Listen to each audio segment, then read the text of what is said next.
How to Win Friends and Influence People. By Dale Carnegie. 8 things this book will help you achieve. 1. Get out of a mental rut, think new thoughts, acquire new visions, discover new ambitions. 2. Make friends quickly and easily. 3. Increase your popularity. 4. Win people to your way of thinking. 5.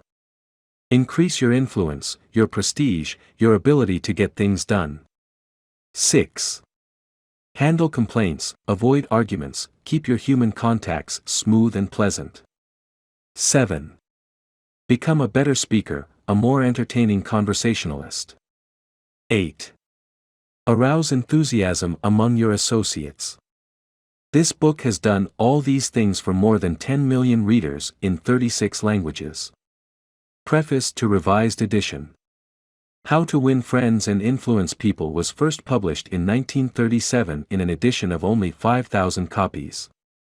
Neither Dale Carnegie nor the publishers, Simon and Schuster, anticipated more than this modest sale. To their amazement, the book became an overnight sensation, and edition after edition rolled off the presses to keep up with the increasing public demand. Now to Win Friends and Influence People took its place in publishing history as one of the all-time international bestsellers. It touched a nerve and filled a human need that was more than a faddish phenomenon of post-Depression days, as evidenced by its continued and uninterrupted sales into the 80s, almost half a century later. Dale Carnegie used to say that it was easier to make $1 million than to put a phrase into the English language.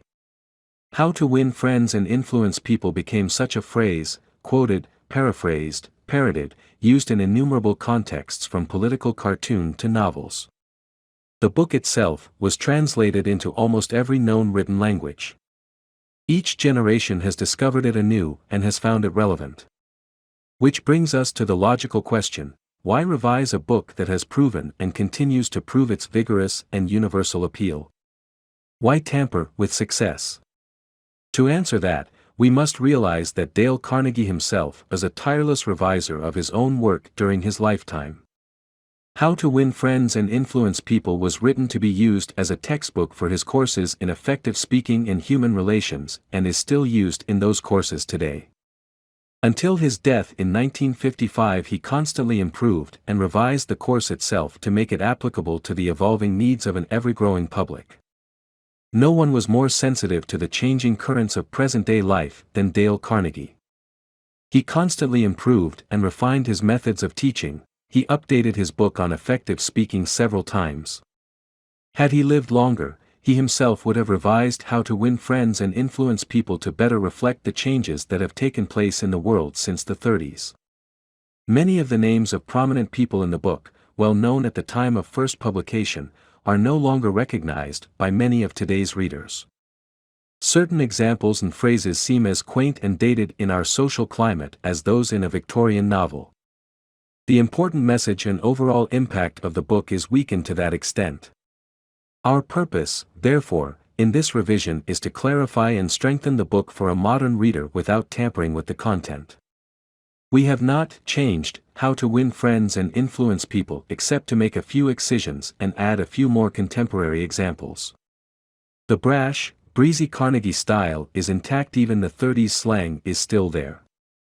Dale Carnegie wrote as he spoke, in an intensively exuberant, colloquial, conversational manner. So his voice still speaks as forcefully as ever, in the book and in his work. Thousands of people all over the world are being trained in Carnegie courses in increasing numbers each year. And other thousands are reading and studying How to Win Friends and Influence People and being inspired to use its principles to better their lives. To all of them, we offer this revision in the spirit of the honing and polishing of a finely made tool. Dorothy Carnegie, Mrs. Dale Carnegie. How this book was written and why. By Dale Carnegie. During the first 35 years of the 20th century, the publishing houses of America printed more than 250,000 different books. Most of them were deadly dull, and many were financial failures. Many, did I say? The president of one of the largest publishing houses in the world confessed to me that his company, after 75 years of publishing experience, still lost money on 7 out of every 8 books it published. Why, then, did I have the temerity to write another book? And, after I had written it, why should you bother to read it? Fair questions, both, and I'll try to answer them. I have, since 1912, been conducting educational courses for business and professional men and women in New York. At first, I conducted courses in public speaking only, courses designed to train adults, by actual experience, to think on their feet and express their ideas with more clarity, more effectiveness and more poise, both in business interviews and before groups. But gradually, as the seasons passed, I realized that as sorely as these adults needed training in effective speaking, they needed still more training in the fine art of getting along with people in everyday business and social contacts. I also gradually realized that I was sorely in need of such training myself. As I look back across the years, I am appalled at my own frequent lack of finesse and understanding. How I wish a book such as this had been placed in my hands 20 years ago. What a priceless boon it would have been. Dealing with people is probably the biggest problem you face, especially if you are in business. Yes, and that is also true if you are a housewife, architect or engineer. Research done a few years ago under the auspices of the Carnegie Foundation for the Advancement of Teaching uncovered a most important and significant fact, a fact later confirmed by additional studies made at the Carnegie Institute of Technology. These investigations revealed that even in such technical lines as engineering, about 15% of one's financial success is due to one's technical knowledge and about 85% is due to skill in human engineering to personality and the ability to lead people. For many years, I conducted courses each season at the Engineers Club of Philadelphia, and also courses for the New York chapter of the American Institute of Electrical Engineers. A total of probably more than 1,500 engineers have passed through my classes. They came to me because they had finally realized, after years of observation and experience, that the highest paid personnel in engineering are frequently not those who know the most about engineering. One can, for example, hire mere technical ability in engineering, accountancy, architecture, or any other profession at nominal salaries. But the person who has technical knowledge plus the ability to express ideas, to assume leadership, and to arouse enthusiasm among people, that person is headed for higher earning power.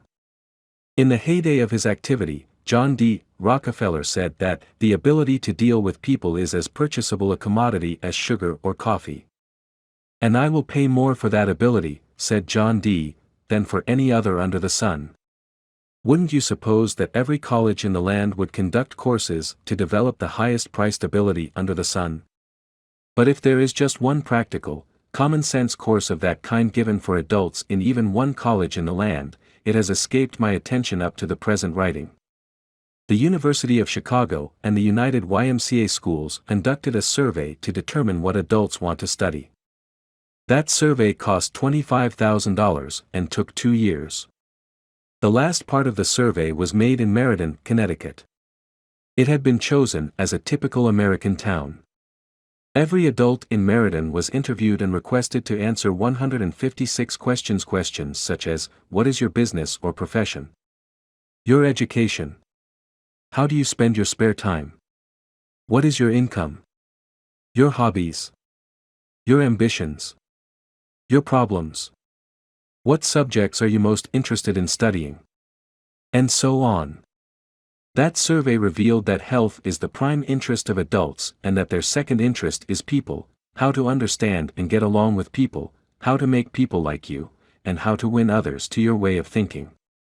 So the committee conducting this survey resolved to conduct such a course for adults in Meriden. They searched diligently for a practical textbook on the subject and found not one. Finally, they approached one of the world's outstanding authorities on adult education and asked him if he knew of any book that met the needs of this group. No, he replied, I know what those adults want. But the book they need has never been written. I knew from experience that this statement was true, for I myself had been searching for years to discover a practical, working handbook on human relations. Since no such book existed, I have tried to write one for use in my own courses. And here it is. I hope you like it. In preparation for this book, I read everything that I could find on the subject, everything from newspaper columns, magazine articles, records of the family courts, the writings of the old philosophers and the new psychologists. In addition, I hired a trained researcher to spend 1.5 years in various libraries reading everything I had missed, plowing through erudite tomes on psychology, poring over hundreds of magazine articles, searching through countless biographies, trying to ascertain how the great leaders of all ages had dealt with people. We read their biographies, we read the life stories of all great leaders, from Julius Caesar to Thomas Edison. I recall that we read over 100 biographies of Theodore Roosevelt alone. We were determined to spare no time, no expense, to discover every practical idea that anyone had ever used throughout the ages for winning friends and influencing people. I personally interviewed scores of successful people, some of them world-famous inventors like Marconi and Edison, political leaders like Franklin D. Roosevelt and James Farley, business leaders like Owen D. Young, movie stars like Clark Gable and Mary Pickford, and explorers like Martin Johnson, and tried to discover the techniques they used in human relations. From all this material, I prepared a short talk. I called it, How to Win Friends and Influence People. I say, short. It was short in the beginning, but it soon expanded to a lecture that consumed 1 hour and 30 minutes. For years, I gave this talk each season to the adults in the Carnegie Institute courses in New York. I gave the talk and urged the listeners to go out and test it in their business and social contacts, and then come back to class and speak about their experiences and the results they had achieved. What an interesting assignment! These men and women, hungry for self-improvement, were fascinated by the idea of working in a new kind of laboratory, the first and only laboratory of human relationships for adults that had ever existed. This book wasn't written in the usual sense of the word. It grew as a child grows. It grew and developed out of that laboratory, out of the experiences of thousands of adults. Years ago, we started with a set of rules printed on a card no larger than a postcard. The next season we printed a larger card, then a leaflet, then a series of booklets, each one expanding in size and scope. After 15 years of experiment and research came this book. The rules we have set down here are not mere theories or guesswork. They work like magic. Incredible as it sounds, I have seen the application of these principles literally revolutionize the lives of many people. To illustrate, a man with 314 employees joined one of these courses. For years, he had driven and criticized and condemned his employees without stint or discretion. Kindness, words of appreciation and encouragement were alien to his lips. After studying the principles discussed in this book, this employer sharply altered his philosophy of life. His organization is now inspired with a new loyalty, a new enthusiasm, a new spirit of teamwork. 314 enemies have been turned into 314 friends. As he proudly said in a speech before the class, "When I used to walk through my establishment, no one greeted me. My employees actually looked the other way when they saw me approaching. But now they are all my friends, and even the janitor calls me by my first name."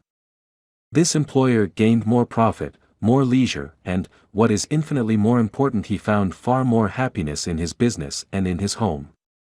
Countless numbers of salespeople have sharply increased their sales by the use of these principles. Many have opened up new accounts that they had formerly solicited in vain.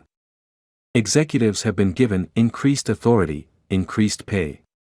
One executive reported a large increase in salary because he applied these truths.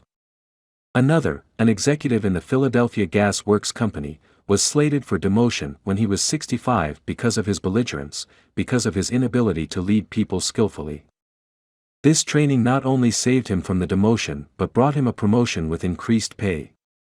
On innumerable occasions, spouses attending the banquet given at the end of the course have told me that their homes have been much happier since their husbands or wives started this training. People are frequently astonished at the new results they achieve. It all seems like magic. In some cases, in their enthusiasm, they have telephoned me at my home on Sundays because they couldn't wait 48 hours to report their achievements at the regular session of the course. One man was so stirred by a talk on these principles that he sat far into the night discussing them with other members of the class. At 3 o'clock in the morning, the others went home.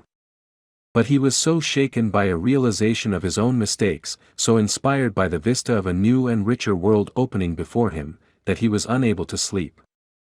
He didn't sleep that night or the next day or the next night. Who was he?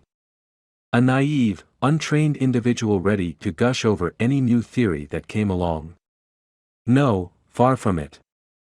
He was a sophisticated, blossom dealer in art, very much the man about town, who spoke 3 languages fluently and was a graduate of 2 European universities. While writing this chapter, I received a letter from a German of the old school, an aristocrat whose forebears had served for generations as professional army officers under the Hohenzollerns.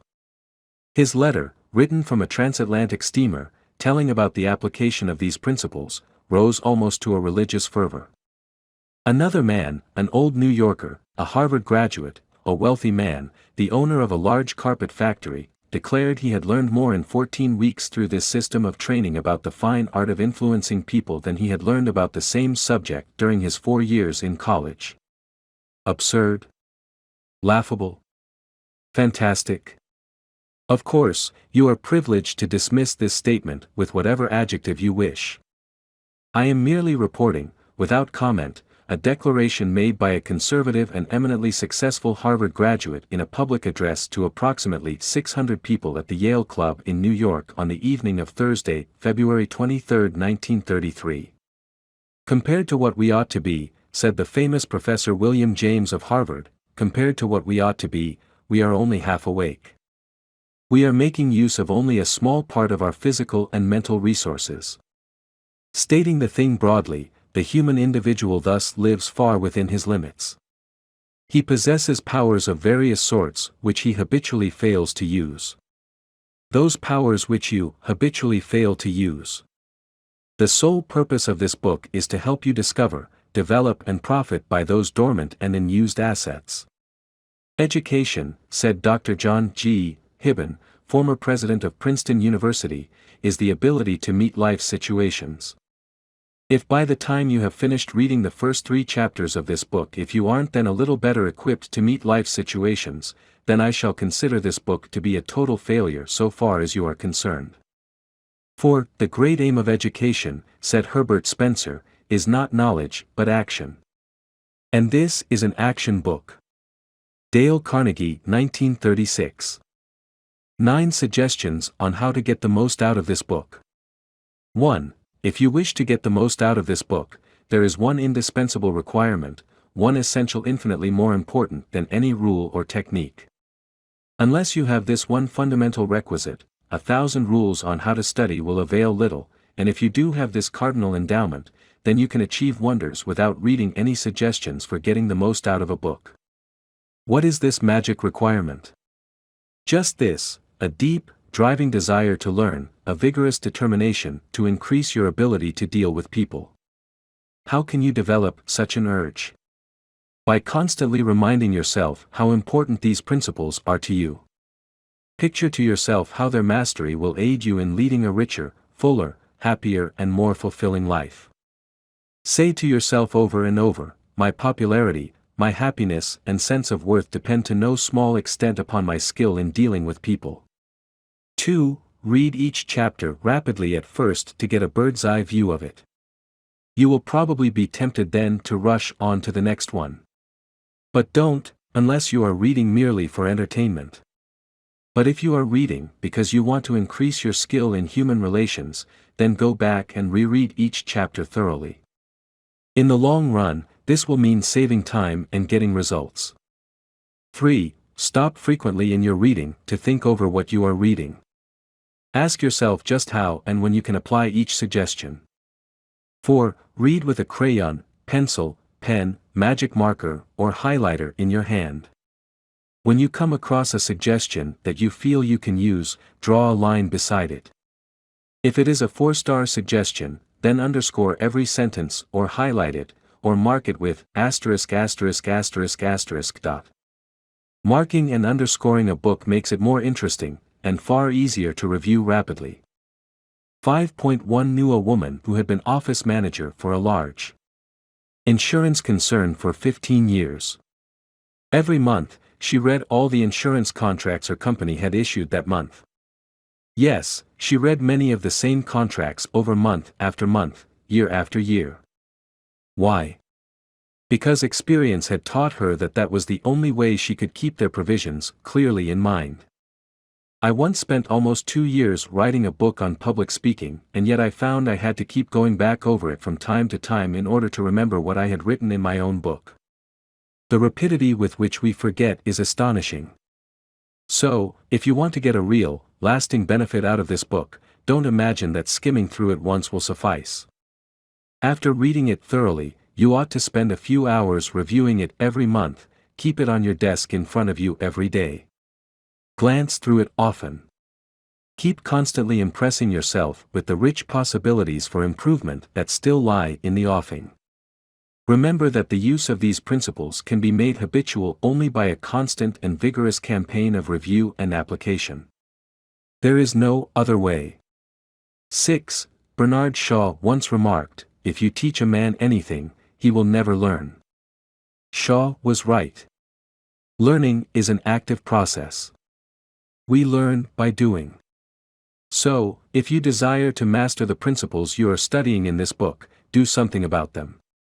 Apply these rules at every opportunity. If you don't, you will forget them quickly. Only knowledge that is used sticks in your mind. You will probably find it difficult to apply these suggestions all the time. I know because I wrote the book, and yet frequently I found it difficult to apply everything I advocated. For example, when you are displeased, it is much easier to criticize and condemn than it is to try to understand the other person's viewpoint. It is frequently easier to find fault than to find praise. It is more natural to talk about what we want than to talk about what the other person wants. And so on. So, as you read this book, remember that you are not merely trying to acquire information. You are attempting to form new habits. Ah yes, you are attempting a new way of life. That will require time and persistence and daily application. So refer to these pages often. Regard this as a working handbook on human relations, and whenever you are confronted with some specific problem, such as handling a child, winning your spouse to your way of thinking, or satisfying an irritated customer, hesitate about doing the natural thing, the impulsive thing. This is usually wrong.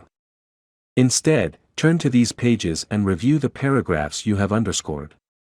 Then try these new ways and watch them achieve magic for you. 7. Offer your spouse, your child, or some business associate a dime or $1 every time he or she catches you violating a certain principle. Make a lively game out of mastering these rules. 8. The president of an important Wall Street bank once described, in a talk before one of my classes, a highly efficient system he used for self-improvement. This man had little formal schooling, yet he had become one of the most important financiers in America, and he confessed that he owed most of his success to the constant application of his homemade system. This is what he does. I'll put it in his own words as accurately as I can remember. For years, I have kept an engagement book showing all the appointments I had during the day.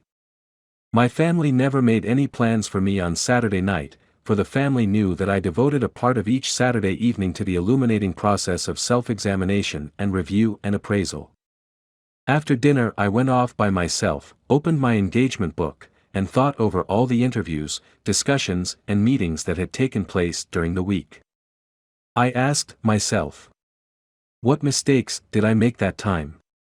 What did I do that was right, and in what way could I have improved my performance? What lessons can I learn from that experience? I often found that this weekly review made me very unhappy. I was frequently astonished at my own blunders.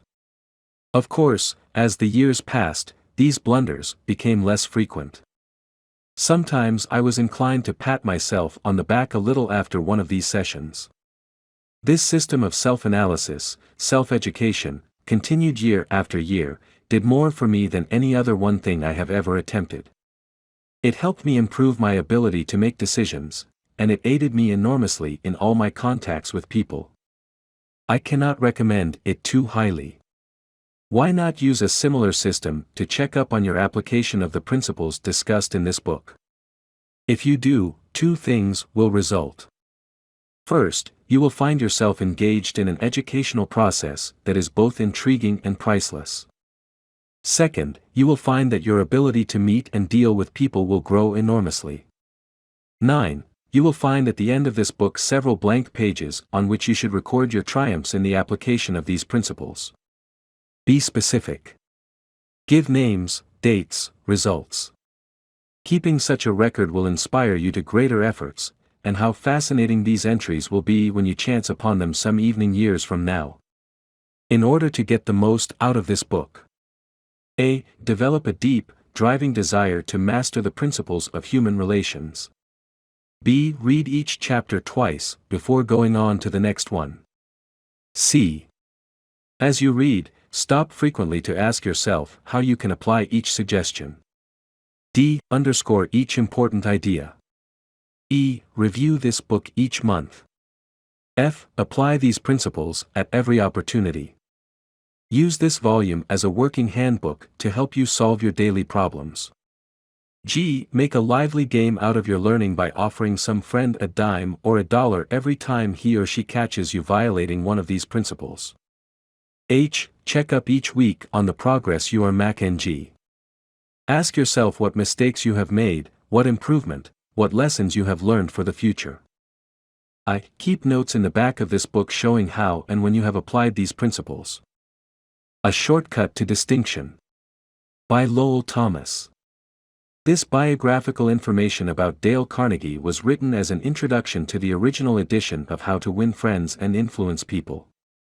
It is reprinted in this edition to give the readers additional background on Dale Carnegie. It was a cold January night in 1935, but the weather couldn't keep them away. 2,500 men and women thronged into the grand ballroom of the Hotel Pennsylvania, in New York. Every available seat was filled by 7:30. At 8 o'clock, the eager crowd was still pouring in. The spacious balcony was soon jammed. Presently even standing space was at a premium, and hundreds of people, tired after navigating a day in business, stood up for an hour and a half that night to witness, what? A fashion show?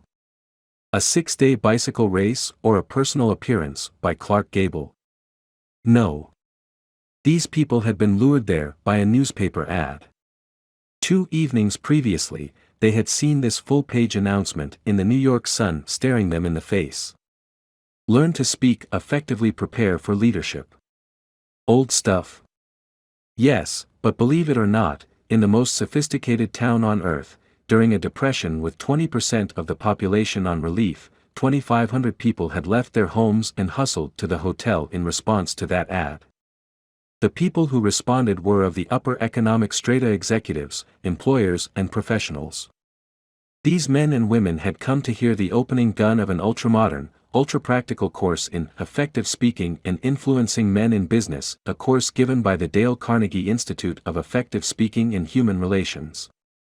Why were they there, these 2,500 businessmen and women? Because of a sudden hunger for more education, because of the Depression? Apparently not, for this same course had been playing to packed houses in New York City every season for the preceding 24 years. During that time, more than 15,000 business and professional people had been trained by Dale Carnegie. Even large, skeptical, conservative organizations such as the Westinghouse Electric Company, the McGraw-Hill Publishing Company, the Brooklyn Union Gas Company, the Brooklyn Chamber of Commerce, the American Institute of Electrical Engineers, and the New York Telephone Company have had this training conducted in their own offices for the benefit of their members and executives. The fact that these people, 10 or 20 years after leaving grade school, high school or college, come and take this training is a glaring commentary on the shocking deficiencies of our educational system. What do adults really want to study? That is an important question, and in order to answer it, the University of Chicago, the American Association for Adult Education, and the United YMCA Schools made a survey over a 2-year period.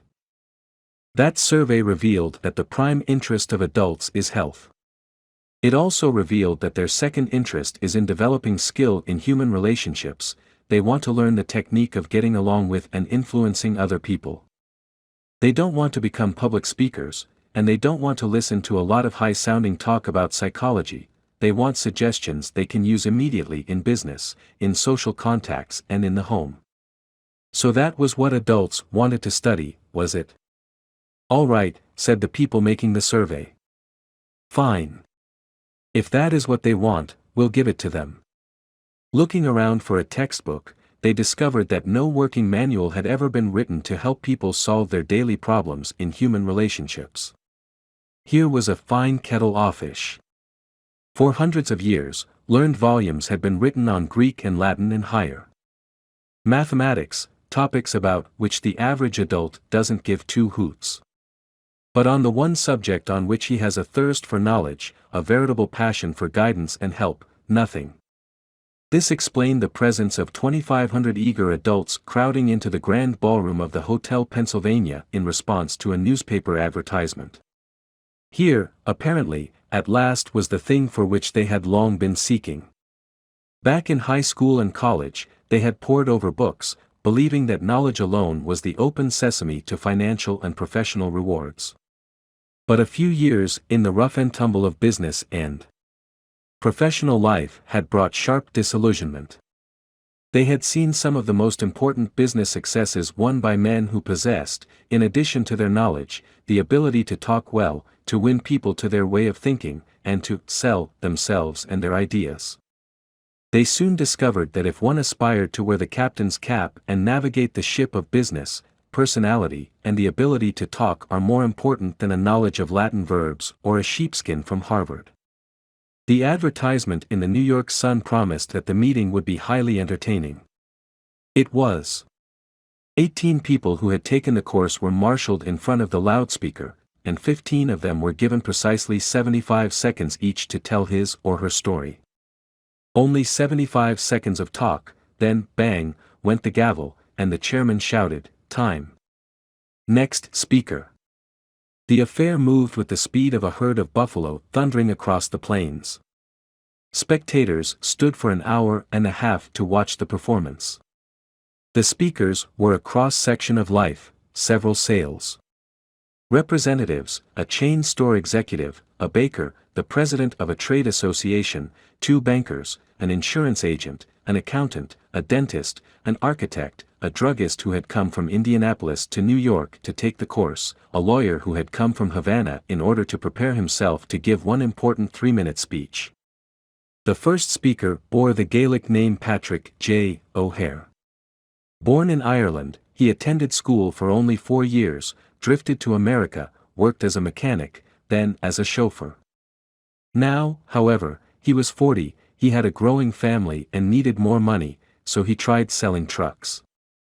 Suffering from an inferiority complex that, as he put it, was eating his heart out, he had to walk up and down in front of an office half a dozen times before he could summon up enough courage to open the door. He was so discouraged as a salesman that he was thinking of going back to working with his hands in a machine shop, when one day he received a letter inviting him to an organization meeting of the Dale Carnegie course in effective speaking. He didn't want to attend. He feared he would have to associate with a lot of college graduates, that he would be out of place. His despairing wife insisted that he go, saying, "It may do you some good, Pat. God knows you need it." He went down to the place where the meeting was to be held and stood on the sidewalk for 5 minutes before he could generate enough self-confidence to enter the room.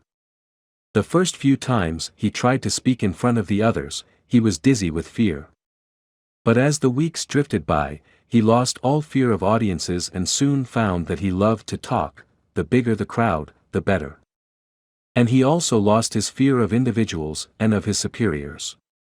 He presented his ideas to them, and soon he had been advanced into the sales department. He had become a valued and much liked member of his company.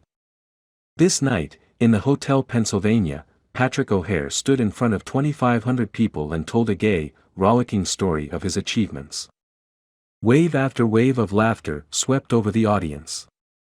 Few professional speakers could have equaled his performance. The next speaker, Godfrey Meyer, was a gray-headed banker, the father of 11 children. The first time he had attempted to speak in class, he was literally struck dumb. His mind refused to function. His story is a vivid illustration of how leadership gravitates to the person who can talk. He worked on Wall Street, and for 25 years he had been living in Clifton, New Jersey. During that time, he had taken no active part in community affairs and knew perhaps 500 people. Shortly after he had enrolled in the Carnegie course, he received his tax bill and was infuriated by what he considered unjust charges. Ordinarily, he would have sat at home and fumed, or he would have taken it out in grousing to his neighbors. But instead, he put on his hat that night, walked into the town meeting, and blew off steam in public. As a result of that talk of indignation, the citizens of Clifton, New Jersey, urged him to run for the town council. So for weeks he went from one meeting to another, denouncing waste and municipal extravagance. There were 96 candidates in the field. When the ballots were counted, lo, Godfrey Meyer's name led all the rest. Almost overnight, he had become a public figure among the 40,000 people in his community. As a result of his talks, he made 80 times more friends in 6 weeks than he had been able to previously in 25 years. And his salary as councilman meant that he got a return of 1,000% a year on his investment in the Carnegie course. The third speaker, the head of a large national association of food manufacturers, told how he had been unable to stand up and express his ideas at meetings of a board of directors. As a result of learning to think on his feet, 2 astonishing things happened. He was soon made president of his association, and in that capacity, he was obliged to address meetings all over the United States. Excerpts from his talks were put on the Associated Press wires and printed in newspapers and trade magazines throughout the country. In 2 years, after learning to speak more effectively, he received more free publicity for his company and its products than he had been able to get previously with $250,000 spent in direct advertising. This speaker admitted that he had formerly hesitated to telephone some of the more important business executives in Manhattan and invite them to lunch with him. But as a result of the prestige he had acquired by his talks, these same people telephoned him and invited him to lunch and apologized to him for encroaching on his time. The ability to speak is a shortcut to distinction.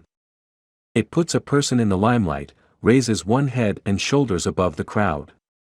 And the person who can speak acceptably is usually given credit for an ability out of all proportion to what he or she really possesses. A movement for adult education has been sweeping over the nation, and the most spectacular force in that movement was Dale Carnegie, a man who listened to and critiqued more talks by adults than has any other man in captivity. According to a cartoon by, believe it or not, Ripley, he had criticized 150,000 speeches. If that grand total doesn't impress you, remember that it meant one talk for almost every day that has passed since Columbus discovered America. Or, to put it in other words, if all the people who had spoken before him had used only 3 minutes and had appeared before him in succession, it would have taken 10 months, listening day and night, to hear them all. Dale Carnegie's own career, filled with sharp contrasts, was a striking example of what a person can accomplish when obsessed with an original idea and afire with enthusiasm. Born on a Missouri farm 10 miles from a railway, he never saw a streetcar until he was 12 years old, yet by the time he was 46, he was familiar with the far-flung corners of the earth, everywhere from Hong Kong to Hammerfest, and, at one time, he approached closer to the North Pole than Admiral Byrd's headquarters at Little America was to the South Pole. This Missouri lad who had once picked strawberries and cut cockleburrs for 5 cents an hour became the highly paid trainer of the executives of large corporations in the art of self-expression. This erstwhile cowboy who had once punched cattle and branded calves and ridden fences out in western South Dakota later went to London to put on shows under the patronage of the royal family. This chap who was a total failure the first half-dozen times he tried to speak in public later became my personal manager. Much of my success has been due to training under Dale Carnegie. Young Carnegie had to struggle for an education, for hard luck was always battering away at the old farm in northwest Missouri with a flying tackle and a body slam. Year after year, the 102 River rose and drowned the corn and swept away the hay. Season after season, the fat hogs sickened and died from cholera, the bottom fell out of the market for cattle and mules, and the bank threatened to foreclose the mortgage. Sick with discouragement, the family sold out and bought another farm near the State Teachers College at Warrensburg, Missouri. Board and room could be had in town for $1 a day, but young Carnegie couldn't afford it. So he stayed on the farm and commuted on horseback 3 miles to college each day. At home, he milked the cows, cut the wood, fed the hogs, and studied his Latin verbs by the light of a coal oil lamp until his eyes blurred and he began to nod. Even when he got to bed at midnight, he set the alarm for 3 o'clock. His father bred pedigreed Duroc Jersey hogs, and there was danger, during the bitter cold nights, that the young pigs would freeze to death, so they were put in a basket, covered with a gunny sack and set behind the kitchen stove. True to their nature, the pigs demanded a hot meal at 3 a.m. So when the alarm went off, Dale Carnegie crawled out of the blankets, took the basket of pigs out to their mother, waited for them to nurse, and then brought them back to the warmth of the kitchen stove. There were 600 students in State Teachers College, and Dale Carnegie was one of the isolated half-dozen who couldn't afford to board in town.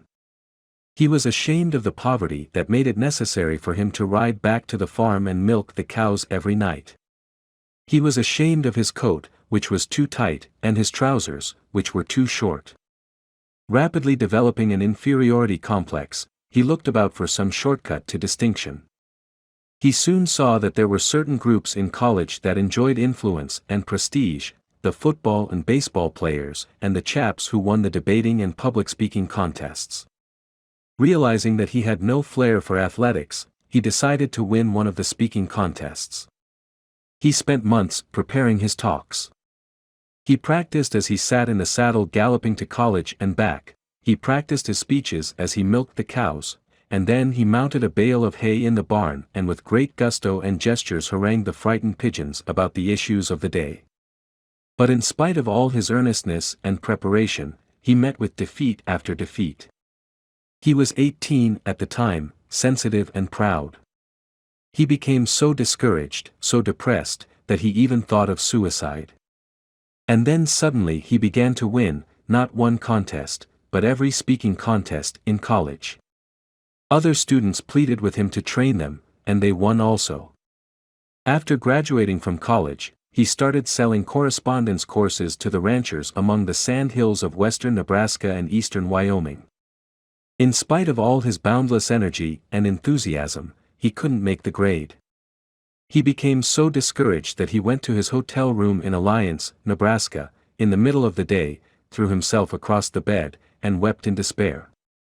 He longed to go back to college, he longed to retreat from the harsh battle of life, but he couldn't. So he resolved to go to Omaha and get another job. He didn't have the money for a railroad ticket, so he traveled on a freight train, feeding and watering 2 carloads of wild horses in return for his passage. After landing in South Omaha, he got a job selling bacon and soap and lard for Armour & Company. His territory was up among the Badlands and the cow and Indian country of western South Dakota. He covered his territory by freight train and stage coach and horseback and slept in pioneer hotels where the only partition between the rooms was a sheet of muslin. He studied books on salesmanship, rode bucking broncos, played poker with the Indians, and learned how to collect money. And when, for example, an inland storekeeper couldn't pay cash for the bacon and hams he had ordered, Dale Carnegie would take a dozen pairs of shoes off his shelf, sell the shoes to the railroad men, and forward the receipts to Armour & Company. He would often ride a freight train 100 miles a day. When the train stopped to unload freight, he would dash uptown, see 3 or 4 merchants, get his orders, and when the whistle blew, he would dash down the street again lickety-split and swing onto the train while it was moving.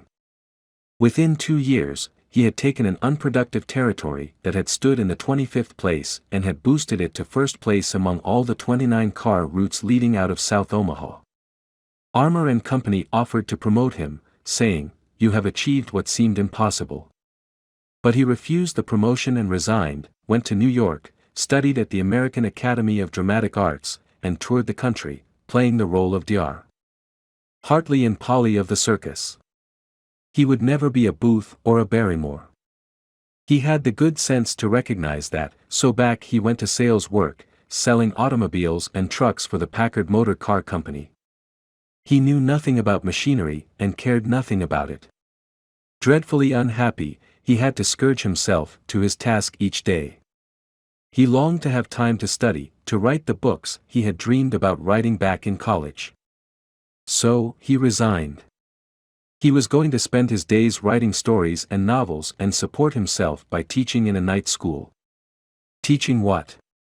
As he looked back and evaluated his college work, he saw that his training in public speaking had done more to give him confidence, courage, poise, and the ability to meet and deal with people in business than had all the rest of his college courses put together, so he urged the YMCA schools in New York to give him a chance to conduct courses in public speaking for people in business. What? Make orators out of business people? Absurd. The YMCA. People knew. They had tried such courses and they had always failed. When they refused to pay him a salary of $2 a night, he agreed to teach on a commission basis and take a percentage of the net profits if there were any profits to take. And inside of 3 years, they were paying him $30 a night on that basis instead of $2. The course grew. Other YS heard of it, then other cities. Dale Carnegie soon became a glorified circuit rider, covering New York, Philadelphia, Baltimore, and later London and Paris. All the textbooks were too academic and impractical for the business people who flocked to his courses. Because of this, he wrote his own book entitled Public Speaking and Influencing Men in Business. It became the official text of all the Y.M.C.S as well as of the American Bankers Association and the National Credit Men's Association. Dale Carnegie claimed that all people can talk when they get mad. He said that if you hit the most ignorant man in town on the jaw and knock him down, he would get on his feet and talk with an eloquence, heat, and emphasis that would have rivaled that world-famous orator William Jennings Bryan at the height of his career. He claimed that almost any person can speak acceptably in public if he or she has self-confidence and an idea that is boiling and stewing within. The way to develop self-confidence, he said, is to do the thing you fear to do and get a record of successful experiences behind you. So he forced each class member to talk at every session of the course. The audience is sympathetic. They are all in the same boat, and, by constant practice, they develop a courage, confidence and enthusiasm that carry over into their private speaking. Dale Carnegie would tell you that he made a living all these years, not by teaching public speaking, that was incidental. His main job was to help people conquer their fears and develop courage. He started out at first to conduct merely a course in public speaking, but the students who came were businessmen and women. Many of them hadn't seen the inside of a classroom in 30 years. Most of them were paying their tuition on the installment plan. They wanted results, and they wanted them quick, results that they could use the next day in business interviews and in speaking before groups. So he was forced to be swift and practical. Consequently, he developed a system of training that is unique, a striking combination of public speaking, salesmanship, human relations, and applied psychology. A slave to no hard and fast rules, he developed a course that is as real as the measles and twice as much fun. When the classes terminated, the graduates formed clubs of their own and continued to meet fortnightly for years afterward. One group of 19 in Philadelphia met twice a month during the winter season for 17 years. Class members frequently travel 50 or 100 miles to attend classes. One student used to commute each week from Chicago to New York. Professor William James of Harvard used to say that the average person develops only 10% of his latent mental ability. Dale Carnegie, by helping businessmen and women to develop their latent possibilities, created one of the most significant movements in adult education. Lowell, Thomas 1936. Part 1, Fundamental Techniques in Handling People. 1. If you want to gather honey, don't kick over the beehive. On May 7, 1931, the most sensational manhunt New York City had ever known had come to its climax. After weeks of search, Two-Gun Crowley, the killer, the gunman who didn't smoke or drink, was at bay, trapped in his sweetheart's apartment on West End Avenue. 150 policemen and detectives laid siege to his top-floor hideaway. They chopped holes in the roof, they tried to smoke out Crowley, the cop killer, with tear gas. Then they mounted their machine guns on surrounding buildings, and for more than an hour one of New York's fine residential areas reverberated with the crack of pistol fire and the rat-tat-tat of machine guns. Crowley, crouching behind an overstuffed chair, fired incessantly at the police. 10,000 excited people watched the battle. Nothing like it ever been seen before on the sidewalks of New York. When Crowley was captured, Police Commissioner E. P. Mulroney declared that the two-gun desperado was one of the most dangerous criminals ever encountered in the history of New York. "He will kill," said the commissioner, at the drop of a feather. But how did Two-Gun Crowley regard himself? We know, because while the police were firing into his apartment, he wrote a letter addressed to whom it may concern, and, as he wrote, the blood flowing from his wounds left a crimson trail on the paper. In this letter Crowley said, "Under my coat is a weary heart, but a kind one, one that would do nobody any harm." A short time before this, Crowley had been having a necking party with his girlfriend on a country road out on Long Island.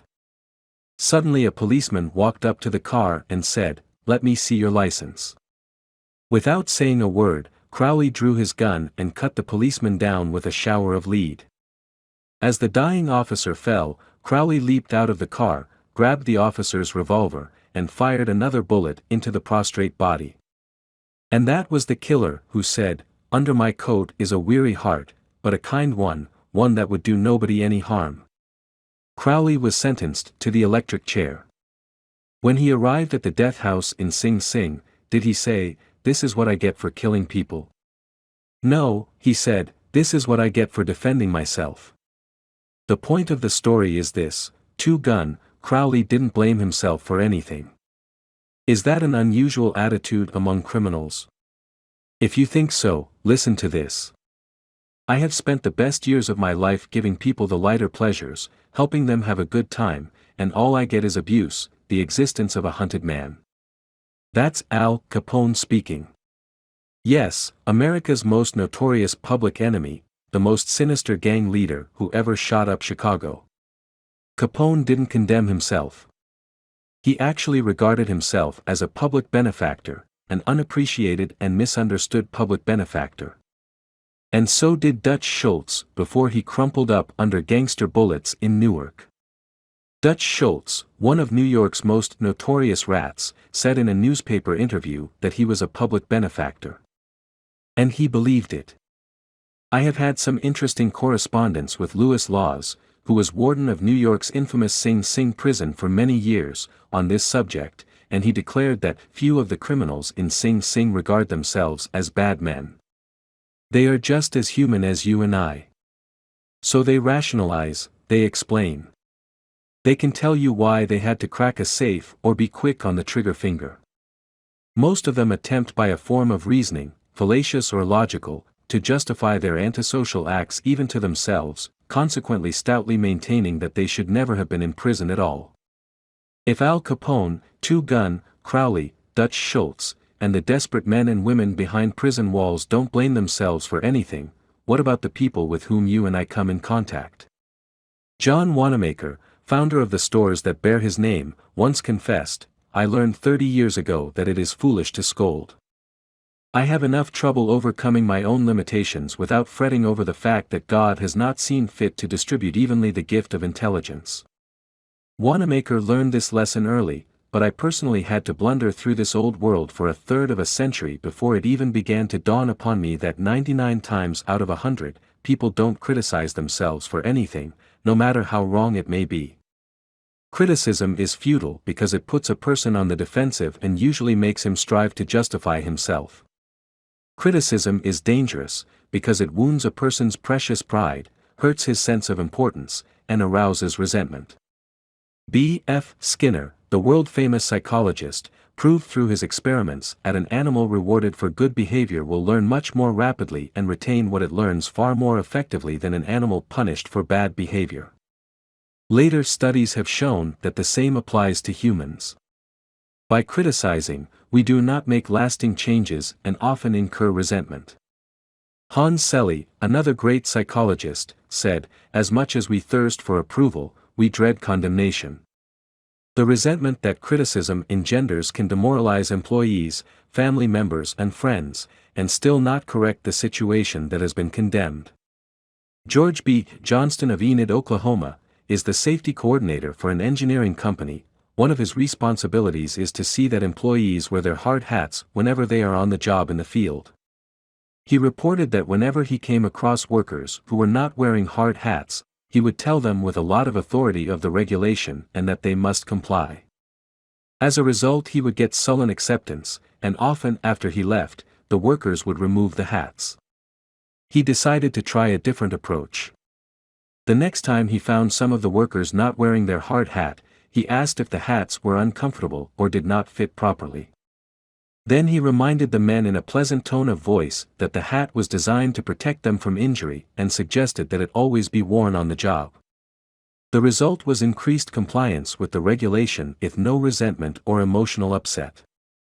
You will find examples of the futility of criticism bristling on 1,000 pages of history. Take, for example, the famous quarrel between Theodore Roosevelt and President Taft, a quarrel that split the Republican Party, put Woodrow Wilson in the White House, and wrote bold, luminous lines across the First World War and altered the flow of history. Let's review the facts quickly. When Theodore Roosevelt stepped out of the White House in 1908, he supported Taft, who was elected president.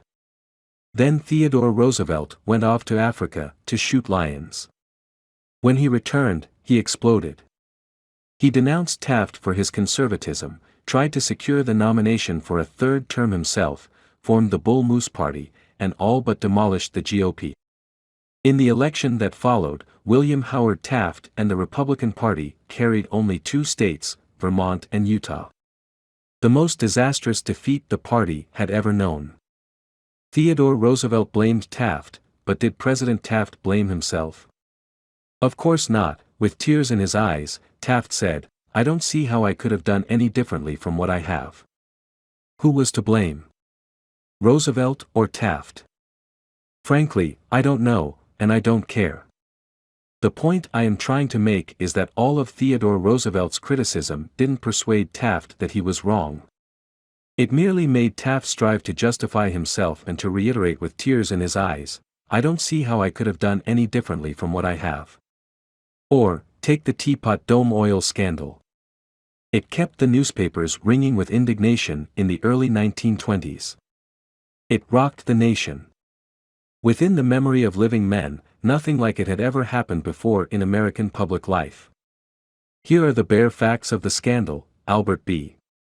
Fall, Secretary of the Interior in Harding's cabinet, was entrusted with the leasing of government oil reserves at Elk Hill and Teapot Dome oil reserves that had been set aside for the future use of the Navy. Did Secretary Fall permit competitive bidding? No, sir. He handed the fat, juicy contract outright to his friend Edward L. Doheny. And what did Doheny do? He gave Secretary Fall what he was pleased to call a loan of $100,000. Then, in a high-handed manner, Secretary Fall ordered United States Marines into the district to drive off competitors whose adjacent wells were sapping oil out of the Elk Hill reserves. These competitors, driven off their ground at the ends of guns and bayonets, rushed into court, and blew the lid off the Teapot Dome scandal. A stench arose so vile that it ruined the Harding administration, nauseated an entire nation, threatened to wreck the Republican Party, and put Albert B. Fall behind prison bars. Fall was condemned viciously, condemned as few men in public life have ever been. Did he repent? Never. Years later, Herbert Hoover intimated in a public speech that President Harding's death had been due to mental anxiety and worry because a friend had betrayed him. When Mrs. Fall heard that, she sprang from her chair, she wept, she shook her fists at fate and screamed, "What? Harding betrayed by Fall? No. My husband never betrayed anyone. This whole house full of gold would not tempt my husband to do wrong.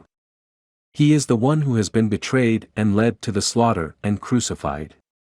There you are, human nature in action, wrongdoers, blaming everybody but themselves. We are all like that. So when you and I are tempted to criticize someone tomorrow, let's remember Al Capone, Two-Gun, Crowley and Albert Fall. Let's realize that criticisms are like homing pigeons. They always return home. Let's realize that the person we are going to correct and condemn will probably justify himself or herself and condemn us in return, or, like the gentle Taft, will say, "I don't see how I could have done any differently from what I have." On the morning of April 15, 1865, Abraham Lincoln lay dying in a hall bedroom of a cheap lodging house directly across the street from Ford's Theater, where John Wilkes Booth had shot him. Lincoln's long body lay stretched diagonally across a sagging bed that was too short for him. A cheap reproduction of Rosa Bonheur's famous painting "The Horse Fair" hung above the bed, and a dismal gas jet flickered yellow light. As Lincoln lay dying, Secretary of War Stanton said, "There lies the most perfect ruler of men that the world has ever seen." What was the secret of Lincoln's success in dealing with people? I studied the life of Abraham Lincoln for 10 years and devoted all of 3 years to writing and rewriting a book entitled Lincoln the Unknown. I believe I have made as detailed and exhaustive a study of Lincoln's personality and home life as it is possible for any being to make. I made a special study of Lincoln's method of dealing with people. Did he indulge in criticism? Oh, yes. As a young man in the Pigeon Creek Valley of Indiana, he not only criticized but he wrote letters and poems ridiculing people and dropped these letters on the country roads where they were sure to be found. One of these letters aroused resentments that burned for a lifetime. Even after Lincoln had become a practicing lawyer in Springfield, Illinois, he attacked his opponents openly in letters published in the newspapers. But he did this just once too often. In the autumn of 1842 he ridiculed a vain, pugnacious politician by the name of James Shields. Lincoln lambed him through an anonymous letter published in Springfield Journal. The town roared with laughter. Shields, sensitive and proud, boiled with indignation. He found out who wrote the letter, leaped on his horse, started after Lincoln, and challenged him to fight a duel. Lincoln didn't want to fight. He was opposed to dueling, but he couldn't get out of it and save his honor. He was given the choice of weapons. Since he had very long arms, he chose cavalry broadswords and took lessons in sword fighting from a West Point graduate, and, on the appointed day, he and Shields met on a sandbar in the Mississippi River, prepared to fight to the death, but, at the last minute, their seconds interrupted and stopped the duel. That was the most lurid personal incident in Lincoln's life. It taught him an invaluable lesson in the art of dealing with people. Never again did he write an insulting letter. Never again did he ridicule anyone. And from that time on, he almost never criticized anybody for anything. Time after time, during the Civil War, Lincoln put a new general at the head of the Army of the Potomac, and each one in turn McClellan, Pope, Burnside, Hooker, Meade, blundered tragically and drove Lincoln to pacing the floor in despair. Half the nation savagely condemned these incompetent generals, but Lincoln, with malice toward none, with charity for all, held his peace. One of his favorite quotations was, "Judge not, that ye be not judged." And when Mrs. Lincoln and others spoke harshly of the Southern people, Lincoln replied, "Don't criticize them, they are just what we would be under similar circumstances." Yet if any man ever had occasion to criticize, surely it was Lincoln. Let's take just one illustration. The Battle of Gettysburg was fought during the first 3 days of July 1863. During the night of July 4th, Lee began to retreat southward while storm clouds deluged the country with rain. When Lee reached the Potomac with his defeated army, he found a swollen, impassable river in front of him, and a victorious Union army behind him. Lee was in a trap. He couldn't escape. Lincoln saw that. Here was a golden, heaven-sent opportunity to capture Lee's army and end the war immediately. So, with a surge of high hope, Lincoln ordered Meade not to call a council of war but to attack Lee immediately. Lincoln telegraphed his orders and then sent a special messenger to Meade demanding immediate action. And what did General Meade do? He did the very opposite of what he was told to do. He called a council of war in direct violation of Lincoln's orders. He hesitated. He procrastinated. He telegraphed all manner of excuses. He refused point-blank to attack Lee. Finally the waters receded and Lee escaped over the Potomac with his forces. Lincoln was furious. What does this mean? Lincoln cried to his son Robert. Great God! What does this mean? We had them within our grasp, and had only to stretch forth our hands, and they were ours, yet nothing that I could say or do could make the army move. Under the circumstances, almost any general could have defeated Lee. If I had gone up there, I could have whipped him myself. In bitter disappointment, Lincoln sat down and wrote Meade this letter. And remember, at this period of his life Lincoln was extremely conservative and restrained in his phraseology. So this letter coming from Lincoln in 1863 was tantamount to the severest rebuke. My dear General, I do not believe you appreciate the magnitude of the misfortune involved in Lee's escape. He was within our easy grasp, and to have closed upon him would, in connection with our other late successes, have ended the war. As it is, the war will be prolonged indefinitely. If you could not safely attack Lee last Monday, how can you possibly do so south of the river, when you can take with you very few, no more than 2/3 of the force you then had in hand? It would be unreasonable to expect, and I do not expect that you can now effect much. Your golden opportunity is gone, and I am distressed immeasurably because of it. What do you suppose Meade did when he read the letter? Meade never saw that letter. Lincoln never mailed it. It was found among his papers after his death. My guess is, and this is only a guess, that after writing that letter, Lincoln looked out of the window and said to himself, just a minute. Maybe I ought not to be so hasty. It is easy enough for me to sit here in the quiet of the White House and order Meade to attack, but if I had been up at Gettysburg, and if I had seen as much blood as Meade has seen during the last week, and if my ears had been pierced with the screams and shrieks of the wounded and dying, maybe I wouldn't be so anxious to attack either. If I had Meade's timid temperament, perhaps I would have done just what he had done. Anyhow, it is water under the bridge now. If I send this letter, it will relieve my feelings, but it will make Meade try to justify himself. It will make him condemn me. It will arouse hard feelings, impair all his further usefulness as a commander, and perhaps force him to resign from the army. So, as I have already said, Lincoln put the letter aside, for he had learned by bitter experience that sharp criticisms and rebukes almost invariably end in futility.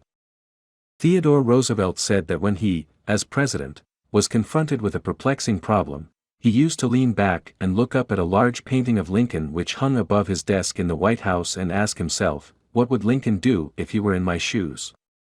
How would he solve this problem? The next time we are tempted to admonish somebody, let's pull a $5 bill out of our pocket, look at Lincoln's picture on the bill, and ask. How would Lincoln handle this problem if he had it? Mark Twain lost his temper occasionally and wrote letters that turned the paper brown. For example, he once wrote to a man who had aroused his ire, "The thing for you is a burial permit. You have only to speak and I will see that you get it." On another occasion he wrote to an editor about a proofreader's attempts to improve my spelling and punctuation. He ordered, "Set the matter according to my copy hereafter and see that the proofreader retains his suggestions in the mush of his decayed brain." The writing of these stinging letters made Mark Twain feel better. They allowed him to blow off steam, and the letters didn't do any real harm, because Mark's wife secretly lifted them out of the mail. They were never sent. Do you know someone you would like to change and regulate and improve? Good. That is fine. I am all in favor of it, but why not begin on yourself? From a purely selfish standpoint, that is a lot more profitable than trying to improve others, yes, and a lot less dangerous. Don't complain about the snow on your neighbor's roof. Said Confucius, when your own doorstep is unclean. When I was still young and trying hard to impress people, I wrote a foolish letter to Richard Harding Davis, an author who once loomed large on the literary horizon of America. I was preparing a magazine article about authors, and I asked Davis to tell me about his method of work. A few weeks earlier, I had received a letter from someone with this notation at the bottom, dictated but not read. I was quite impressed. I felt that the writer must be very big and busy and important. I wasn't the slightest bit busy, but I was eager to make an impression on Richard Harding Davis, so I ended my short note with the words, dictated but not read. He never troubled to answer the letter. He simply returned it to me with this scribbled across the bottom, your bad manners are exceeded only by your bad manners. True, I had blundered, and perhaps I deserved this rebuke. But, being human, I resented it. I resented it so sharply that when I read of the death of Richard Harding Davis 10 years later, the one thought that still persisted in my mind -1 I'm ashamed to admit, was the hurt he had given me. If you and I want to stir up a resentment tomorrow that may rankle across the decades and endure until death, just let us indulge in a little stinging criticism no matter how certain we are that it is justified. When dealing with people, let us remember we are not dealing with creatures of logic. We are dealing with creatures of emotion, creatures bristling with prejudices and motivated by pride and vanity. Bitter criticism caused the sensitive Thomas Hardy, one of the finest novelists ever to enrich English literature, to give up forever the writing of fiction. Criticism drove Thomas Chatterton, the English poet, to suicide. Benjamin Franklin, tactless in his youth, became so diplomatic, so adroit at handling people, that he was made American ambassador to France. The secret of his success. I will speak ill of no man, he said. And speak all the good I know of everybody. Any fool can criticize, condemn and complain, and most fools do. But it takes character and self-control to be understanding and forgiving. A great man shows his greatness, said Carlyle, by the way he treats little men. Bob Hoover, a famous test pilot and frequent performer at air shows, was returning to his home in Los Angeles from an air show in San Diego. As described in the magazine Flight Operations, at 300 feet in the air, both engines suddenly stopped. By deft maneuvering he managed to land the plane, but it was badly damaged although nobody was hurt. Hoover's first act after the emergency landing was to inspect the airplane's fuel. Just as he suspected, the World War II propeller plane he had been flying had been fueled with jet fuel rather than gasoline. Upon returning to the airport, he asked to see the mechanic who had serviced his airplane. The young man was sick with the agony of his mistake. Tears streamed down his face as Hoover approached. He had just caused the loss of a very expensive plane and could have caused the loss of 3 lives as well. You can imagine Hoover's anger. One could anticipate the tongue lashing that this proud and precise pilot would unleash for that carelessness. But Hoover didn't scold the mechanic, he didn't even criticize him. Instead, he put his big arm around the man's shoulder and said, "To show you I'm sure that you'll never do this again, I want you to service my F-51 tomorrow." Often parents are tempted to criticize their children. You would expect me to say, "Don't." But I will not. I am merely going to say, before you criticize them, read one of the classics of American journalism, Father Forgets. It originally appeared as an editorial in the People's Home Journal. We are reprinting it here with the author's permission, as condensed in the Reader's Digest. Father Forgets is one of those little pieces which, dashed of in a moment of sincere feeling, strikes an echoing chord in so many readers as to become a perennial reprint favorite. Since its first appearance, Father Forgets has been reproduced, writes the author, W. Livingston Larned, in hundreds of magazines and house organs, and in newspapers the country over. It has been reprinted almost as extensively in many foreign languages. I have given personal permission to thousands who wish to read it from school, church, and lecture platforms. It has been on the air on countless occasions and programs. Oddly enough, college periodicals have used it and high school magazines. Sometimes a little piece seems mysteriously to click. This one certainly did. Father Forgets, W. Livingston Larned. Listen, son, I am saying this as you lie asleep, one little paw crumpled under your cheek and the blonde curls stickily wet on your damp forehead. I have stolen into your room alone. Just a few minutes ago, as I sat reading my paper in the library, a stifling wave of remorse swept over me. Guiltily, I came to your bedside. There are the things I was thinking, son. I had been cross to you. I scolded you as you were dressing for school because you gave your face merely a dab with a towel. I took you to task for not cleaning your shoes. I called out angrily when you threw some of your things on the floor. At breakfast I found fault, too. You spilled things. You gulped down your food. You put your elbows on the table. You spread butter too thick on your bread. And as you started off to play and I made for my train, you turned and waved a hand and called, "Goodbye, Daddy," and I frowned, and said in reply, "Hold your shoulders back." Then it began all over again in the late afternoon. As I came up the road I spied you, down on your knees, playing marbles. There were holes in your stockings. I humiliated you before your boyfriends by marching you ahead of me to the house. Stockings were expensive, and if you had to buy them, you would be more careful.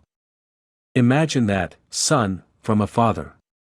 Do you remember, later, when I was reading in the library, how you came in timidly, with a sort of hurt look in your eyes? When I glanced up over my paper, impatient at the interruption, you hesitated at the door. What is it you want? I snapped.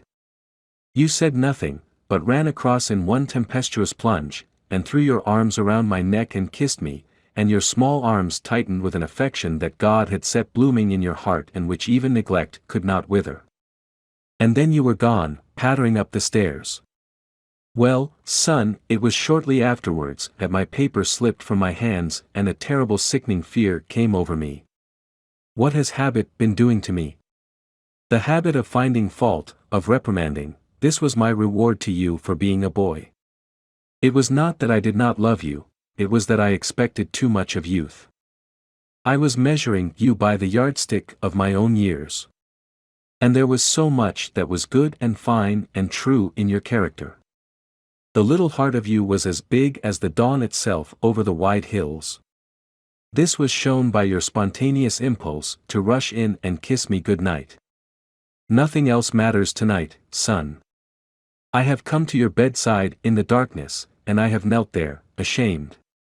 It is a feeble atonement. I know you would not understand these things if I told them to you during your waking hours.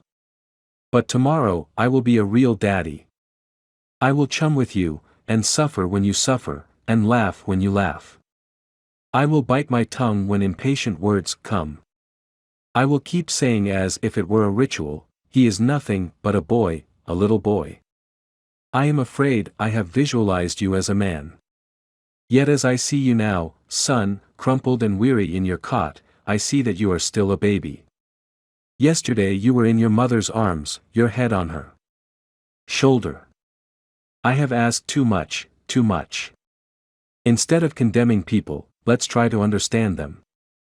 Let's try to figure out why they do what they do. That's a lot more profitable and intriguing than criticism, and it breeds sympathy, tolerance and kindness. To know all is to forgive all. As Dr. Johnson said, God himself, sir, does not propose to judge man until the end of his days. Why should you and I? Principle 1, don't criticize, condemn or complain. 2, the big secret of dealing with people.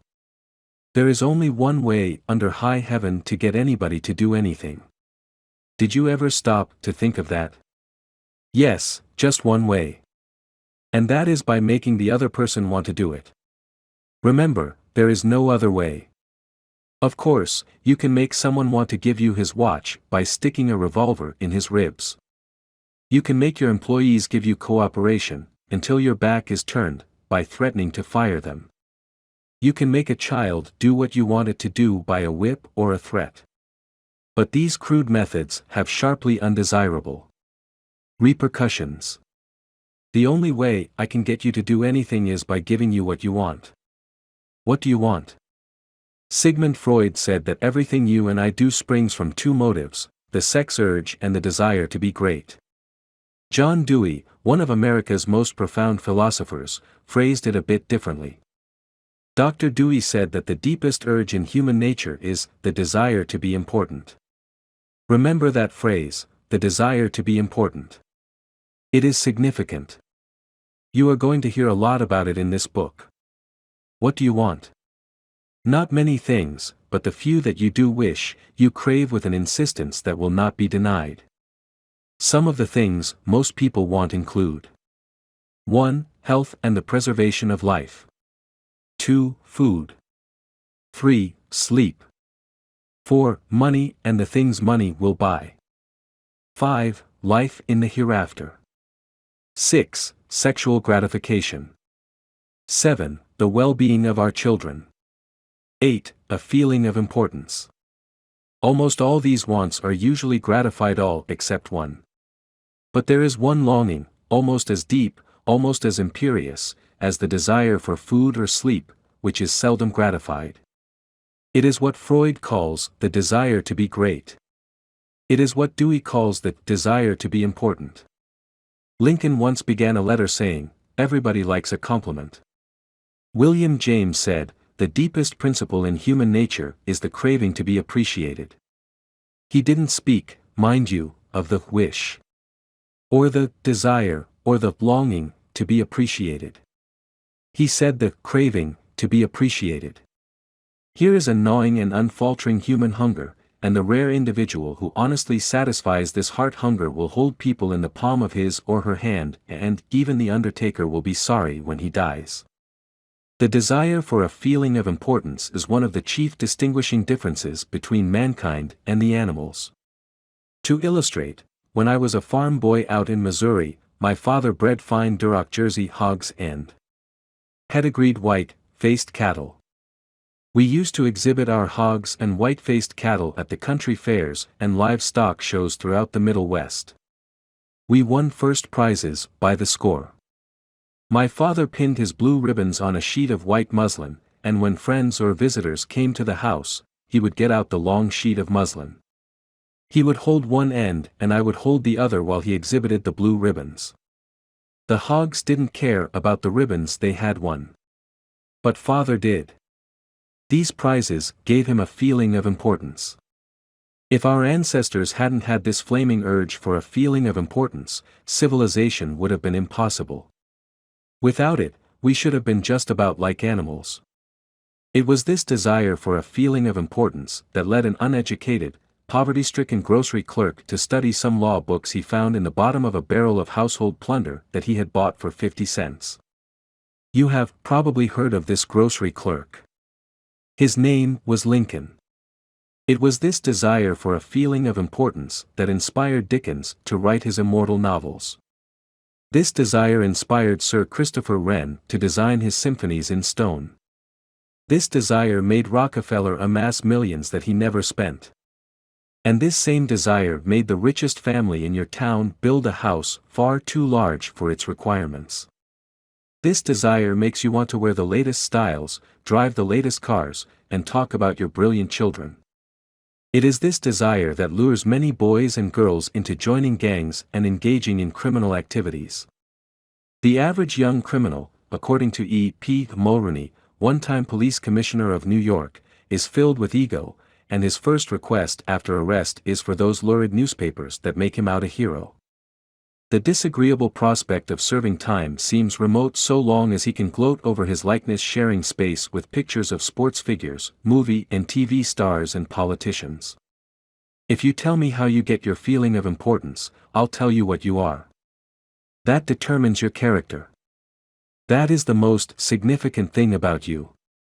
For example, John D. Rockefeller got his feeling of importance by giving money to erect a modern hospital in Peking, China, to care for millions of poor people whom he had never seen and never would see. Dillinger, on the other hand, got his feeling of importance by being a bandit, a bank robber and killer. When the FBI agents were hunting him, he dashed into a farmhouse up in Minnesota and said, "I'm Dillinger." Phi was proud of the fact that he was public enemy number one. "I'm not going to hurt you, but I'm Dillinger," he said. Yes, the one significant difference between Dillinger and Rockefeller is how they got their feeling of importance. History sparkles with amusing examples of famous people struggling for a feeling of importance. Even George Washington wanted to be called His Mightiness, the President of the United States, and Columbus pleaded for the title Admiral of the Ocean and Viceroy of India. Catherine the Great refused to open letters that were not addressed to Flare Imperial Majesty, and Mrs. Lincoln, in the white Flo use, turned upon Mrs. Grant like a tigress and shouted, "Flo, dare you be seated in my presence until I invite you."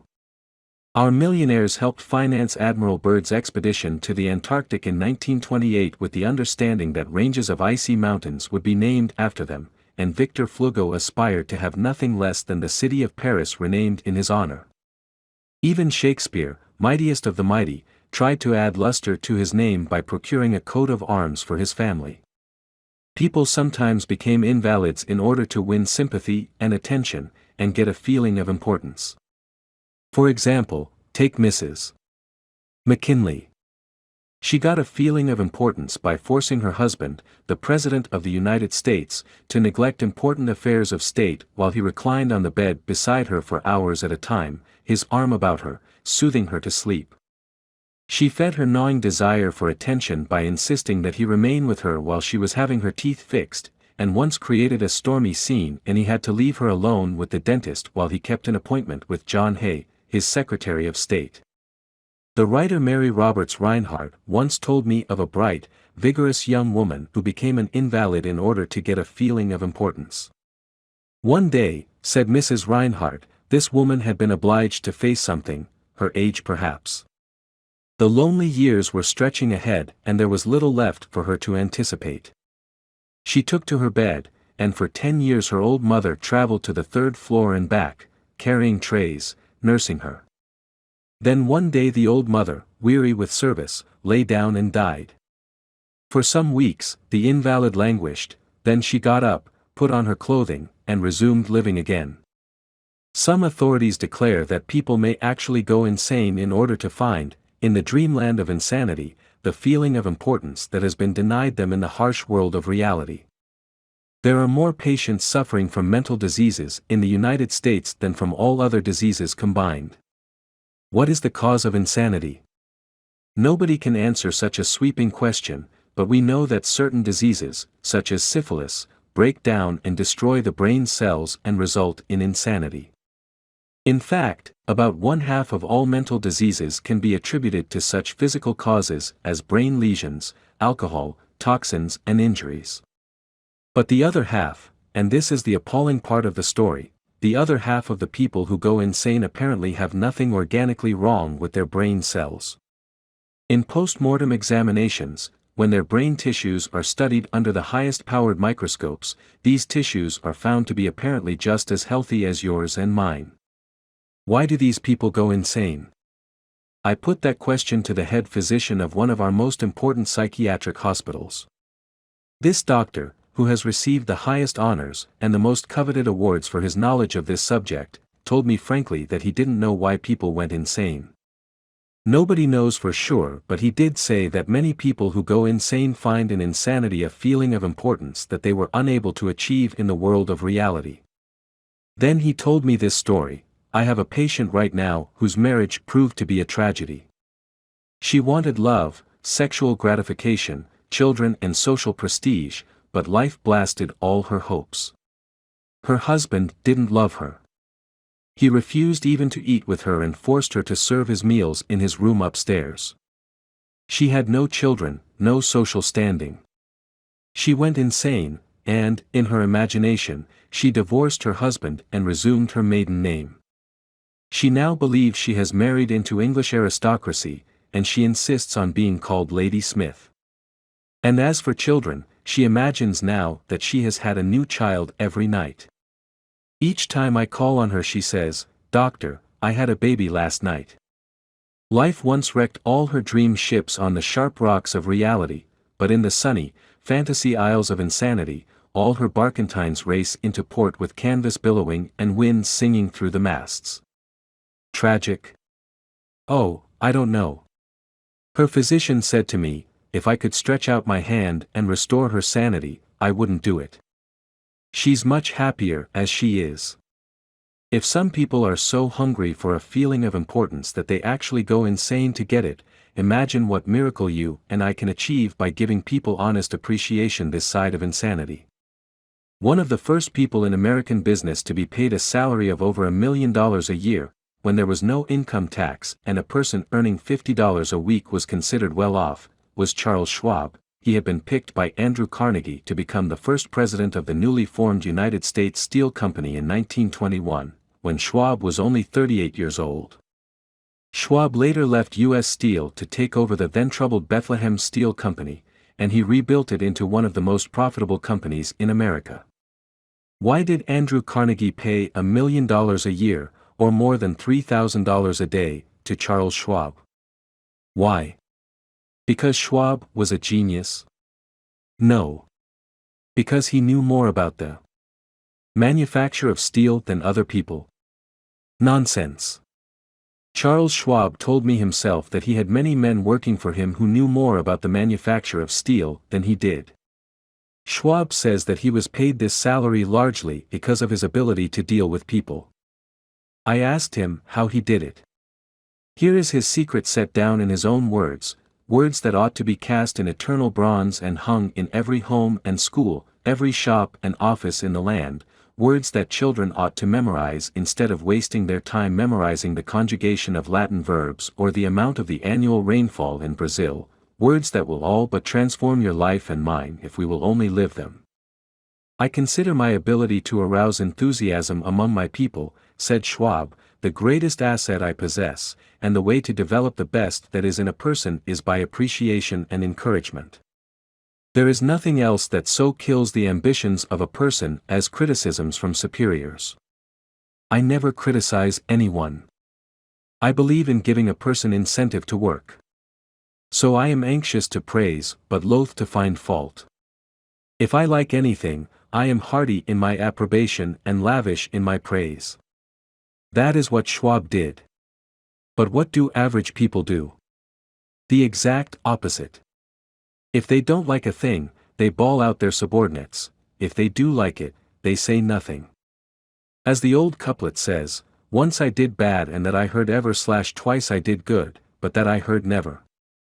In my wide association in life, meeting with many and great people in various parts of the world, Schwab declared, I have yet to find the person, however great or exalted his station, who did not do better work and put forth greater effort under a spirit of approval than he would ever do under a spirit of criticism. That, he said, frankly, was one of the outstanding reasons for the phenomenal success of Andrew Carnegie. Carnegie praised his associates publicly as well as privately. Carnegie wanted to praise his assistants even on his tombstone. He wrote an epitaph for himself which read, "Here lies one who knew how to get around him men who were cleverer than himself." Sincere appreciation was one of the secrets of the first John D. Rockefeller's success in handling men. For example, when one of his partners, Edward T. Bedford, lost $1 million for the firm by a bad buy in South America, John D. might have criticized, but he knew Bedford had done his best, and the incident was closed. So Rockefeller found something to praise. He congratulated Bedford because he had been able to save 60% of the money he had invested.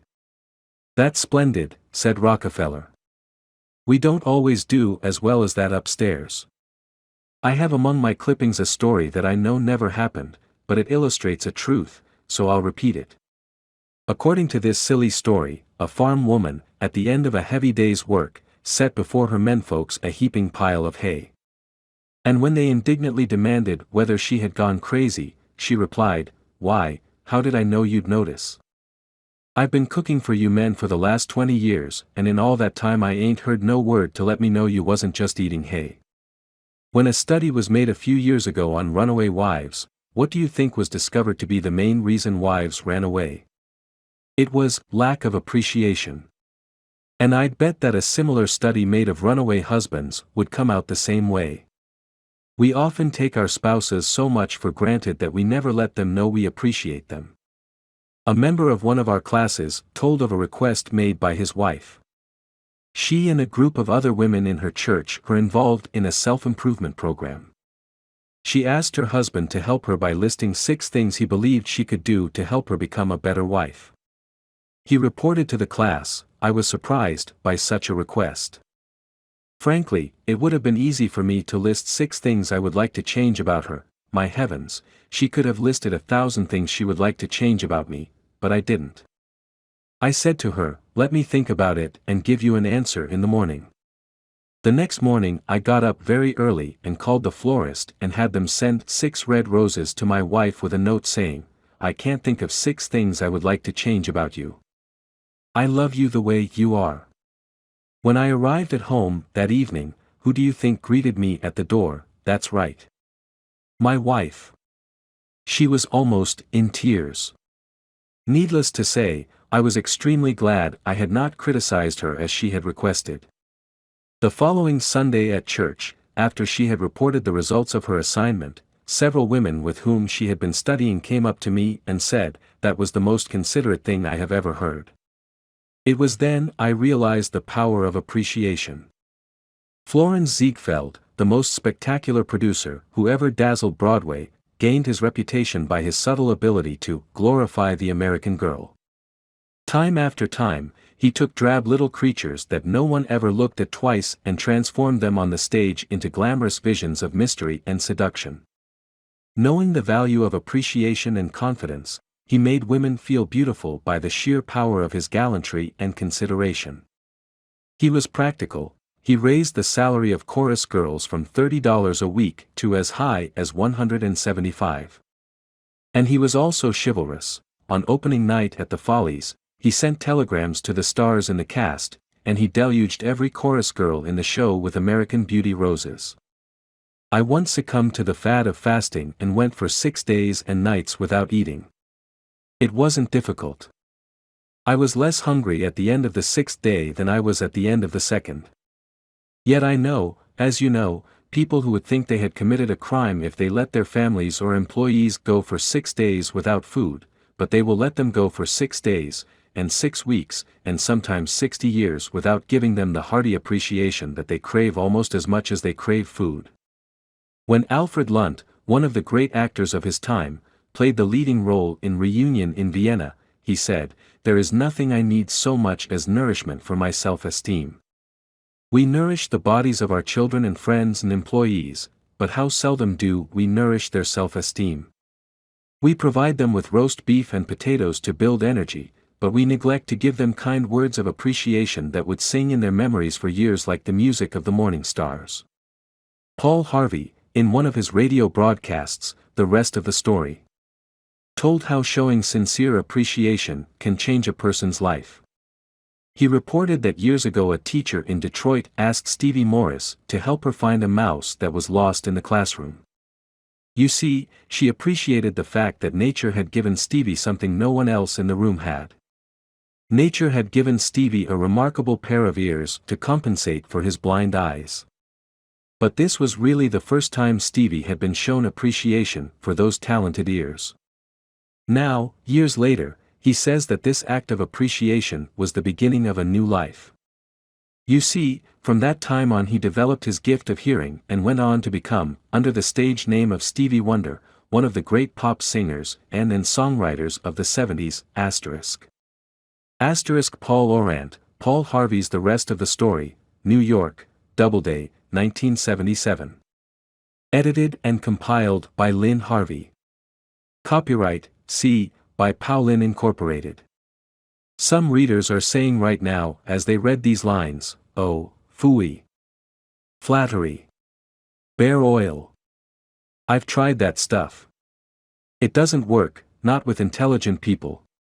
Of course, flattery seldom works with discerning people. It is shallow, selfish and insincere. It ought to fail, and it usually does. True, some people are so hungry, so thirsty, for appreciation that they will swallow anything, just as a starving man will eat grass and fishworms. Even Queen Victoria was susceptible to flattery. Prime Minister Benjamin Disraeli confessed that he put it on thick in dealing with the Queen. To use his exact words, he said he spread it on with a trowel. But Disraeli was one of the most polished, deft and adroit men who ever ruled the far-flung British Empire. He was a genius in his line. What would work for him wouldn't necessarily work for you and me. In the long run, flattery will do you more harm than good. Flattery is counterfeit, and like counterfeit money, it will eventually get you into trouble if you pass it to someone else. The difference between appreciation and flattery? That is simple. One is sincere and the other insincere. One comes from the heart out, the other from the teeth out. One is unselfish, the other selfish. One is universally admired, the other universally condemned. I recently saw a bust of Mexican hero General Alvaro Obregón in the Chapultepec Palace in Mexico City. Below the bust are carved these wise words from General Obregón's philosophy: don't be afraid of enemies who attack you. Be afraid of the friends who flatter you. No. No. No. I am not suggesting flattery. Far from it. I'm talking about a new way of life. Let me repeat. I am talking about a new way of life. King George V had a set of 6 maxims displayed on the walls of his study at Buckingham Palace. One of these maxims said, "Teach me neither to proffer nor receive cheap praise." That's all flattery is, cheap praise. I once read a definition of flattery that may be worth repeating.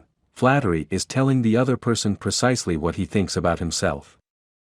Use what language you will, said Ralph Waldo Emerson, you can never say anything but what you are. If all we had to do was flatter, everybody would catch on and we should all be experts in human relations. When we are not engaged in thinking about some definite problem, we usually spend about 95% of our time thinking about ourselves. Now, if we stop thinking about ourselves for a while and begin to think of the other person's good points, we won't have to resort to flattery so cheap and false that it can be spotted almost before it is out of the mouth. One of the most neglected virtues of our daily existence is appreciation. Somehow, we neglect to praise our son or daughter when he or she brings home a good report card, and we fail to encourage our children when they first succeed in baking a cake or building a birdhouse. Nothing pleases children more than this kind of parental interest and approval. The next time you enjoy filet mignon at the club, send word to the chef that it was excellently prepared, and when a tired salesperson shows you unusual courtesy, please mention it. Every minister, lecturer and public speaker knows the discouragement of pouring himself or herself out to an audience and not receiving a single ripple of appreciative comment. What applies to professionals applies doubly to workers in offices, shops and factories and our families and friends. In our interpersonal relations, we should never forget that all our associates are human beings and hunger for appreciation. It is the legal tender that all souls enjoy. Try leaving a friendly trail of little sparks of gratitude on your daily trips. You will be surprised how they will set small flames of friendship that will be rose beacons on your next visit. Pamela Dunham of New Fairfield, Connecticut, had among her responsibilities on her job the supervision of a janitor who was doing a very poor job. The other employees would jeer at him and litter the hallways to show him what a bad job he was doing. It was so bad, productive time was being lost in the shop. Without success, Pam tried various ways to motivate this person. She noticed that occasionally he did a particularly good piece of work. She made a point to praise him for it in front of the other people. Each day the job he did all around got better, and pretty soon he started doing all his work efficiently. Now he does an excellent job and other people give him appreciation and recognition. Honest appreciation got results where criticism and ridicule failed. Hurting people not only does not change them, it is never called for. There is an old saying that I have cut out and pasted on my mirror, or I cannot help but see it every day. I shall pass this way but once, any good, therefore, that I can do or any kindness that I can show to any human being, let me do it now. Let me not defer nor neglect it, for I shall not pass this way again. Emerson said, "Every man I meet is my superior in some way, in that, I learn of him." If that was true of Emerson, isn't it likely to be 1,000 times more true of you and me? Let's cease thinking of our accomplishments, our wants. Let's try to figure out the other person's good points. Then, forget flattery.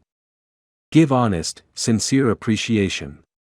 Be hearty in your approbation and lavish in your praise, and people will cherish your words and treasure them and repeat them over a lifetime, repeat them years after you have forgotten them. Principle 2. Give honest and sincere appreciation. 3. He who can do this has the whole world with him. He who cannot walks a lonely way. I often went fishing up in Maine during the summer. Personally, I am very fond of strawberries and cream, but I have found that for some strange reason, fish prefer worms. So when I went fishing, I didn't think about what I wanted. I thought about what they wanted. I didn't bait the hook with strawberries and cream.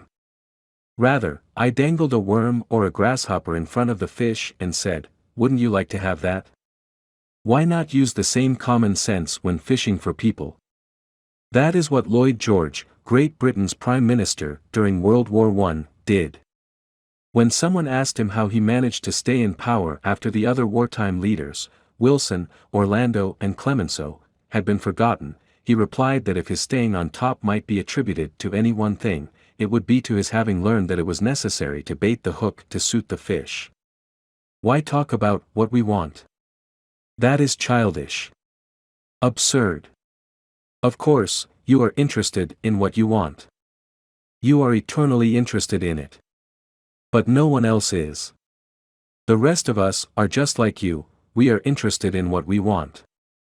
So the only way CM Earth to influence other people is to talk about what they want and show them how to get it. Remember that tomorrow when you are trying to get somebody to do something. If, for example, you don't want your children to smoke, don't preach at them, and don't talk about what you want, but show them that cigarettes may keep them from making the basketball team or winning the 100-yard dash. This is a good thing to remember regardless of whether you are dealing with children or calves or chimpanzees. For example, one day Ralph Waldo Emerson and his son tried to get a calf into the barn. But they made the common mistake of thinking only of what they wanted. Emerson pushed and his son pulled. But the calf was doing just what they were doing, he was thinking only of what he wanted, so he stiffened his legs and stubbornly refused to leave the pasture. The Irish housemaid saw their predicament. She couldn't write essays and books, but, on this occasion at least, she had more horse sense, or calf sense, than Emerson had. She thought of what the calf wanted, so she put her maternal finger in the calf's mouth and let the calf suck her finger as she gently led him into the barn. Every act you have ever performed since the day you were born was performed because you wanted something. How about the time you gave a large contribution to the Red Cross? Yes, that is no exception to the rule. You gave the Red Cross the donation because you wanted to lend a helping hand, you wanted to do a beautiful, unselfish, divine act. Inasmuch as ye have done it unto one of the least of these my brethren, ye have done it unto me. If you hadn't wanted that feeling more than you wanted your money, you would not have made the contribution. Of course, you might have made the contribution because you were ashamed to refuse or because a customer asked you to do it. But one thing is certain. You made the contribution because you wanted something. Harry A. Overstreet in his illuminating book Influencing Human Behavior said, "Action springs out of what we fundamentally desire, and the best piece of advice which can be given to would-be persuaders, whether in business, in the home, in the school, in politics, is, first, arouse in the other person an eager want. He who can do this has the whole world with him.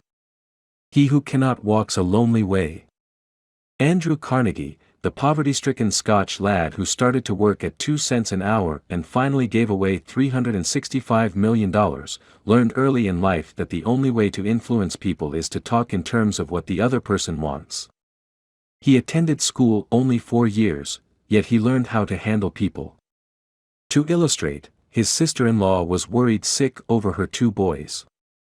They were at Yale, and they were so busy with their own affairs that they neglected to write home and paid no attention whatever to their mother's frantic letters. Then Carnegie offered to wager $100 that he could get an answer by return mail, without even asking for it. Someone called his bet, so he wrote his nephews a chatty letter, mentioning casually in a postscript that he was sending each one a $5 bill. He neglected, however, to enclose the money. Back came replies by return mail thanking "Dear Uncle Andrew" for his kind note, and you can finish the sentence yourself. Another example of persuading comes from Stan Novak of Cleveland, Ohio, a participant in our course.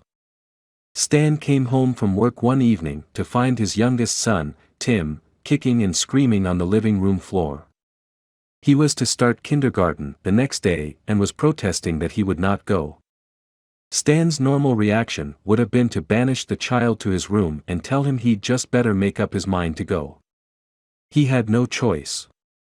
But tonight, recognizing that this would not really help Tim start kindergarten in the best frame of mind, Stan sat down and thought, if I were Tim, why would I be excited about going to kindergarten? He and his wife made a list of all the fun things Tim would do, such as finger painting, singing songs, making new friends. Then, they put them into action. We all started finger painting on the kitchen table, my wife, Lil, my other son Bob, and myself, all having fun. Soon Tim was peeping around the corner. Next he was begging to participate. Oh, no. You have to go to kindergarten first to learn how to finger paint.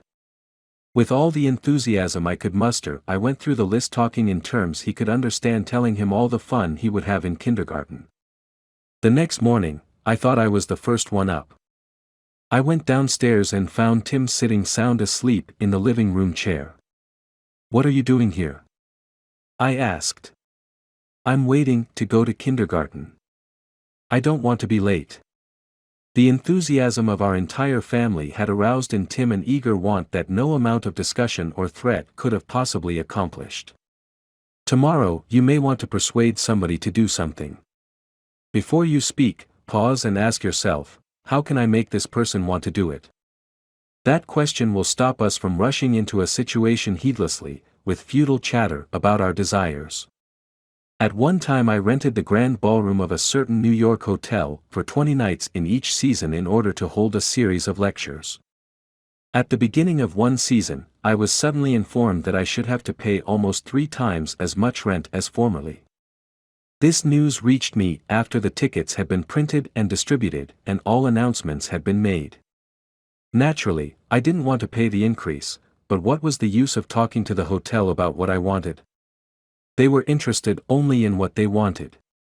So a couple of days later I went to see the manager. I was a bit shocked when I got your letter, I said, but I don't blame you at all. If I had been in your position, I should probably have written a similar letter myself.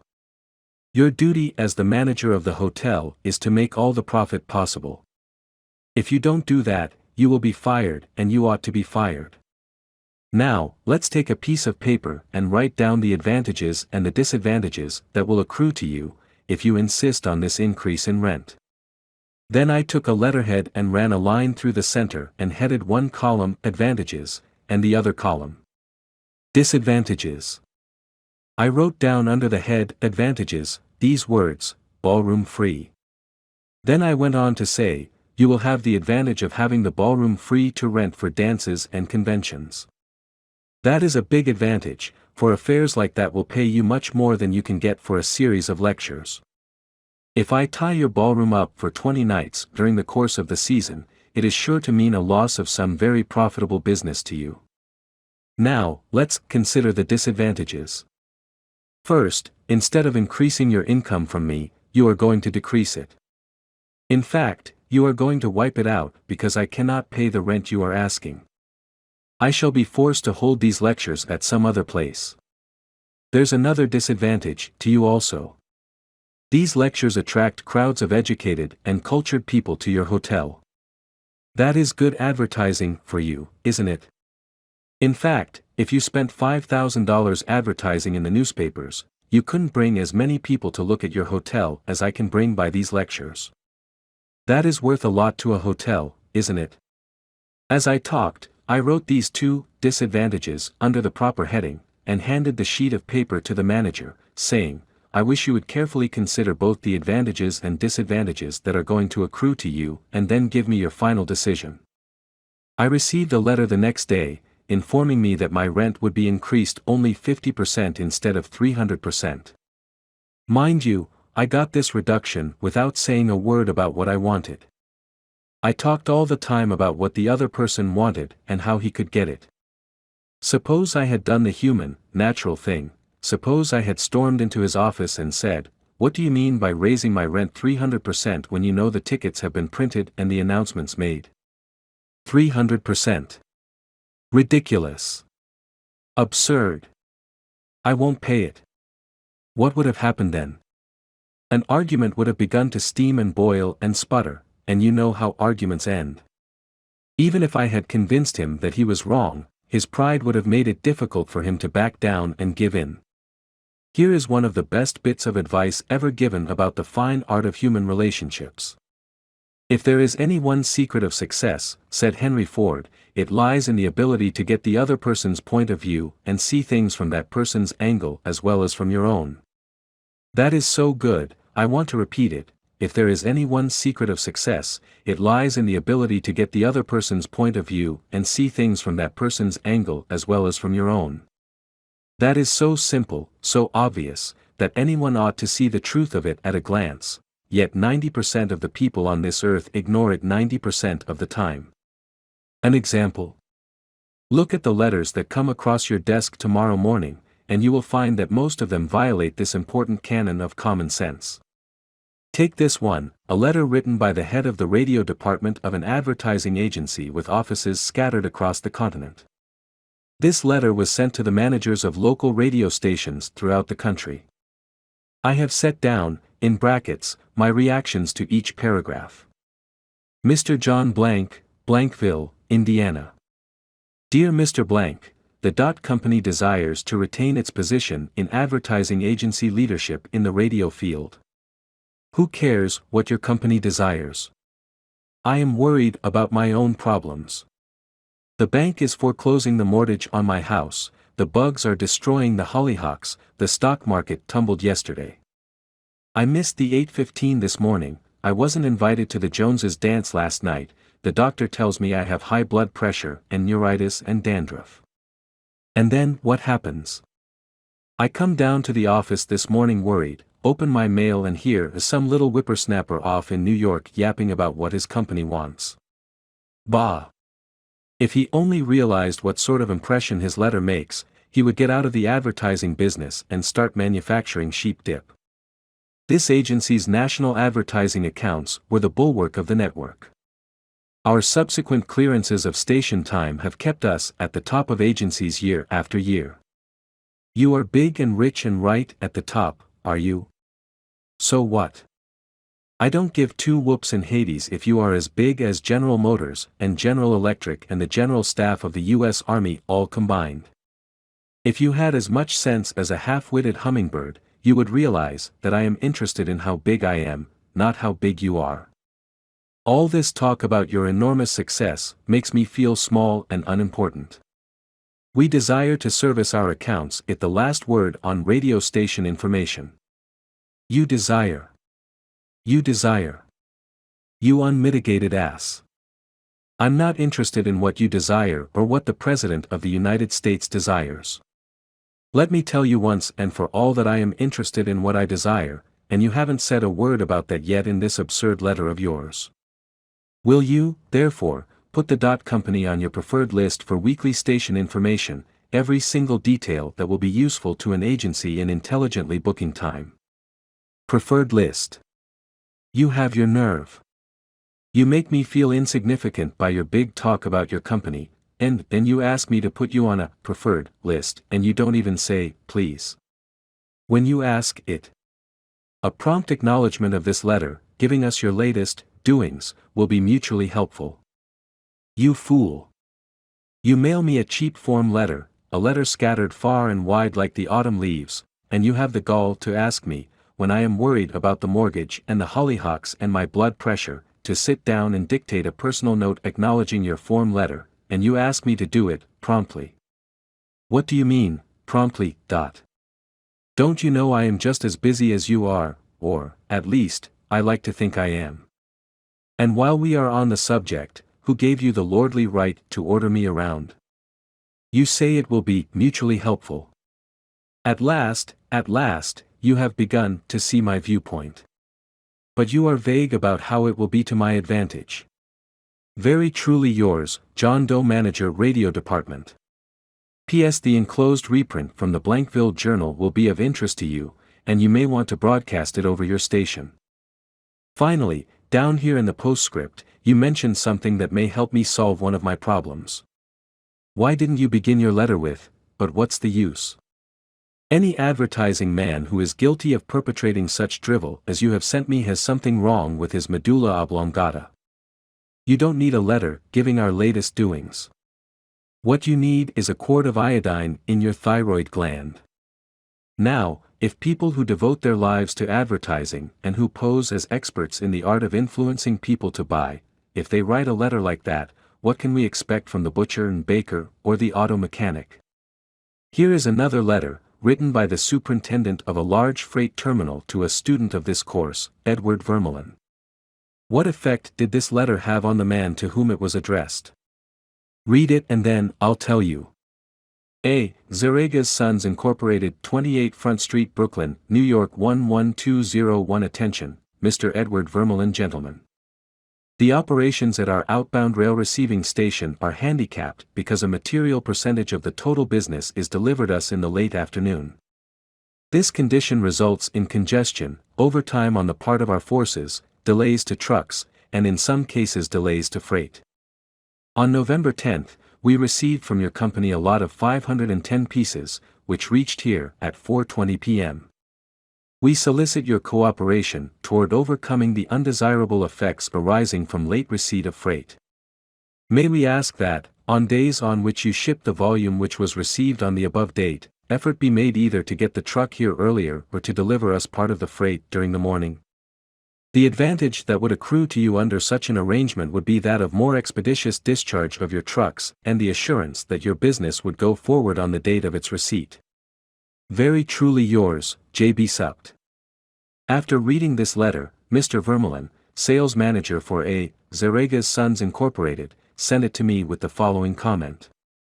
This letter had the reverse effect from that which was intended.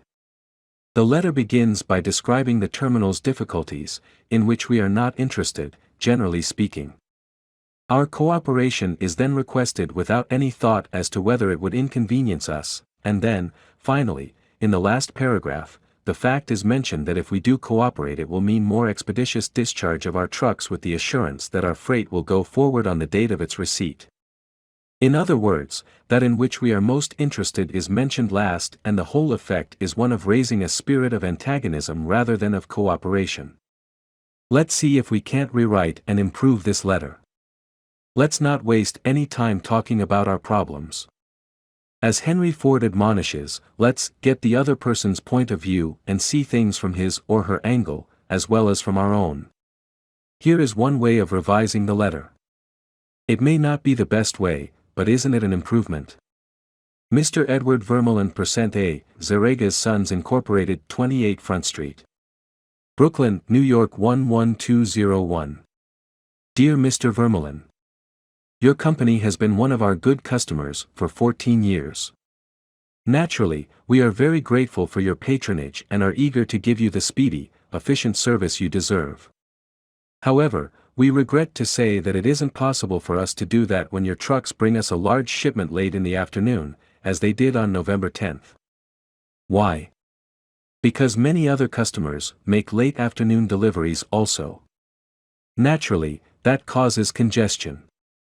That means your trucks are held up unavoidably at the pier and sometimes even your freight is delayed. That's bad, but it can be avoided.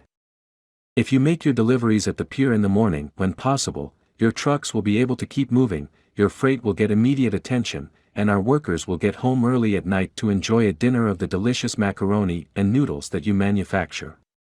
Regardless of when your shipments arrive, we shall always cheerfully do all in our power to serve you promptly.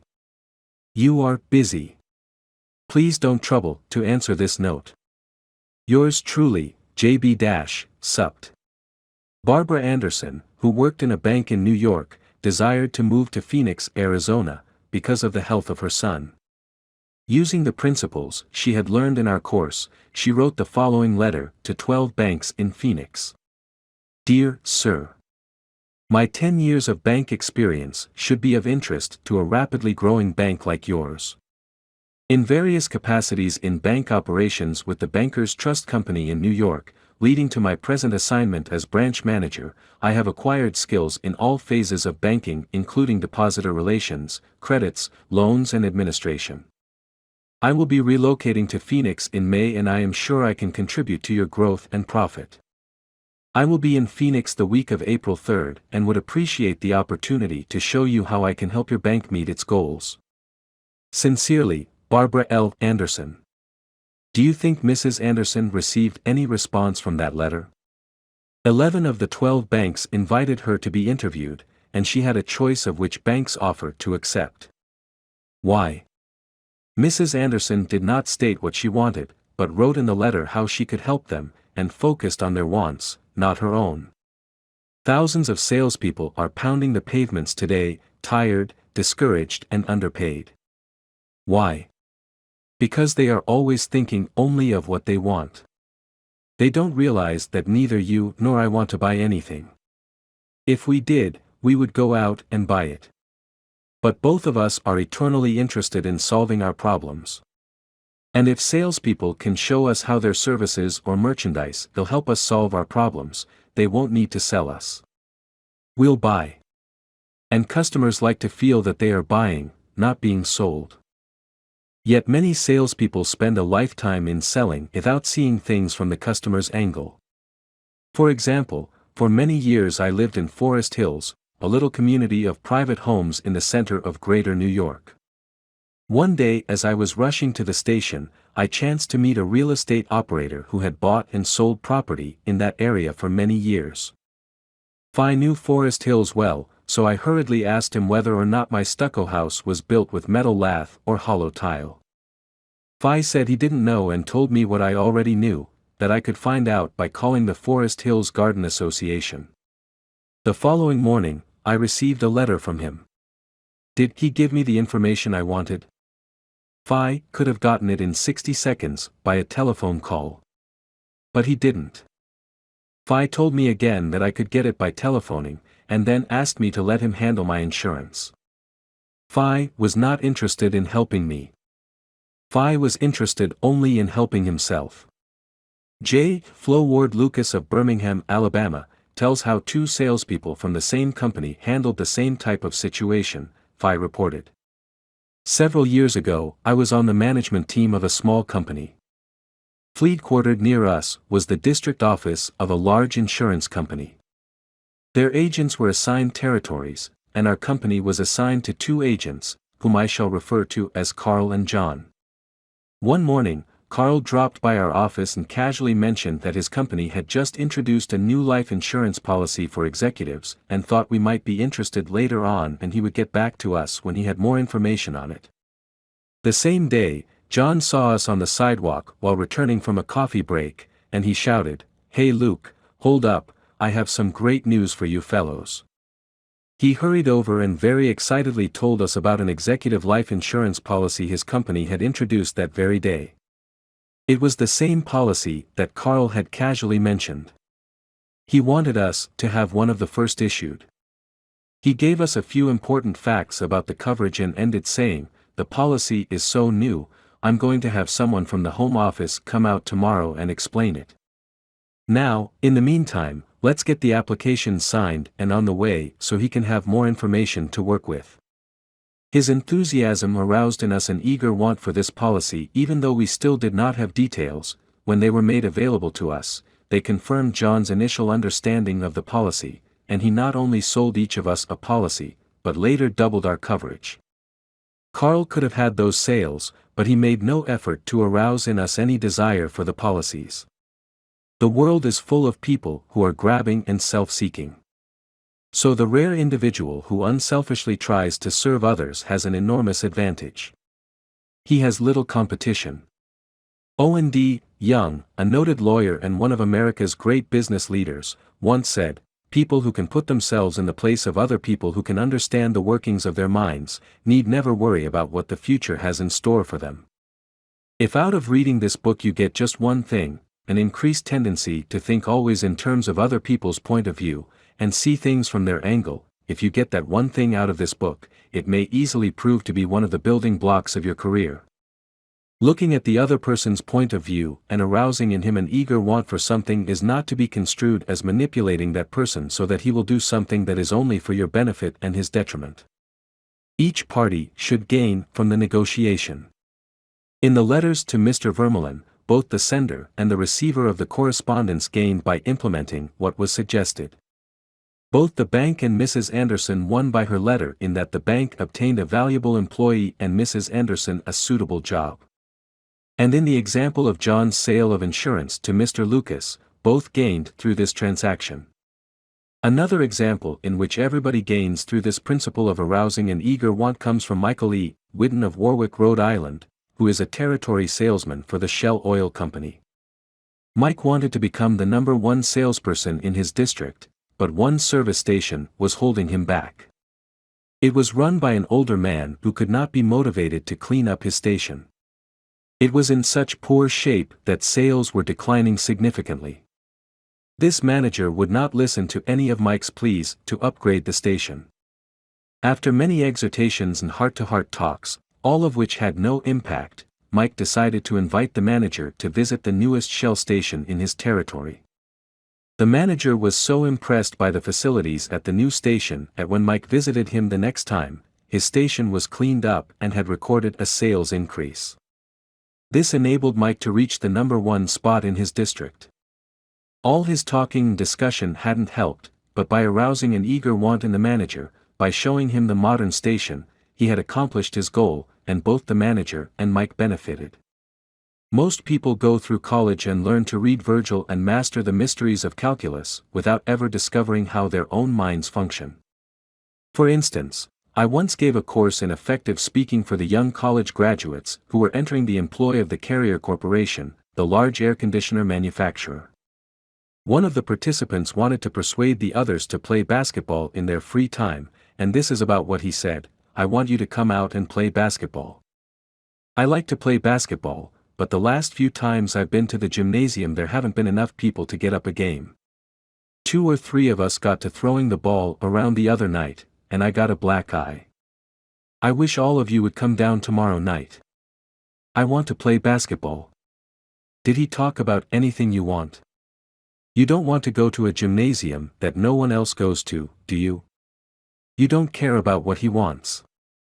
You don't want to get a black eye. Could he have shown you how to get the things you want by using the gymnasium? Surely. More pep. Keener edge to the appetite. Clearer brain. Fun. Games. Basketball. To repeat Professor Overstreet's wise advice, first, arouse in the other person an eager want. He who can do this has the whole world with him. He who cannot walks a lonely way. One of the students in the author's training course was worried about his little boy. The child was underweight and refused to eat properly. His parents used the usual method. They scolded and nagged. Mother wants you to eat this and that. Father wants you to grow up to be a big man. Did the boy pay any attention to these pleas? Just about as much as you pay to one fleck of sand on a sandy beach. No one with a trace of horse sense would expect a child 3 years old to react to the viewpoint of a father 30 years old. Yet that was precisely what that father had expected. It was absurd. He finally saw that. So he said to himself, "What does that boy want? How can I tie up what I want to what he wants?" It was easy for the father when he started thinking about it. His boy had a tricycle and he loved to ride up and down the sidewalk in front of the house in Brooklyn. A few doors down the street lived a bully, a bigger boy who would pull the little boy off his tricycle and ride it himself. Naturally, the little boy would run screaming to his mother, and she would have to come out and take the bully off the tricycle and put her little boy on again. This happened almost every day. What did the little boy want? It didn't take a Sherlock Holmes to answer that one. His pride, his anger, his desire for a feeling of importance, all the strongest emotions in his makeup, goaded him to get revenge, to smash the bully in the nose. And when his father explained that the boy would be able to wallop the daylights out of the bigger kid someday if he would only eat the things his mother wanted him to eat, when his father promised him that, there was no longer any problem of dietetics. That boy would have eaten spinach, sauerkraut, salt mackerel, anything in order to be big enough to whip the bully who had humiliated him so often. After solving that problem, the parents tackled another. The little boy had the unholy habit of wetting his bed. He slept with his grandmother. In the morning, his grandmother would wake up and feel the sheet and say, "Look, Johnny, what you did again last night." He would say, "No, I didn't do it." "You did it." Scolding, spanking, shaming him, reiterating that the parents didn't want him to do it, none of these things kept the bed dry. So the parents asked, "How can we make this boy want to stop wetting his bed?" What were his wants? First, he wanted to wear pajamas like Daddy instead of wearing a nightgown like Grandmother. Grandmother was getting fed up with his nocturnal iniquities, so she gladly offered to buy him a pair of pajamas if he would reform.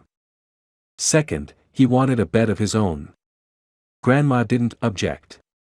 His mother took him to a department store in Brooklyn, winked at the salesgirl, and said, "Here's a little gentleman who would like to do some shopping." The salesgirl made him feel important by saying, "Young man, what can I show you?" He stood a couple of inches taller and said, "I want to buy a bed for myself."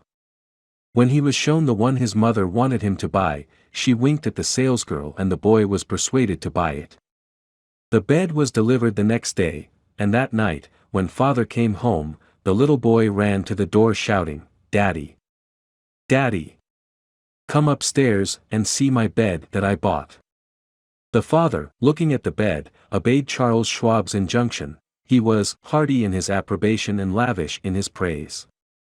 "You are not going to wet this bed, are you?" the father said. "Oh, no, no. I am not going to wet this bed." The boy kept his promise, for his pride was involved. That was his bed. He and he alone had bought it. And he was wearing pajamas, now like a little man. He wanted to act like a man. And he did.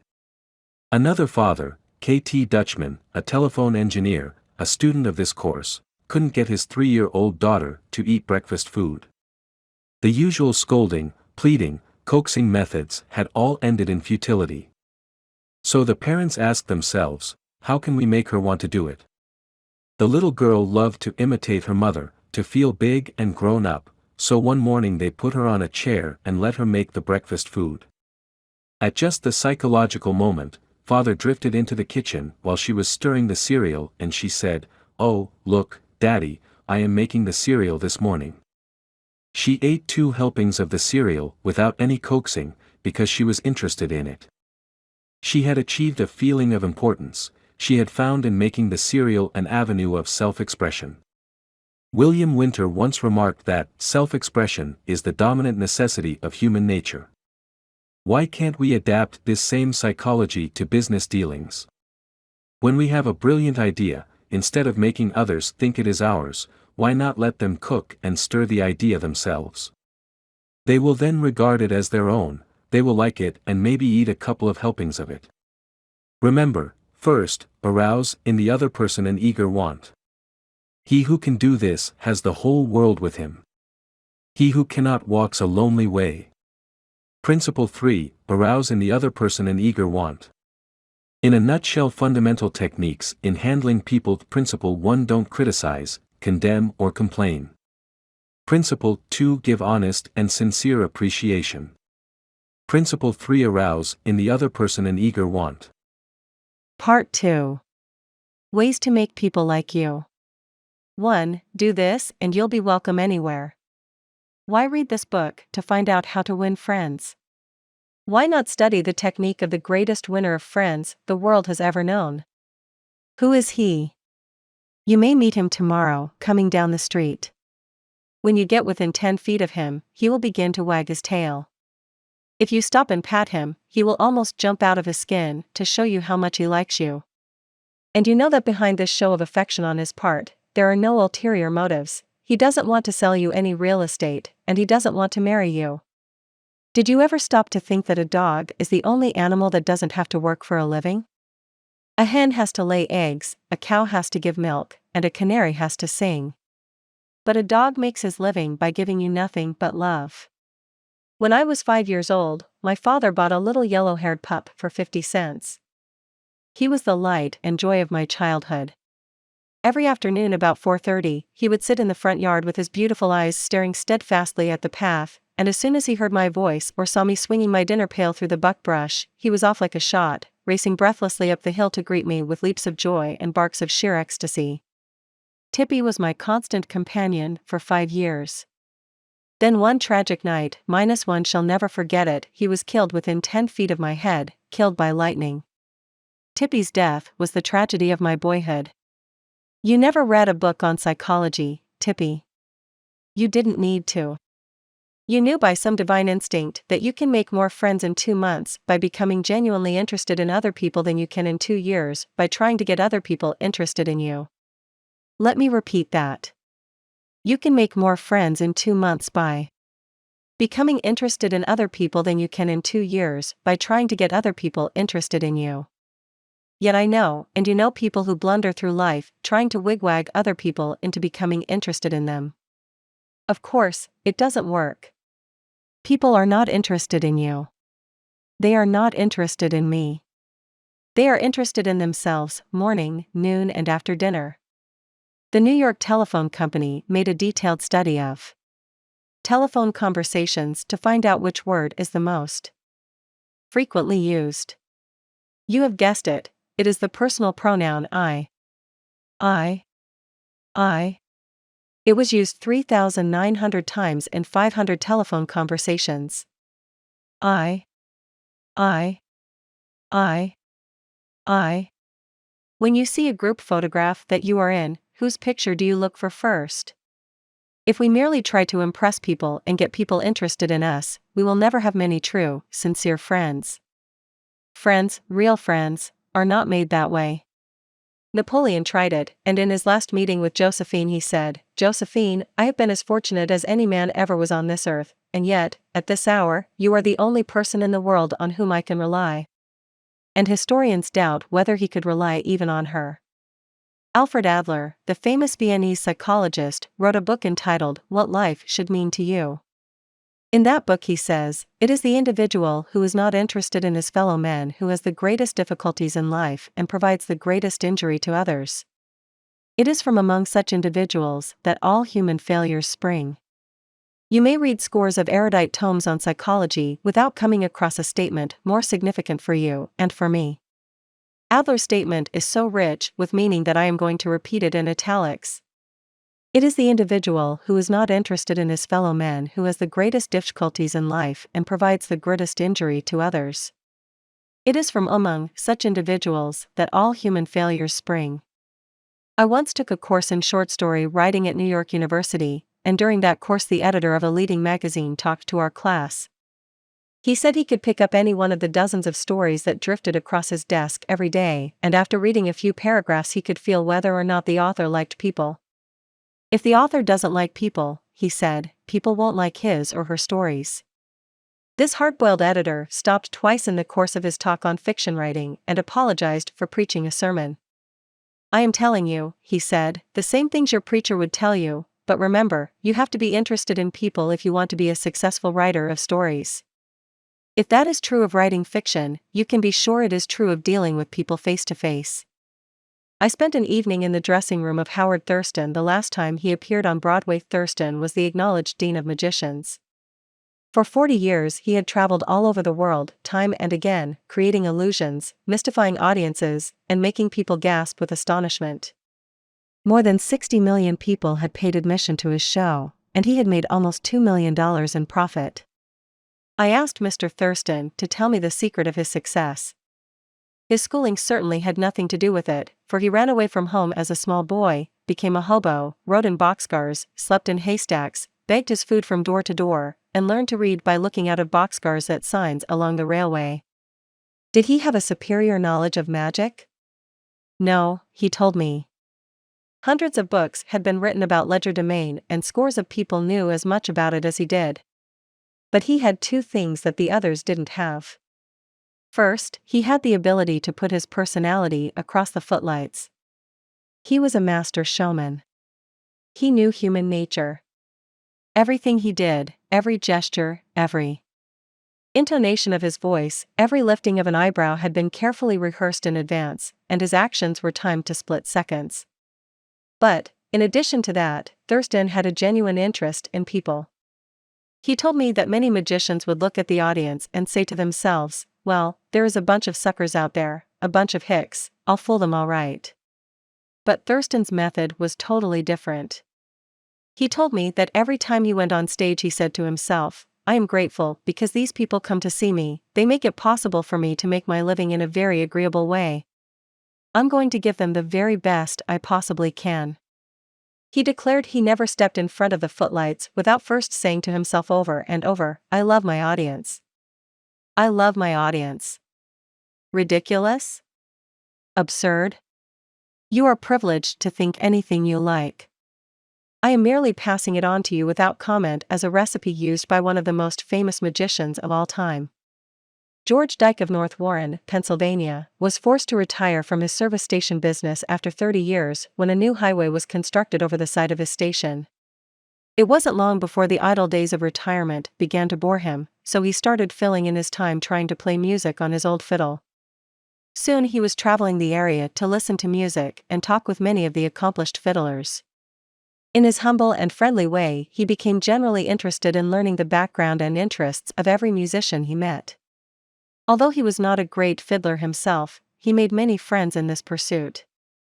He attended competitions and soon became known to the country music fans in the eastern part of the United States as Uncle George, the fiddle scraper from Kinzua County. When we heard Uncle George, he was 72 and enjoying every minute of his life. By having a sustained interest in other people, he created a new life for himself at a time when most people consider their productive years over. That, too, was one of the secrets of Theodore Roosevelt's astonishing popularity. Even his servants loved him.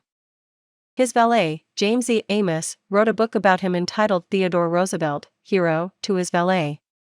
In that book Amos relates this illuminating incident. My wife one time asked the president about a Bob White.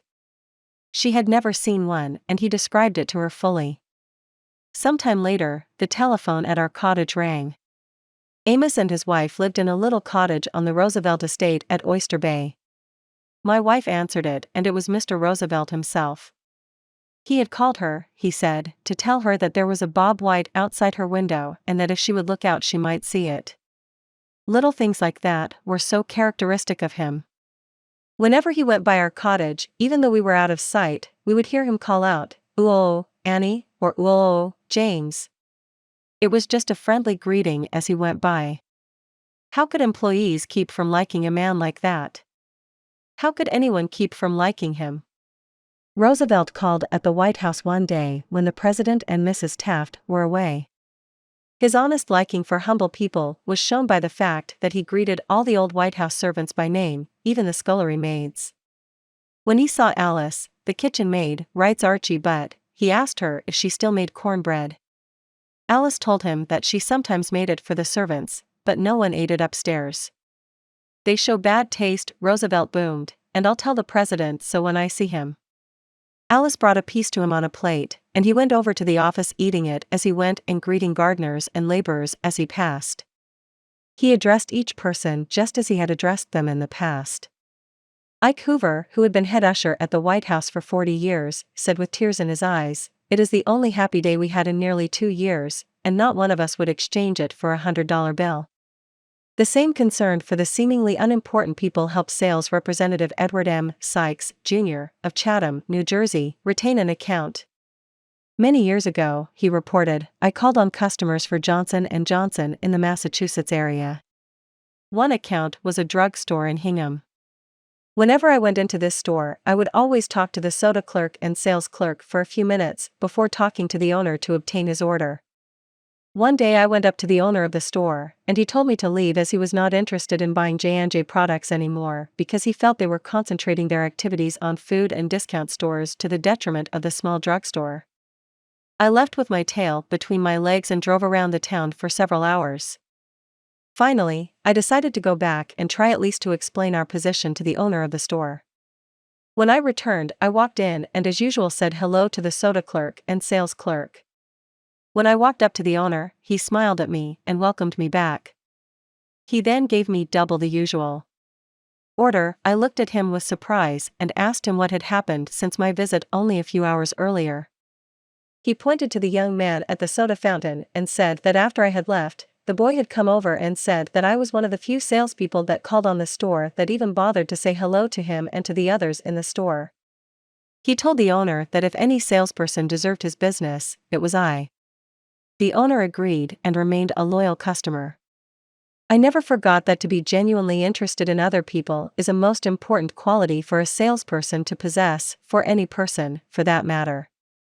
I have discovered from personal experience that one can win the attention and time and cooperation of even the most sought-after people by becoming genuinely interested in them. Let me illustrate. Years ago, I conducted a course in fiction writing at the Brooklyn Institute of Arts and Sciences, and we wanted such distinguished and busy authors as Kathleen Norris, Fannie Hurst, Ida Tarbell, Albert Payson Terhune and Rupert Hughes to come to Brooklyn and give us the benefit of their experiences. So we wrote them, saying we admired their work and were deeply interested in getting their advice and learning the secrets of their success. Each of these letters was signed by about 150 students. We said we realized that these authors were busy, too busy to prepare a lecture. So we enclosed a list of questions for them to answer about themselves and their methods of work. They liked that. Who wouldn't like it? So they left their homes and traveled to Brooklyn to give us a helping hand. By using the same method, I persuaded Leslie M. Shaw, Secretary of the Treasury in Theodore Roosevelt's cabinet, George W. Wickersham, Attorney General in Taft's cabinet, William Jennings Bryan, Franklin D. Roosevelt and many other prominent men to come to talk to the students of my courses in public speaking. All of us, be we workers in a factory, clerks in an office, or even a king upon his throne, all of us, like people who admire us. Take the German Kaiser, for example. At the close of World War I, he was probably the most savagely and universally despised man on this earth. Even his own nation turned against him when he fled over into Holland to save his neck. The hatred against him was so intense that millions of people would have loved to tear him limb from limb or burn him at the stake. In the midst of all this forest fire of fury, one little boy wrote the Kaiser a simple, sincere letter glowing with kindliness and admiration. This little boy said that no matter what the others thought, he would always love Wilhelm as his emperor. The Kaiser was deeply touched by his letter and invited the little boy to come to see him.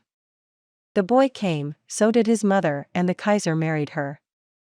That little boy didn't need to read a book on how to win friends and influence people.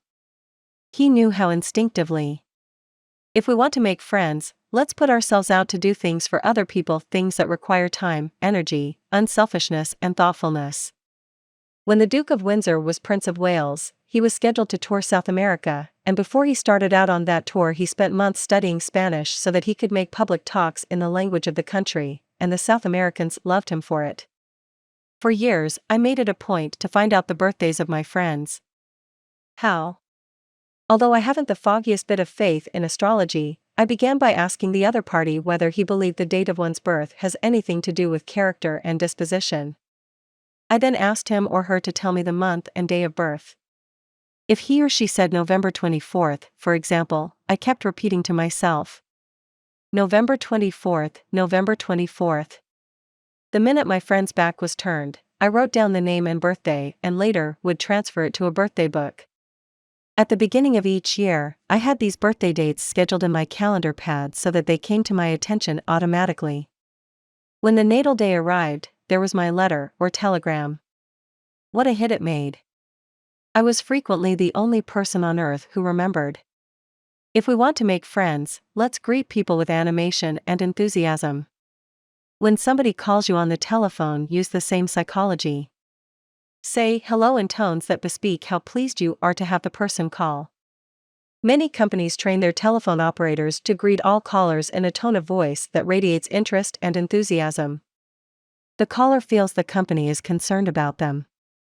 Let's remember that when we answer the telephone tomorrow.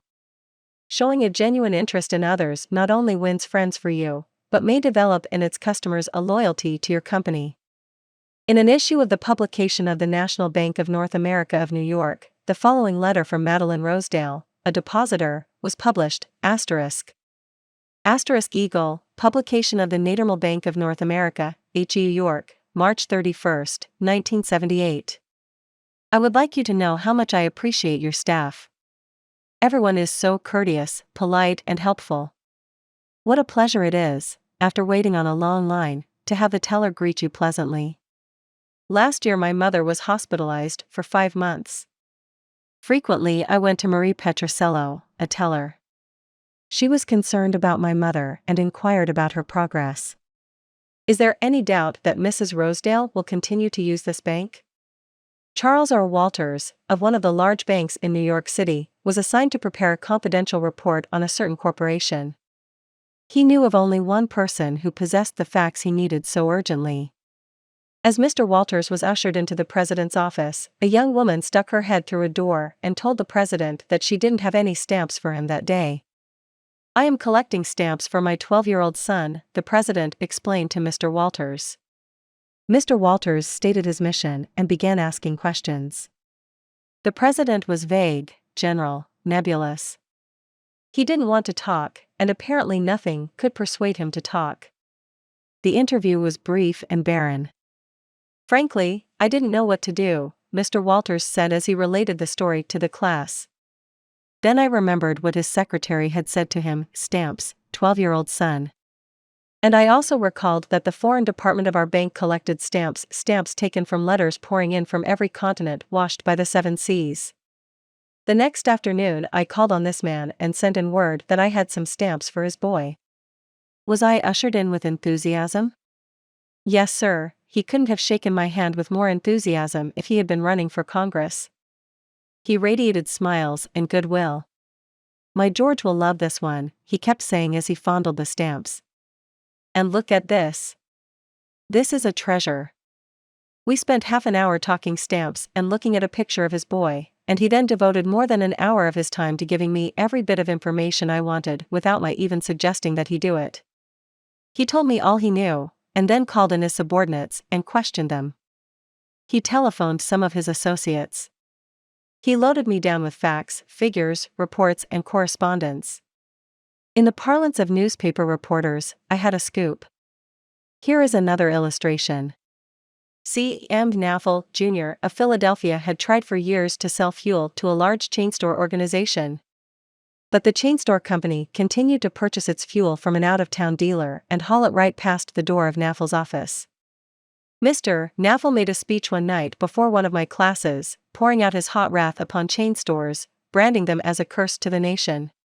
And still he wondered why he couldn't sell them.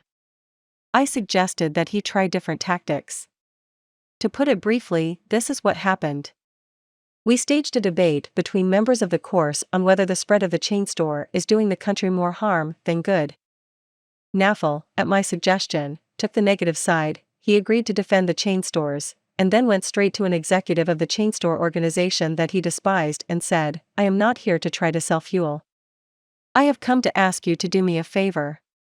He then told about his debate and said, I have come to you for help because I can't think of anyone else who would be more capable of giving me the facts I want. I'm anxious to win this debate, and I'll deeply appreciate whatever help you can give me. Here is the rest of the story in Mr. Naffle's own words. I had asked this man for precisely 1 minute of his time. It was with that understanding that he consented to see me. After I had stated my case, he motioned me to a chair and talked to me for exactly 1 hour and 47 minutes. He called in another executive who had written a book on chain stores. He wrote to the National Chain Store Association and secured for me a copy of a debate on the subject. He feels that the chain store is rendering a real service to humanity. He is proud of what he is doing for hundreds of communities. His eyes fairly glowed as he talked, and I must confess that he opened my eyes to things I had never even dreamed of. He changed my whole mental attitude. As I was leaving, he walked with me to the door, put his arm around my shoulder, wished me well in my debate, and asked me to stop in and see him again and let him know how I made out. The last words he said to me were, "Please see me again later in the spring. I should like to place an order with you for fuel." To me that was almost a miracle. Here he was offering to buy fuel without my even suggesting it. I had made more headway in 2 hours by becoming genuinely interested in him and his problems than I could have made in 10 years trying to get him interested in me and my product. You didn't discover a new truth, Mr. Naffle. For a long time ago, 100 years before Christ was born, a famous old Roman poet, Publilius Cyrus, remarked, "We are interested in others when they are interested in us." A show of interest, as with every other principle of human relations, must be sincere. It must pay off not only for the person showing the interest, but for the person receiving the attention. It is a two-way street, both parties benefit. Martin Ginsburg, who took our course in Long Island, New York, reported how the special interest a nurse took in him profoundly affected his life. It was Thanksgiving Day, and I was 10 years old. I was in a welfare ward of a city hospital and was scheduled to undergo major orthopedic surgery the next day. I knew that I could only look forward to months of confinement, convalescence, and pain.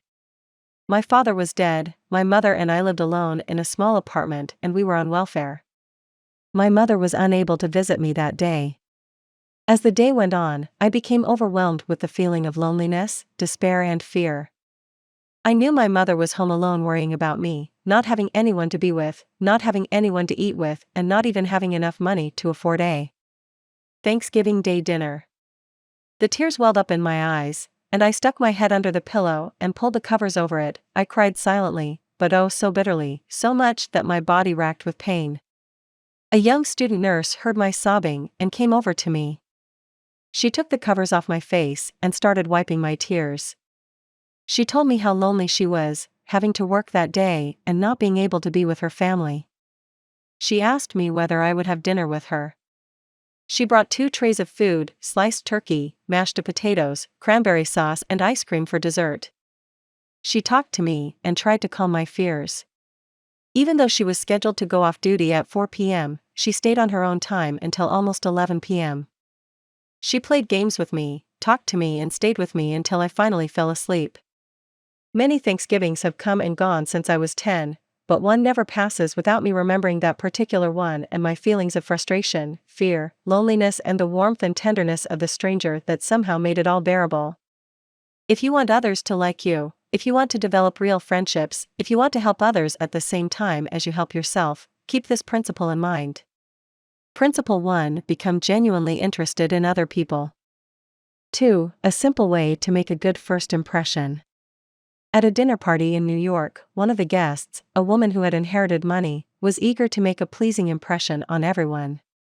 She had squandered a modest fortune on sables, diamonds, and pearls. But she hadn't done anything whatever about her face. It radiated sourness and selfishness. She didn't realize what everyone knows, namely, that the expression one wears on one's face is far more important than the clothes one wears on one's back. Charles Schwab told me his smile had been worth $1 million. And he was probably understating the truth. For Schwab's personality, his charm, his ability to make people like him, were almost wholly responsible for his extraordinary success, and one of the most delightful factors in his personality was his captivating smile.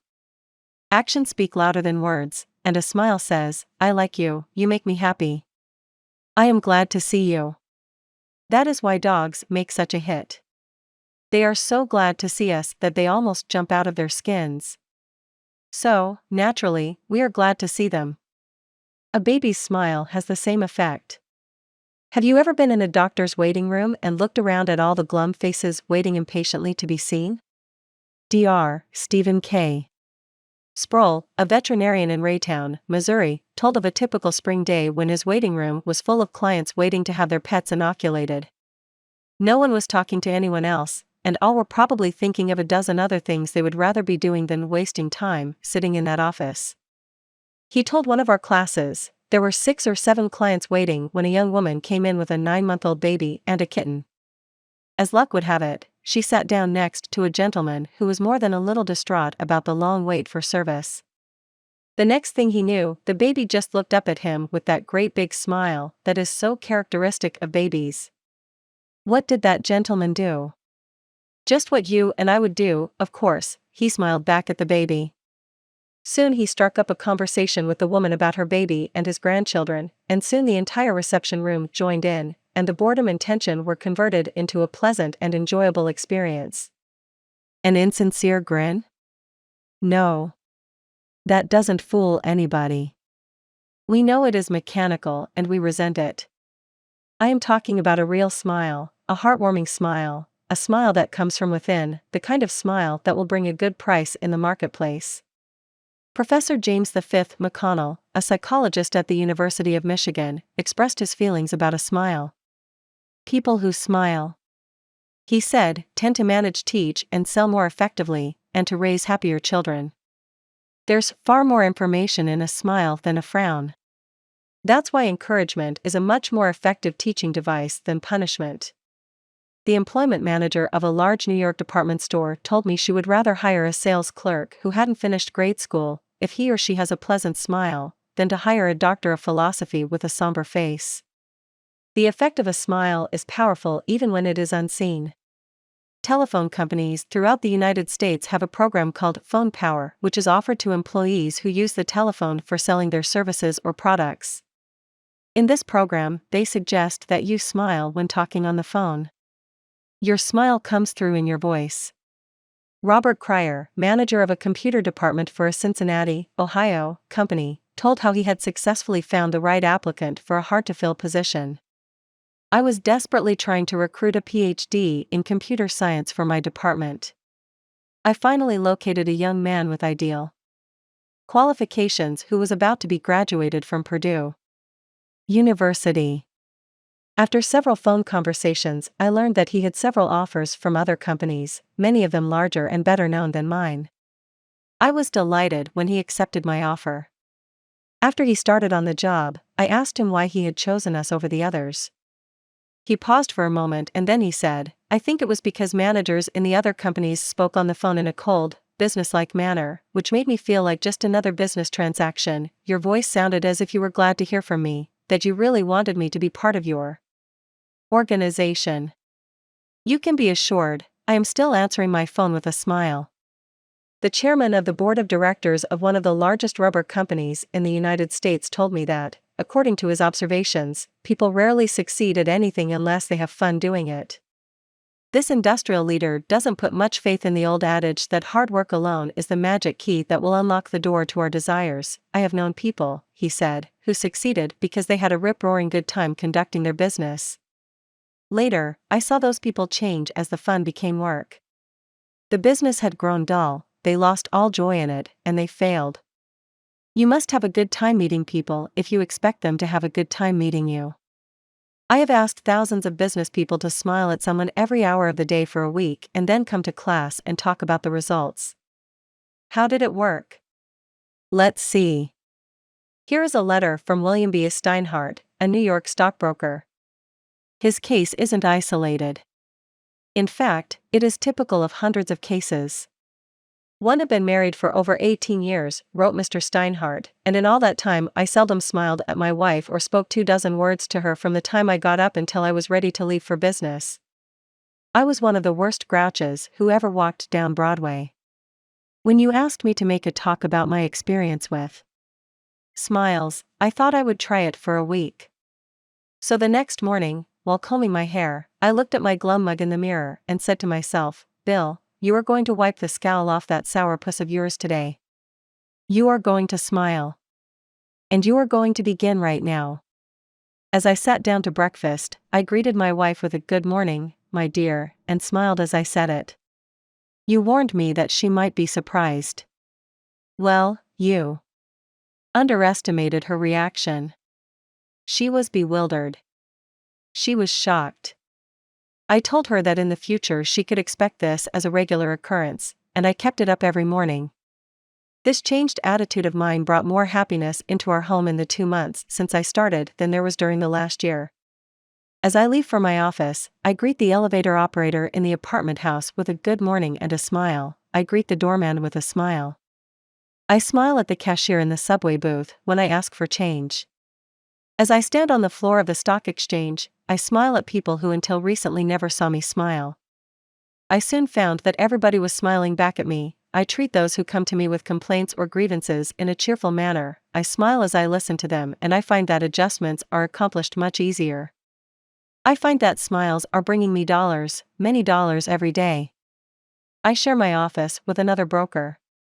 One of his clerks is a likable young chap, and I was so elated about the results I was getting that I told him recently about my new philosophy of human relations.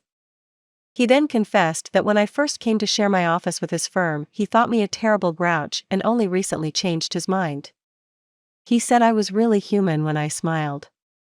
I have also eliminated criticism from my system.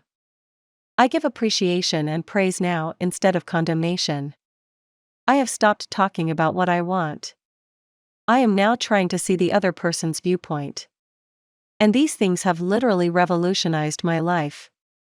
I am a totally different man, a happier man, a richer in friendships and happiness, the only things that matter much after all. You don't feel like smiling? Then what? 2 things. First, force yourself to smile.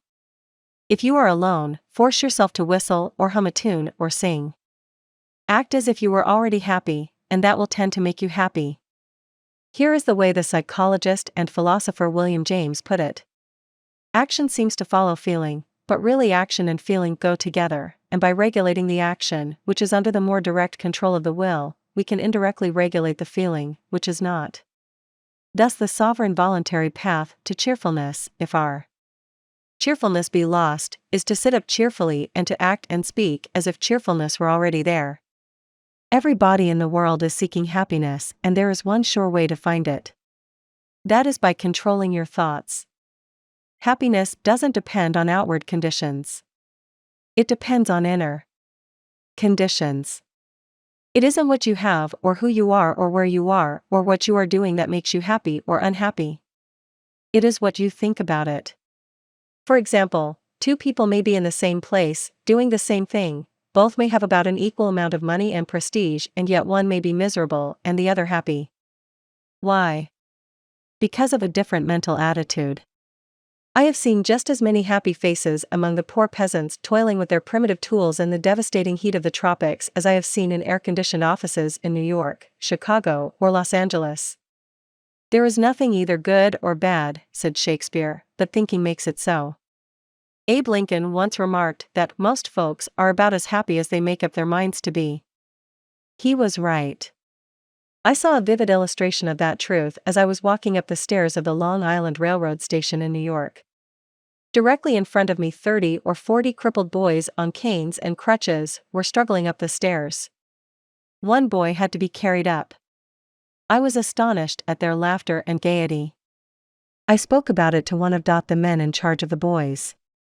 Oh, yes, he said, when a boy realizes that he is going to be a cripple for life, he is shocked at first, but after he gets over the shock, he usually resigns himself to his fate and then becomes as happy as normal boys. I felt like taking my hat off to those boys. They taught me a lesson I hope I shall never forget.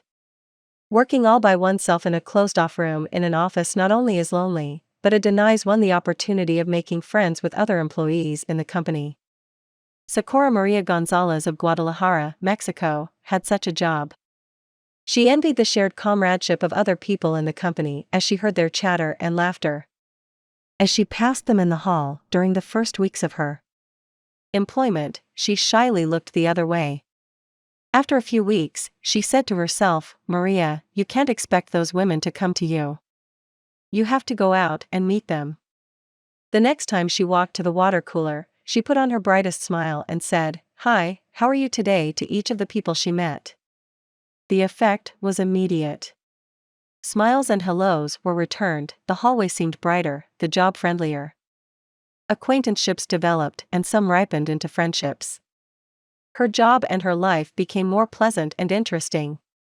Peruse this bit of sage advice from the essayist and publisher Elbert Hubbard, but remember, perusing it won't do you any good unless you apply it. Whenever you go out of doors, draw the chin in, carry the crown of the head high, and fill the lungs to the utmost, drink in the sunshine, greet your friends with a smile, and put soul into every handclasp. Do not fear being misunderstood, and do not waste a minute thinking about your enemies. Try to fix firmly in your mind what you would like to do, and then, without veering off direction, you will move straight to the goal. Keep your mind on the great and splendid things you would like to do, and then, as the days go gliding away, you will find yourself unconsciously seizing upon the opportunities that are required for the fulfillment of your desire, just as the coral insect takes from the running tide the element it needs. Picture in your mind the able, earnest, useful person you desire to be, and the thought you hold is hourly transforming you into that particular individual. Thought is supreme. Preserve a right mental attitude, the attitude of courage, frankness, and good cheer. To think rightly is to create. All things come through desire, and every sincere prayer is answered. We become like that on which our hearts are fixed.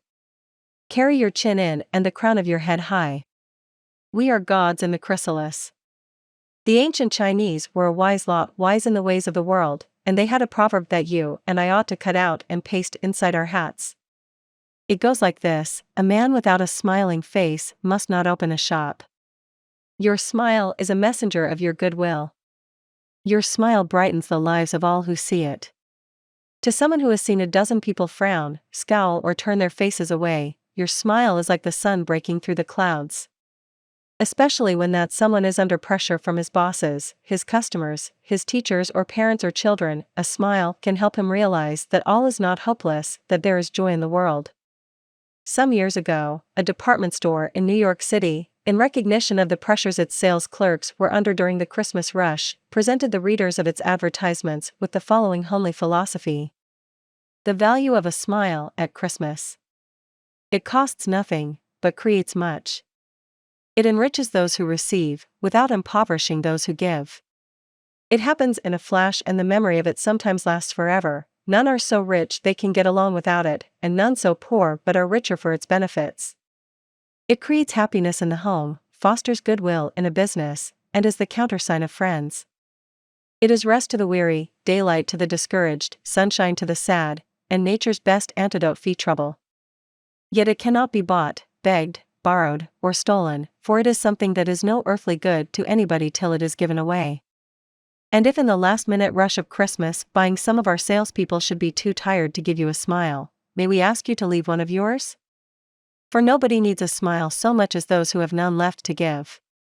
Principle 2: Smile. 3. If you don't do this, you are headed for trouble.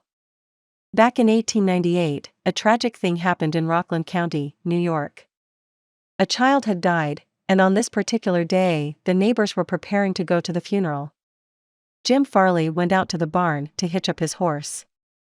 The ground was covered with snow, the air was cold and snappy, the horse hadn't been exercised for days, and as he was led out to the watering trough, he wheeled playfully, kicked both his heels high in the air, and killed Jim Farley.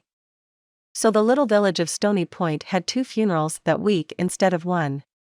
Jim Farley left behind him a widow and 3 boys, and a few $100s in insurance. His oldest boy, Jim, was 10, and he went to work in a brickyard, wheeling sand and pouring it into the molds and turning the brick on edge to be dried by the sun. This boy Jim never had a chance to get much education. But with his natural geniality, he had a flair for making people like him, so he went into politics, and as the years went by, he developed an uncanny ability for remembering people's names.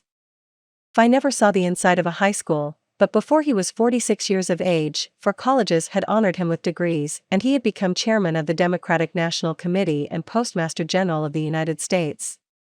I once interviewed Jim Farley and asked him the secret of his success. Phi said, "Hard work," and I said, "Don't be funny." Phi then asked me what I thought was the reason for his success. I replied, "I understand you can call 10,000 people by their first names." "No. You are wrong," he said.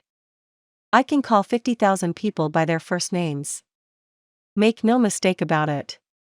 That ability helped Mr. Farley put Franklin D. Roosevelt in the white Floyus when he managed Roosevelt's campaign in 1932. During the years that Jim Farley traveled as a salesman for a gypsum concern, and during the years that he held office as town clerk in Stony Point, he built up a system for remembering names. In the beginning, it was a very simple one. Whenever he met a new acquaintance, he found out his or her complete name and some facts about his or her family, business, and political opinions. Phi fixed all these facts well in mind as part of the picture, and the next time he met that person, even if it was a year later, he was able to shake hands, inquire after the family, and ask about the hollyhocks in the backyard. No wonder he developed a following. 4 months before Roosevelt's campaign for president began, Jim Farley wrote hundreds of letters a day to people all over the western and northwestern states. Then he hopped onto a train and in 19 days, covered 20 states and 12,000 miles, traveling by buggy, train, automobile and boat. Phi would drop into town, meet his people at lunch or breakfast, tea or dinner, and give them a heart-to-heart talk. Then he'd dash off again on another leg of his journey. As soon as he arrived back east, he wrote to one person in each town he had visited, asking for a list of all the guests to whom he had talked. The final list contained thousands and thousands of names, yet each person on that list was paid the subtle flattery of getting a personal letter from James Farley. These letters began "Dear Bill" or "Dear Jane," and they were always signed Jim. Jim Farley discovered early in life that the average person is more interested in his or her own name than in all the other names on earth put together.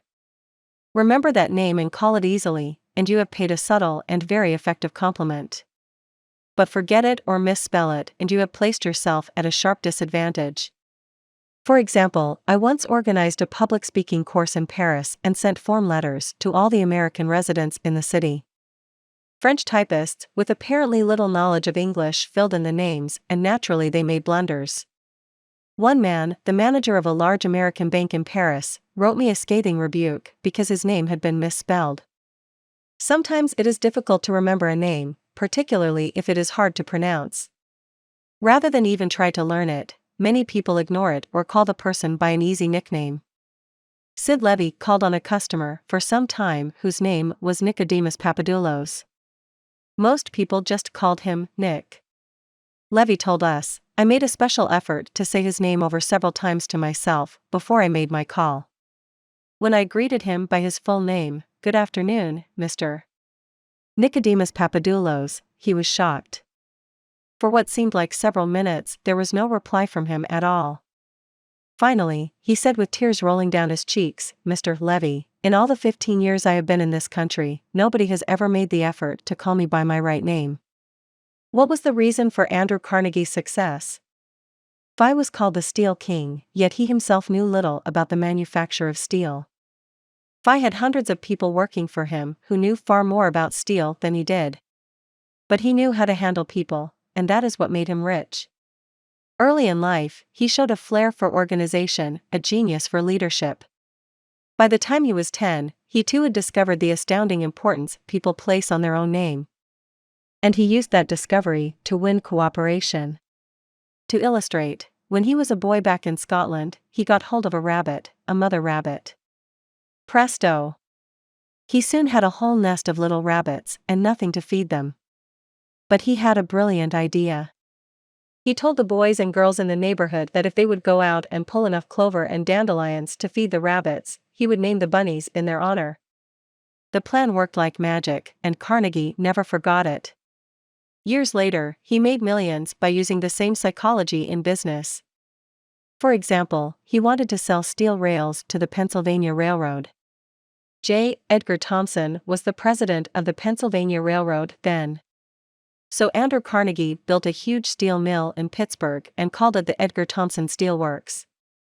Here is a riddle. See if you can guess it. When the Pennsylvania Railroad needed steel rails, where do you suppose J. Edgar Thomson bought them? From Sears, Roebuck? No. No. You're wrong. Guess again. When Carnegie and George Pullman were battling each other for supremacy in the railroad sleeping car business, the Steel King again remembered the lesson of the rabbits. The Central Transportation Company, which Andrew Carnegie controlled, was fighting with the company that Pullman owned. Both were struggling to get the sleeping car business of the Union Pacific Railroad, bucking each other, slashing prices, and destroying all chance of profit. Both Carnegie and Pullman had gone to New York to see the board of directors of the Union Pacific. Meeting one evening in the St. Nicholas Hotel, Carnegie said, "Good evening, Mr. Pullman, aren't we making a couple of fools of ourselves?" "What do you mean?" Pullman demanded. Then Carnegie expressed what he had on his mind, a merger of their two interests. He pictured in glowing terms the mutual advantages of working with, instead of against, each other. Pullman listened attentively, but he was not wholly convinced. Finally he asked, "What would you call the new company?" And Carnegie replied promptly, "Why, the Pullman Palace Car Company, of course." Pullman's face brightened. "Come into my room," he said. "Let's talk it over." That talk made industrial history. This policy of remembering and honoring the names of his friends and business associates was one of the secrets of Andrew Carnegie's leadership. He was proud of the fact that he could call many of his factory workers by their first names, and he boasted that while he was personally in charge, no strike ever disturbed his flaming steel mills. Benton Love, chairman of Texas Commerce Bankshares, believes that the bigger a corporation gets, the colder it becomes. "One way to warm it up," he said, "is to remember people's names. The executive who tells me he can't remember names is at the same time telling me he can't remember a significant part of his business and is operating on quicksand." Karen Kiersek of Rancho Palos Verdes, California, a flight attendant for TWA, made it a practice to learn the names of as many passengers in her cabin as possible and use the name when serving them. This resulted in many compliments on her service, expressed both to her directly and to the airline. One passenger wrote, "I haven't flown TWA for some time, but I'm going to start flying nothing but TWA from now on. You make me feel that your airline has become a very personalized airline, and that is important to me. People are so proud of their names that they strive to perpetuate them at any cost." Even blustering, hard-boiled old P.T. Barnum, the greatest showman of his time, disappointed because he had no sons to carry on his name, offered his grandson, C.H. Seeley, $25,000 if he would call himself Barnum Seeley. For many centuries, nobles and magnates supported artists, musicians and authors so that their creative works would be dedicated to them. Libraries and museums owe their richest collections to people who cannot bear to think that their names might perish from the memory of the race. The New York Public Library has its Astor and Lenox collections. The Metropolitan Museum perpetuates the names of Benjamin Altman and J. P. Morgan. And nearly every church is beautified by stained glass windows, commemorating the names of their donors. Many of the buildings on the campus of most universities bear the names of donors who contributed large sums of money for this honor. Most people don't remember names, for the simple reason that they don't take the time and energy necessary to concentrate and repeat and fix names indelibly in their minds. They make excuses for themselves, they are too busy. But they were probably no busier than Franklin D. Roosevelt, and he took time to remember and recall even the names of mechanics with whom he came into contact. To illustrate, the Chrysler organization built a special car for Mr. Roosevelt, who could not use a standard car because his legs were paralyzed. W. F. Chamberlain and a mechanic delivered it to the White House. I have in front of me a letter from Mr. Chamberlain relating his experiences. "I taught President Roosevelt how to handle a car with a lot of unusual gadgets, but he taught me a lot about the fine art of handling people." When I called at the White House, Mr. Chamberlain writes, "The president was extremely pleasant and cheerful. He called me by name, made me feel very comfortable, and particularly impressed me with the fact that he was vitally interested in things I had to show him and tell him. The car was so designed that it could be operated entirely by hand. A crowd gathered around to look at the car, and he remarked, "I think it is marvelous. All you have to do is to touch a button and it moves away and you can drive it without effort. I think it is grand, -1, don't know what makes it go.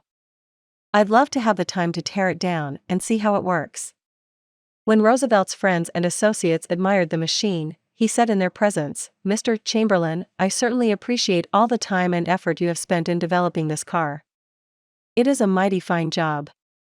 He admired the radiator, the special rear vision mirror and clock, the special spotlight, the kind of upholstery, the sitting position of the driver's seat, the special suitcases in the trunk with his monogram on each suitcase. In other words, he took notice of every detail to which he knew I had given considerable thought. He made a point of bringing these various pieces of equipment to the attention of Mrs. Roosevelt, Miss Perkins, the Secretary of Labor, and his secretary. He even brought the old White House porter into the picture by saying, "George, you want to take particularly good care of the suitcases." When the driving lesson was finished, the president turned to me and said, "Well, Mr. Chamberlain, I have been keeping the Federal Reserve Board waiting 30 minutes. I guess I had better get back to work." I took a mechanic with me to the White House. He was introduced to Roosevelt when he arrived. He didn't talk to the president, and Roosevelt heard his name only once. He was a shy chap, and he kept in the background. But before leaving us, the president looked for the mechanic, shook his hand, called him by name, and thanked him for coming to Washington. And there was nothing perfunctory about his thanks. He meant what he said. I could feel that. A few days after returning to New York, I got an autographed photograph of President Roosevelt and a little note of thanks again expressing his appreciation for my assistance. How he found time to do it is a mystery to me. Franklin D. Roosevelt knew that one of the simplest, most obvious and most important ways of gaining goodwill was by remembering names and making people feel important, yet how many of us do it? Half the time we are introduced to a stranger, we chat a few minutes and can't even remember his or her name by the time we say goodbye. One of the first lessons a politician learns is this: to recall a voter's name is statesmanship. To forget it is oblivion. And the ability to remember names is almost as important in business and social contacts as it is in politics. Napoleon III, Emperor of France and nephew of the great Napoleon, boasted that in spite of all his royal duties he could remember the name of every person he met. His technique? Simple. If he didn't hear the name distinctly, he said, "So sorry. I didn't get the name clearly." Then, if it was an unusual name, he would say, "How is it spelled?" During the conversation, he took the trouble to repeat the name several times, and tried to associate it in his mind with the person's features, expression and general appearance. If the person was someone of importance, Napoleon went to even further pains. As soon as His Royal Highness was alone, he wrote the name down on a piece of paper, looked at it, concentrated on it, fixed it securely in his mind, and then tore up the paper. In this way, he gained an eye impression of the name as well as an ear impression. All this takes time, but good manners, said Emerson, are made up of petty sacrifices. The importance of remembering and using names is not just the prerogative of kings and corporate executives. It works for all of us. Ken Nottingham, an employee of General Motors in Indiana, usually had lunch at the company cafeteria. He noticed that the woman who worked behind the counter always had a scowl on her face. She had been making sandwiches for about 2 hours, and I was just another sandwich to her. I told her what I wanted. She weighed out the ham on a little scale, then she gave me 1 leaf of lettuce, a few potato chips, and handed them to me. The next day I went through the same line. Same woman, same scowl. The only difference was I noticed her name tag. I smiled and said, "Hello, Eunice," and then told her what I wanted. Well, she forgot the scale, piled on the ham, gave me 3 leaves of lettuce and heaped on the potato chips until they fell off the plate. We should be aware of the magic contained in a name and realize that this single item is wholly and completely owned by the person with whom we are dealing and nobody else. The name sets the individual apart, it makes him or her unique among all others. The information we are imparting or the request we are making takes on a special importance when we approach the situation with the name of the individual. From the waitress to the senior executive, the name will work magic as we deal with others. Principle 3: Remember that a person's name is to that person the sweetest and most important sound in any language. 4. An easy way to become a good conversationalist. Some time ago, I attended a bridge party. I don't play bridge, and there was a woman there who didn't play bridge either. She had discovered that I had once been Lowell Thomas's manager before he went on the radio, and that I had traveled in Europe a great deal while helping him prepare the illustrated travel talks he was then delivering. So she said, "Oh, Mr. Carnegie, I do want you to tell me about all the wonderful places you have visited and the sights you have seen."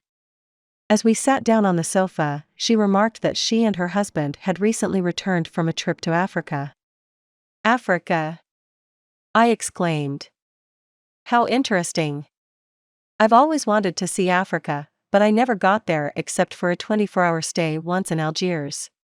"Tell me, did you visit the big game country?" "Yes." "How fortunate. I envy you. Do tell me about Africa." That kept her talking for 45 minutes. She never again asked me where I had been or what I had seen. She didn't want to hear me talk about my travels. All she wanted was an interested listener, so she could expand her ego and tell about where she had been. Was she unusual? No. Many people are like that. For example, I met a distinguished botanist at a dinner party given by a New York book publisher. I had never talked with a botanist before, and I found him fascinating. I literally sat on the edge of my chair and listened while he spoke of exotic plants and experiments in developing new forms of plant life and indoor gardens, and even told me astonishing facts about the humble potato. I had a small indoor garden of my own, and he was good enough to tell me how to solve some of my problems. As I said, we were at a dinner party. There must have been a dozen other guests, but I violated all the canons of courtesy, ignored everyone else, and talked for hours to the botanist. Midnight came, I said good night to everyone and departed. The botanist then turned to our host and paid me several flattering compliments. I was most stimulating. I was this and I was that, and he ended by saying I was a most interesting conversationalist. An interesting conversationalist? Why, I had said hardly anything at all. I couldn't have said anything if I had wanted to without changing the subject, for I didn't know any more about botany than I knew about the anatomy of a penguin. But I had done this, I had listened intently. I had listened because I was genuinely interested. And he felt it. Naturally, that pleased him. That kind of listening is one of the highest compliments we can pay anyone. Few human beings. Wrote Jack Woodford in Strangers in Love, few human beings are proof against the implied flattery of rapt attention. I went even further than giving him rapt attention. I was hearty in my approbation and lavish in my praise. I told him that I had been immensely entertained and instructed, and I had. I told him I wished I had his knowledge, and I did. I told him that I should love to wander the fields with him, and I have. I told him I must see him again, and I did. And so I had him thinking of me as a good conversationalist when, in reality, I had been merely a good listener and had encouraged him to talk. What is the secret, the mystery, of a successful business interview? Well, according to former Harvard President Charles W. Eliot, there is no mystery about successful business intercourse. Exclusive attention to the person who is speaking to you is very important. Nothing else is so flattering as that. Eliot himself was a past master of the art of listening. Henry James, one of America's first great novelists, recalled, "Dr. Eliot's listening was not mere silence, but a form of activity."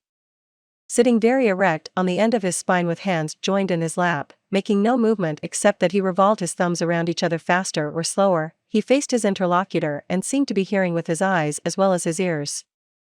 He listened with his mind and attentively considered what you had to say while you said it. At the end of an interview, the person who had talked to him felt that he had had his say. Self-evident, isn't it? You don't have to study for 4 years in Harvard to discover that. Yet I know and you know department store owners who will rent expensive space, buy their goods economically, dress their windows appealingly, spend thousands of dollars in advertising, and then hire clerks who haven't the sense to be good listeners, clerks who interrupt customers, contradict them, irritate them, and all but drive them from the store. A department store in Chicago almost lost a regular customer who spent several $1,000s each year in that store because a sales clerk wouldn't listen. Mrs. Henrietta Douglas, who took our course in Chicago, had purchased a coat at a special sale. After she had brought it home, she noticed that there was a tear in the lining. She came back the next day and asked the sales clerk to exchange it. The clerk refused even to listen to her complaint. "You bought this at a special sale," she said. She pointed to a sign on the wall. "Read that," she exclaimed. "All sales are final. Once you bought it, you have to keep it. Sew up the lining yourself." "But this was damaged merchandise," Mrs. Douglas complained. "Makes no difference," the clerk interrupted. "Final's final." Mrs. Douglas was about to walk out indignantly, swearing never to return to that store ever, when she was greeted by the department manager, who knew her from her many years of patronage. Mrs.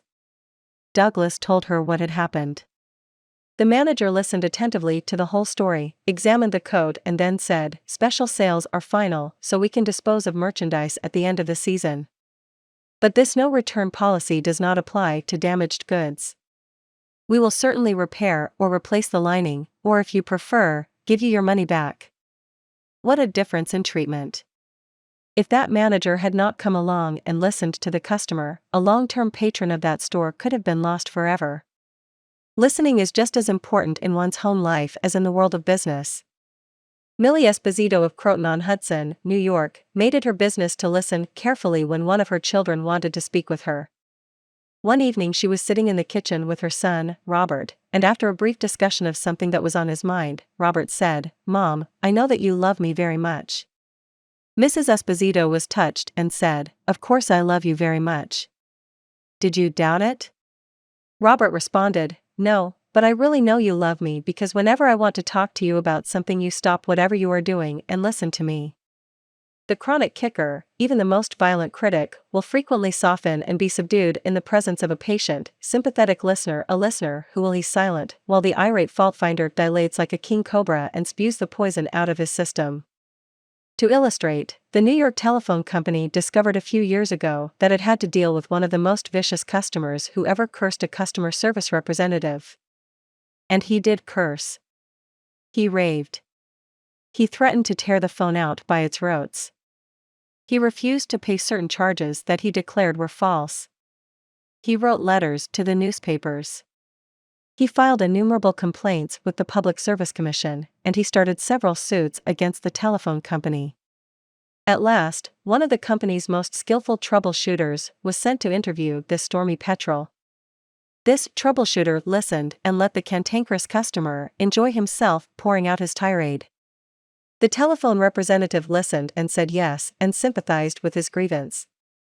He raved on and I listened for nearly 3 hours, the troubleshooter said as he related his experiences before one of the author's classes. Then I went back and listened some more. I interviewed him 4 times, and before the 4th visit was over I had become a charter member of an organization he was starting. He called it the Telephone Subscribers Protective Association.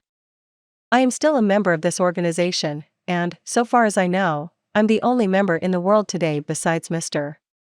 I listened and sympathized with him on every point that he made during these interviews. He had never had a telephone representative talk with him that way before, and he became almost friendly. The point on which I went to see him was not even mentioned on the first visit, nor was it mentioned on the second or third, but upon the 4th interview, I closed the case completely. He paid all his bills in full, and for the first time in the history of his difficulties with the telephone company he voluntarily withdrew his complaints from the Public Service Commission. Doubtless Mr. had considered himself a holy crusader, defending the public rights against callous exploitation. But in reality, what he had really wanted was a feeling of importance. He got this feeling of importance at first by kicking and complaining. But as soon as he got his feeling of importance from a representative of the company, his imagined grievances vanished into thin air. One morning years ago, an angry customer stormed into the office of Julian F. Detmer, founder of the Detmer Woolen Company, which later became the world's largest distributor of woolens to the tailoring trade. This man owed us a small sum of money, Mr. Detmer explained to me. The customer denied it, but we knew he was wrong. So our credit department had insisted that he pay. After getting a number of letters from our credit department, he packed his grip, made a trip to Chicago, and hurried into my office to inform me not only that he was not going to pay that bill, but that he was never going to buy another dollar's worth of goods from the Detmer Woolen Company. I listened patiently to all he had to say.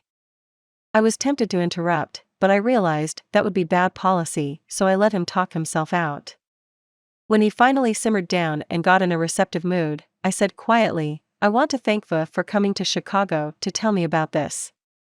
You have done me a great favor, for if our credit department has annoyed you, it may annoy other good customers, and that would be just too bad.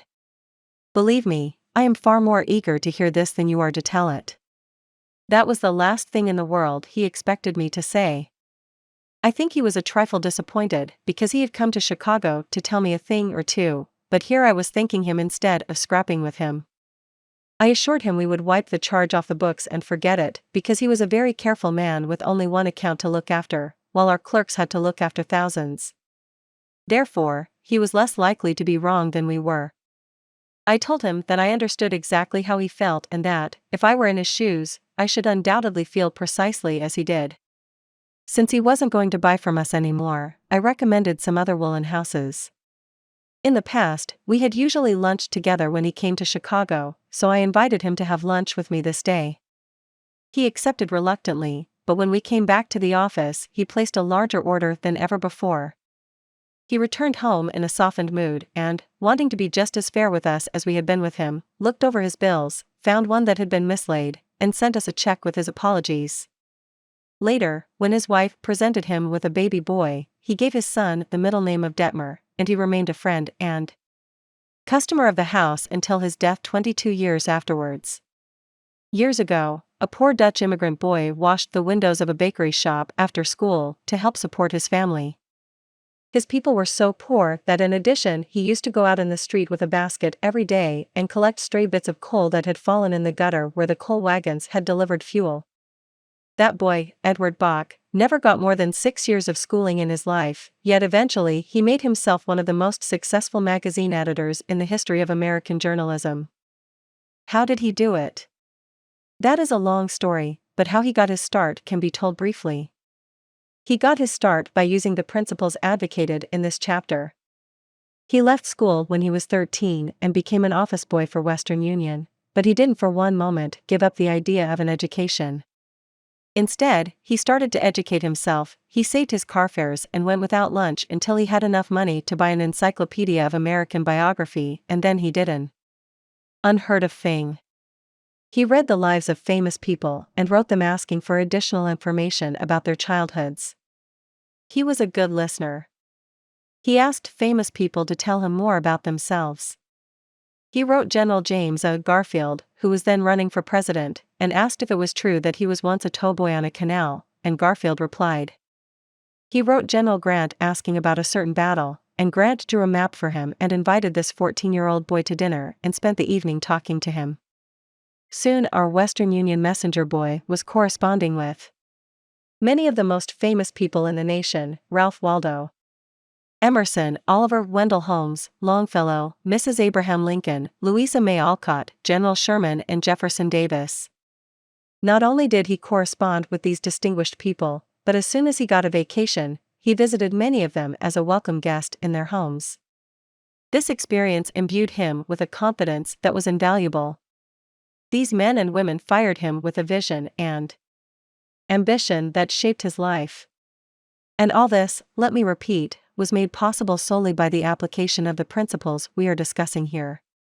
Isaac F. Marco's son, a journalist who interviewed hundreds of celebrities, declared that many people fail to make a favorable impression because they don't listen attentively. They have been so much concerned with what they are going to say next that they do not keep their ears open. Very important people have told me that they prefer good listeners to good talkers, but the ability to listen seems rarer than almost any other good trait. And not only important personages crave a good listener, but ordinary folk do too. As the Reader's Digest once said, many persons call a doctor when all they want is an audience. During the darkest hours of the Civil War, Lincoln wrote to an old friend in Springfield, Illinois, asking him to come to Washington. Lincoln said he had some problems he wanted to discuss with him. The old neighbor called at the White House, and Lincoln talked to him for hours about the advisability of issuing a proclamation freeing the slaves.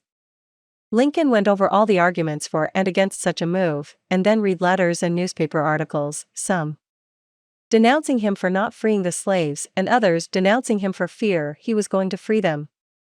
After talking for hours, Lincoln shook hands with his old neighbor, said goodnight, and sent him back to Illinois without even asking for his opinion. Lincoln had done all the talking himself. That seemed to clarify his mind. He seemed to feel easier after that talk, the old friend said. Lincoln hadn't wanted advice, he had wanted merely a friendly, sympathetic listener to whom he could unburden himself. That's what we all want when we are in trouble. That is frequently all the irritated customer wants, and the dissatisfied employee or the hurt friend.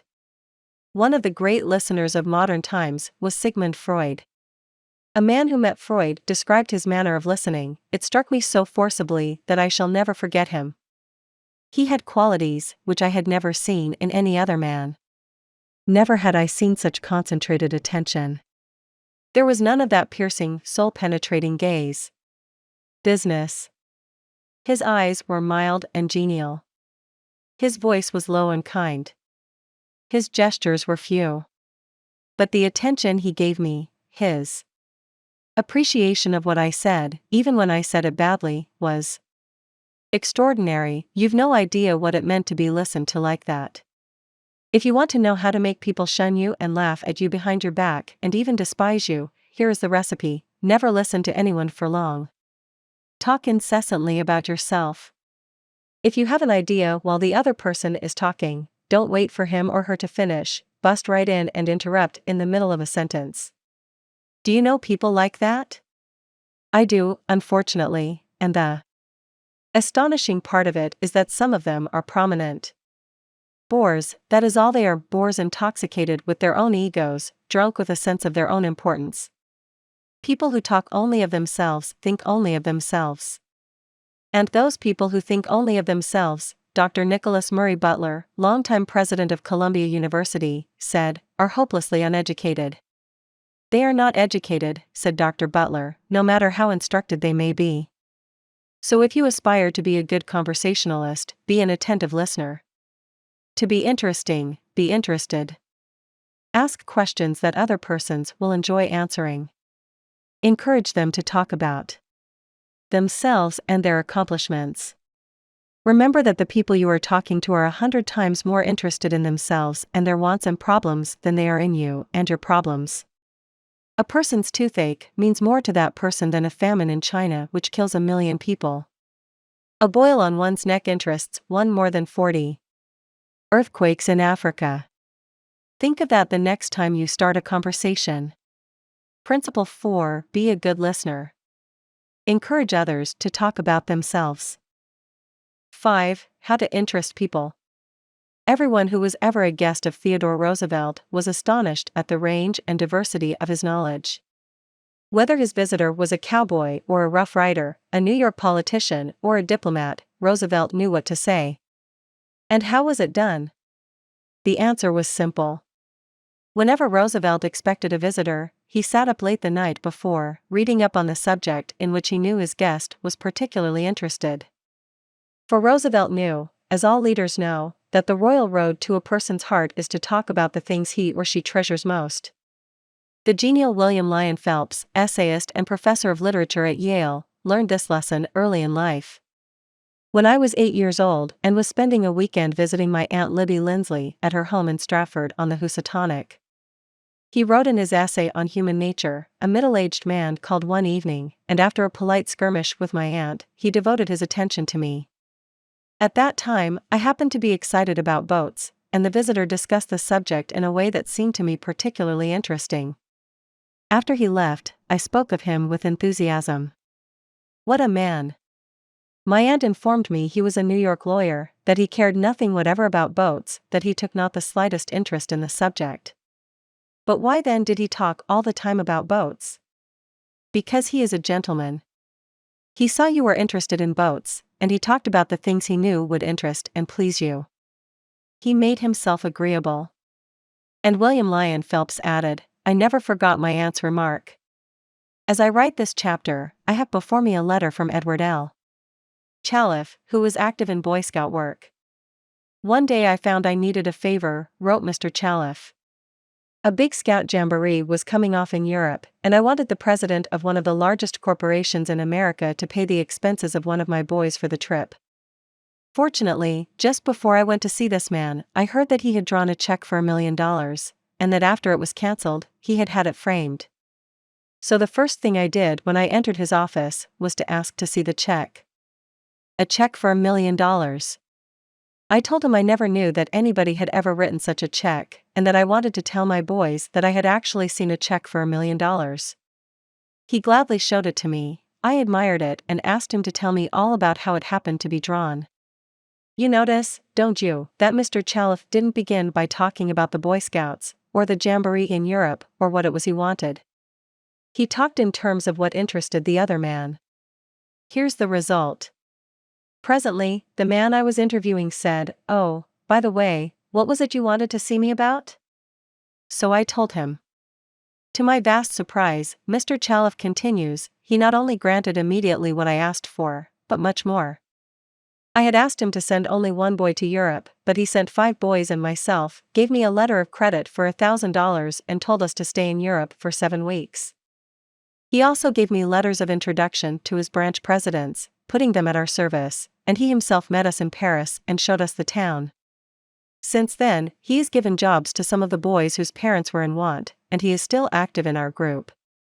Yet I know if I hadn't found out what he was interested in, and got him warmed up first, I wouldn't have found him 1/10 as easy to approach. Is this a valuable technique to use in business? Is it? Let's see, take Henry G. Duvernoy of Duvernoy & Sons, a wholesale baking firm in New York. Mr. Duvernoy had been trying to sell bread to a certain New York hotel. He had called on the manager every week for 4 years. He went to the same social affairs the manager attended. He even took rooms in the hotel and lived there in order to get the business. But he failed. Then, said Mr. Duvernoy, after studying human relations, I resolved to change my tactics. I decided to find out what interested this man, what caught his enthusiasm. I discovered he belonged to a society of hotel executives, called the Hotel Greeters of America. He not only belonged, but his bubbling enthusiasm had made him president of the organization, and president of the International Greeters. No matter where its conventions were held, he would be there. So when I saw him the next day, I began talking about the greeters. What a response I got! What a response! He talked to me for half an hour about the greeters, his tones vibrant with enthusiasm. I could plainly see that this society was not only his hobby, it was the passion of his life. Before I left his office, he had sold me a membership in his organization. In the meantime, I had said nothing about bread. But a few days later, the steward of his hotel phoned me to come over with samples and prices. I don't know what you did to the old boy, the steward greeted me, but he sure is sold on you. Think of it. I had been drumming at that man for 4 years, trying to get his business, and I'd still be drumming at him if I hadn't finally taken the trouble to find out what he was interested in, and what he enjoyed talking about. Edward E. Harriman of Hagerstown, Maryland, chose to live in the beautiful Cumberland Valley of Maryland after he completed his military service. Unfortunately, at that time there were few jobs available in the area. A little research uncovered the fact that a number of companies in the area were either owned or controlled by an unusual business maverick, Ark J. Funkhauser, whose rise from poverty to riches intrigued Mr. Harriman.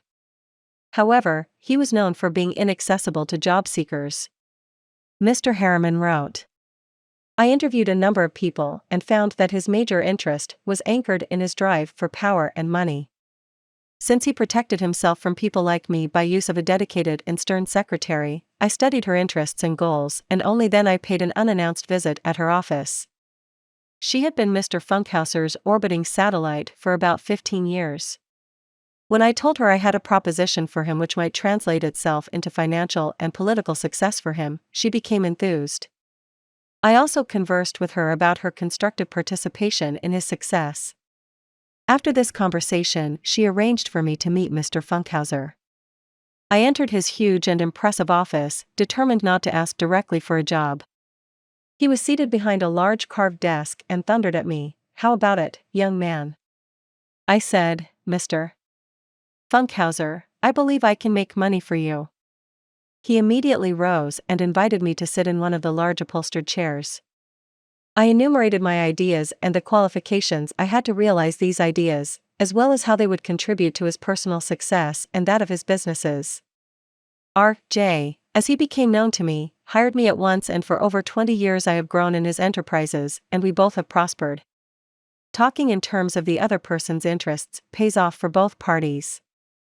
Howard Z. Herzig, a leader in the field of employee communications, has always followed this principle.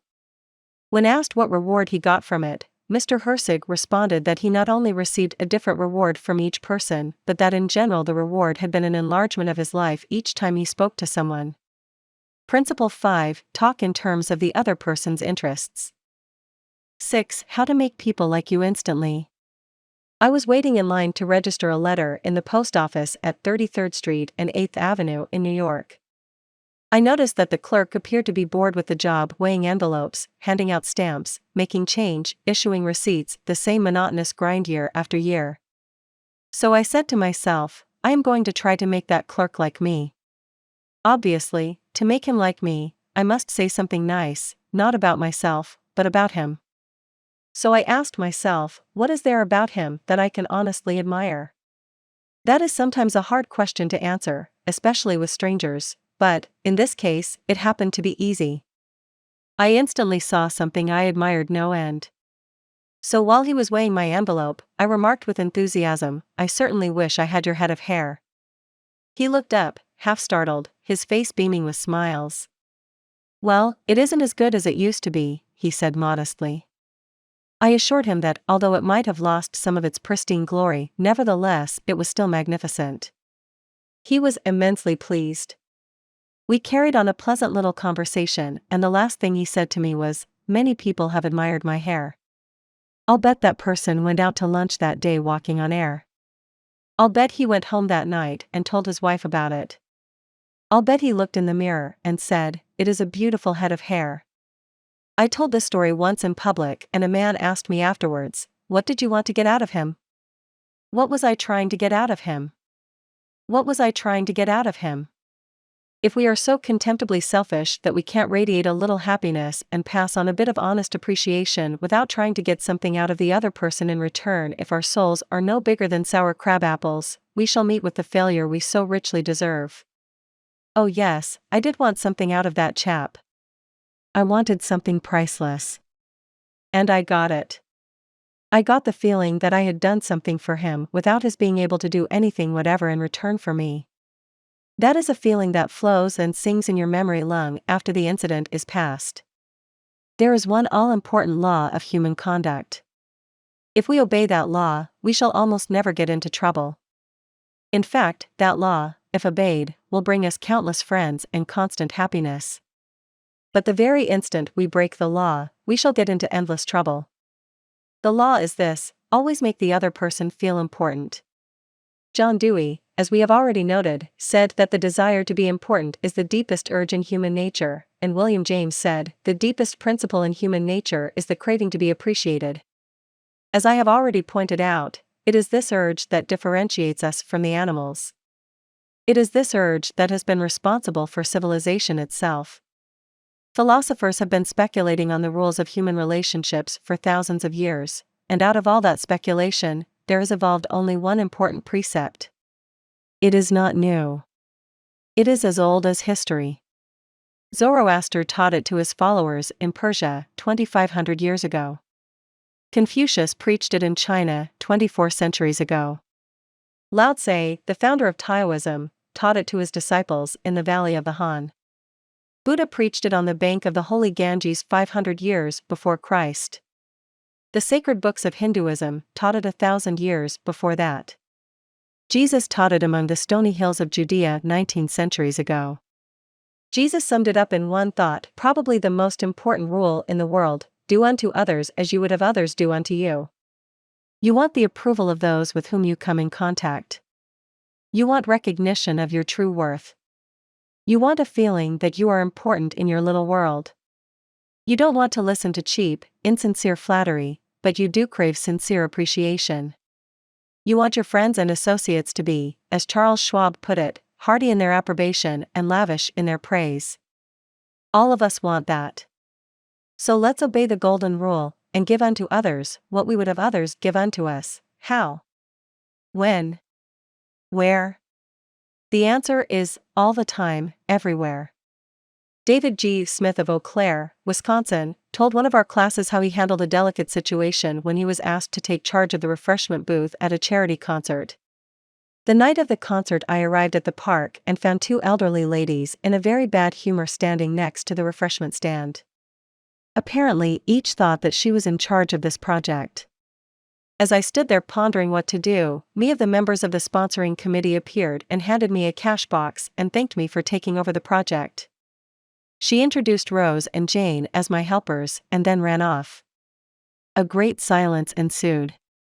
Realizing that the cash box was a symbol of authority, of sorts, I gave the box to Rose and explained that I might not be able to keep the money straight and that if she took care of it, I would feel better.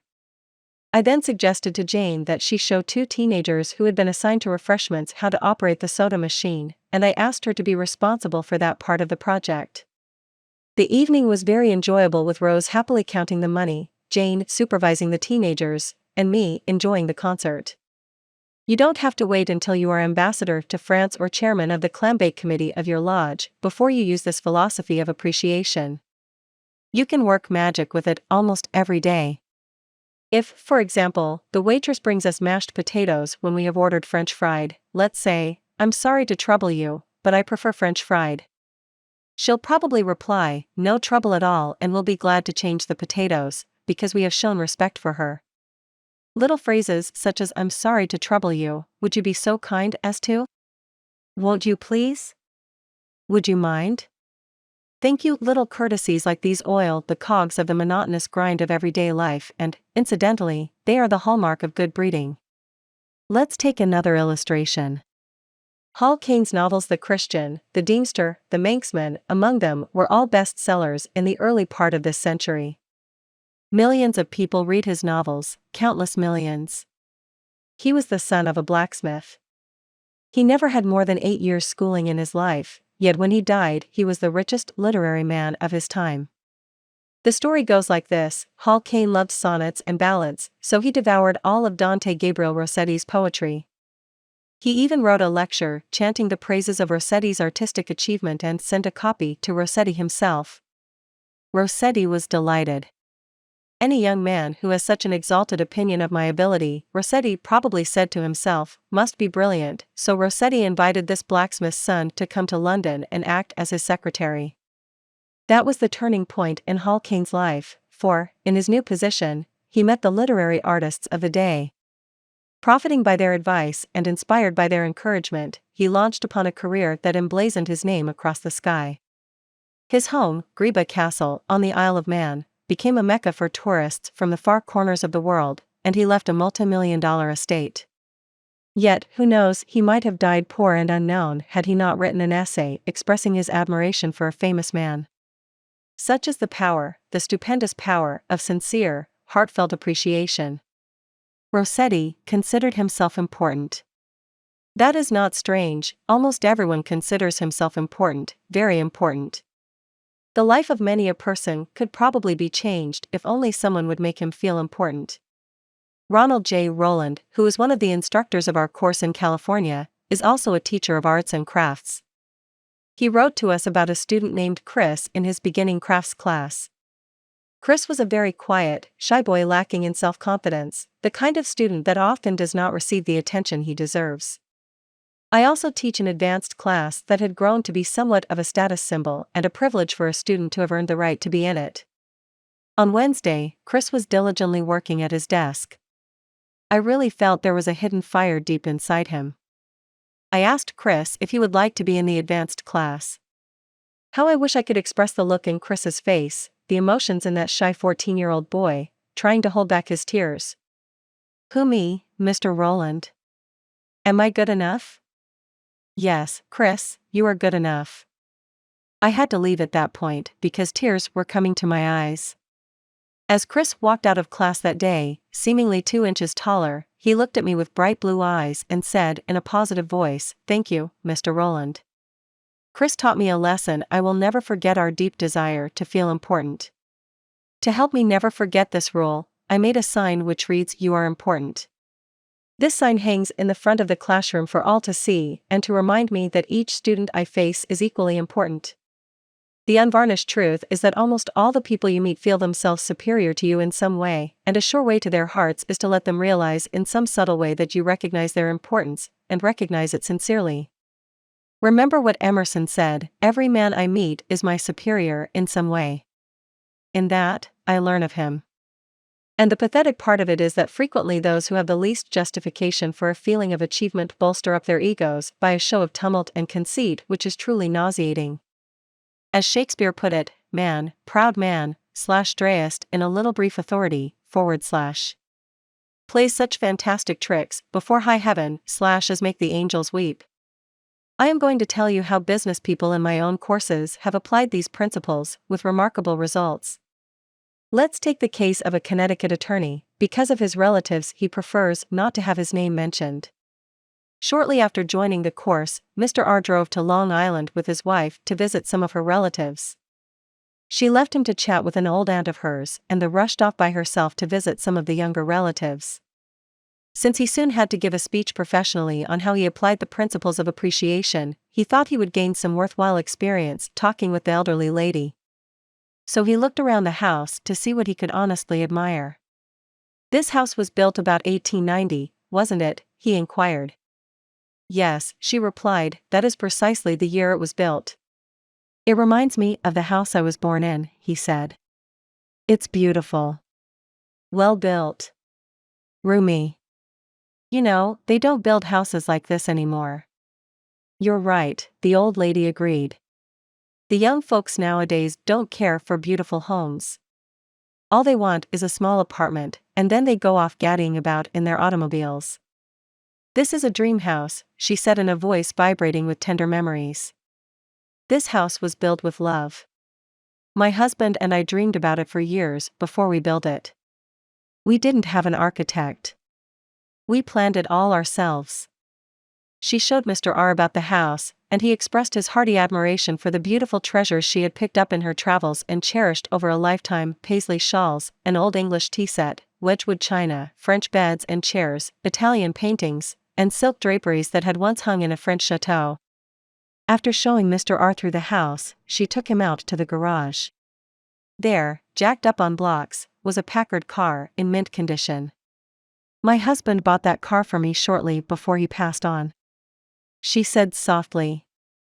"I have never ridden in it since his death. You appreciate nice things, and I'm going to give this car to you." "Why, Auntie," he said, "you overwhelm me. I appreciate your generosity, of course, but I couldn't possibly accept it. I'm not even a relative of yours. I have a new car, and you have many relatives that would like to have that Packard." "Relatives," she exclaimed.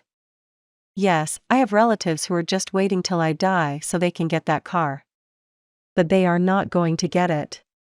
If you don't want to give it to them, you can very easily sell it to a second-hand dealer," he told her. "Sell it?" she cried. "Do you think I would sell this car? Do you think I could stand to see strangers riding up and down the street in that car that my husband bought for me? I wouldn't dream of selling it.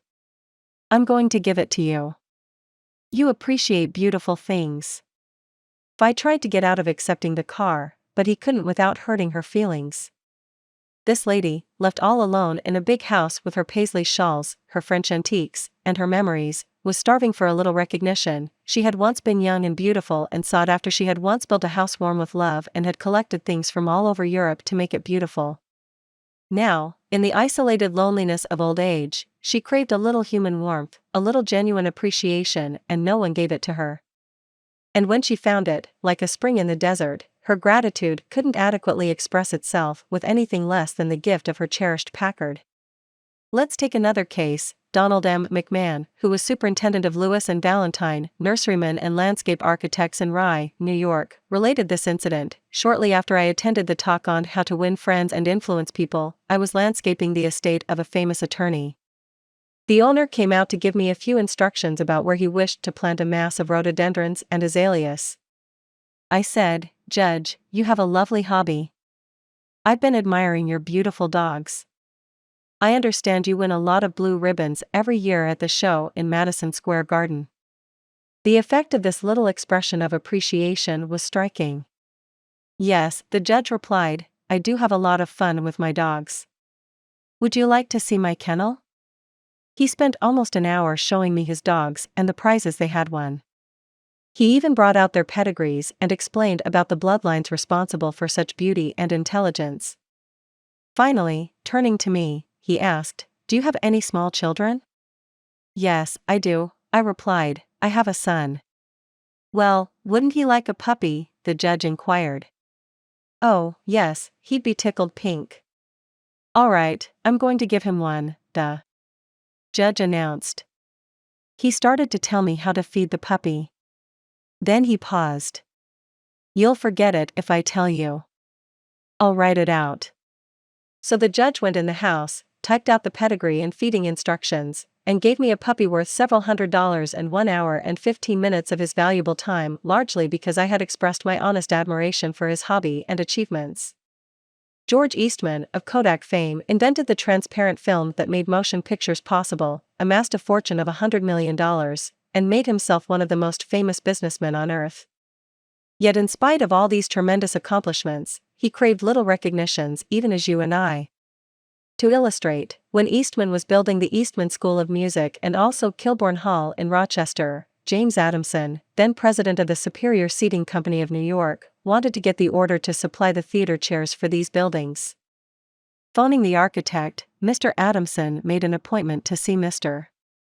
Eastman in Rochester. When Adamson arrived, the architect said, "I know you want to get this order, but I can tell you right now that you won't stand a ghost of a show if you take more than 5 minutes of George Eastman's time. He is a strict disciplinarian. He is very busy. So tell your story quickly and get out." Adamson was prepared to do just that. When he was ushered into the room, he saw Mr. Eastman bending over a pile of papers at his desk. Presently, Mr. Eastman looked up, removed his glasses, and walked toward the architect and Mr. Adamson, saying, "Good morning, gentlemen, what can I do for you?" The architect introduced them, and then Mr. Adamson said, "While we've been waiting for you, Mr. Eastman, I've been admiring your office. I wouldn't mind working in a room like this myself. I'm in the interior woodworking business, and I never saw a more beautiful office in all my life." George Eastman replied, "You remind me of something I had almost forgotten. It is beautiful, isn't it? I enjoyed it a great deal when it was first built. But I come down here now, with a lot of other things on my mind, and sometimes don't even see the room for weeks at a time." Adamson walked over and rubbed his hand across a panel. "This is English oak, isn't it? A little different texture from Italian oak." "Yes," Eastman replied. "Imported English oak. It was selected for me by a friend who specializes in fine woods." Then Eastman showed him about the room, commenting on the proportions, the coloring, the hand carving, and other effects he had helped to plan and execute. While drifting about the room, admiring the woodwork, they paused before a window, and George Eastman, in his modest, soft-spoken way, pointed out some of the institutions through which he was trying to help humanity: the University of Rochester, the General Hospital, the Homeopathic Hospital, the Friendly Home, the Children's Hospital. Mr. Adamson congratulated him warmly on the idealistic way he was using his wealth to alleviate the sufferings of humanity. Presently, George Eastman unlocked a glass case and pulled out the first camera he had ever owned, an invention he had bought from an Englishman. Adamson questioned him at length about his early struggles to get started in business, and Mr. Eastman spoke with real feeling about the poverty of his childhood, telling how his widowed mother had kept a boarding house while he clerked in an insurance office. The terror of poverty haunted him day and night, and he resolved to make enough money so that his mother wouldn't have to work. Mr. Adamson drew him out with further questions and listened, absorbed, while he related the story of his experiments with dry photographic plates.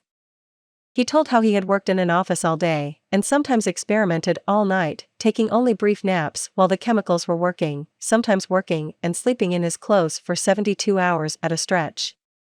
James Adamson had been ushered into Eastman's office at 10:15 and had been warned that he must not take more than 5 minutes, but an hour had passed, then 2 hours passed. And they were still talking. Finally, George Eastman turned to Adamson and said, "The last time I was in Japan I bought some chairs, brought them home, and put them in my sun porch. But the sun peeled the paint, so I went downtown the other day and bought some paint and painted the chairs myself. Would you like to see what sort of a job I can do painting chairs? All right. Come up to my home and have lunch with me, and I'll show you." After lunch, Mr. Eastman showed Adamson the chairs he had brought from Japan. They weren't worth more than a few dollars, but George Eastman, now a multimillionaire, was proud of them because he himself had painted them. The order for the seats amounted to $90,000. Who do you suppose got the order, James Adamson or one of his competitors? From the time of this story until Mr. Eastman's death, he and James Adamson were close friends. Claude Murray, a restaurant owner in Rouen, France, used this principle and saved his restaurant the loss of a key employee. This woman had been in his employ for 5 years and was a vital link between M. Murray and his staff of 21 people. He was shocked to receive a registered letter from her advising him of her resignation. M. Murray reported, "I was very surprised and, even more, disappointed, because I was under the impression that I had been fair to her and receptive to her needs. Inasmuch as she was a friend as well as an employee, I probably had taken her too much for granted and maybe was even more demanding of her than of other employees. I could not, of course, accept this resignation without some explanation. I took her aside and said, 'Paulette, you must understand that I cannot accept your resignation. You mean a great deal to me and to this company, and you are as important to the success of this restaurant as I am.' I repeated this in front of the entire staff, and I invited her to my home and reiterated my confidence in her with my family present. Paulette withdrew her resignation, and today I can rely on her as never before. I frequently reinforce this by expressing my appreciation for what she does and showing her how important she is to me and to the restaurant." "Talk to people about themselves," said Disraeli, one of the shrewdest men who ever ruled the British Empire. "Talk to people about themselves and they will listen for hours." Principle 6, make the other person feel important and do it sincerely. In a nutshell, 6 ways to make people like you. Principle 1, become genuinely interested in other people.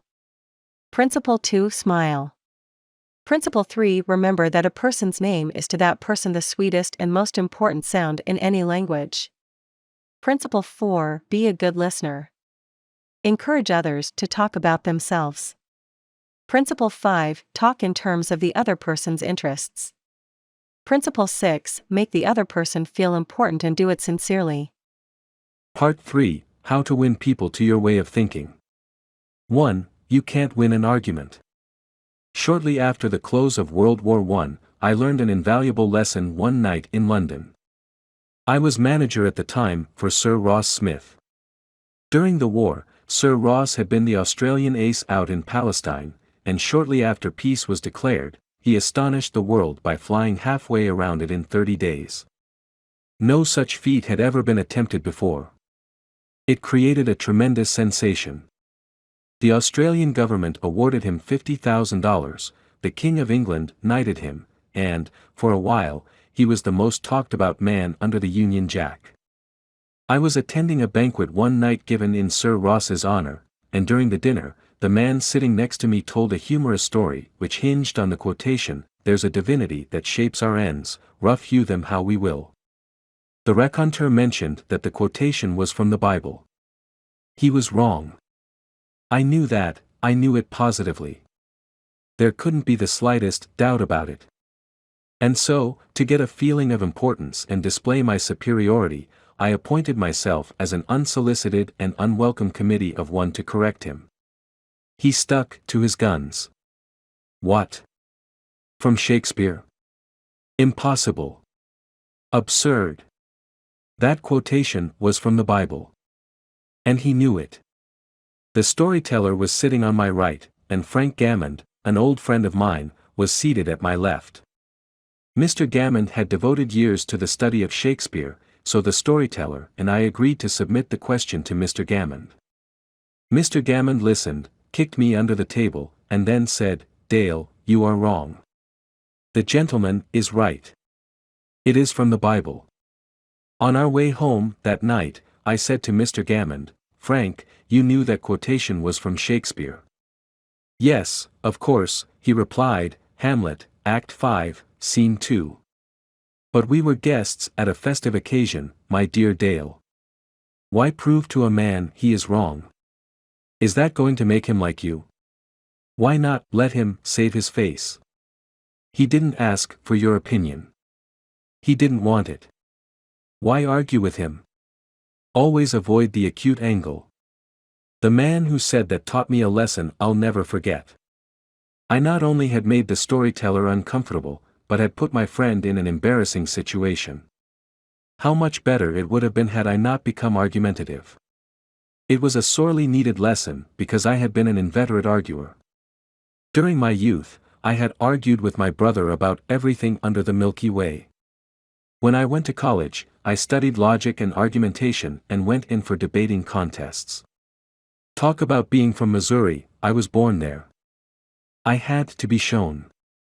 Later, I taught debating and argumentation in New York, and once, I am ashamed to admit, I planned to write a book on the subject.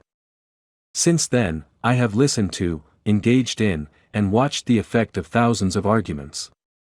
As a result of all this, I have come to the conclusion that there is only one way under high heaven to get the best of an argument, and that is to avoid it.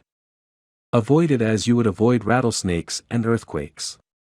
9 times out often, an argument ends with each of the contestants more firmly convinced than ever that he is absolutely right. You can't win an argument. You can't, because if you lose it, and if you win it, you lose it. Why? Well, suppose you triumph over the other man and shoot his argument full of holes and prove that he is non compos mentis. Then what? You will feel fine. But what about him? You have made him feel inferior. You have hurt his pride. He will resent your triumph. And a man convinced against his will is of the same opinion still. Years ago, Patrick J. O'Hare joined one of my classes. He had had little education, and how he loved a scrap. He had once been a chauffeur, and he came to me because he had been trying, without much success, to sell trucks. A little questioning brought out the fact that he was continually scrapping with and antagonizing the very people he was trying to do business with. If a prospect said anything derogatory about the trucks he was selling, Pat saw red and was right at the customer's throat. Pat won a lot of arguments in those days. As he said to me afterward, I often walked out of an office saving, "I told that bird something." Sure, I had told him something, but I hadn't sold him anything. MV's first problem was not to teach Patrick J. O'Hare to talk. My immediate task was to train him to refrain from talking and to avoid verbal fights. Mr. O'Hare became one of the star salesmen for the White Motor Company in New York. How did he do it? Here is his story in his own words. If I walk into a buyer's office now and he says, "What? A white truck? They're no good. I wouldn't take one if you gave it to me. I'm going to buy the Who's It truck," I say, "The Who's It is a good truck. If you buy the Who's It, you'll never make a mistake. The Who's Its are made by a fine company and sold by good people." He is speechless then. There is no room for an argument. If he says the Who's It is best and I say sure it is, he has to stop. He can't keep on all afternoon saying, "It's the best," when I'm agreeing with him. We then get off the subject of who's it and I begin to talk about the good points of the white truck. There was a time when a remark like his first one would have made me see scarlet and red and orange. I would start arguing against the who's it, and the more I argued against it, the more my prospect argued in favor of it, and the more he argued, the more he sold himself on my competitor's product. As I look back now, I wonder how I was ever able to sell anything. I lost years of my life in scrapping and arguing. I keep my mouth shut now. It pays. As wise old Ben Franklin used to say, if you argue and rankle and contradict, you may achieve a victory sometimes, but it will be an empty victory because you will never get your opponent's goodwill. So figure it out for yourself. Which would you rather have, an academic, theatrical victory or a person's goodwill? You can seldom have both. The Boston Transcript once printed this bit of significant doggerel, "Here lies the body of William J. who died maintaining his right of way. He was right, dead right, as he sped along, but he's just as dead as if he were wrong." You may be right, dead right, as you speed along in your argument, but as far as changing another's mind is concerned, you will probably be just as futile as if you were wrong. Frederick S. Parsons, an income tax consultant, had been disputing and wrangling for an hour with a government tax inspector. An item of $9,000 was at stake. Mr. Parsons claimed that this $9,000 was in reality a bad debt, that it would never be collected, that it ought not to be taxed. "Bad debt, my eye," retorted the inspector. "It must be taxed." This inspector was cold, arrogant and stubborn, Mr. Parsons said as he told the story to the class. Reason was wasted and so were facts. The longer we argued, the more stubborn he became. So I decided to avoid argument, change the subject, and give him appreciation. I said, "I suppose this is a very petty matter in comparison with the really important and difficult decisions you're required to make. I've made a study of taxation myself. But I've had to get my knowledge from books. You are getting yours from the firing line of experience. I sometime wish I had a job like yours. It would teach me a lot." I meant every word I said. Well. The inspector straightened up in his chair, leaned back, and talked for a long time about his work, telling me of the clever frauds he had uncovered. His tone gradually became friendly, and presently he was telling me about his children. As he left, he advised me that he would consider my problem further and give me his decision in a few days. He called at my office 3 days later and informed me that he had decided to leave the tax return exactly as it was filed. This tax inspector was demonstrating one of the most common of human frailties. He wanted a feeling of importance, and as long as Mr. Parsons argued with him, he got his feeling of importance by loudly asserting his authority. But as soon as his importance was admitted and the argument stopped and he was permitted to expand his ego, he became a sympathetic and kindly human being. Buddha said, "Hatred is never ended by hatred but by love, and a misunderstanding is never ended by an argument but by tact, diplomacy, conciliation and a sympathetic desire to see the other person's viewpoint." Lincoln once reprimanded a young army officer for indulging in a violent controversy with an associate. "No man who is resolved to make the most of himself," said Lincoln, "can spare time for personal contention. Still less can he afford to take the consequences, including the vitiation of his temper and the loss of self-control. Yield larger things to which you show no more than equal rights, and yield lesser ones though clearly your own. Better give your path to a dog than be bitten by him in contesting for the right. Even killing the dog would not cure the bite." In an article in Bits and Pieces * some suggestions are made on how to keep a disagreement from becoming an argument. Welcome the disagreement. Remember the slogan, "When two partners always agree, one of them is not necessary." If there is some point you haven't thought about, be thankful if it is brought to your attention. Perhaps this disagreement is your opportunity to be corrected before you make a serious mistake. Distrust your first instinctive impression. Our first natural reaction in a disagreeable situation is to be defensive. Be careful. Keep calm and watch out for your first reaction. It may be you at your worst, not your best. Control your temper. Remember, you can measure the size of a person by what makes him or her angry. Listen first. Give your opponents a chance to talk. Let them finish. Do not resist, defend or debate. This only raises barriers. Try to build bridges of understanding. Don't build higher barriers of misunderstanding. Look for areas of agreement. When you have heard your opponents out, dwell first on the points and areas on which you agree. Be honest, look for areas where you can admit error and say so. Apologize for your mistakes. It will help disarm your opponents and reduce defensiveness. Promise to think over your opponent's ideas and study them carefully. And mean it. Your opponents may be right. It is a lot easier at this stage to agree to think about their points than to move rapidly ahead and find yourself in a position where your opponents can say, "We tried to tell you, but you wouldn't listen." Thank your opponents sincerely for their interest. Anyone who takes the time to disagree with you is interested in the same things you are. Think of them as people who really want to help you, and you may turn your opponents into friends. Postpone action to give both sides time to think through the problem. Suggest that a new meeting be held later that day or the next day, when all the facts may be brought to bear. In preparation for this meeting, ask yourself some hard questions. Could my opponents be right? Partly right? Is there truth or merit in their position or argument? Is my reaction one that will relieve the problem, or will it just relieve any frustration? Will my reaction drive my opponents further away or draw them closer to me? Will my reaction elevate the estimation good people have of me? Will I win or lose? What price will I have to pay if I win?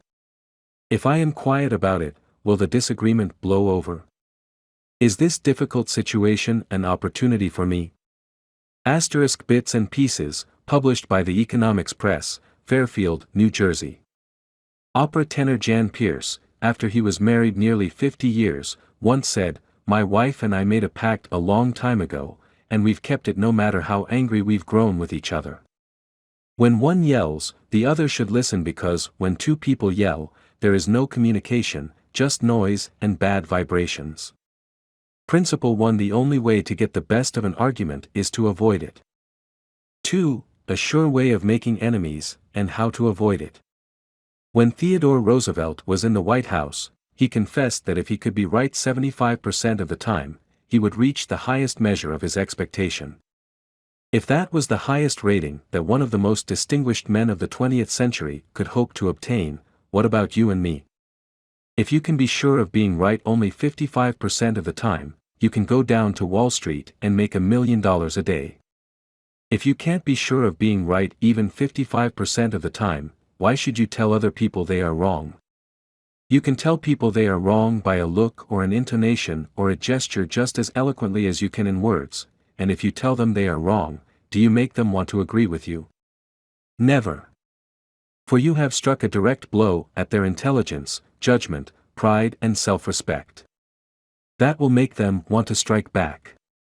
But it will never make them want to change their minds. You may then hurl at them all the logic of a Plato or an Immanuel Kant, but you will not alter their opinions, for you have hurt their feelings. Never begin by announcing, "I am going to prove so and so to you." That's bad. That's tantamount to saying, "I'm smarter than you are, I'm going to tell you a thing or two and make you change your mind." That is a challenge. It arouses opposition and makes the listener want to battle with you before you even start. It is difficult, under even the most benign conditions, to change people's minds. So why make it harder? Why handicap yourself? If you are going to prove anything, don't let anybody know it. Do it so subtly, so adroitly, that no one will feel that you are doing it. This was expressed succinctly by Alexander Pope. Men must be taught as if you taught them not, and things unknown proposed as things forgot. Over 300 years ago Galileo said, "You cannot teach a man anything, you can only help him to find it within himself."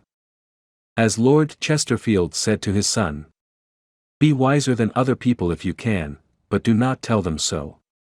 Socrates said repeatedly to his followers in Athens, "One thing only I know, and that is that I know nothing." Well, I can't hope to be any smarter than Socrates, so I have quit telling people they are wrong. And I find that it pays. If a person makes a statement that you think is wrong, yes, even that you know is wrong, isn't it better to begin by saying, "Well, now, look, I thought otherwise, but I may be wrong. I frequently am. And if I am wrong, I want to be put right. Let's examine the facts." There's magic, positive magic, in such phrases as, "I may be wrong. I frequently am." Let's examine the facts. Nobody in the heavens above or on earth beneath or in the waters under the earth will ever object to your saying, "I may be wrong." Let's examine the facts. One of our class members who used this approach in dealing with customers was Harold Reinke, a Dodge dealer in Billings, Montana. He reported that because of the pressures of the automobile business, he was often hard-boiled and callous when dealing with customers' complaints. This caused flared tempers, loss of business and general unpleasantness. He told his class, "Recognizing that this was getting me nowhere fast, I tried a new tack. I would say something like this: our dealership has made so many mistakes that I am frequently ashamed. We may have erred in your case. Tell me about it." This approach becomes quite disarming, and by the time the customer releases his feelings, he is usually much more reasonable when it comes to settling the matter. In fact, several customers have thanked me for having such an understanding attitude. And 2 of them have even brought in friends to buy new cars. In this highly competitive market, we need more of this type of customer, and I believe that showing respect for all customers' opinions and treating them diplomatically and courteously will help beat the competition. You will never get into trouble by admitting that you may be wrong. That will stop all argument and inspire your opponent to be just as fair and open and broad-minded as you are. It will make him want to admit that he, too, may be wrong. If you know positively that a person is wrong, and you bluntly tell him or her so, what happens? Let me illustrate. Mr. S., a young New York attorney, once argued a rather important case before the United States Supreme Court, Lustgarten v. Fleet Corporation 280 U.S. 320. The case involved a considerable sum of money and an important question of law. During the argument, one of the Supreme Court justices said to him, "The statute of limitations in admiralty law is 6 years, is it not?"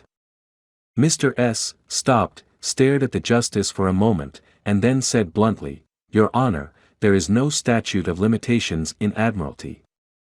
A hush fell on the court, said Mr. S., as he related his experience to one of the author's classes, and the temperature in the room seemed to drop to 0. I was right. Justice was wrong. And I had told him so. But did that make him friendly? No. I still believe that I had the law on my side. And I know that I spoke better than I ever spoke before. But I didn't persuade. I made the enormous blunder of telling a very learned and famous man that he was wrong. Few people are logical. Most of us are prejudiced and biased. Most of us are blighted with preconceived notions, with jealousy, suspicion, fear, envy and pride. And most citizens don't want to change their minds about their religion or their haircut or communism or their favorite movie star. So, if you are inclined to tell people they are wrong, please read the following paragraph every morning before breakfast. It is from James Harvey Robinson's enlightening book The Mind in the Making. We sometimes find ourselves changing our minds without any resistance or heavy emotion, but if we are told we are wrong, we resent the imputation and harden our hearts. We are incredibly heedless in the formation of our beliefs, but find ourselves filled with an illicit passion for them when anyone proposes to rob us of their companionship. It is obviously not the ideas themselves that are dear to us, but our self-esteem which is threatened. The little word, my, is the most important one in human affairs, and properly to reckon with it is the beginning of wisdom. It has the same force whether it is, my dinner, my dog, and my house, or my father, my country, and my God.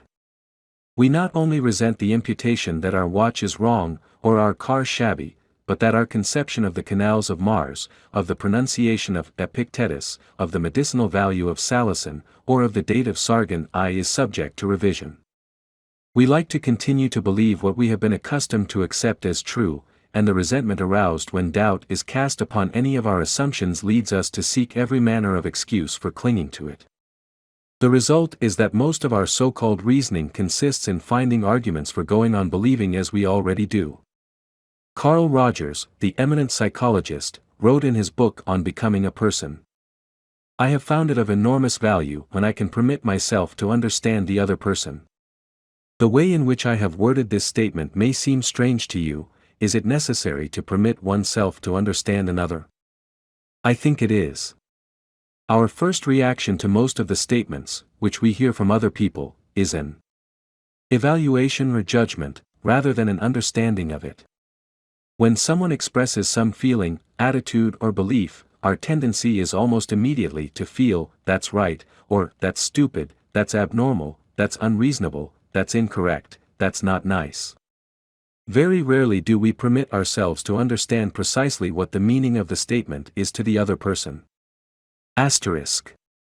Asterisk, adapted from Carl R. Rogers, on Becoming a Person, Boston, Houghton Mifflin, 1961, pages 18 ff.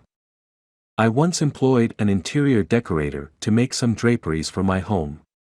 When the bill arrived, I was dismayed. A few days later, a friend dropped in and looked at the draperies. The price was mentioned, and she exclaimed with a note of triumph, "What? That's awful.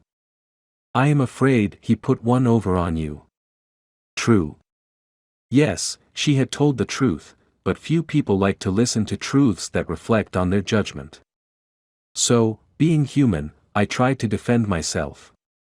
I pointed out that the best is eventually the cheapest, that one can't expect to get quality and artistic taste at bargain basement prices, and so on and on. The next day another friend dropped in, admired the draperies, bubbled over with enthusiasm, and expressed a wish that she could afford such exquisite creations for her home. My reaction was totally different. "Well, to tell the truth," I said, "I can't afford them myself. I paid too much. I'm sorry, I ordered them." When we are wrong, we may admit it to ourselves. And if we are handled gently and tactfully, we may admit it to others, and even take pride in our frankness and broad-mindedness. But not if someone else is trying to ram the unpalatable fact down our esophagus. Horace Greeley, the most famous editor in America during the time of the Civil War, disagreed violently with Lincoln's policies. He believed that he could drive Lincoln into agreeing with him by a campaign of argument, ridicule and abuse. He waged this bitter campaign month after month, year after year. In fact, he wrote a brutal, bitter, sarcastic and personal attack on President Lincoln the night Booth shot him. But did all this bitterness make Lincoln agree with Greeley? Not at all. Ridicule and abuse never do. If you want some excellent suggestions about dealing with people and managing yourself and improving your personality, read Benjamin Franklin's autobiography, one of the most fascinating life stories ever written, one of the classics of American literature. Ben Franklin tells how he conquered the iniquitous habit of argument and transformed himself into one of the most able, suave and diplomatic men in American history. One day, when Ben Franklin was a blundering youth, an old Quaker friend took him aside and lashed him with a few stinging truths, something like this. "Ben, you are impossible. Your opinions have a slap in them for everyone who differs with you. They have become so offensive that nobody cares for them. Your friends find they enjoy themselves better when you are not around. You know so much that no man can tell you anything.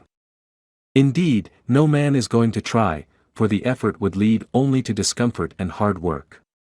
So you are not likely ever to know any more than you do now, which is very little. One of the finest things I know about Ben Franklin is the way he accepted that smarting rebuke. He was big enough and wise enough to realize that it was true, to sense that he was headed for failure and social disaster. So he made a right-about face. He began immediately to change his insolent, opinionated ways.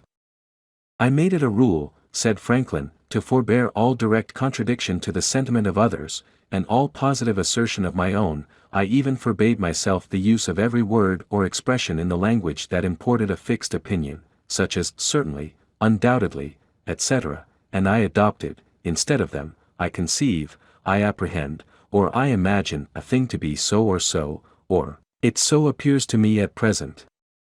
When another asserted something that I thought an error, I denied myself the pleasure of contradicting him abruptly, and of showing immediately some absurdity in his proposition, and in answering I began by observing that in certain cases or circumstances his opinion would be right, but in the present case there appeared or seemed to me some difference, etc. I soon found the advantage of this change in my manner. The conversations I engaged in went on more pleasantly.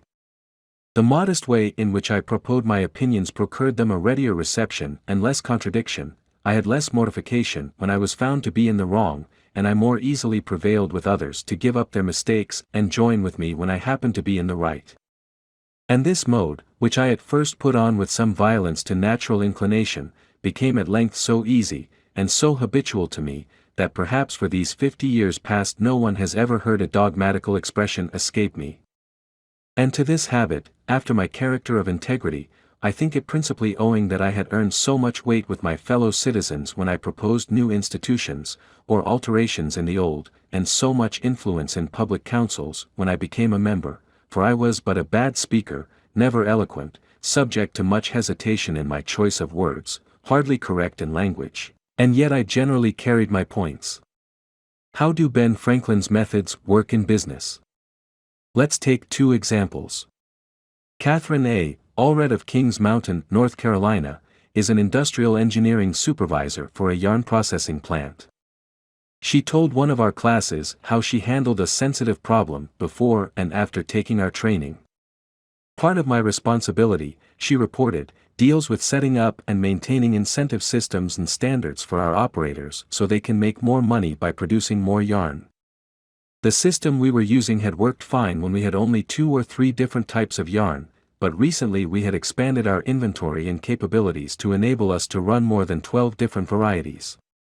The present system was no longer adequate to pay the operators fairly for the work being performed and give them an incentive to increase production.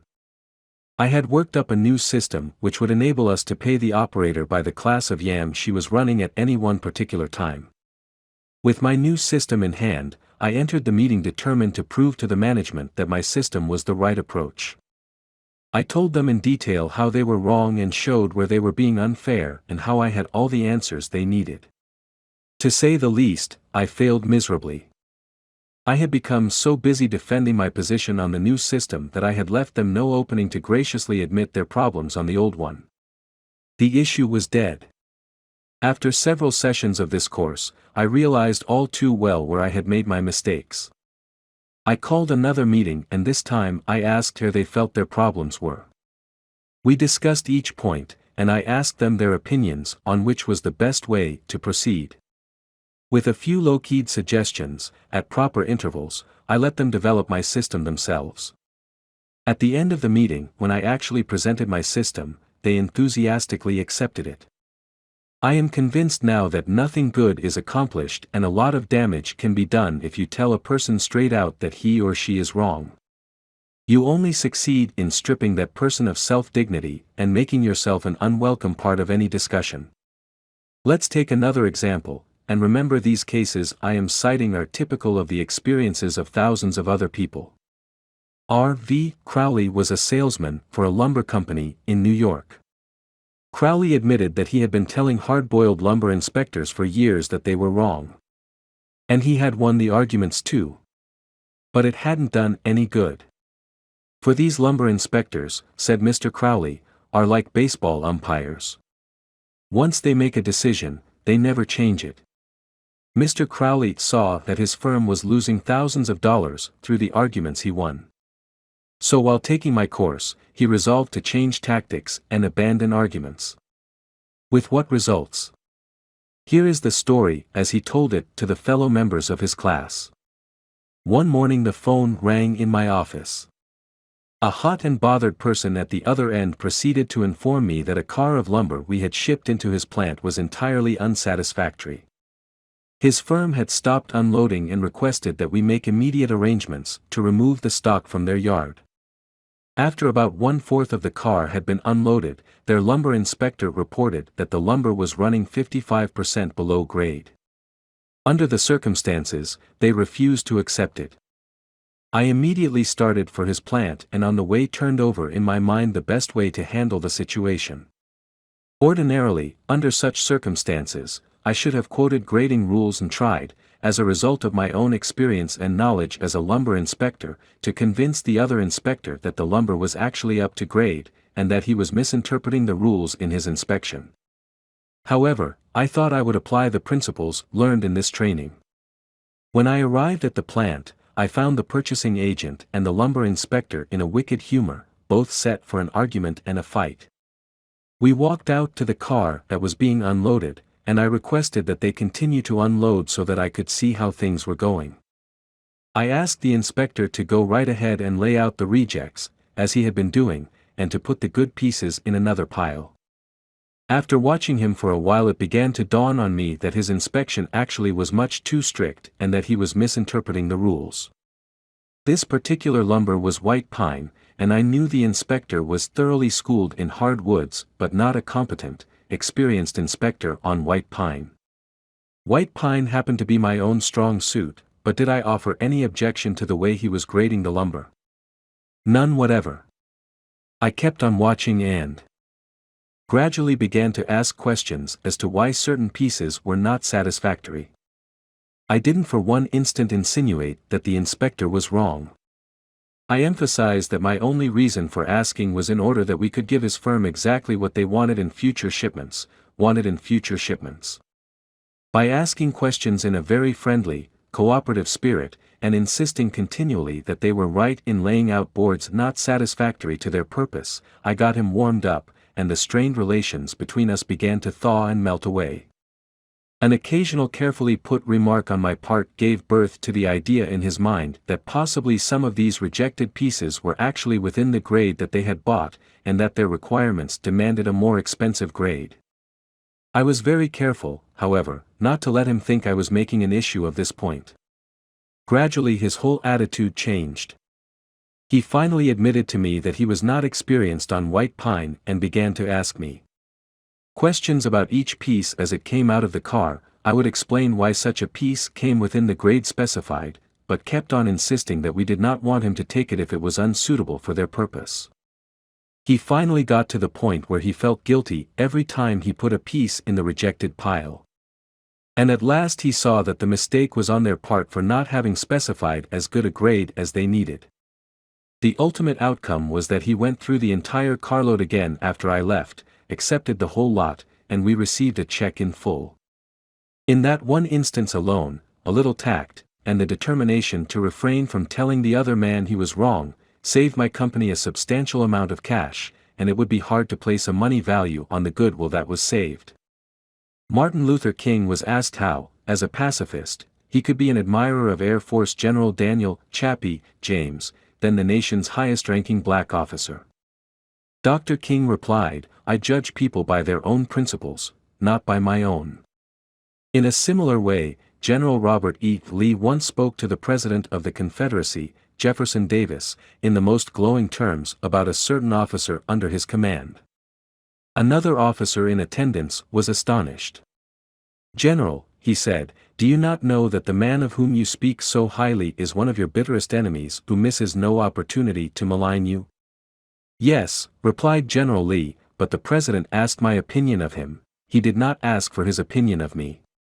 By the way, I am not revealing anything new in this chapter.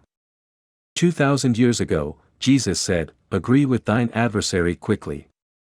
And 2,200 years before Christ was born, King Octoy of Egypt gave his son some shrewd advice that is sorely needed today. 'Be diplomatic,' counseled the king. It will help you gain your point. In other words, don't argue with your customer or your spouse or your adversary. Don't tell them they are wrong, don't get them stirred up. Use a little diplomacy. Principle 2, show respect for the other person's opinions. Never say, you're wrong. 3, if you're wrong, admit it. Within a minute's walk of my house, there was a wild stretch of virgin timber, where the blackberry thickets foamed white in the springtime, where the squirrels nested and reared their young, and the horseweeds grew as tall as a horse's head. This unspoiled woodland was called Forest Park, and it was a forest, probably not much different in appearance from what it was when Columbus discovered America.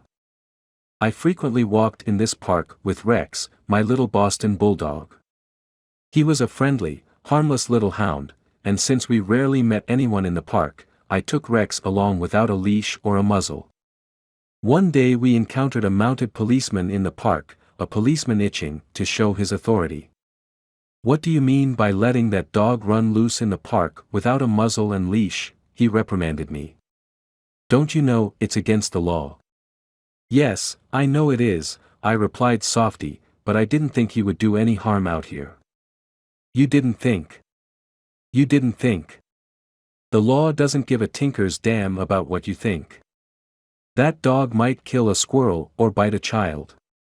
Now, I'm going to let you off this time, but if I catch this dog out here again without a muzzle and a leash, you'll have to tell it to the judge." I meekly promised to obey. And I did obey, for a few times. But Rex didn't like the muzzle, and neither did I, so we decided to take a chance. Everything was lovely for a while, and then we struck a snag. Rex and I raced over the brow of a hill one afternoon, and there, suddenly, to my dismay -1 saw the majesty of the law, astride a bay horse. Rex was out in front, heading straight for the officer. I was in for it. I knew it. So I didn't wait until the policeman started talking. I beat him to it. I said, "Officer, you've caught me red-handed. I'm guilty. I have no alibis, no excuses. You warned me last week that if I brought the dog out here again without a muzzle you would find me." "Well, now," the policeman responded in a soft tone. "I know it's a temptation to let a little dog like that have a run out here when nobody is around." "Sure, it's a temptation," I replied, "but it is against the law." "Well, a little dog like that isn't going to harm anybody," the policeman remonstrated. "No, but he may kill squirrels," I said. "Well now, I think you are taking this a bit too seriously," he told me. "I'll tell you what you do. You just let him run over the hill there where I can't see him, and we'll forget all about it." That policeman, being human, wanted a feeling of importance, so when I began to condemn myself, the only way he could nourish his self-esteem was to take the magnanimous attitude of showing mercy. But suppose I had tried to defend myself, well, did you ever argue with a policeman? But instead of breaking lances with him, I admitted that he was absolutely right and I was absolutely wrong. I admitted it quickly, openly, and with enthusiasm. The affair terminated graciously in my taking his side and his taking my side. Lord Chesterfield himself could hardly have been more gracious than this mounted policeman, who, only a week previously, had threatened to have the law on me. If we know we are going to be rebuked anyhow, isn't it far better to beat the other person to it and do it ourselves? Isn't it much easier to listen to self-criticism and to bear condemnation from alien lips? Say about yourself all the derogatory things you know the other person is thinking or wants to say or intends to say, and say them before that person has a chance to say them. The chances are 100 to 1 that a generous, forgiving attitude will be taken and your mistakes will be minimized just as the mounted policeman did with me and Rex. Ferdinand E. Warren, a commercial artist, used this technique to win the goodwill of a petulant, scolding buyer of art. It is important, in making drawings for advertising and publishing purposes, to be precise and very exact, Mr. Warren said as he told the story. Some art editors demand that their commissions be executed immediately, and in these cases, some slight error is liable to occur. I knew one art director in particular who was always delighted to find fault with some little thing. I have often left his office in disgust, not because of the criticism, but because of his method of attack. Recently, I delivered a rush job to this editor, and he phoned me to call at his office immediately. He said something was wrong. When I arrived, I found just what I had anticipated and dreaded. He was hostile, gloating over his chance to criticize. He demanded with heat why I had done so and so. My opportunity had come to apply the self-criticism I had been studying about. So I said, "Mr. So-and-so, if what you say is true, I am at fault and there is absolutely no excuse for my blunder. I have been doing drawings for you long enough to know better. I'm ashamed of myself." Immediately he started to defend me. "Yes, you're right, but after all, this isn't a serious mistake. It is only dash." I interrupted him. "Any mistake," I said, "may be costly and they are all irritating." He started to break in, but I wouldn't let him. I was having a grand time.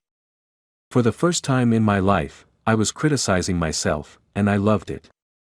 "I should have been more careful," I continued. "You give me a lot of work, and you deserve the best, so I'm going to do this drawing all over." "No. No," he protested. "I wouldn't think of putting you to all that trouble."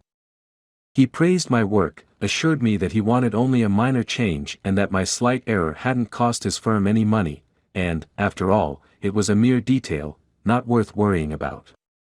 My eagerness to criticize myself took all the fight out of him.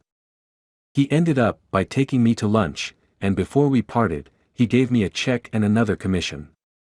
There is a certain degree of satisfaction in having the courage to admit one's errors. It not only clears the air of guilt and defensiveness, but often helps solve the problem created by the error. Bruce Harvey of Albuquerque, New Mexico, had incorrectly authorized payment of full wages to an employee on sick leave. When he discovered his error, he brought it to the attention of the employee and explained that to correct the mistake he would have to reduce his next paycheck by the entire amount of the overpayment. The employee pleaded that as that would cause him a serious financial problem, could the money be repaid over a period of time? In order to do this, Harvey explained, he would have to obtain his supervisor's approval. "And this I knew," reported Harvey, "would result in a boss-type explosion. While trying to decide how to handle this situation better, I realized that the whole mess was my fault and I would have to admit it to my boss. I walked into his office, told him that I had made a mistake and then informed him of the complete facts. He replied in an explosive manner that it was the fault of the personnel department. I repeated that it was my fault. He exploded again about carelessness in the accounting department. Again, I explained it was my fault. He blamed 2 other people in the office. But each time I reiterated it was my fault. Finally, he looked at me and said, "Okay, it was your fault. Now, straighten it out." The error was corrected and nobody got into trouble. I felt great because I was able to handle a tense situation and had the courage not to seek alibis. My boss has had more respect for me ever since. Any fool can try to defend his or her mistakes, and most fools do, but it raises one above the herd and gives one a feeling of nobility and exultation to admit one's mistakes. For example, one of the most beautiful things that history records about Robert E. Lee is the way he blamed himself and only himself for the failure of Pickett's charge at Gettysburg. Pickett's charge was undoubtedly the most brilliant and picturesque attack that ever occurred in the Western world. General George E. Pickett himself was picturesque. He wore his hair so long that his auburn locks almost touched his shoulders, and, like Napoleon in his Italian campaigns, he wrote ardent love letters almost daily while on the battlefield. His devoted troops cheered him that tragic July afternoon as he rode off jauntily toward the Union lines, his cap set at a rakish angle over his right ear. They cheered and they followed him, man touching man, rank pressing rank, with banners flying and bayonets gleaming in the sun. It was a gallant sight. Daring. Magnificent. A murmur of admiration ran through the Union lines as they beheld it. Pickett's troops swept forward at any easy trot, through orchard and cornfield, across a meadow and over a ravine. All the time, the enemy's cannon was tearing ghastly holes in their ranks, but on they pressed, grim, irresistible. Suddenly the Union infantry rose from behind the stone wall on Cemetery Ridge where they had been hiding and fired volley after volley into Pickett's onrushing troops. The crest of the hill was a sheet of flame, a slaughterhouse, a blazing volcano. In a few minutes, all of Pickett's brigade commanders, except one, were down, and 4/5 of his 5,000 men had fallen. General Lewis A. Armistead, leading the troops in the final plunge, ran forward, vaulted over the stone wall, and, waving his cap on the top of his sword, shouted, "Give 'em the steel, boys." They did. They leaped over the wall, bayonet their enemies, smashed skulls with clubbed muskets, and planted the battle flags of the South on Cemetery Ridge. The banners waved there only for a moment. But that moment, brief as it was, recorded the high water mark of the Confederacy. Pickett's charge, brilliant, heroic, was nevertheless the beginning of the end. Lee had failed. He could not penetrate the North. And he knew it. The South was doomed. Lee was so saddened, so shocked, that he sent in his resignation and asked Jefferson Davis, the President of the Confederacy, to appoint a younger and abler man.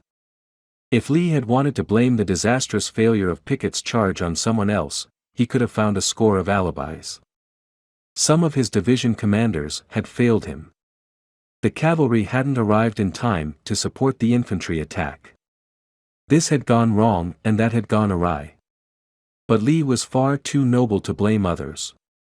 As Pickett's beaten and bloody troops struggled back to the Confederate lines, Robert E. Lee rode out to meet them all alone and greeted them with a self-condemnation that was little short of sublime. "All this has been my fault," he confessed. "I and I alone have lost this battle." Few generals in all history have had the courage and character to admit that.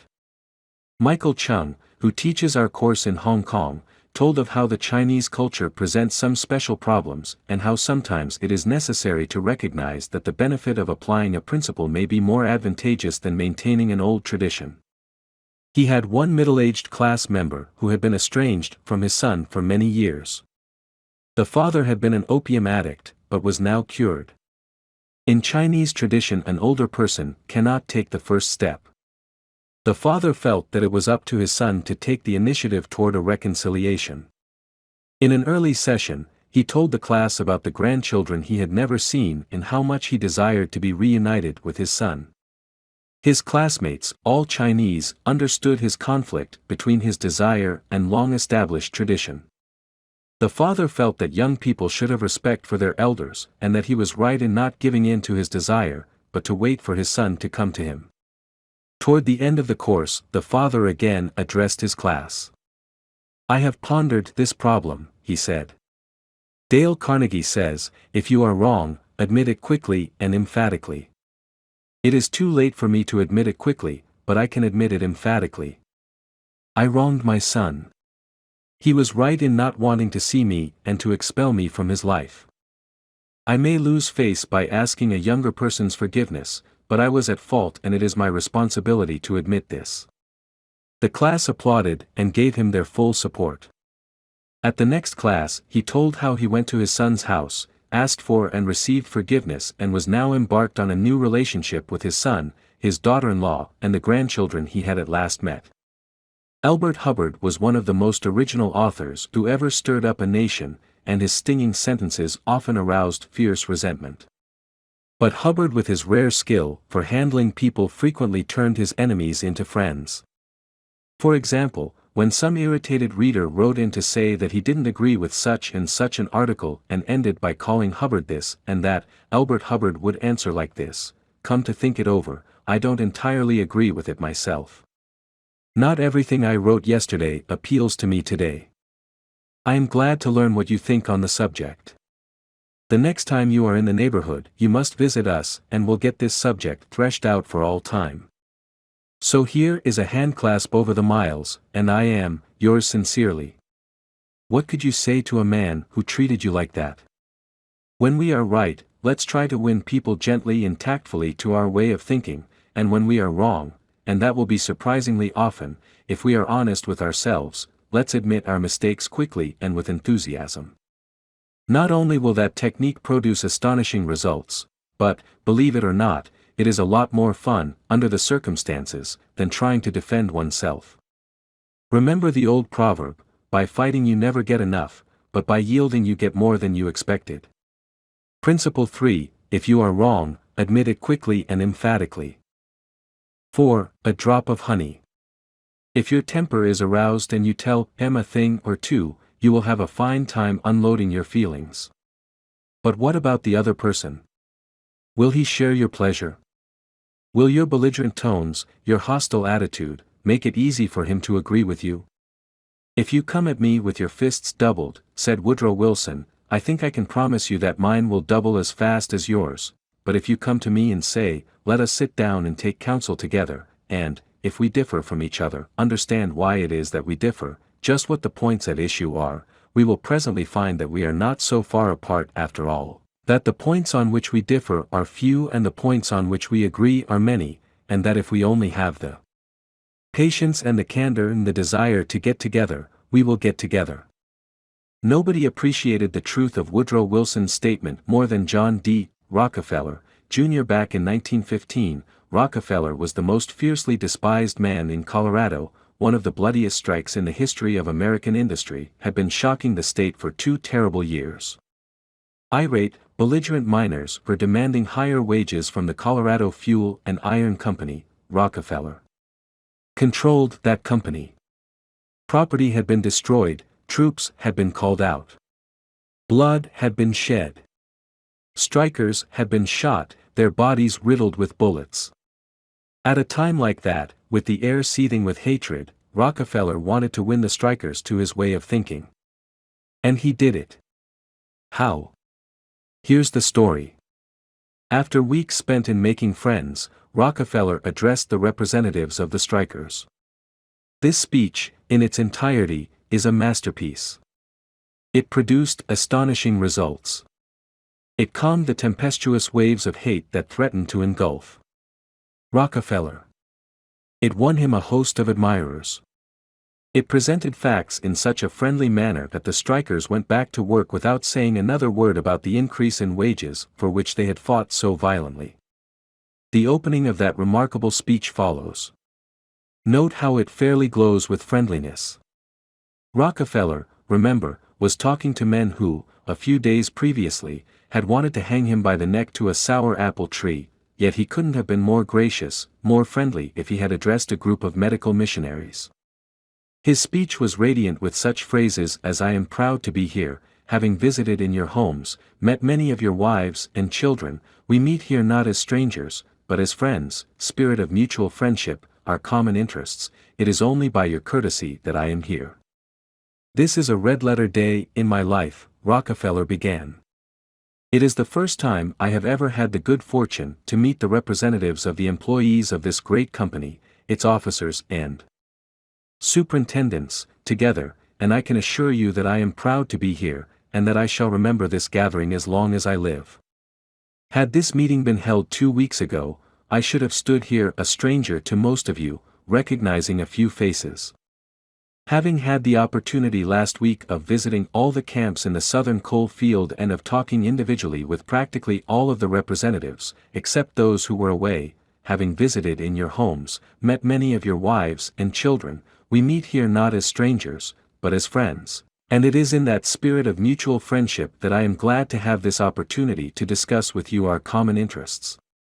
Since this is a meeting of the officers of the company and the representatives of the employees, it is only by your courtesy that I am here, for I am not so fortunate as to be either one or the other, and yet I feel that I am intimately associated with you men, for, in a sense, I represent both the stockholders and the directors. Isn't that a superb example of the fine art of making friends out of enemies? Suppose Rockefeller had taken a different tack. Suppose he had argued with those miners and hurled devastating facts in their faces. Suppose he had told them by his tones and insinuations that they were wrong. Suppose that, by all the rules of logic, he had proved that they were wrong. What would have happened? More anger. Would have been stirred up, more hatred, more revolt. If a man's heart is rankling with discord and ill-feeling toward you, you can't win him to your way of thinking with all the logic in Christendom. Scolding parents and domineering bosses and husbands and nagging wives ought to realize that people don't want to change their minds. They can't be forced or driven to agree with you or me.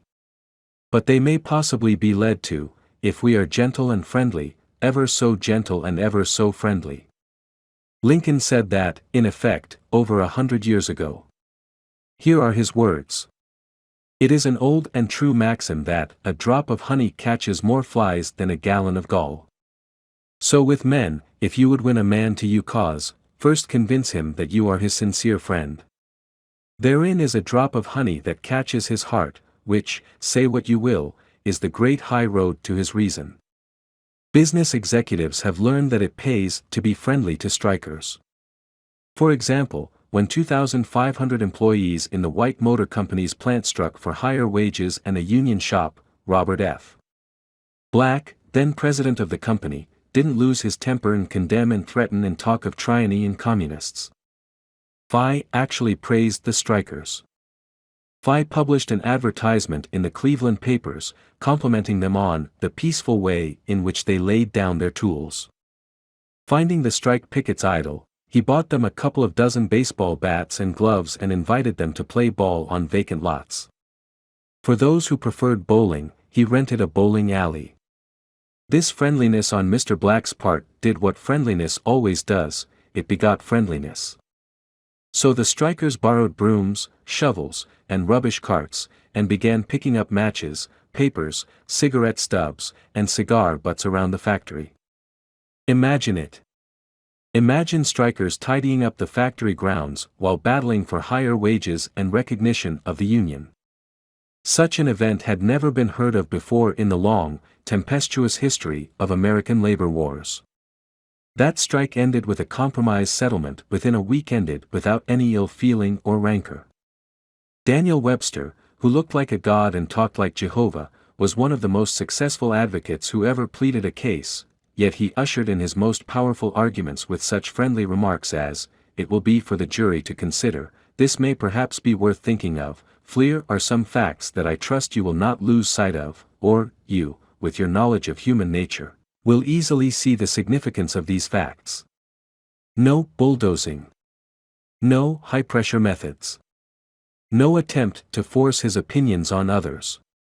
Webster used the soft-spoken, quiet, friendly approach, and it helped to make him famous. You may never be called upon to settle a strike or address a jury, but you may want to get your rent reduced.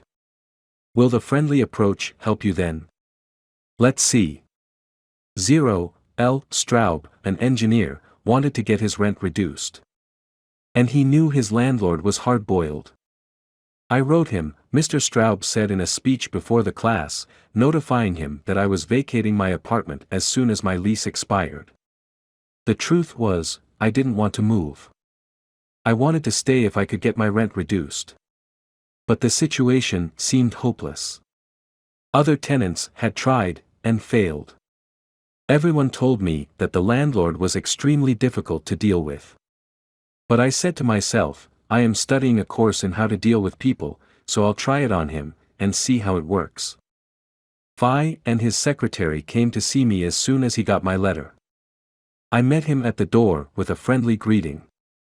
I fairly bubbled with goodwill and enthusiasm. I didn't begin talking about how high the rent was. I began talking about how much I liked his apartment house. Believe me, I was hearty in my approbation and lavish in my praise. I complimented him on the way he ran the building and told him I should like so much to stay for another year, but I couldn't afford it. He had evidently never had such a reception from a tenant. He hardly knew what to make of it. Then he started to tell me his troubles. Complaining tenants. One had written him 14 letters, some of them positively insulting. Another threatened to break his lease unless the landlord kept the man on the floor above from snoring. "What a relief it is," he said, "to have a satisfied tenant like you. And then, without my even asking him to do it, he offered to reduce my rent a little. I wanted more, so I named the figure I could afford to pay, and he accepted without a word. As he was leaving, he turned to me and asked, "What decorating can I do for you?" If I had tried to get the rent reduced by the methods the other tenants were using, I am positive I should have met with the same failure they encountered. It was the friendly, sympathetic, appreciative approach that won. Dean Woodcock of Pittsburgh, Pennsylvania, is the superintendent of a department of the local electric company. His staff was called upon to repair some equipment on top of a pole. This type of work had formerly been performed by a different department and had only recently been transferred to Woodcock's section. Although his people had been trained in the work, this was the first time they had ever actually been called upon to do it. Everybody in the organization was interested in seeing if and how they could handle it. Mr. Woodcock, several of his subordinate managers, and members of other departments of the utility went to see the operation. Many cars and trucks were there, and a number of people were standing around watching the two lone men on top of the pole. Glancing around, Woodcock noticed a man up the street getting out of his car with a camera. He began taking pictures of the scene.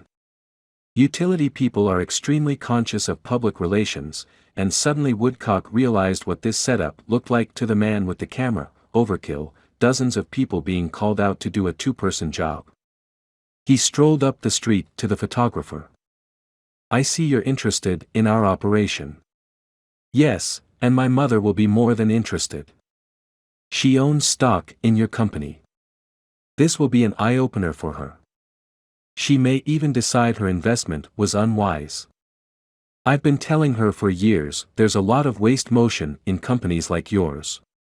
This proves it. The newspapers might like these pictures, too. It does look like it, doesn't it? I'd think the same thing in your position. But this is a unique situation," and Dean Woodcock went on to explain how this was the first job of this type for his department and how everybody from executives down was interested. He assured the man that under normal conditions, two people could handle the job. The photographer put away his camera, shook Woodcock's hand, and thanked him for taking the time to explain the situation to him. Dean Woodcock's friendly approach saved his company much embarrassment and bad publicity. Another member of one of our classes, Gerald H. Wynn of Littleton, New Hampshire, reported how by using a friendly approach, he obtained a very satisfactory settlement on a damage claim.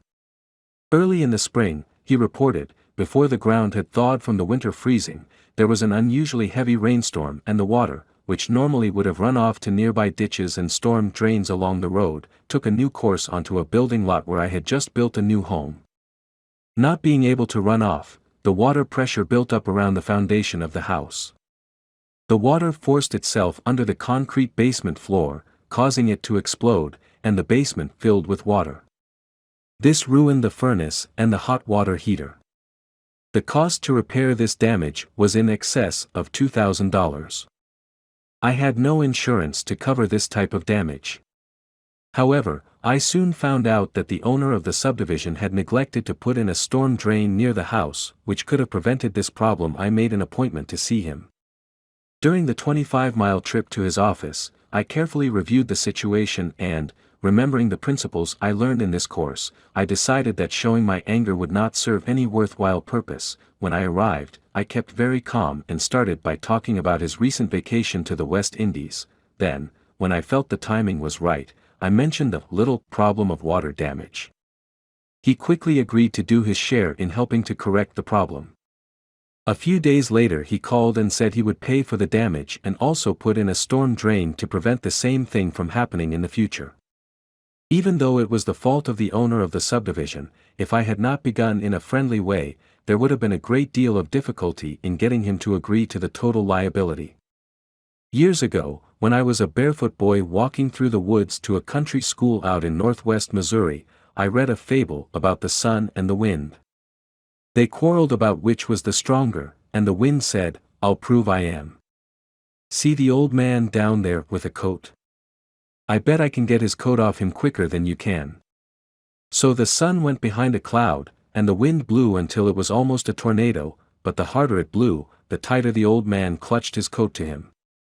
Finally, the wind calmed down and gave up, and then the sun came out from behind the clouds and smiled kindly on the old man. Presently, he mopped his brow and pulled off his coat. The sun then told the wind that gentleness and friendliness are always stronger than fury and force. The use of gentleness and friendliness is demonstrated day after day by people who have learned that a drop of honey catches more flies than a gallon of gall. F. Gale Connor of Lutherville, Maryland, proved this when he had to take his 4-month-old car to the service department of the car dealer for the 3rd time. He told our class, it was apparent that talking to, reasoning with, or shouting at the service manager was not going to lead to a satisfactory resolution of my problems. I walked over to the showroom and asked to see the agency owner, Mr. White. After a short wait, I was ushered into Mr. White's office. I introduced myself and explained to him that I had bought my car from his dealership because of the recommendations of friends who had had previous dealings with him. I was told that his prices were very competitive and his service was outstanding. He smiled with satisfaction as he listened to me. I then explained the problem I was having with the service department. I thought you might want to be aware of any situation that might tarnish your fine reputation, I added. He thanked me for calling this to his attention and assured me that my problem would be taken care of. Not only did he personally get involved, but he also lent me his car to use while mine was being repaired. Aesop was a Greek slave who lived at the court of Croesus and spun immortal fables 600 years before Christ. Yet the truths he taught about human nature are just as true in Boston and Birmingham now as they were 26 centuries ago in Athens. The sun can make you take off your coat more quickly than the wind, and kindliness, the friendly approach and appreciation can make people change their minds more readily than all the bluster and storming in the world. Remember what Lincoln said, a drop of honey catches more flies than a gallon of gall. Principle 4, begin in a friendly way. 5. The secret of Socrates. In talking with people, don't begin by discussing the things on which you differ. Begin by emphasizing, and keep on emphasizing, the things on which you agree. Keep emphasizing, if possible, that you are both striving for the same end and that your only difference is one of method and not of purpose. Get the other person saying, yes, yes, at the outset. Keep your opponent, if possible, from saying no. A no response, according to Professor Overstreet, is a most difficult handicap to overcome. When you have said no, all your pride of personality demands that you remain consistent with yourself. You may later feel that the no was ill-advised, nevertheless, there is your precious pride to consider. Once having said a thing, you feel you must stick to it. Hence it is of the very greatest importance that a person be started in the affirmative direction.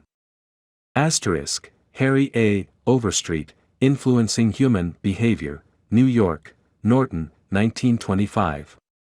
The skillful speaker gets, at the outset, a number of yes responses. This sets the psychological process of the listeners moving in the affirmative direction. It is like the movement of a billiard ball. Propel in one direction, and it takes some force to deflect it, far more force to send it back in the opposite direction. The psychological patterns here are quite clear. When a person says no, and really means it, he or she is doing far more than saying a word of 2 letters. The entire organism, glandular, nervous, muscular, gathers itself together into a condition of rejection. There is, usually in minute but sometimes in observable degree, a physical withdrawal or readiness for withdrawal. The whole neuromuscular system, in short, sets itself on guard against acceptance. When, to the contrary, a person says yes, none of the withdrawal activities takes place. The organism is in a forward, moving, accepting, open attitude. Hence the more yes we can, at the very outset, induce, the more likely we are to succeed in capturing the attention for our ultimate proposal. It is a very simple technique, this yes response. And yet, how much it is neglected. It often seems as if people get a sense of their own importance by antagonizing others at the outset. Get a student to say no at the beginning, or a customer, child, husband, or wife, and it takes the wisdom and the patience of angels to transform that bristling negative into an affirmative. The use of this, yes, yes, technique enabled James Eberson, who was a teller in the Greenwich Savings Bank, in New York City, to secure a prospective customer who might otherwise have been lost. "This man came in to open an account," said Mr. Eberson, "and I gave him our usual form to fill out. Some of the questions he answered willingly, but there were others he flatly refused to answer. Before I began the study of human relations, I would have told this prospective depositor that if he refused to give the bank this information, we should have to refuse to accept this account. I am ashamed that I have been guilty of doing that very thing in the past. Naturally, an ultimatum like that made me feel good. I had shown who was boss, that the bank's rules and regulations couldn't be flouted. But that sort of attitude certainly didn't give a feeling of welcome and importance to the man who had walked in to give us his patronage. I resolved this morning to use a little horse sense. I resolved not to talk about what the bank wanted but about what the customer wanted. And above all else, I was determined to get him saying yes, yes from the very start. So I agreed with him. I told him the information he refused to give was not absolutely necessary. However, I said, suppose you have money in this bank at your death. Wouldn't you like to have the bank transfer it to your next of kin, who is entitled to it according to law? Yes, of course, he replied. Don't you think, I continued, that it would be a good idea to give us the name of your next of kin so that, in the event of your death, we could carry out your wishes without error or delay? Again he said, yes. The young man's attitude softened and changed when he realized that we weren't asking for this information for our sake, but for his sake. Before leaving the bank, this young man not only gave me complete information about himself, but he opened, at my suggestion, a trust account, naming his mother as the beneficiary for his account, and he had gladly answered all the questions concerning his mother also. I found that by getting him to say, yes, yes from the outset, he forgot the issue at stake and was happy to do all the things I suggested. Joseph Allison, a sales representative for Westinghouse Electric Company, had this story to tell. There was a man in my territory that our company was most eager to sell to. My predecessor had called on him for 10 years without selling anything. When I took over the territory, I called steadily for 3 years without getting an order. Finally, after 13 years of calls and sales talk, we sold him a few motors. If these proved to be all right, an order for several hundred more would follow. Such was my expectation. Right? I knew they would be all right. So when I called 3 weeks later, I was in high spirits. The chief engineer greeted me with this shocking announcement, Allison, I can't buy the remainder of the motors from you. Why? I asked in amazement. Why? Because your motors are too hot. I can't put my hand on them. I knew it wouldn't do any good to argue. I had tried that sort of thing too long. So I thought of getting the yes, yes response. Well, now look, Mr. Smith, I said. I agree with you 100%, if those motors are running too hot, you ought not to buy any more of them.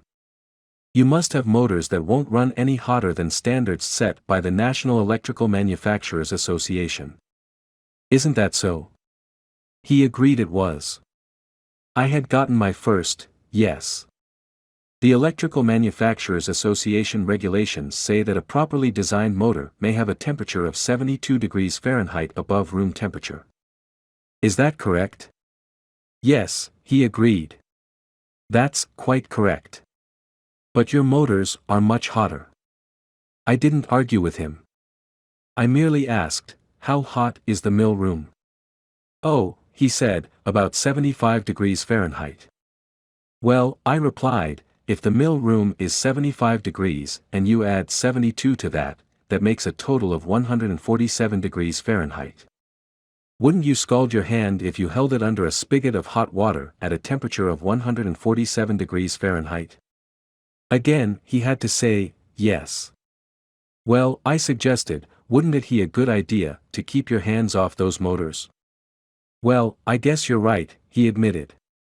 We continued to chat for a while. Then he called his secretary and lined up approximately $35,000 worth of business for the ensuing month.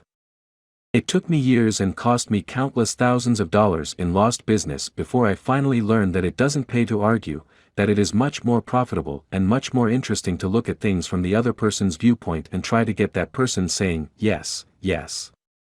Eddie Snow, who sponsors our courses in Oakland, California, tells how he became a good customer of a shop because the proprietor got him to say, yes, yes. Eddie had become interested in bow hunting and had spent considerable money in purchasing equipment and supplies from a local bow store. When his brother was visiting him, he wanted to rent a bow for him from this store. The sales clerk told him they didn't rent bows, so Eddie phoned another bow store. Eddie described what happened. A very pleasant gentleman answered the phone. His response to my question for a rental was completely different from the other place. Phi said he was sorry, but they no longer rented bows because they couldn't afford to do so. Phi then asked me if I had rented before. I replied, yes, several years ago. Phi reminded me that I probably paid $25 to $30 for the rental. I said, yes, again. Phi then asked if I was the kind of person who liked to save money. Naturally, I answered, yes. Phi went on to explain that they had bow sets with all the necessary equipment on sale for $34.95. I could buy a complete set for only $4.95 more than I could rent one. Phi explained that is why they had discontinued renting them. Did I think that was reasonable? My yes response led to a purchase of the set, and when I picked it up I purchased several more items at this shop and have since become a regular customer. Socrates, the gadfly of Athens, was one of the greatest philosophers the world has ever known.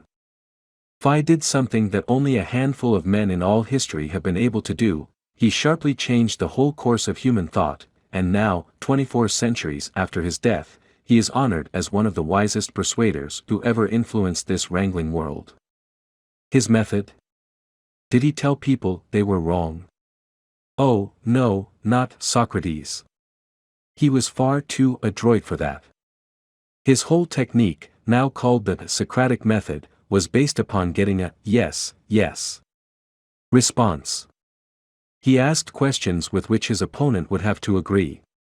He kept on winning one admission after another until he had an armful of yes. He kept on asking questions until finally, almost without realizing it, his opponents found themselves embracing a conclusion they would have bitterly denied a few minutes previously. The next time we are tempted to tell someone he or she is wrong, let's remember old Socrates and ask a gentle question, a question that will get the yes, yes response. The Chinese have a proverb pregnant with the age-old wisdom of the Orient: he who treads softly goes far. They have spent 5,000 years studying human nature, those cultured Chinese, and they have garnered a lot of perspicacity. He who treads softly goes far. Principle 5, get the other person saying, yes, yes, immediately. 6. The safety valve in handling complaints. Must people trying to win others to their way of thinking do too much talking themselves? Let the other people talk themselves out. They know more about their business and problems than you do. So ask them questions. Let them tell you a few things. If you disagree with them, you may be tempted to interrupt. But don't. It is dangerous. They won't pay attention to you while they still have a lot of ideas of their own crying for expression. So listen patiently and with an open mind. Be sincere about it. Encourage them to express their ideas fully. Does this policy pay in business? Let's see. Here is the story of a sales representative who was forced to try it. One of the largest automobile manufacturers in the United States was negotiating for a year's requirements of upholstery fabrics. 3 important manufacturers had worked up fabrics in sample bodies. These had all been inspected by the executives of the motor company, and notice had been sent to each manufacturer saying that, on a certain day, a representative from each supplier would be given an opportunity to make a final plea for the contract. GBR, a representative of one manufacturer, arrived in town with a severe attack of laryngitis. When it came my turn to meet the executives in conference, Mr. R. said as he related the story before one of my classes, I had lost my voice. I could hardly whisper. I was ushered into a room and found myself face to face with the textile engineer, the purchasing agent, the director of sales, and the president of the company. I stood up and made a valiant effort to speak, but I couldn't do anything more than squeak. They were all seated around a table, so I wrote on a pad of paper, "Gentlemen, I have lost my voice. I am speechless." "I'll do the talking for you," the president said. He did. He exhibited my samples and praised their good points. A lively discussion arose about the merits of my goods. And the president, since he was talking for me, took the position I would have had during the discussion. My sole participation consisted of smiles, nods, and a few gestures.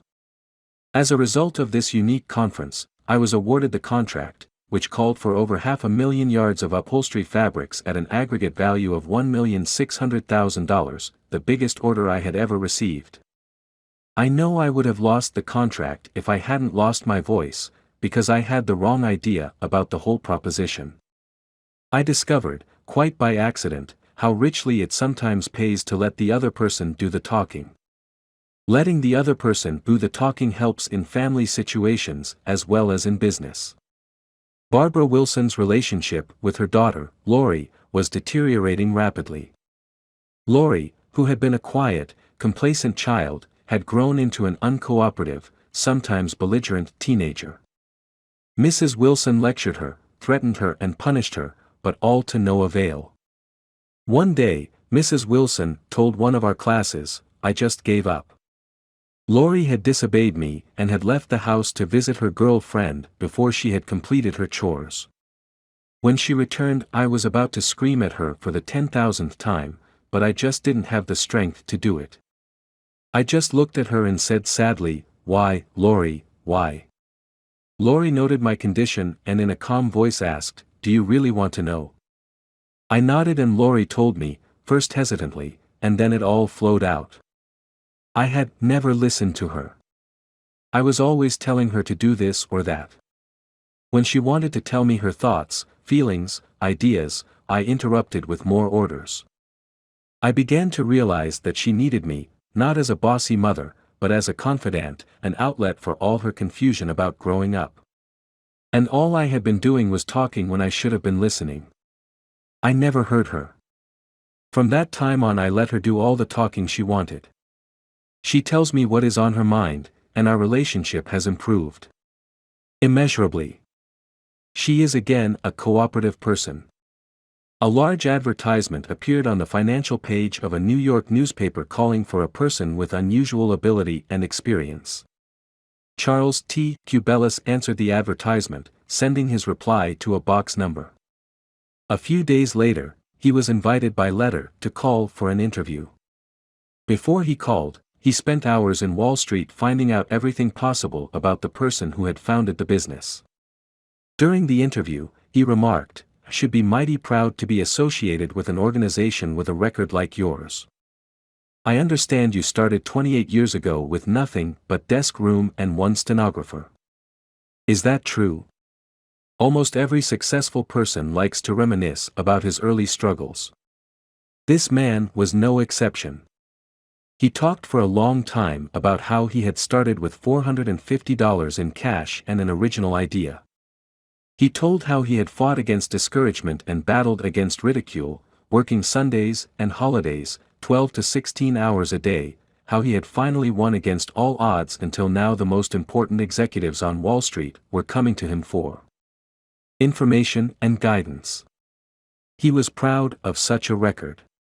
He had a right to be, and he had a splendid time telling about it.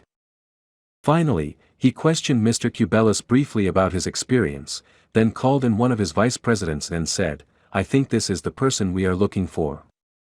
Mr. Cubelis had taken the trouble to find out about the accomplishments of his prospective employer. He showed an interest in the other person and his problems. He encouraged the other person to do most of the talking, and made a favorable impression. Roy G. Bradley of Sacramento, California, had the opposite problem. He listened as a good prospect for a sales position, talked himself into a job with Bradley's firm, Roy reported. Being a small brokerage firm, we had no fringe benefits, such as hospitalization, medical insurance, and pensions. Every representative is an independent agent. We don't even provide leads for prospects, as we cannot advertise for them as our larger competitors do. Richard Pryor had the type of experience we wanted for this position, and he was interviewed first by my assistant, who told him about all the negatives related to this job. He seemed slightly discouraged when he came into my office.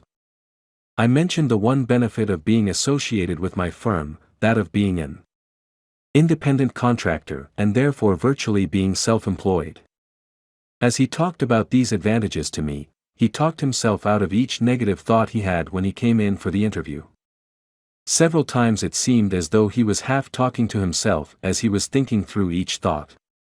At times I was tempted to add to his thoughts, however, as the interview came to a close I felt he had convinced himself, very much on his own, that he would like to work for my firm. Because I had been a good listener and let Dick do most of the talking, he was able to weigh both sides fairly in his mind, and he came to the positive conclusion, which was a challenge he created for himself. We hired him and he has been an outstanding representative for our firm. Even our friends would much rather talk to us about their achievements than listen to us boast about ours. La Rochefoucauld, the French philosopher, said, "If you want enemies, excel your friends, but if you want friends, let your friends excel you." Why is that true? Because when our friends excel us, they feel important, but when we excel them, they, or at least some of them, will feel inferior and envious. By far the best-liked placement counselor in the Midtown Personnel Agency in New York City was Henrietta G. It hadn't always been that way. During the first few months of her association with the agency, Henrietta didn't have a single friend among her colleagues. Why? Because every day she would brag about the placements she had made, the new accounts she had opened, and anything else she had accomplished. I was good at my work and proud of it, Henrietta told one of our classes. But instead of my colleagues sharing my triumphs, they seemed to resent them. I wanted to be liked by these people. I really wanted them to be my friends. After listening to some of the suggestions made in this course, I started to talk about myself less and listen more to my associates. They also had things to boast about and were more excited about telling me about their accomplishments than about listening to my boasting. Now, when we have some time to chat, I ask them to share their joys with me, and I only mention my achievements when they ask. Principle 6: Let the other person do a great deal of the talking. 7. How to get cooperation. Don't you have much more faith in ideas that you discover for yourself than in ideas that are handed to you on a silver platter?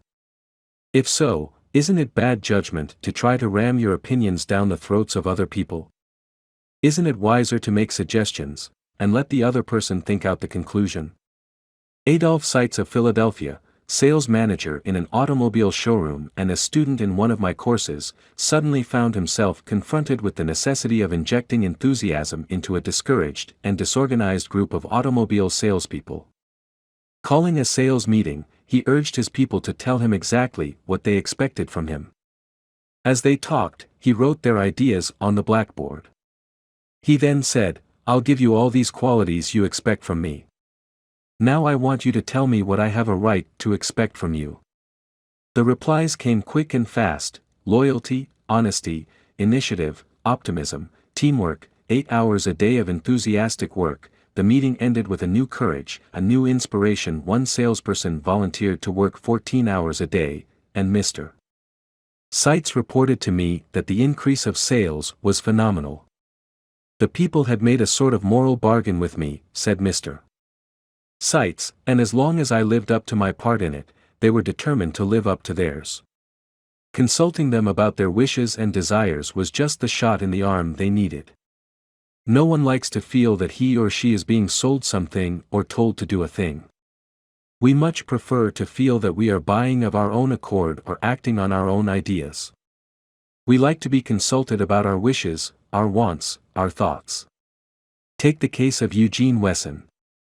He lost countless thousands of dollars in commissions before he learned this truth. Mr. Wesson sold sketches for a studio that created designs for stylists and textile manufacturers. Mr. Wesson had called on one of the leading stylists in New York once a week, every week for 3 years. He never refused to see me, said Mr. Wesson, but he never bought. He always looked over my sketches very carefully and then said, "No, Wesson, I guess we don't get together today." After 150 failures, Wesson realized he must be in a mental rut, so he resolved to devote one evening a week to the study of influencing human behavior, to help him develop new ideas and generate new enthusiasm. He decided on this new approach. With half a dozen unfinished artist sketches under his arm, he rushed over to the buyer's office. "I want you to do me a little favor, if you will," he said. "Here are some uncompleted sketches. Won't you please tell me how we could finish them up in such a way that you could use them?" The buyer looked at the sketches for a while without uttering a word. Finally he said, "Leave these with me for a few days, Wesson, and then come back and see me." Wesson returned 3 days later, got his suggestions, took the sketches back to the studio and had them finished according to the buyer's ideas. The result? All accepted. After that, this buyer ordered scores of other sketches from Wesson, all drawn according to the buyer's ideas. "I realized why I had failed for years to sell him," said Mr. Wesson. "I had urged him to buy what I thought he ought to have. Then I changed my approach completely. I urged him to give me his ideas. This made him feel that he was creating the designs. And he was. I didn't have to sell him. He bought. Letting the other person feel that the idea is his or hers not only works in business and politics, it works in family life as well." Paul M. Davis of Tulsa, Oklahoma, told his class how he applied this principle. "My family and I enjoyed one of the most interesting sightseeing vacation trips we have ever taken. I had long dreamed of visiting such historic sites as the Civil War battlefield in Gettysburg, Independence Hall in Philadelphia, and our nation's capital. Valley Forge, Jamestown and the restored colonial village of Williamsburg were high on the list of things I wanted to see. In March my wife, Nancy, mentioned that she had ideas for our summer vacation which included a tour of the western states, visiting points of interest in New Mexico, Arizona, California and Nevada. She had wanted to make this trip for several years. But we couldn't obviously make both trips.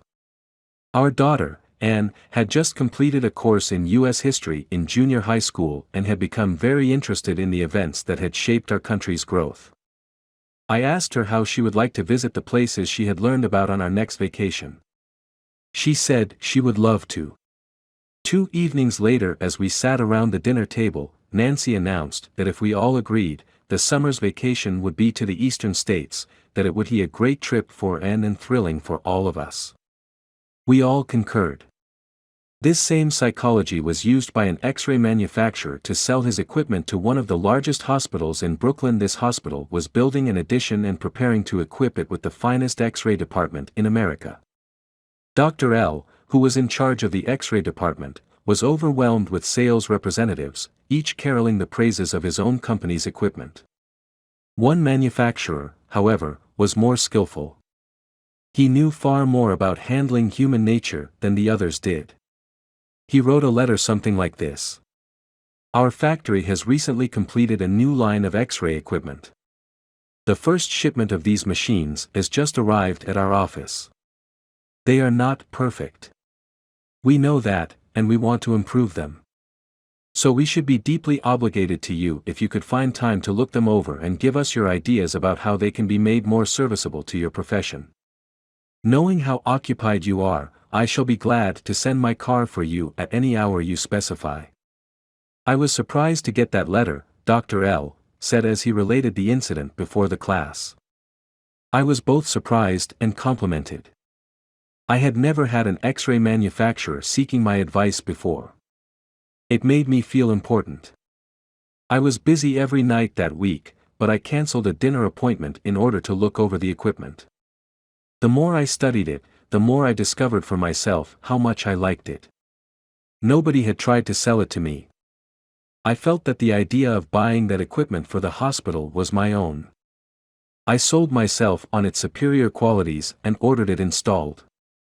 Ralph Waldo Emerson, in his essay, Self-Reliance, stated, "In every work of genius we recognize our own rejected thoughts, they come back to us with a certain alienated majesty." Colonel Edward M. House wielded an enormous influence in national and international affairs while Woodrow Wilson occupied the White House. Wilson leaned upon Colonel House for secret counsel and advice more than he did upon even members of his own cabinet. What method did the colonel use in influencing the president? Fortunately, we know, for House himself revealed it to Arthur D. Houghton Smith, and Smith quoted House in an article in the Saturday Evening Post. After I got to know the president, House said, I learned the best way to convert him to an idea was to plant it in his mind casually, but so as to interest him in it, so as to get him thinking about it on his own account. The first time this worked it was an accident. I had been visiting him at the White House and urged a policy on him which he appeared to disapprove. But several days later, at the dinner table, I was amazed to hear him trot out my suggestion as his own. Did House interrupt him and say, "That's not your idea. That's mine"? Oh, no. Not House. He was too adroit for that. He didn't care about credit. He wanted results. So he let Wilson continue to feel that the idea was his. House did even more than that. He gave Wilson public credit for these ideas. Let's remember that everyone we come in contact with is just as human as Woodrow Wilson. So let's use Colonel House's technique. A man up in the beautiful Canadian province of New Brunswick used this technique on me and won my patronage. I was planning at the time to do some fishing and canoeing in New Brunswick. So I wrote the Tourist Bureau for information. Evidently my name and address were put on a mailing list, for I was immediately overwhelmed with scores of letters and booklets and printed testimonials from camps and guides. I was bewildered. I didn't know which to choose. Then one camp owner did a clever thing. He sent me the names and telephone numbers of several New York people who had stayed at his camp, and he invited me to telephone them and discover for myself what he had to offer. I found to my surprise that I knew one of the men on his list. I telephoned him, found out what his experience had been, and then wired the camp the date of my arrival. The others had been trying to sell me on their service, but one let me sell myself. That organization won. 25 centuries ago, Lao Tse, a Chinese sage, said some things that readers of this book might use today. The reason why rivers and seas receive the homage of 100 mountain streams is that they keep below them. Thus they are able to reign over all the mountain streams. So the sage, wishing to be above men, putteth himself below them, wishing to be before them, he putteth himself behind them. Thus, though his place be above men, they do not feel his weight, though his place be before them, they do not count it an injury. Principle 7. Let the other person feel that the idea is his or hers. 8. A formula that will work wonders for you. Remember that other people may be totally wrong. But they don't think so. Don't condemn them. Any fool can do that. Try to understand them. Only wise, tolerant, exceptional people even try to do that. There is a reason why the other man thinks and acts as he does. Ferret out that reason, and you have the key to his actions, perhaps to his personality. Try honestly to put yourself in his place. If you say to yourself, "How would I feel, how would I react if I were in his shoes?" you will save yourself time and irritation, for, by becoming interested in the cause, we are less likely to dislike the effect. And, in addition, you will sharply increase your skill in human relationships. Stop a minute, says Kenneth M. Good in his book How to Turn People into Gold. Stop a minute to contrast your keen interest in your own affairs with your mild concern about anything else. Realize then, that everybody else in the world feels exactly the same way. Then, along with Lincoln and Roosevelt, you will have grasped the only solid foundation for interpersonal relationships, namely, that success in dealing with people depends on a sympathetic grasp of the other person's viewpoint. Sam Douglas of Hempstead, New York, used to tell his wife that she spent too much time working on their lawn, pulling weeds, fertilizing, cutting the grass twice a week when the lawn didn't look any better than it had when they moved into their home 4 years earlier. Naturally, she was distressed by his remarks, and each time he made such remarks the balance of the evening was ruined. After taking our course, Mr. Douglas realized how foolish he had been all those years.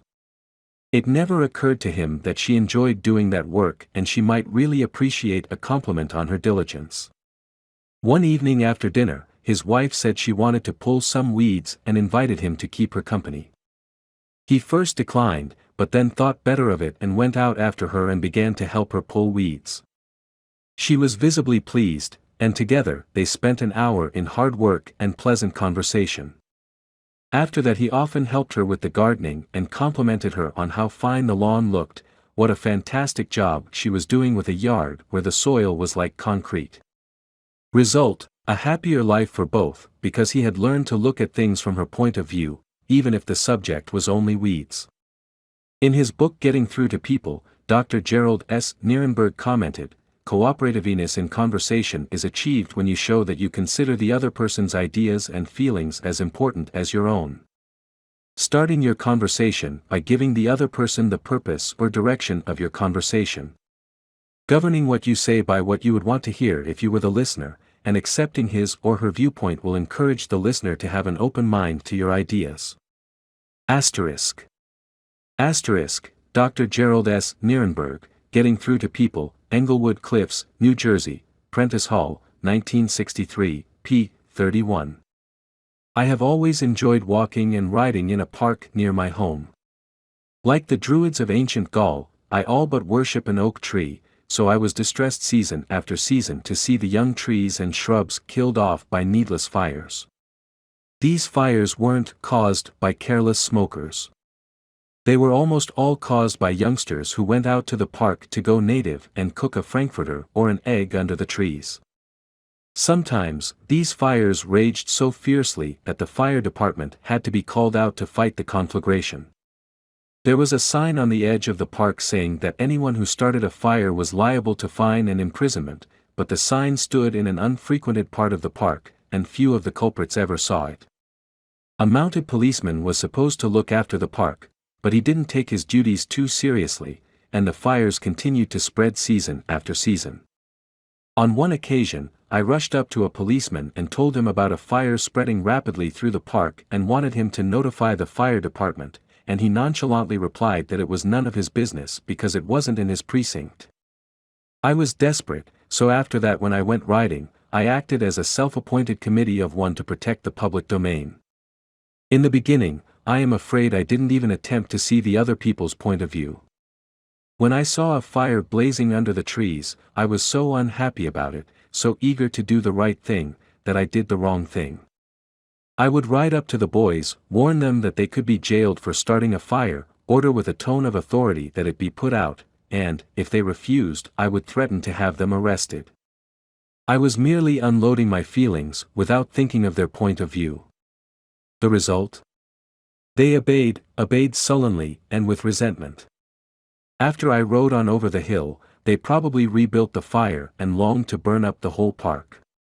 With the passing of the years, I acquired a trifle more knowledge of human relations, a little more tact, a somewhat greater tendency to see things from the other person's standpoint. Then, instead of giving orders, I would ride up to a blazing fire and begin something like this.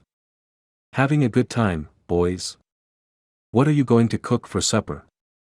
I loved to build fires myself when I was a boy, and I still love to. But you know they are very dangerous here in the park. I know you boys don't mean to do any harm, but other boys aren't so careful. They come along and see that you have built a fire, so they build one and don't put it out when they go home, and it spreads among the dry leaves and kills the trees. We won't have any trees here at all if we aren't more careful. You could be put in jail for building this fire. But I don't want to be bossy and interfere with your pleasure. I like to see you enjoy yourselves, but won't you please rake all the leaves away from the fire right now, and you'll be careful to cover it with dirt, a lot of dirt, before you leave, won't you? And the next time you want to have some fun, won't you please build your fire over the hill there in the sandpit? It can't do any harm there. Thanks so much, boys. Have a good time. What a difference that kind of talk made. It made the boys want to cooperate. No sullenness, no resentment. They hadn't been forced to obey orders. They had saved their faces. They felt better, and I felt better because I had handled the situation with consideration for their point of view. Seeing things through another person's eyes may ease tensions and personal problems become overwhelming. Elizabeth Novak of New South Wales, Australia, was 6 weeks late with her car payment. On a Friday, she reported, I received a nasty phone call from the man who was handling my account informing me if I did not come up with $122 by Monday morning, I could anticipate further action from the company. I had no way of raising the money over the weekend, so when I received his phone call first thing on Monday morning, I expected the worst. Instead of becoming upset, I looked at the situation from his point of view. I apologized most sincerely for causing him so much inconvenience and remarked that I must be his most troublesome customer, as this was not the first time I was behind in my payments. His tone of voice changed immediately, and he reassured me that I was far from being one of his really troublesome customers. He went on to tell me several examples of how rude his customers sometimes were, how they lied to him and often tried to avoid talking to him at all. I said nothing. I listened and let him pour out his troubles to me. Then, without any suggestion from me, he said it did not matter if I couldn't pay all the money immediately. It would be all right if I paid him $20 by the end of the month and made up the balance whenever it was convenient for me to do so. Tomorrow, before asking anyone to put out a fire or buy your product or contribute to your favorite charity, why not pause and close your eyes and try to think the whole thing through from another person's point of view? Ask yourself, why should he or she want to do it? True, this will take time, but it will avoid making enemies and will get better results, and with less friction and less shoe leather. I would rather walk the sidewalk in front of a person's office for 2 hours before an interview, said Dean Donham of the Harvard Business School, than step into that office without a perfectly clear idea of what I was going to say and what that person, from my knowledge of his or her interests and motives, was likely to answer. That is so important that I am going to repeat it in italics for the sake of emphasis. I would rather walk the sidewalk in front of a person's office for 2 hours before an interview than step into that office without a perfectly clear idea of what I was going to say and what that person, from my knowledge of his or her interests and motives, was likely to answer. If, as a result of reading this book, you get only one thing, an increased tendency to think always in terms of the other person's point of view, and see things from that person's angle as well as your own, if you get only that one thing from this book, it may easily prove to be one of the stepping stones of your career. Principle 8, try honestly to see things from the other person's point of view. 9. What everybody wants. Wouldn't you like to have a magic phrase that would stop arguments, eliminate ill feeling, create goodwill, and make the other person listen attentively? Yes. All right. Here it is. I don't blame you one iota for feeling as you do. If I were you, I would undoubtedly feel just as you do. An answer like that will soften the most cantankerous old cuss alive. And you can say that and be 100% sincere, because if you were the other person you, of course, would feel just as he does. Take Al Capone, for example. Suppose you had inherited the same body and temperament and mind that Al Capone had. Suppose you had had his environment and experiences. You would then be precisely what he was, and where he was. For it is those things, and only those things, that made him what he was. The only reason, for example, that you are not a rattlesnake is that your mother and father weren't rattlesnakes. You deserve very little credit for being what you are, and remember, the people who come to you irritated, bigoted, unreasoning, deserve very little discredit for being what they are. Feel sorry for the poor devils. Pity them. Sympathize with them. Say to yourself, there, but for the grace of God, go I. 3/4 of the people you will ever meet are hungering and thirsting for sympathy. Give it to them, and they will love you. I once gave a broadcast about the author of Little Women, Louisa May Alcott. Naturally, I knew she had lived and written her immortal books in Concord, Massachusetts. But, without thinking what I was saying, I spoke of visiting her old home in Concord, New Hampshire. If I had said New Hampshire only once, it might have been forgiven. But, alas and alack, I said it twice. I was deluged with letters and telegrams, stinging messages that swirled around my defenseless head like a swarm of hornets. Many were indignant. A few insulting.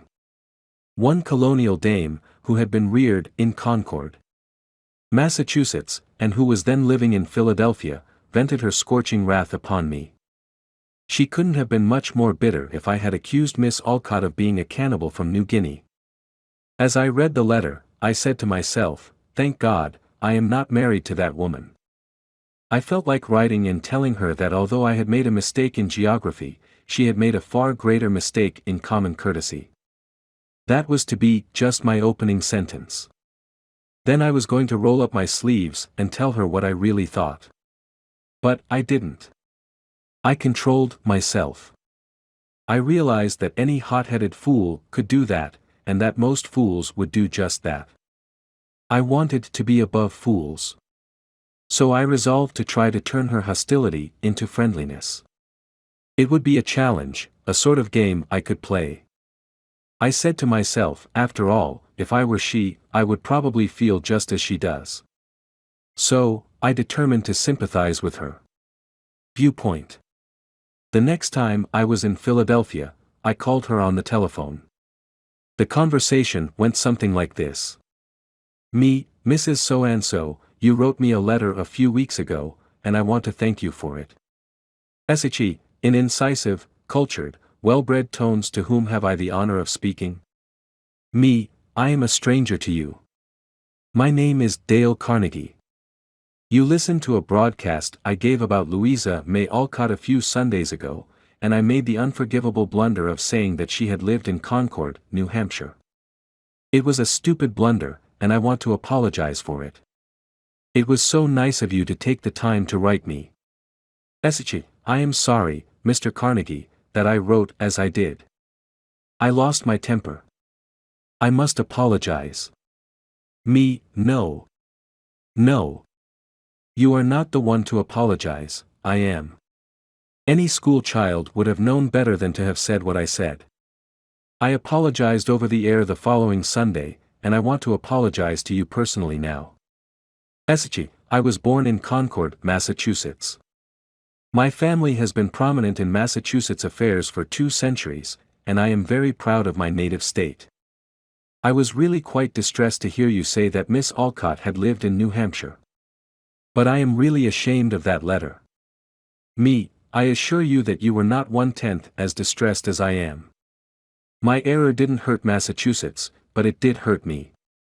It is so seldom that people of your standing and culture take the time to write people who speak on the radio, and I do hope you will write me again if you detect an error in my talks. Sh, you know, I really like very much the way you have accepted my criticism. You must be a very nice person. I should like to know you better. So, because I had apologized and sympathized with her point of view, she began apologizing and sympathizing with my point of view. I had the satisfaction of controlling my temper, the satisfaction of returning kindness for an insult. I got infinitely more real fun out of making her like me than I could ever have gotten out of telling her to go and take a jump in the Schuylkill River. Every man who occupies the White House is faced almost daily with thorny problems in human relations. President Taft was no exception, and he learned from experience the enormous chemical value of sympathy in neutralizing the acid of hard feelings. In his book Ethics in Service, Taft gives rather an amusing illustration of how he softened the ire of a disappointed and ambitious mother. "A lady in Washington," wrote Taft, "whose husband had some political influence, came and labored with me for 6 weeks or more to appoint her son to a position. She secured the aid of senators and congressmen in formidable number and came with them to see that they spoke with emphasis. The place was one requiring technical qualification, and following the recommendation of the head of the bureau, I appointed somebody else. I then received a letter from the mother, saying that I was most ungrateful, since I declined to make her a happy woman as I could have done by a turn of my hand. She complained further that she had labored with her state delegation and got all the votes for an administration bill in which I was especially interested, and this was the way I had rewarded her. When you get a letter like that, the first thing you do is to think how you can be severe with a person who has committed an impropriety, or even been a little impertinent. Then you may compose an answer. Then if you are wise, you will put the letter in a drawer and lock the drawer. Take it out in the course of 2 days, such communications will always bear 2 days' delay in answering, and when you take it out after that interval, you will not send it. That is just the course I took. After that, I sat down and wrote her just as polite a letter as I could, telling her I realized a mother's disappointment under such circumstances, but that really the appointment was not left to my mere personal preference, that I had to select a man with technical qualifications, and had, therefore, to follow the recommendations of the head of the bureau. I expressed the hope that her son would go on to accomplish what she had hoped for him in the position which he then had. That mollified her, and she wrote me a note saying she was sorry she had written as she had. But the appointment I sent in was not confirmed at once, and after an interval I received a letter which purported to come from her husband, though it was in the same handwriting as all the others.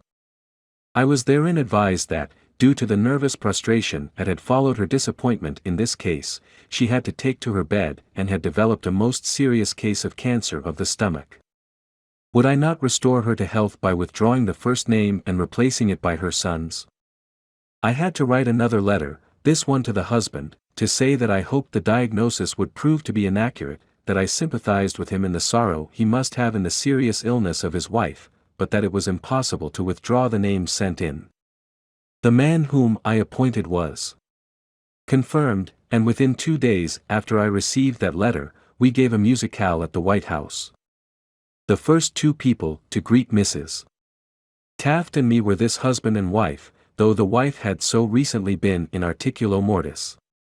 J. Mangum represented an elevator-escalator maintenance company in Tulsa, Oklahoma, which had the maintenance contract for the escalators in one of Tulsa's leading hotels.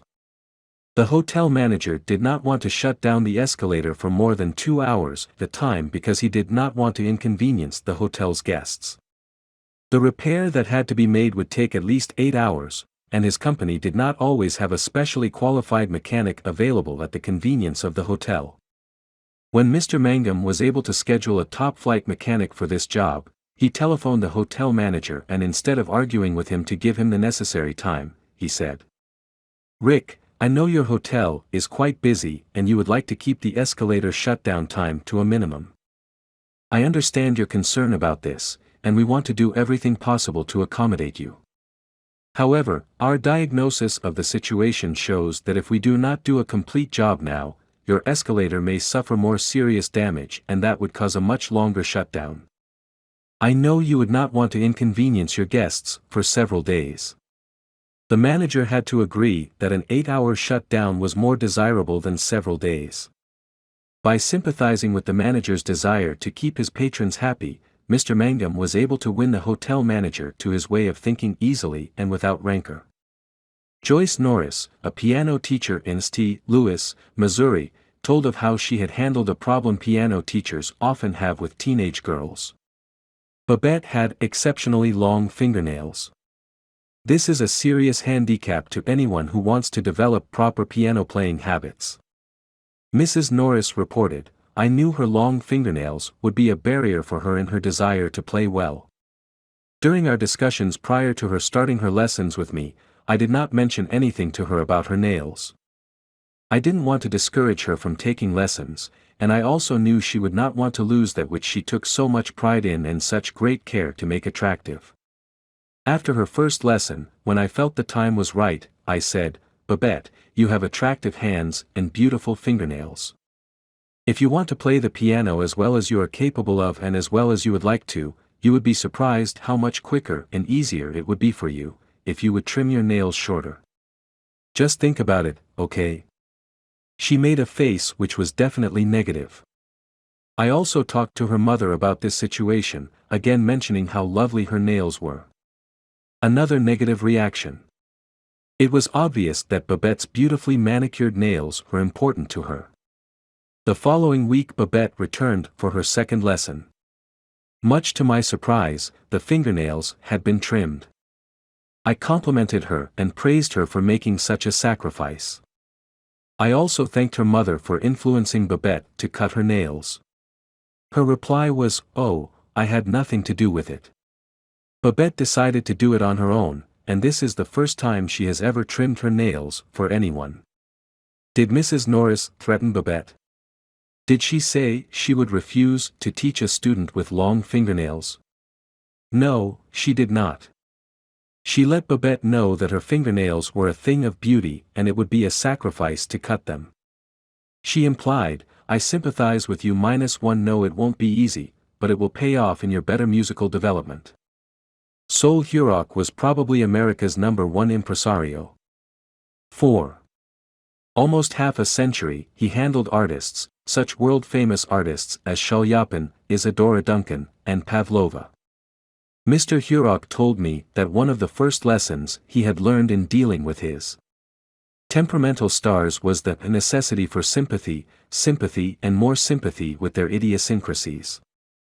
For 3 years, he was impresario for Fifer Shalyapin - one of the greatest bassos who ever thrilled the ritzy box holders at the Metropolitan, yet Shalyapin was a constant problem.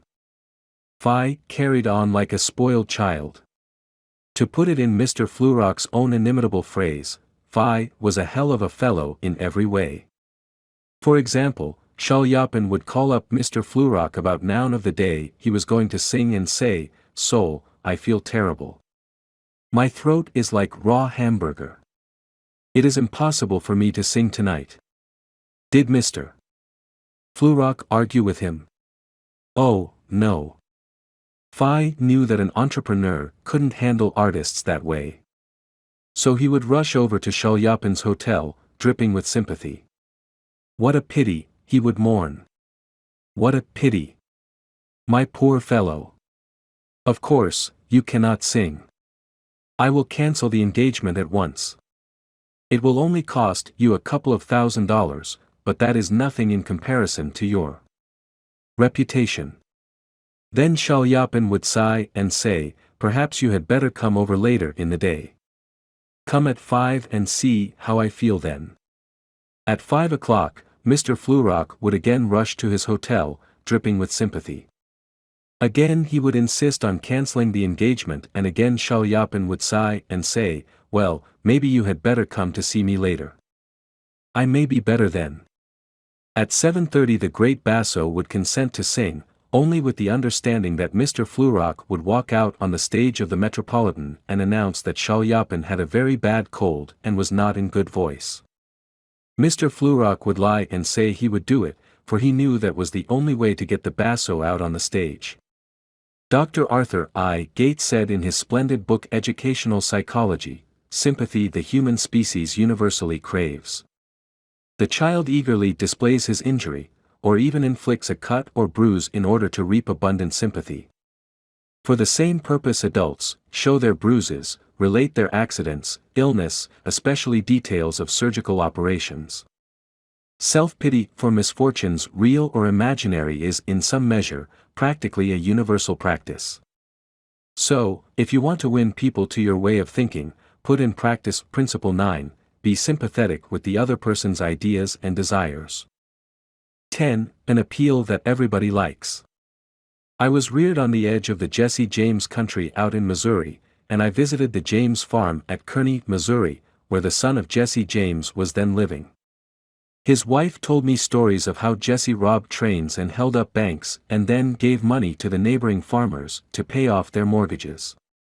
Jesse James probably regarded himself as an idealist at heart, just as Dutch Schultz, Two Gun, Crowley, Al Capone and many other organized crime godfathers did generations later. The fact is that all people you meet have a high regard for themselves and like to be fine and unselfish in their own estimation. J. Pierpont Morgan observed, in one of his analytical interludes, that a person usually has two reasons for doing a thing, one that sounds good and a real one. The person himself will think of the real reason. You don't need to emphasize that. But all of us, being idealists at heart, like to think of motives that sound good. So, in order to change people, appeal to the nobler motives. Is that too idealistic to work in business? Let's see. Let's take the case of Hamilton J. Farrell of the Farrell-Mitchell Company of Glenolden, Pennsylvania. Mr. Farrell had a disgruntled tenant who threatened to move. The tenant's lease still had 4 months to run, nevertheless, he served notice that he was vacating immediately, regardless of lease. These people had lived in my house all winter, the most expensive part of the year, Mr. Farrell said as he told the story to the class, and I knew it would be difficult to rent the apartment again before fall. I could see all that rent income going over the hill and believe me, I saw red. Now, ordinarily, I would have waded into that tenant and advised him to read his lease again. I would have pointed out that if he moved, the full balance of his rent would fall due at once, and that I could, and would, move to collect. However, instead of flying off the handle and making a scene, I decided to try other tactics. So I started like this, Mr. Doe, I said, I have listened to your story, and I still don't believe you intend to move. Years in the renting business have taught me something about human nature, and I sized you up in the first place as being a man of your word. In fact, I'm so sure of it that I'm willing to take a gamble. Now, here's my proposition. Leave your decision on the table for a few days and think it over. If you come back to me between now and the 1st of the month, when your rent is due, and tell me you still intend to move, I give you my word I will accept your decision as final. I will privilege you to move and admit to myself I've been wrong in my judgment. But I still believe you're a man of your word and will live up to your contract.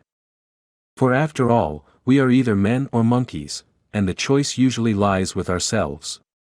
Well, when the new month came around, this gentleman came to see me and paid his rent in person. He and his wife had talked it over, he said, and decided to stay. They had concluded that the only honorable thing to do was to live up to their lease. When the late Lord Northcliffe found a newspaper using a picture of him which he didn't want published, he wrote the editor a letter. But did he say, please do not publish that picture of me any more, I don't like it? No, he appealed to a nobler motive. He appealed to the respect and love that all of us have for motherhood. He wrote, please do not publish that picture of me any more. My mother doesn't like it. When John D. Rockefeller, Jr., wished to stop newspaper photographers from snapping pictures of his children, he too appealed to the nobler motives. He didn't say, I don't want their pictures published. No, he appealed to the desire, deep in all of us, to refrain from harming children. He said, you know how it is, boys. You've got children yourselves, some of you. And you know it's not good for youngsters to get too much publicity. When Cyrus H. K. Curtis, the poor boy from Maine, was starting on his meteoric career, which was destined to make him millions as owner of the Saturday Evening Post and the Ladies' Home Journal, he couldn't afford to pay his contributors the prices that other magazines paid. He couldn't afford to hire first-class authors to write for money alone. So he appealed to their nobler motives. For example, he persuaded even Louisa May Alcott, the immortal author of Little Women, to write for him when she was at the flood tide of her fame, and he did it by offering to send a check for $100, not to her, but to her favorite charity. Right here the skeptic may say, oh, that stuff is all right for Northcliffe and Rockefeller or a sentimental novelist. But, I'd like to see you make it work with the tough babies I have to collect bills from. You may be right. Nothing will work in all cases, and nothing will work with all people. If you are satisfied with the results you are now getting, why change? If you are not satisfied, why not experiment? At any rate, I think you will enjoy reading this true story told by James L. Thomas, a former student of mine. 6 customers of a certain automobile company refused to pay their bills for servicing. None of the customers protested the entire bill, but each claimed that one charge was wrong. In each case, the customer had signed for the work done, so the company knew it was right, and said so. That was the first mistake. Here are the steps the men in the credit department took to collect these overdue bills. Do you suppose they succeeded? 1. They called on each customer and told him bluntly that they had come to collect a bill that was long past due. 2. They made it very plain that the company was absolutely and unconditionally right, therefore he, the customer, was absolutely and unconditionally wrong. 3. They intimated that they, the company, knew more about automobiles than he could ever hope to know. So what was the argument about? 4. Result, they argued. Did any of these methods reconcile the customer and settle the account? You can answer that one yourself. At this stage of affairs, the credit manager was about to open fire with a battery of legal talent, when fortunately the matter came to the attention of the general manager. The manager investigated these defaulting clients and discovered that they all had the reputation of paying their bills promptly. Something was wrong here, something was drastically wrong about the method of collection. So he called in James L. Thomas and told him to collect these uncollectible accounts. Here, in his words, are the steps Mr. Thomas took. 1. My visit to each customer was likewise to collect a bill long past due, a bill that we knew was absolutely right. But I didn't say a word about that. I explained I had called to find out what it was the company had done, or failed to do. 2.1 made it clear that, until I had heard the customer's story, I had no opinion to offer. I told him the company made no claims to being infallible. 3. I told him I was interested only in his car, and that he knew more about his car than anyone else in the world, that he was the authority on the subject. 4. I let him talk, and I listened to him with all the interest and sympathy that he wanted, and had expected. 5. Finally, when the customer was in a reasonable mood, I put the whole thing up to his sense of fair play. I appealed to the nobler motives. First, I said, I want you to know, I also feel this matter has been badly mishandled. You've been inconvenienced and annoyed and irritated by one of our representatives. That should never have happened. I'm sorry and, as a representative of the company, I apologize. As I sat here and listened to your side of the story, I could not help being impressed by your fairness and patience. And now, because you are fair-minded and patient, I am going to ask you to do something for me. It's something that you can do better than anyone else, something you know more about than anyone else. Here is your bill. I know it is safe for me to ask you to adjust it, just as you would do if you were the president of my company. I am going to leave it all up to you. Whatever you say goes. Did he adjust the bill? I certainly did, and got quite a kick out of it. The bills ranged from $150 to $400, but did the customer give himself the best of it? Yes, one of them did. One of them refused to pay a penny of the disputed charge, but the other 5 all gave the company the best of it. And here's the cream of the whole thing, we delivered new cars to all 6 of these customers within the next 2 years. Experience has taught me, says Mr. Thomas, that when no information can be secured about the customer, the only sound basis on which to proceed is to assume that he or she is sincere, honest, truthful and willing and anxious to pay the charges, once convinced they are correct. To put it differently, and perhaps more clearly, people are honest and want to discharge their obligations.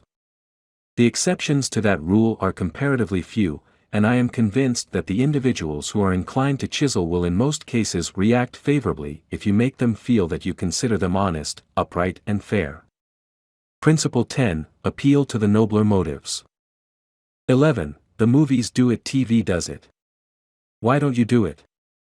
Many years ago, the Philadelphia Evening Bulletin was being maligned by a dangerous whispering campaign. A malicious rumor was being circulated. Advertisers were being told that the newspaper was no longer attractive to readers because it carried too much advertising and too little news. Immediate action was necessary. The gossip had to be squelched. But how? This is the way it was done. The bulletin clipped from its regular edition all reading matter of all kinds on one average day, classified it, and published it as a book. The book was called One Day. It contained 307 pages, as many as a hard-covered book, yet the bulletin had printed all this news and feature material on one day and sold it, not for several dollars, but for a few cents. The printing of that book dramatized the fact that the bulletin carried an enormous amount of interesting reading matter. It conveyed the facts more vividly, more interestingly, more impressively, than pages of figures and mere talk could have done. This is the day of dramatization. Merely stating a truth isn't enough. The truth has to be made vivid, interesting, dramatic. You have to use showmanship. The movies do it. Television does it. And you will have to do it if you want attention. Experts in window display know the power of dramatization. For example, the manufacturers of a new rat poison gave dealers a window display that included 2 live rats. The week the rats were shown, sales zoomed to 5 times their normal rate. Television commercials abound with examples of the use of dramatic techniques in selling products. Sit down one evening in front of your television set and analyze what the advertisers do in each of their presentations. You will note how an antacid medicine changes the color of the acid in a test tube while its competitor doesn't, how one brand of soap or detergent gets a greasy shirt clean when the other brand leaves it gray. You'll see a car maneuver around a series of turns and curves, far better than just being told about it. Happy faces will show contentment in a variety of products. All of these dramatize for the viewer the advantages offered by whatever is being sold, and they do get people to buy them. You can dramatize your ideas in business or in any other aspect of your life. It's easy. Jim Yeamans, who sells for the NCR Company, National Cash Register, in Richmond, Virginia, told how he made a sale by dramatic demonstration. Last week I called on a neighborhood grocer and saw that the cash registers he was using at his checkout counters were very old-fashioned. I approached the owner and told him, "You are literally throwing away pennies every time a customer goes through your line." With that I threw a handful of pennies on the floor. He quickly became more attentive. The mere words should have been of interest to him, but the sound of pennies hitting the floor really stopped him. I was able to get an order from him to replace all of his old machines. It works in home life as well. When the old-time lover proposed to his sweetheart, did he just use words of love? No. He went down on his knees. That really showed he meant what he said. We don't propose on our knees anymore, but many suitors still set up a romantic atmosphere before they pop the question. Dramatizing what you want works with children as well. Joe B. Fant, Jr., of Birmingham, Alabama, was having difficulty getting his 5-year-old boy and 3-year-old daughter to pick up their toys, so he invented a train. Joey was the engineer, Captain Casey Jones, on his tricycle. Janet's wagon was attached, and in the evening she loaded all the coal on the caboose, her wagon, and then jumped in while her brother drove her around the room. In this way the room was cleaned up, without lectures, arguments or threats. Mary Catherine Wolfe of Mishawaka, Indiana, was having some problems at work and decided that she had to discuss them with the boss. On Monday morning, she requested an appointment with him but was told he was very busy and she should arrange with his secretary for an appointment later in the week. The secretary indicated that his schedule was very tight, but she would try to fit her in. Ms. Wolfe described what happened. I did not get a reply from her all week long. Whenever I questioned her, she would give me a reason why the boss could not see me. Friday morning came and I had heard nothing definite. I really wanted to see him and discuss my problems before the weekend, so I asked myself how I could get him to see me. What I finally did was this. I wrote him a formal letter. I indicated in the letter that I fully understood how extremely busy he was all week, but it was important that I speak with him. I enclosed a form letter in a self-addressed envelope and asked him to please fill it out or ask his secretary to do it and return it to me. The form letter read as follows. Ms. Wolf, -1 will be able to see you on _AT_AM/PM. I will give you _minutes of my time. I put this letter in his in-basket at 11 a.m. At 2 p.m. I checked my mailbox. There was my self-addressed envelope. He had answered my form letter himself and indicated he could see me that afternoon and could give me 10 minutes of his time. I met with him, and we talked for over an hour and resolved my problems. If I had not dramatized to him the fact that I really wanted to see him, I would probably be still waiting for an appointment. James B. Boynton had to present a lengthy market report. His firm had just finished an exhaustive study for a leading brand of cold cream. Data were needed immediately about the competition in this market. The prospective customer was one of the biggest, and most formidable, men in the advertising business. And his first approach failed almost before he began. The first time I went in, Mr. Boynton explains, I found myself sidetracked into a futile discussion of the methods used in the investigation. He argued and I argued. He told me I was wrong, and I tried to prove that I was right. I finally won my point, to my own satisfaction, but my time was up, the interview was over, and I still hadn't produced results. The second time, I didn't bother with tabulations of figures and data. I went to see this man. I dramatized my facts. As I entered his office, he was busy on the phone. While he finished his conversation, I opened a suitcase and dumped 32 jars of cold cream on top of his desk, all products he knew, all competitors of his cream. On each jar, I had a tag itemizing the results of the trade investigation, and each tag told its story briefly, dramatically. What happened? There was no longer an argument. Here was something new, something different. He picked up first one and then another of the jars of cold cream and read the information on the tag. A friendly conversation developed. He asked additional questions. He was intensely interested. He had originally given me only 10 minutes to present my facts, but 10 minutes passed, 20 minutes, 40 minutes, and at the end of an hour we were still talking. I was presenting the same facts this time that I had presented previously. But this time I was using dramatization, showmanship, and what a difference it made. Principle 11, dramatize your ideas. 12, when nothing else works, try this. Charles Schwab had a mill manager whose people weren't producing their quota of work. How is it, Schwab asked him, that a manager as capable as you can't make this mill turn out what it should? I don't know, the manager replied. I've coaxed the men, I've pushed them, I've sworn and cussed, I've threatened them with damnation and being fired. But nothing works. They just won't produce. This conversation took place at the end of the day, just before the night shift came on. Schwab asked the manager for a piece of chalk, then, turning to the nearest man, asked, how many heats did your shift make today? 6. Without another word, Schwab chalked a big figure 6 on the floor, and walked away. When the night shift came in, they saw the 6, and asked what it meant. The big boss was in here today, the day people said. He asked us how many heats we made, and we told him 6. He chalked it down on the floor. The next morning, Schwab walked through the mill again. The night shift had rubbed out 6, and replaced it with a big 7. When the day shift reported for work the next morning, they saw a big 7 chalked on the floor. So the night shift thought they were better than the day shift, did they? Well, they would show the night shift a thing or two.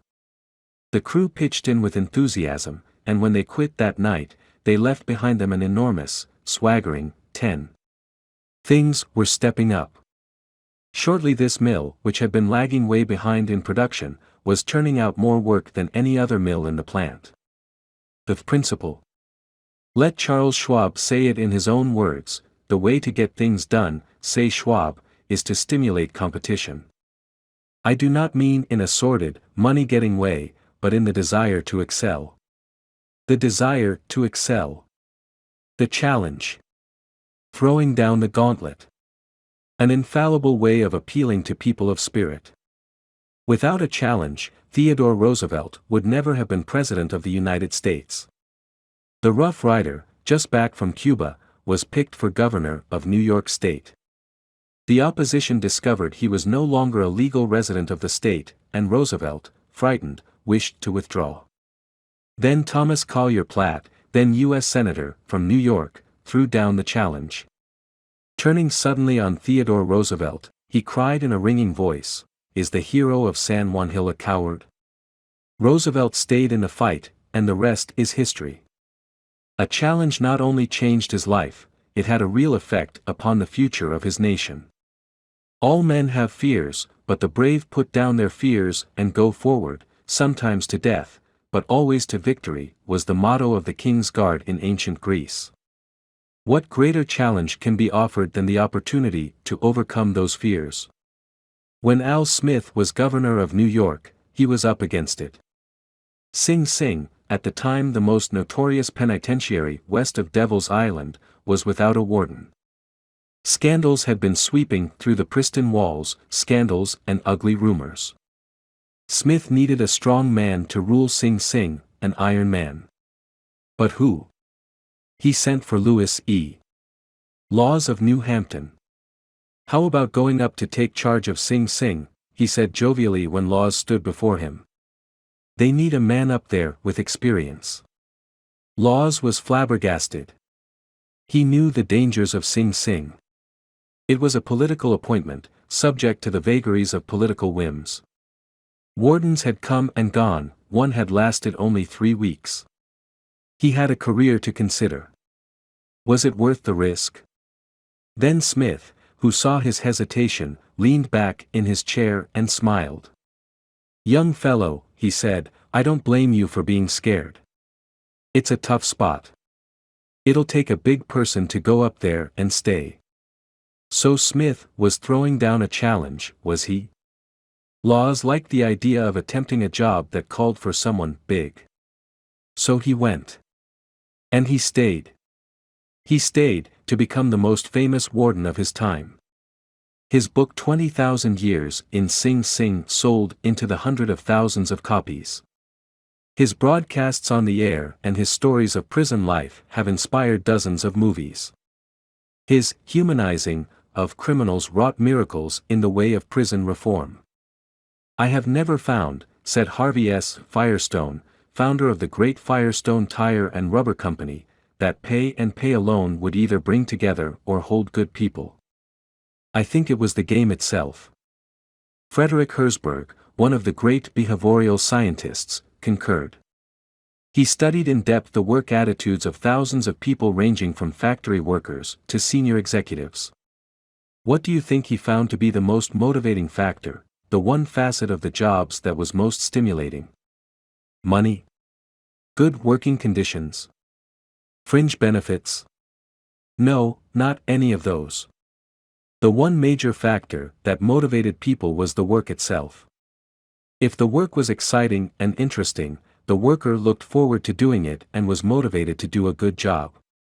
That is what every successful person loves, the game. The chance for self-expression. The chance to prove his or her worth, to excel, to win. That is what makes foot races and hog calling and pie-eating contests. The desire to excel. The desire for a feeling of importance. Principle 12, throw down a challenge. In a nutshell, win people to your way of thinking. Principle 1, the only way to get the best of an argument is to avoid it. Principle 2, show respect for the other person's opinions. Never say, "You're wrong." Principle 3, if you are wrong, admit it quickly and emphatically. Principle 4. Begin in a friendly way. Principle 5. Get the other person saying, yes, yes, immediately. Principle 6. Let the other person do a great deal of the talking.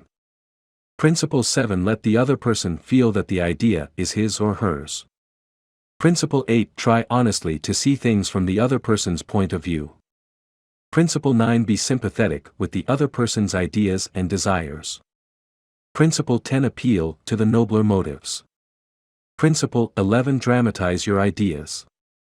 Principle 12. Throw down a challenge. Part 4. Be a leader, how to change people without giving offense or arousing resentment. 1. If you must find fault, this is the way to begin. A friend of mine was a guest at the White Flowuse for a weekend during the administration of Calvin Coolidge. Drifting into the president's private office, he heard Coolidge say to one of his secretaries, "That's a pretty dress you are wearing this morning, and you are a very attractive young woman." That was probably the most effusive praise Silent Cal had ever bestowed upon a secretary in his life. It was so unusual, so unexpected, that the secretary blushed in confusion. Then Coolidge said, "Now, don't get stuck up. I just said that to make you feel good. From now on, I wish you would be a little bit more careful with your punctuation." His method was probably a bit obvious, but the psychology was superb. It is always easier to listen to unpleasant things after we have heard some praise of our good points. A barber lathers a man before he shaves him, and that is precisely what McKinley did back in 1896, when he was running for president. One of the prominent Republicans of that day had written a campaign speech that he felt was just a trifle better than Cicero and Patrick Flannery and Daniel Webster all rolled into one. With great glee, this chap read his immortal speech aloud to McKinley. The speech had its fine points, but it just wouldn't do. It would have raised a tornado of criticism. McKinley didn't want to hurt the man's feelings. I must not kill the man's splendid enthusiasm, and yet he had to say no. Note how adroitly he did it.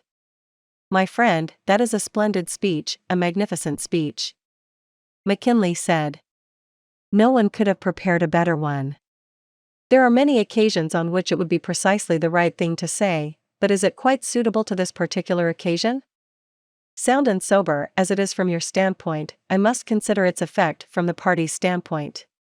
Now you go home and write a speech along the lines I indicate, and send me a copy of it." Fi did just that. McKinley blue-penciled and helped him rewrite his second speech, and he became one of the effective speakers of the campaign. Fleer is the second most famous letter that Abraham Lincoln ever wrote. His most famous one was written to Mrs. Bixby, expressing his sorrow for the death of the 5 sons she had lost in battle. Lincoln probably dashed this letter off in 5 minutes, yet it sold at public auction in 1926 for $12,000, and that, by the way, was more money than Lincoln was able to save during half a century of hard work. The letter was written to General Joseph Hooker on April 26, 1863, during the darkest period of the Civil War. For 18 months, Lincoln's generals had been leading the Union Army from one tragic defeat to another. Nothing but futile, stupid human butchery. The nation was appalled. Thousands of soldiers had deserted from the army, and the Republican members of the Senate had revolted and wanted to force Lincoln out of the White House. "We are now on the brink of destruction," Lincoln said. "It appears to me that even the Almighty is against us. I can hardly see a ray of hope." Such was the black sorrow and chaos out of which this letter came. I am printing the letter here because it shows how Lincoln tried to change an obstreperous general when the very fate of the nation could have depended upon the general's action. This is perhaps the sharpest letter Abe Lincoln wrote after he became president, yet you will note that he praised General Hooker before he spoke of his grave faults. Yes, they were grave faults, but Lincoln didn't call them that. Lincoln was more conservative, more diplomatic. Lincoln wrote, "There are some things in regard to which I am not quite satisfied with you. Talk about tact and diplomacy." Here is the letter addressed to General Hooker. "I have placed you at the head of the Army of the Potomac. Of course, I have done this upon what appears to me to be sufficient reasons, and yet I think it best for you to know that there are some things in regard to which I am not quite satisfied with you. I believe you to be a brave and skillful soldier, which, of course, I like. I also believe you do not mix politics with your profession, in which you are right. You have confidence in yourself, which is a valuable, if not an indispensable quality. You are ambitious, which, within reasonable bounds, does good rather than harm, but I think that during General Burnside's command of the army you have taken counsel of your ambition and thwarted him as much as you could, in which you did a great wrong to the country and to a most meritorious and honorable brother officer. I have heard, in such a way as to believe it, of your recently saying that both the army and the government needed a dictator. Of course, it was not for this, but in spite of it, that I have given you command. Only those generals who gain successes can set up as dictators. What I now ask of you is military success, and I will risk the dictatorship. The government will support you to the utmost of its ability, which is neither more nor less than it has done and will do for all commanders. I much fear that the spirit which you have aided to infuse into the army, of criticizing their commander and withholding confidence from him, will now turn upon you. I shall assist you, as far as I can, to put it down. Neither you nor Napoleon, if he were alive again, could get any good out of an army while such spirit prevails in it, and now beware of rashness. Beware of rashness, but with energy and sleepless vigilance go forward and give us victories. You are not a Coolidge, a McKinley, or a Lincoln. You want to know whether this philosophy will operate for you in everyday business contacts. Will it? Let's see. Let's take the case of W. P. Gaw of the Wark Company, Philadelphia. The Wark Company had contracted to build and complete a large office building in Philadelphia by a certain specified date. Everything was going along well, the building was almost finished, when suddenly the subcontractor making the ornamental bronze work to go on the exterior of this building declared that he couldn't make delivery on schedule. What?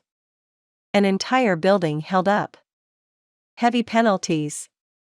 Distressing losses. All because of one man. Long-distance telephone calls. Arguments. Heated conversations. All in vain. Then Mr. Gaw was sent to New York to beard the bronze lion in his den. Do you know you are the only person in Brooklyn with your name? Mr. Gaw asked the president of the subcontracting firm shortly after they were introduced. The president was surprised. No, I didn't know that. Well, said Mr. Gaw, when I got off the train this morning, I looked in the telephone book to get your address, and you're the only person in the Brooklyn phone book with your name. I never knew that, the subcontractor said. He checked the phone book with interest. Well, it's an unusual name, he said proudly. My family came from Holland and settled in New York almost 200 years ago. He continued to talk about his family and his ancestors for several minutes. When he finished that, Mr. Gaw complimented him on how large a plant he had and compared it favorably with a number of similar plants he had visited. It is one of the cleanest and neatest bronze factories I ever saw, said Gaw. I've spent a lifetime building up this business, the subcontractor said, and I am rather proud of it. Would you like to take a look around the factory? During this tour of inspection, Mr. Gaw complimented the other man on his system of fabrication and told him how and why it seemed superior to those of some of his competitors. Gaw commented on some unusual machines, and the subcontractor announced that he himself had invented those machines. He spent considerable time showing Gaw how they operated and the superior work they turned out. He insisted on taking his visitor to lunch. So far, mind you, not a word had been said about the real purpose of Gaw's visit. After lunch, the subcontractor said, now, to get down to business. Naturally, I know why you're here. I didn't expect that our meeting would be so enjoyable. You can go back to Philadelphia with my promise that your material will be fabricated and shipped, even if other orders have to be delayed. Mr. Gaw got everything that he wanted without even asking for it. The material arrived on time, and the building was completed on the day the completion contract specified. Would this have happened had Mr. Gaw used the hammer and dynamite method generally employed on such occasions? Dorothy Rubolsky, a branch manager of the Fort Monmouth, New Jersey, Federal Credit Union, reported to one of our classes how she was able to help one of her employees become more productive. We recently hired a young lady as a teller trainee. Her contact with our customers was very good. She was accurate and efficient in handling individual transactions. The problem developed at the end of the day when it was time to balance out. The head teller came to me and strongly suggested that I fire this woman. She is holding up everyone else because she is so slow in balancing out. I've shown her over and over, but she can't get it. She's got to go. The next day I observed her working quickly and accurately when handling the normal everyday transactions, and she was very pleasant with our customers. It didn't take long to discover why she had trouble balancing out. After the office closed, I went over to talk with her. She was obviously nervous and upset. I praised her for being so friendly and outgoing with the customers and complimented her for the accuracy and speed used in that work. I then suggested we review the procedure we use in balancing the cash drawer. Once she realized I had confidence in her, she easily followed my suggestions and soon mastered this function. We have had no problems with her since then. Beginning with praise is like the dentist who begins his work with Novocaine. The patient still gets a drilling, but the Novocaine is pain-killing. A leader will use. Principle 1. Begin with praise and honest appreciation. 2. How to criticize and not be hated for it. Charles Schwab was passing through one of his steel mills one day at noon when he came across some of his employees smoking. Immediately above their heads was a sign that said, "No smoking." Did Schwab point to the sign and say, "Can't you read?" Oh, no, not Schwab. He walked over to the men, handed each one a cigar, and said, "I'll appreciate it, boys, if you will smoke these on the outside." They knew that they had broken a rule, and they admired him because he said nothing about it and gave them a little present and made them feel important. Couldn't keep from loving a man like that, could you? John Wanamaker used the same technique. Wanamaker used to make a tour of his great store in Philadelphia every day. Once he saw a customer waiting at a counter. No one was paying the slightest attention to her. The salespeople? Oh, they were in a huddle at the far end of the counter laughing and talking among themselves. Wanamaker didn't say a word. Quietly slipping behind the counter, he waited on the woman himself and then handed the purchase to the salespeople to be wrapped as he went on his way.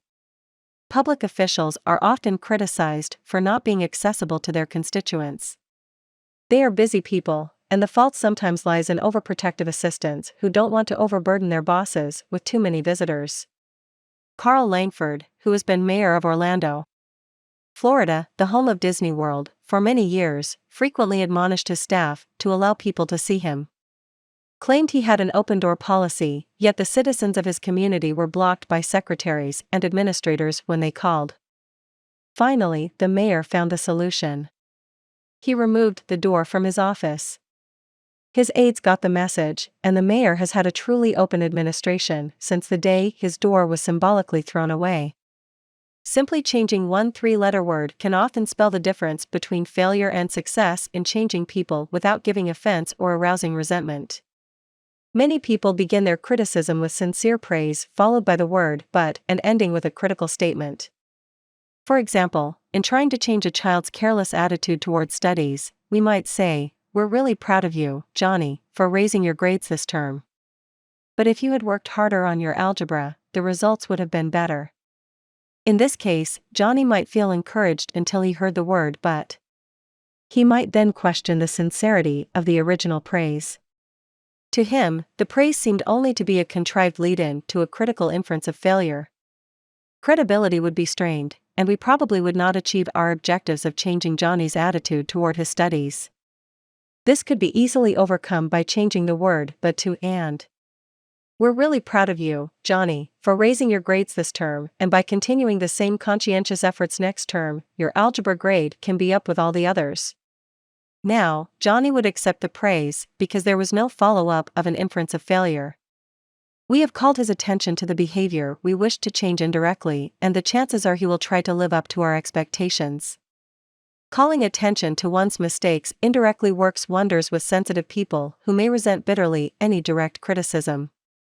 Marge Jacob of Woonsocket, Rhode Island, told one of our classes how she convinced some sloppy construction workers to clean up after themselves when they were building additions to her house. For the first few days of the work, when Mrs. Jacob returned from her job, she noticed that the yard was strewn with the cut ends of lumber. She didn't want to antagonize the builders, because they did excellent work. So after the workers had gone home, she and her children picked up and neatly piled all the lumber debris in a corner. The following morning she called the foreman to one side and said, "I'm really pleased with the way the front lawn was left last night. It is nice and clean and does not offend the neighbors." From that day forward the workers picked up and piled the debris to one side, and the foreman came in each day seeking approval of the condition the lawn was left in after a day's work. One of the major areas of controversy between members of the Army Reserves and their regular Army trainers is haircuts.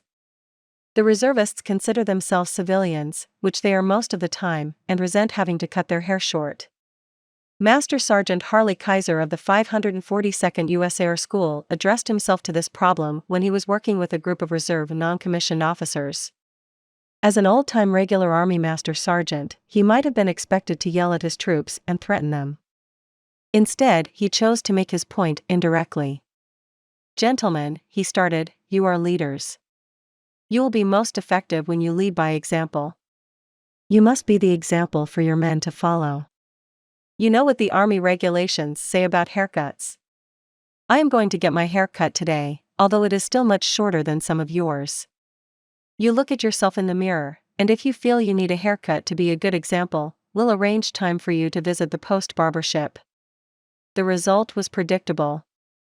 Several of the candidates did look in the mirror and went to the barbershop that afternoon and received regulation haircuts. Sergeant Kaiser commented the next morning that he already could see the development of leadership qualities in some of the members of the squad. On March 8, 1887, the eloquent Henry Ward Beecher died. The following Sunday, Lyman Abbott was invited to speak in the pulpit, left silent by Beecher's passing.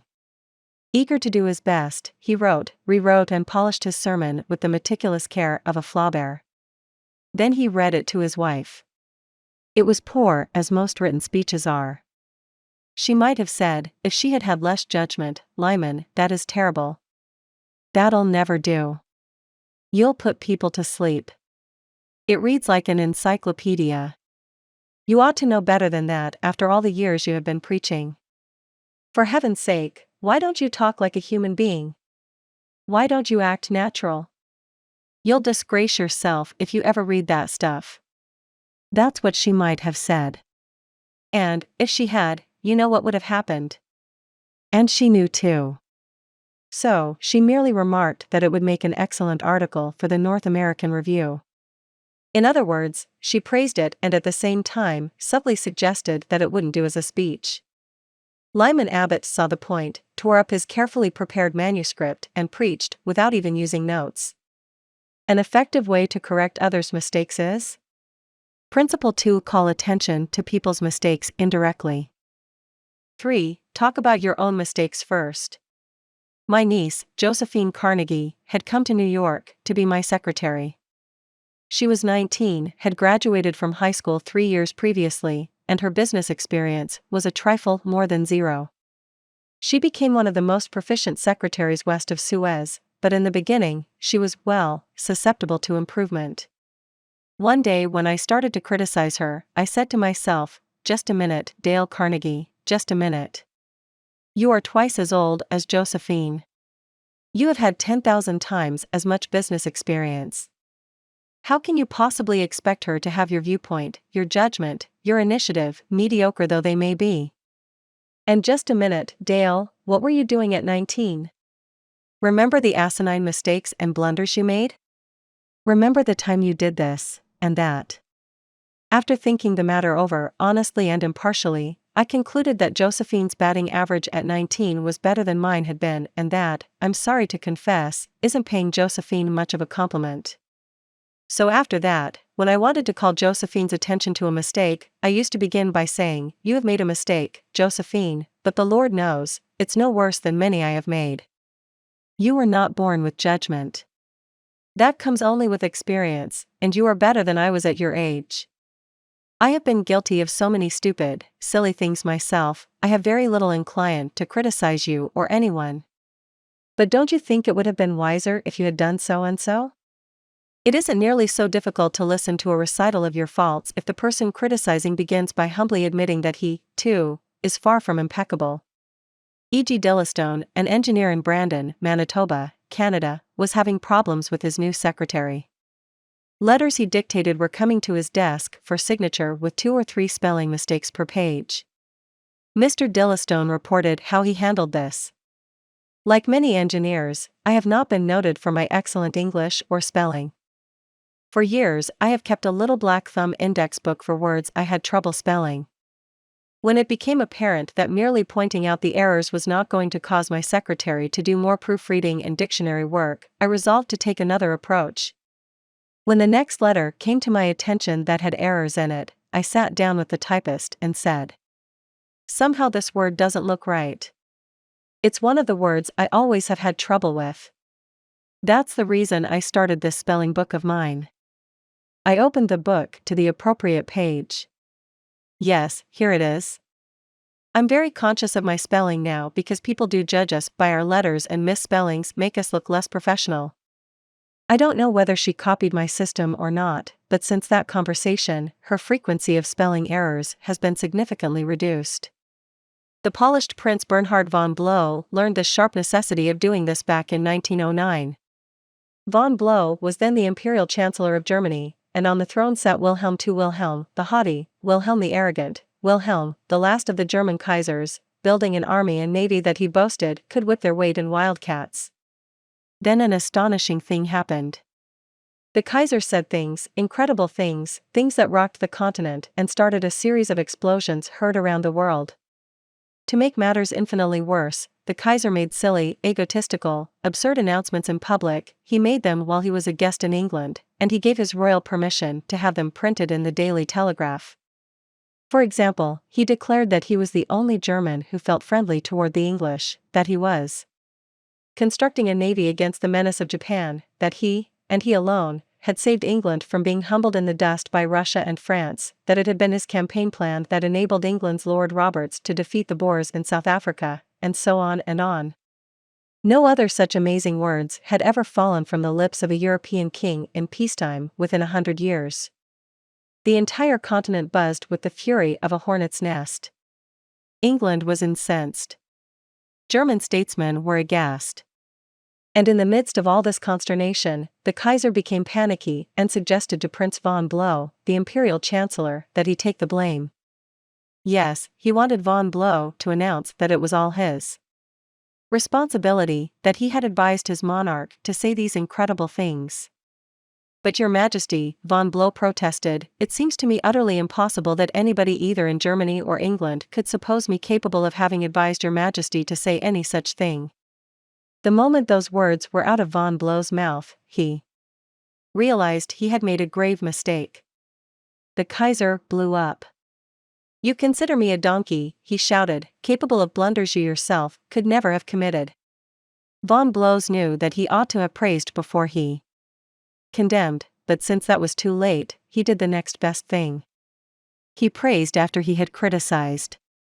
And it worked a miracle. "I'm far from suggesting that," he answered respectfully. "Your Majesty surpasses me in many respects, not only of course in naval and military knowledge, but above all, in natural science. I have often listened in admiration when Your Majesty explained the barometer, or wireless telegraphy, or the Röntgen rays. I am shamefully ignorant of all branches of natural science, have no notion of chemistry or physics, and am quite incapable of explaining the simplest of natural phenomena. But," von Blow continued, "in compensation, I possess some historical knowledge and perhaps certain qualities useful in politics, especially in diplomacy." The Kaiser beamed. Von Bülow had praised him. Von Blow had exalted him and humbled himself. The Kaiser could forgive anything after that. "Haven't I always told you," he exclaimed with enthusiasm, "that we complete one another famously? We should stick together, and we will." He shook hands with von Blow, not once, but several times. And later in the day he waxed so enthusiastic that he exclaimed with doubled fists, "If anyone says anything to me against Prince von Blow, I shall punch him in the nose." Von Blow saved himself in time, but, canny diplomat that he was, he nevertheless had made one error. He should have begun by talking about his own shortcomings and Wilhelm's superiority, not by intimating that the Kaiser was a half-wit in need of a guardian. If a few sentences humbling oneself and praising the other party can turn a haughty, insulted Kaiser into a staunch friend, imagine what humility and praise can do for you and me in our daily contexts. Rightfully used, they will work veritable miracles in human relations. Admitting one's own mistakes even when one hasn't corrected them can help convince somebody to change his behavior. This was illustrated more recently by Clarence Zerhusen of Timonium, Maryland, when he discovered his 15-year-old son was experimenting with cigarettes. Naturally, I didn't want David to smoke, Mr. Zerhusen told us, but his mother and I smoked cigarettes. We were giving him a bad example all the time. I explained to Dave how I started smoking at about his age and how the nicotine had gotten the best of me, and now it was nearly impossible for me to stop. I reminded him how irritating my cough was and how he had been after me to give up cigarettes not many years before. I didn't exhort him to stop or make threats or warn him about their dangers. All I did was point out how I was hooked on cigarettes and what it had meant to me. He thought about it for a while and decided he wouldn't smoke until he had graduated from high school. As the years went by, David never did start smoking and has no intention of ever doing so. As a result of that conversation, I made the decision to stop smoking cigarettes myself, and with the support of my family, I have succeeded. A good leader follows this principle. Principle 3: Talk about your own mistakes before criticizing the other person. 4. No one likes to take orders. I once had the pleasure of dining with Miss Ida Tarbell, the Dean of American Biographers. When I told her I was writing this book, we began discussing this all-important subject of getting along with people, and she told me that while she was writing her biography of Owen D. Young, she interviewed a man who had sat for 3 years in the same office with Mr. Young. This man declared that during all that time he had never heard Owen D. Young give a direct order to anyone. He always gave suggestions, not orders. Owen D. Young never said, for example, do this or do that, or don't do this or don't do that. He would say, you might consider this, or do you think that would work? Frequently he would say, after he had dictated a letter, what do you think of this? In looking over a letter of one of his assistants, he would say, maybe if we were to phrase it this way it would be better. He always gave people the opportunity to do things themselves. He never told his assistants to do things, he let them do them, let them learn from their mistakes. A technique like that makes it easy for a person to correct errors. A technique like that saves a person's pride and gives him or her a feeling of importance. It encourages cooperation instead of rebellion. Resentment caused by a brash order may last a long time even if the order was given to correct an obviously bad situation.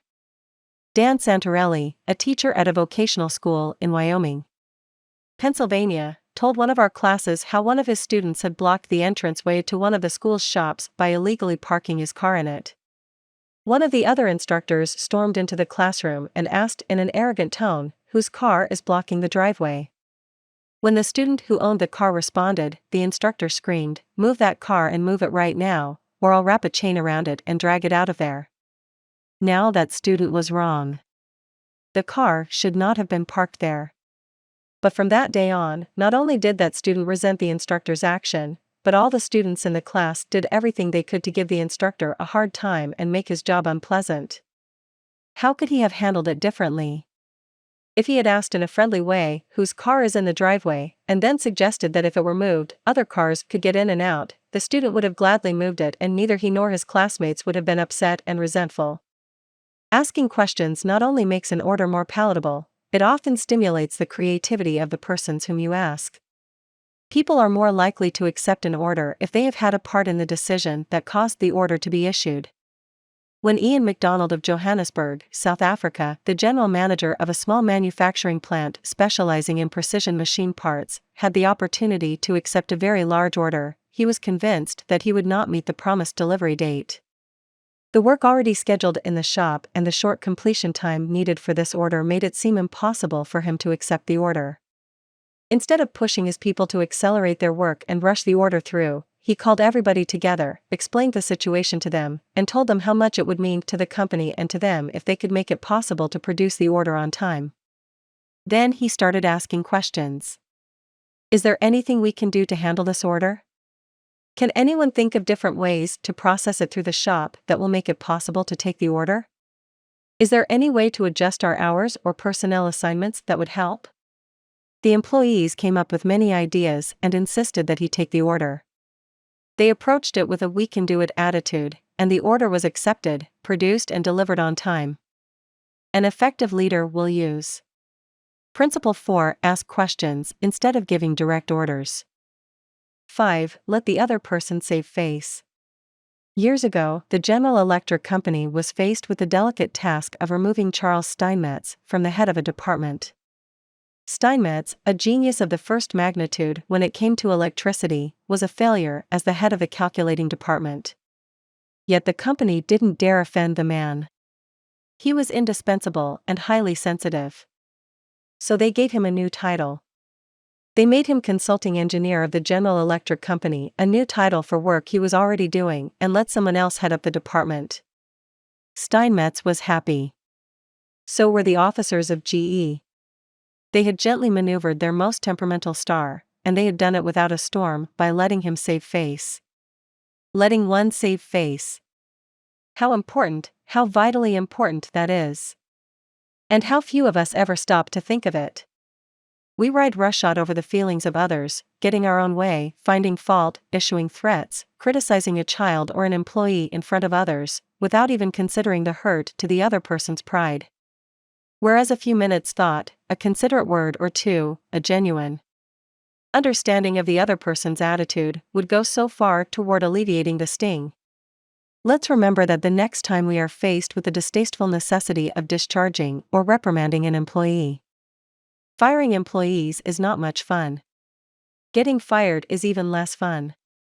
I'm quoting now from a letter written me by Marshall A. Granger, a certified public accountant. Our business is mostly seasonal. Therefore, we have to let a lot of people go after the income tax rush is over. It's a byword in our profession that no one enjoys wielding the axe. Consequently, the custom has developed of getting it over as soon as possible, and usually in the following way: sit down, Mr. Smith. The season's over, and we don't seem to see any more assignments for you. Of course, you understood you were only employed for the busy season anyhow, etc., etc. The effect on these people is one of disappointment and a feeling of being let down. Most of them are in the accounting field for life, and they retain no particular love for the firm that drops them so casually. I recently decided to let our seasonal personnel go with a little more tact and consideration. So I call each one in only after carefully thinking over his or her work during the winter. And I've said something like this: Mr. Smith, you've done a fine job. If he has. That time we sent you to Newark, you had a tough assignment. You were on the spot, but you came through with flying colors, and we want you to know the firm is proud of you. You've got the stuff, you're going a long way, wherever you're working. This firm believes in you, and is rooting for you, and we don't want you to forget it. Effect? The people go away feeling a lot better about being fired. They don't feel let down. They know if we had work for them, we'd keep them on. And when we need them again, they come to us with a keen personal affection. At one session of our course, 2 class members discussed the negative effects of fault-finding versus the positive effects of letting the other person save face.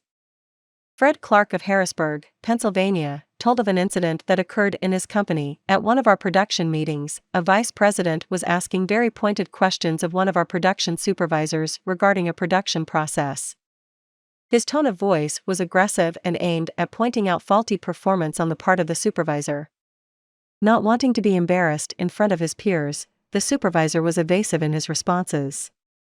This caused the vice president to lose his temper, berate the supervisor, and accuse him of lying. Any working relationship that might have existed prior to this encounter was destroyed in a few brief moments. This supervisor, who was basically a good worker, was useless to our company from that time on. A few months later, he left our firm and went to work for a competitor, where I understand he is doing a fine job. Another class member, Anna Mazzone, related how a similar incident had occurred at her job, but what a difference in approach and results. Ms. Mazzone, a marketing specialist for a food packer, was given her first major assignment, the test marketing of a new product. She told the class, "When the results of the test came in, I was devastated. I had made a serious error in my planning, and the entire test had to be done all over again. To make this worse, I had no time to discuss it with my boss before the meeting in which I was to make my report on the project. When I was called on to give the report, I was shaking with fright. I had all I could do to keep from breaking down, but I resolved I would not cry and have all those men make remarks about women not being able to handle a management job because they are too emotional." I made my report briefly and stated that due to an error I would repeat the study before the next meeting. I sat down, expecting my boss to blow up. Instead, he thanked me for my work and remarked that it was not unusual for a person to make an error on a new project and that he had confidence that the repeat survey would be accurate and meaningful to the company. He assured me, in front of all my colleagues, that he had faith in me and I knew I had done my best, and that my lack of experience, not my lack of ability, was the reason for the failure. I left that meeting with my head in the air and with the determination that I would never let that boss of mine down again. Even if we are right and the other person is definitely wrong, we only destroy ego by causing someone to lose face. The legendary French aviation pioneer and author Antoine de Saint-Exupéry wrote, "I have no right to say or do anything that diminishes a man in his own eyes. What matters is not what I think of him, but what he thinks of himself. Hurting a man in his dignity is a crime. A real leader will always follow." Principle 5. Let the other person save face. 6. How to spur people on to success. Pete Barlow was an old friend of mine. He had a dog and pony act and spent his life traveling with circuses and vaudeville shows. I loved to watch Pete train new dogs for his act. I noticed that the moment a dog showed the slightest improvement, Pete patted and praised him and gave him meat and made a great to-do about it. That's nothing new. Animal trainers have been using that same technique for centuries. Why, I wonder, don't we use the same common sense when trying to change people that we use when trying to change dogs? Why don't we use meat instead of a whip? Why don't we use praise instead of condemnation? Let us praise even the slightest improvement. That inspires the other person to keep on improving. In his book, I Ain't Much, Baby But I'm All I Got, the psychologist Gessler comments, "Praise is like sunlight to the warm human spirit, we cannot flower and grow without it." And yet, while most of us are only too ready to apply to others the cold wind of criticism, we are somehow reluctant to give our fellow the warm sunshine of praise. Asterisk. Gessler, I Ain't Much, Baby But I'm All I Got, Greenwich, Connecticut, Fawcett, 1976, p.248. I can look back at my own life and see where a few words of praise have sharply changed my entire future. Can't you say the same thing about your life? History is replete with striking illustrations of the sheer witchery rays. For example, many years ago a boy of 10 was working in a factory in Naples. He longed to be a singer, but his first teacher discouraged him. "You can't sing," he said. "You haven't any voice at all. It sounds like the wind in the shutters." But his mother, a poor peasant woman, put her arms about him and praised him and told him she knew he could sing. She could already see an improvement, and she went barefoot in order to save money to pay for his music lessons. That peasant mother's praise and encouragement changed that boy's life. His name was Enrico Caruso, and he became the greatest and most famous opera singer of his age. In the early 19th century, a young man in London aspired to be a writer. But everything seemed to be against him. He had never been able to attend school more than 4 years. His father had been flung in jail because he couldn't pay his debts, and this young man often knew the pangs of hunger. Finally, he got a job pasting labels on bottles of blacking in a rat-infested warehouse, and he slept at night in a dismal attic room with 2 other boys, gutter snipes from the slums of London. He had so little confidence in his ability to write that he sneaked out and mailed his first manuscript in the dead of night so nobody would laugh at him. Story after story was refused. Finally, the great day came when one was accepted. True, he wasn't paid a shilling for it, but one editor had praised him. One editor had given him recognition. He was so thrilled that he wandered aimlessly around the streets with tears rolling down his cheeks. The praise, the recognition, that he received through getting one story in print, changed his whole life, for if it hadn't been for that encouragement, he might have spent his entire life working in rat-infested factories. You may have heard of that boy. His name was Charles Dickens. Another boy in London made his living as a clerk in a dry goods store. He had to get up at 5 o'clock, sweep out the store, and slave for 14 hours a day. It was sheer drudgery, and he despised it. After 2 years, he could stand it no longer, so he got up one morning and, without waiting for breakfast, tramped 15 miles to talk to his mother, who was working as a housekeeper. He was frantic. He pleaded with her. He wept. He swore he would kill himself if he had to remain in the shop any longer. Then he wrote a long, pathetic letter to his old schoolmaster, declaring that he was heartbroken, that he no longer wanted to live. His old schoolmaster gave him a little praise and assured him that he really was very intelligent and fitted for finer things and offered him a job as a teacher. That praise changed the future of that boy and made a lasting impression on the history of English literature. For that boy went on to write innumerable best-selling books and made over $1 million with his pen. You've probably heard of him. His name, H.G. Wells. Use of praise instead of criticism is the basic concept of B.F. Skinner's teachings. This great contemporary psychologist has shown by experiments with animals and with humans that when criticism is minimized and praise emphasized, the good things people do will be reinforced and the poorer things will atrophy for lack of attention. John Ringlespow of Rocky Mount, North Carolina, used this in dealing with his children. It seemed that, as in so many families, mother and dad's chief form of communication with the children was yelling at them. And, as in so many cases, the children became a little worse rather than better after each such session, and so did the parents. There seemed to be no end in sight for this problem. Mr. Ringlespow determined to use some of the principles he was learning in our course to solve this situation.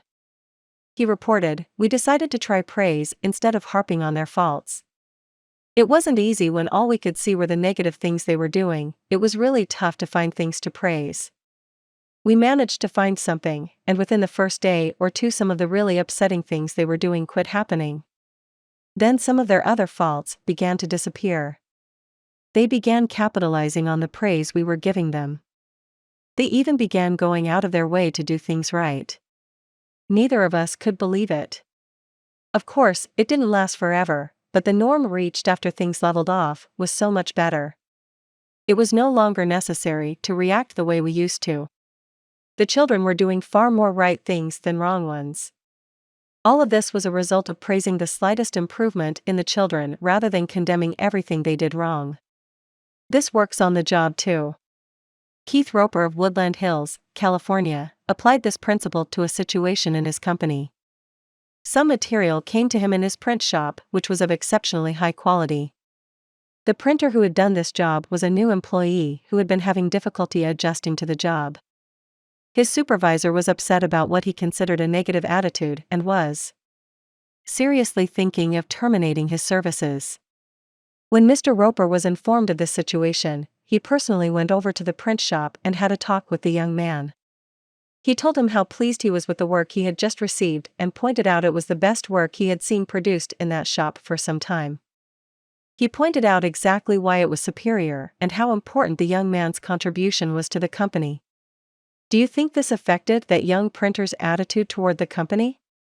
Within days, there was a complete turnabout. He told several of his coworkers about the conversation and how someone in the company really appreciated good work. And from that day on, he was a loyal and dedicated worker.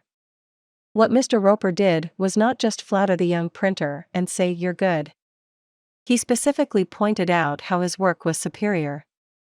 Because he had singled out a specific accomplishment, rather than just making general flattering remarks, his praise became much more meaningful to the person to whom it was given. Everybody likes to be praised, but when praise is specific, it comes across as sincere, not something the other person may be saying just to make one feel good. Remember, we all crave appreciation and recognition, and will do almost anything to get it. But nobody wants insincerity. Nobody wants flattery. Let me repeat, the principles taught in this book will work only when they come from the heart. I am not advocating a bag of tricks. I am talking about a new way of life. Talk about changing people. If you and I will inspire the people with whom we come in contact to a realization of the hidden treasures they possess, we can do far more than change people. We can literally transform them. Exaggeration? Then listen to these sage words from William James, one of the most distinguished psychologists and philosophers America has ever produced. Compared with what we ought to be, we are only half awake. We are making use of only a small part of our physical and mental resources. Stating the thing broadly, the human individual thus lives far within his limits. He possesses powers of various sorts, which he habitually fails to use. Yes, you who are reading these lines possess powers of various sorts, which you habitually fail to use, and one of these powers you are probably not using to the fullest extent is your magic ability to praise people and inspire them with a realization of their latent possibilities. Abilities wither under criticism, they blossom under encouragement. To become a more effective leader of people, apply. Principle 6, praise the slightest improvement and praise every improvement. Be hearty in your approbation and lavish in your praise. 7. Give a dog a good name. What do you do when a person who has been a good worker begins to turn in shoddy work? You can fire him or her, but that really doesn't solve anything. You can berate the worker, but this usually causes resentment. Henry Hankey, a service manager for a large truck dealership in Lowell, Indiana, had a mechanic whose work had become less than satisfactory. Instead of bawling him out or threatening him, Mr. Hankey called him into his office and had a heart-to-heart talk with him. "Bill," he said, "you are a fine mechanic. You have been in this line of work for a good number of years. You have repaired many vehicles to the customer's satisfaction. In fact, we've had a number of compliments about the good work you have done. Yet, of late, the time you take to complete each job has been increasing and your work has not been up to your own old standards. Because you have been such an outstanding mechanic in the past, I felt sure you would want to know that I am not happy with this situation, and perhaps jointly we could find some way to correct the problem."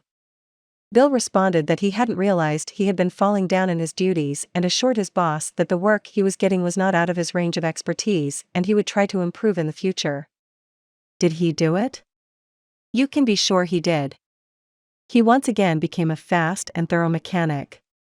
With that reputation Mr. Hankey had given him to live up to, how could he do anything else but turn out work comparable to that which he had done in the past? "The average person," said Samuel Vauquelin, then president of the Baldwin Locomotive Works, "can be led readily if you have his or her respect and if you show that you respect that person for some kind of ability. In short, if you want to improve a person in a certain respect, act as though that particular trait were already one of his or her outstanding characteristics." Shakespeare said, "Assume a virtue, if you have it not." And it might be well to assume and state openly that other people have the virtue you want them to develop. Give them a fine reputation to live up to, and they will make prodigious efforts rather than see you disillusioned. Georgette Leblanc, in her book Souvenirs, My Life with Maeterlinck, describes the startling transformation of a humble Belgian Cinderella. "A servant girl from a neighboring hotel brought my meals," she wrote.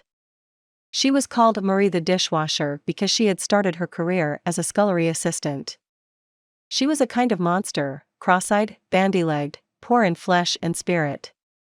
One day, while she was holding my plate of macaroni in her red hand, I said to her point blank, "Marie, you do not know what treasures are within you." Accustomed to holding back her emotion, Marie waited a few moments, not daring to risk the slightest gesture for fear of a catastrophe. Then she put the dish on the table, sighed, and said ingenuously, "Madam, I would never have believed it." She did not doubt, she did not ask a question. She simply went back to the kitchen and repeated what I had said, and such is the force of faith that no one made fun of her. From that day on, she was even given a certain consideration. But the most curious change of all occurred in the humble Marie herself. Believing she was the tabernacle of unseen marvels, she began taking care of her face and body so carefully that her starved youth seemed to bloom and modestly hide her plainness. 2 months later, she announced her coming marriage with the nephew of the chef. "I'm going to be a lady," she said, and thanked me. A small phrase had changed her entire life. Georgette LeBlanc had given Marie the dishwasher a reputation to live up to, and that reputation had transformed her. Bill Parker, a sales representative for a food company in Daytona Beach, Florida, was very excited about the new line of products his company was introducing and was upset when the manager of a large independent food market turned down the opportunity to carry it in his store. Bill brooded all day over this rejection and decided to return to the store before he went home that evening and try again. "Jack," he said, "since I left this morning I realized I hadn't given you the entire picture of our new line, and I would appreciate some of your time to tell you about the points I omitted. I have respected the fact that you are always willing to listen and are big enough to change your mind when the facts warrant a change." Could Jack refuse to give him another hearing? Not with that reputation to live up to.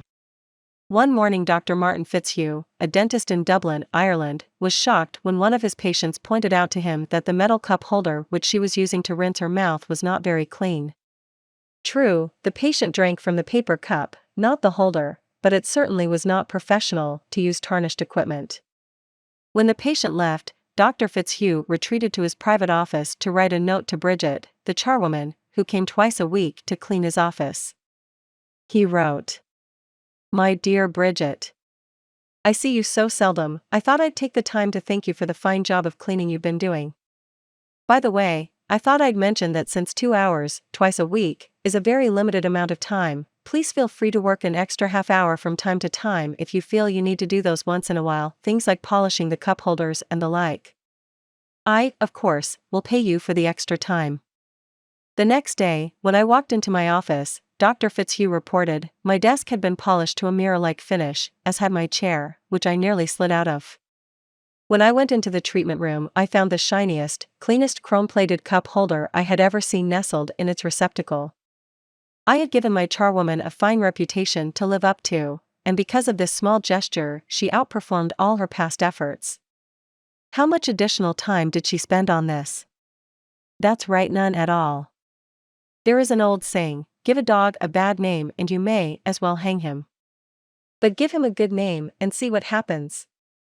When Mrs. Ruth Hopkins, a 4th grade teacher in Brooklyn, New York, looked at her class roster the first day of school, her excitement and joy of starting a new term was tinged with anxiety.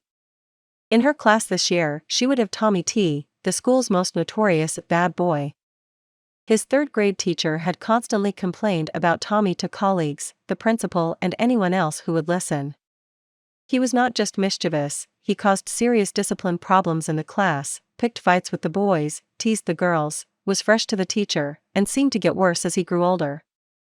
His only redeeming feature was his ability to learn rapidly and master the schoolwork easily. Mrs. Hopkins decided to face the Tommy problem immediately.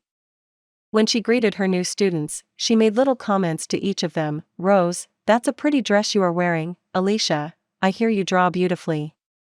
When she came to Tommy, she looked him straight in the eyes and said, Tommy, I understand you are a natural leader. I'm going to depend on you to help me make this class the best class in the 4th grade this year. She reinforced this over the first few days by complimenting Tommy on everything he did and commenting on how this showed what a good student he was. With that reputation to live up to, even a 9-year-old couldn't let her down, and he didn't.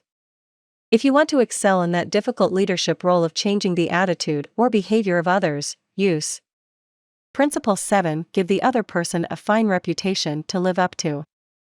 8. Make the fault seem easy to correct. A bachelor friend of mine, about 40 years old, became engaged, and his fiancée persuaded him to take some belated dancing lessons. The Lord knows I needed dancing lessons, he confessed as he told me the story, for I danced just as I did when I first started 20 years ago. The first teacher I engaged probably told me the truth. She said I was all wrong, I would just have to forget everything and begin all over again. But that took the heart out of me. I had no incentive to go on. So I quit her. The next teacher may have been lying, but I liked it.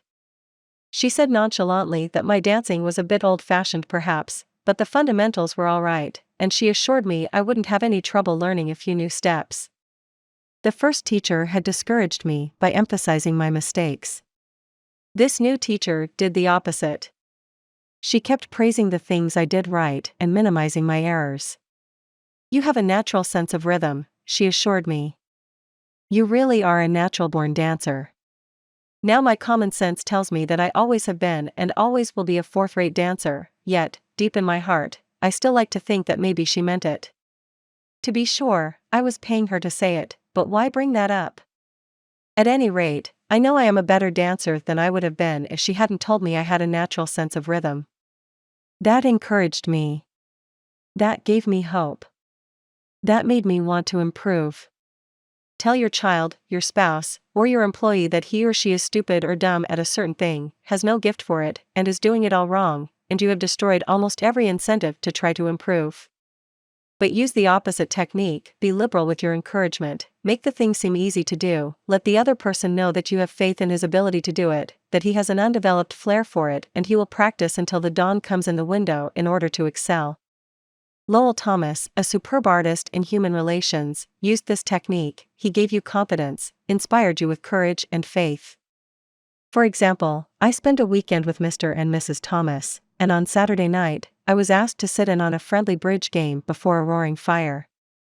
Bridge? Oh, no. No. No. Not me. I knew nothing about it. The game had always been a black mystery to me. No. No. Impossible. Why, Dale, it is no trick at all, Lowell replied. There is nothing to bridge except memory and judgment. You've written articles on memory. Bridge will be a cinch for you. It's right up your alley. And presto, almost before I realized what I was doing, I found myself for the first time at a bridge table. All because I was told I had a natural flair for it and the game was made to seem easy. Speaking of bridge reminds me of Ely Culbertson, whose books on bridge have been translated into a dozen languages and have sold more than 1 million copies. Yet he told me he never would have made a profession out of the game if a certain young woman hadn't assured him he had a flair for it. When he came to America in 1922, he tried to get a job teaching in philosophy and sociology, but he couldn't. Then he tried selling coal, and he failed at that. Then he tried selling coffee, and he failed at that, too.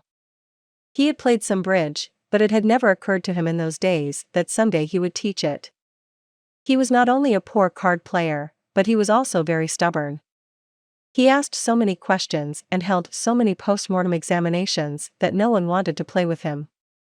Then he met a pretty bridge teacher, Josephine Dillon, fell in love and married her. She noticed how carefully he analyzed his cards and persuaded him that he was a potential genius at the card table. It was that encouragement and that alone, Culbertson told me, that caused him to make a profession of bridge. Clarence M. Jones, one of the instructors of our course in Cincinnati, Ohio, told how encouragement and making faults seem easy to correct completely changed the life of his son. In 1970, my son David, who was then 15 years old, came to live with me in Cincinnati. He had led a rough life. In 1958, his head was cut open in a car accident, leaving a very bad scar on his forehead. In 1960, his mother and I were divorced and he moved to Dallas, Texas, with his mother.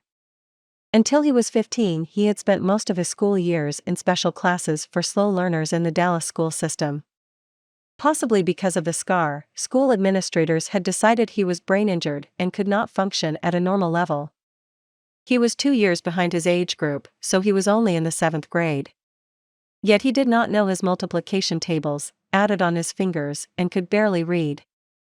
There was one positive point. He loved to work on radio and TV sets. He wanted to become a TV technician.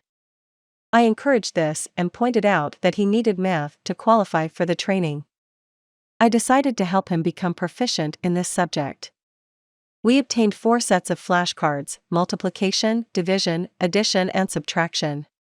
As we went through the cards, we put the correct answers in a discard stack. When David missed one, I gave him the correct answer and then put the card in the repeat stack until there were no cards left. I made a big deal out of each card he got right, particularly if he had missed it previously. Each night we would go through the repeat stack until there were no cards left. Each night we timed the exercise with a stopwatch. I promised him that when he could get all the cards correct in 8 minutes with no incorrect answers, we would quit doing it every night. This seemed an impossible goal to David. The first night it took 52 minutes, the second night, 48, then 45, 44, 41, then under 40 minutes. We celebrated each reduction. I'd call him my wife, and we would both hug him and we'd all dance a jig. At the end of the month, he was doing all the cards perfectly in less than 8 minutes. When he made a small improvement, he would ask to do it again. He had made the fantastic discovery that learning was easy and fun. Naturally, his grades in algebra took a jump.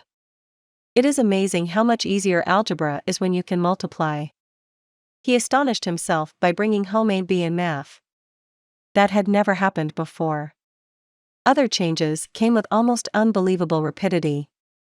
His reading improved rapidly, and he began to use his natural talents in drawing. Later in the school year, his science teacher assigned him to develop an exhibit. He chose to develop a highly complex series of models to demonstrate the effect of levers. It required skill not only in drawing and model making, but in applied mathematics. The exhibit took first prize in his school's science fair and was entered in the city competition and won third prize for the entire city of Cincinnati. That did it. Here was a kid who had flunked 2 grades, who had been told he was brain damaged, who had been called Frankenstein by his classmates and told his brains must have leaked out of the cut on his head. Suddenly he discovered he could really learn and accomplish things. The result? From the last quarter of the 8th grade all the way through high school, he never failed to make the honor roll. In high school, he was elected to the National Honor Society.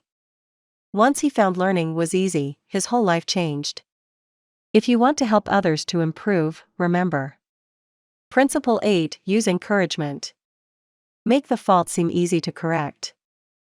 9. Making people glad to do what you want.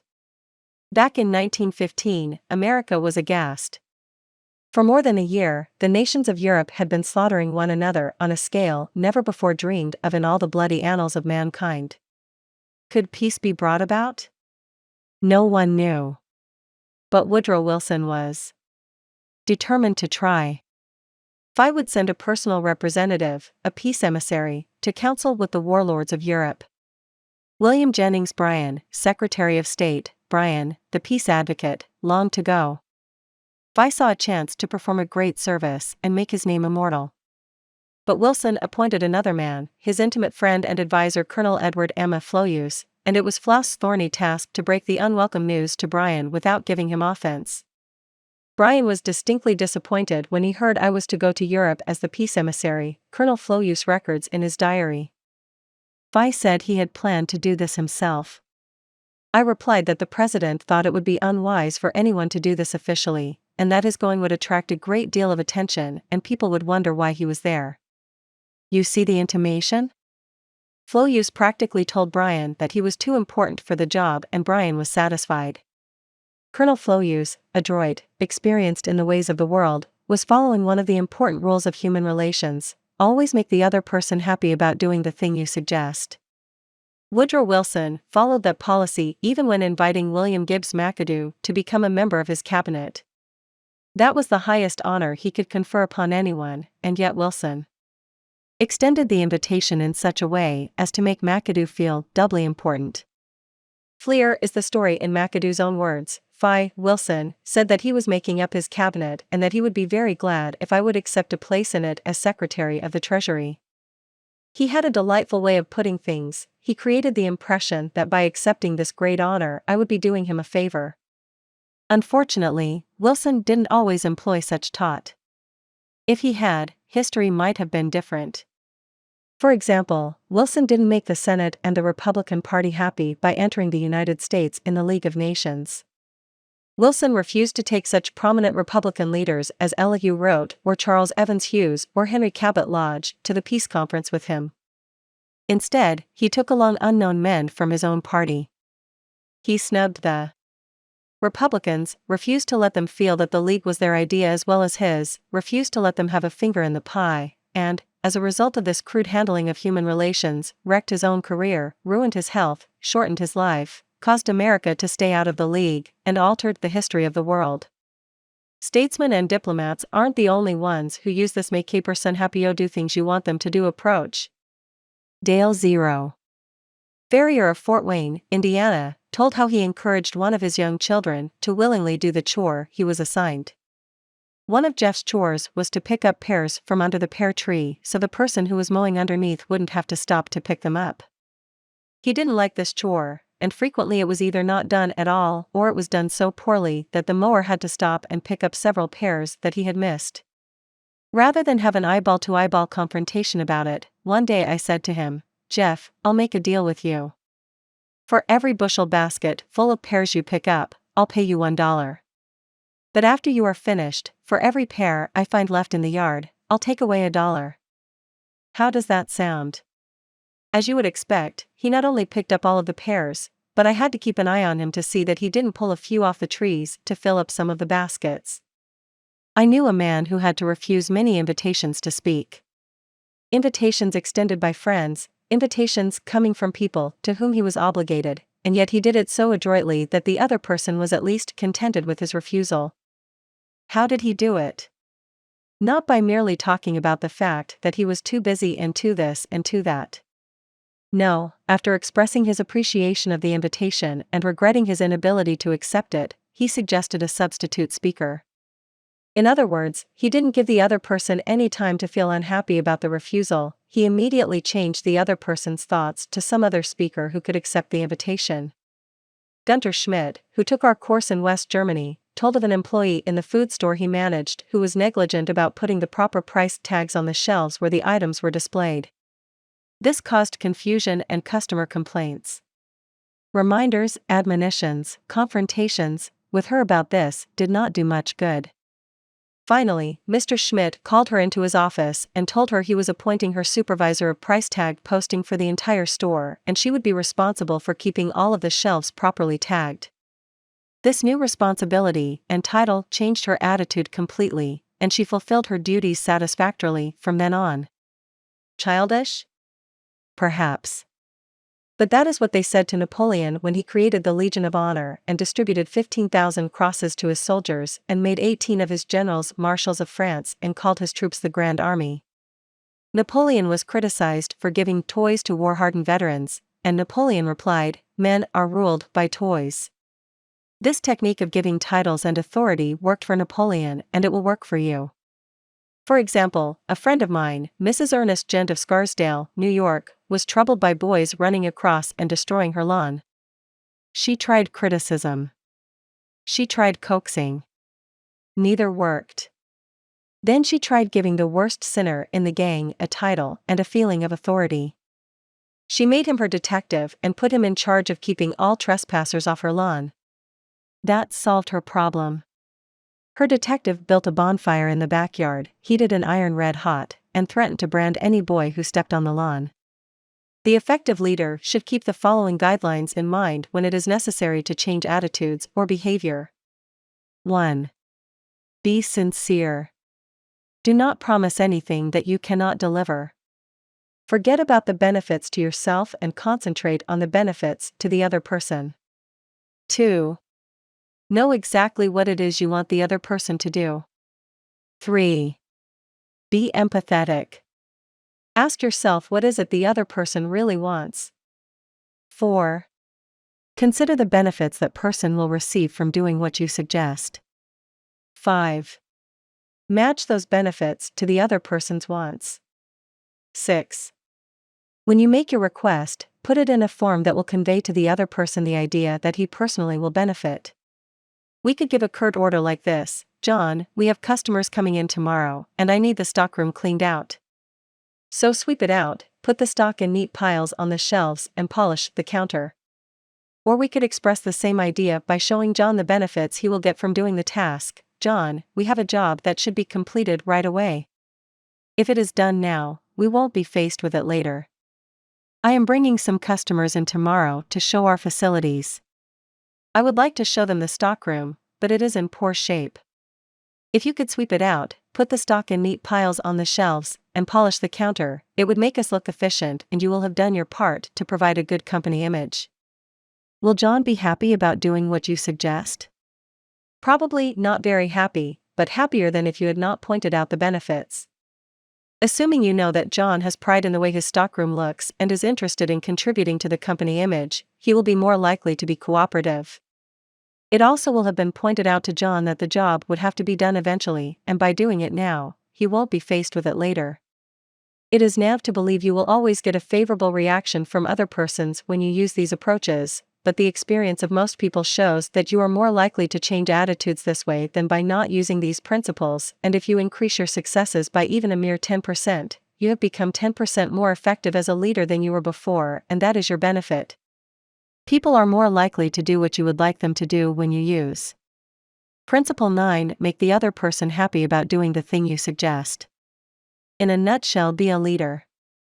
A leader's job often includes changing your people's attitudes and behavior. Some suggestions to accomplish this. Principle 1. Begin with praise and honest appreciation. Principle 2. Call attention to people's mistakes indirectly. Principle 3. Talk about your own mistakes before criticizing the other person. Principle 4. Ask questions instead of giving direct orders. Principle 5. Let the other person save face. Principle 6. Praise the slightest improvement and praise every improvement. Be hearty in your approbation and lavish in your praise. Principle 7. Give the other person a fine reputation to live up to. Principle 8. Use encouragement. Make the fault seem easy to correct. Principle 9. Make the other person happy about doing the thing you suggest. Part 5. Letters that produced miraculous results. I'll bet I know what you are thinking now. You are probably saying to yourself something like this: letters that produced miraculous results. Absurd. Smacks of patent medicine advertising. If you are thinking that, I don't blame you. I would probably have thought that myself if I had picked up a book like this 15 years ago. Skeptical? Well, I like skeptical people. I spent the first 20 years of my life in Missouri, and I like people who have to be shown. Almost all the progress ever made in human thought has been made by the doubting Thomases, the questioners, the challengers, the show-me crowd. Let's be honest. Is the title, Letters That Produced Miraculous Results, accurate? No, to be frank with you, it isn't. The truth is, it is a deliberate understatement of fact. Some of the letters reproduced in this chapter harvested results that were rated twice as good as miracles. Rated by whom? By Ken Dyke, one of the best-known sales promotion men in America, formerly sales promotion manager for Johns Manville, and now advertising manager for Colgate-Palmolive Peet Company and chairman of the board of the Association of National Advertisers. Mr. Dykes says that letters he used to send out, asking for information from dealers, seldom brought more than a return of 5 to 8%. He said he would have regarded a 15% response as most extraordinary, and told me that, if his replies had ever soared to 20%, he would have regarded it as nothing short of a miracle. But one of Mr. Dykes' letters, printed in this chapter, brought 42.5%, in other words, that letter was twice as good as a miracle. You can't laugh that off. And this letter wasn't a sport, a fluke, an accident. Similar results were obtained from scores of other letters.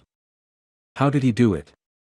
Here is the explanation in Ken Dyke's own words: this astonishing increase in the effectiveness of letters occurred immediately after I attended Mr. Carnegie's course in Effective Speaking and Human Relations. I saw that the approach I had formerly used was all wrong.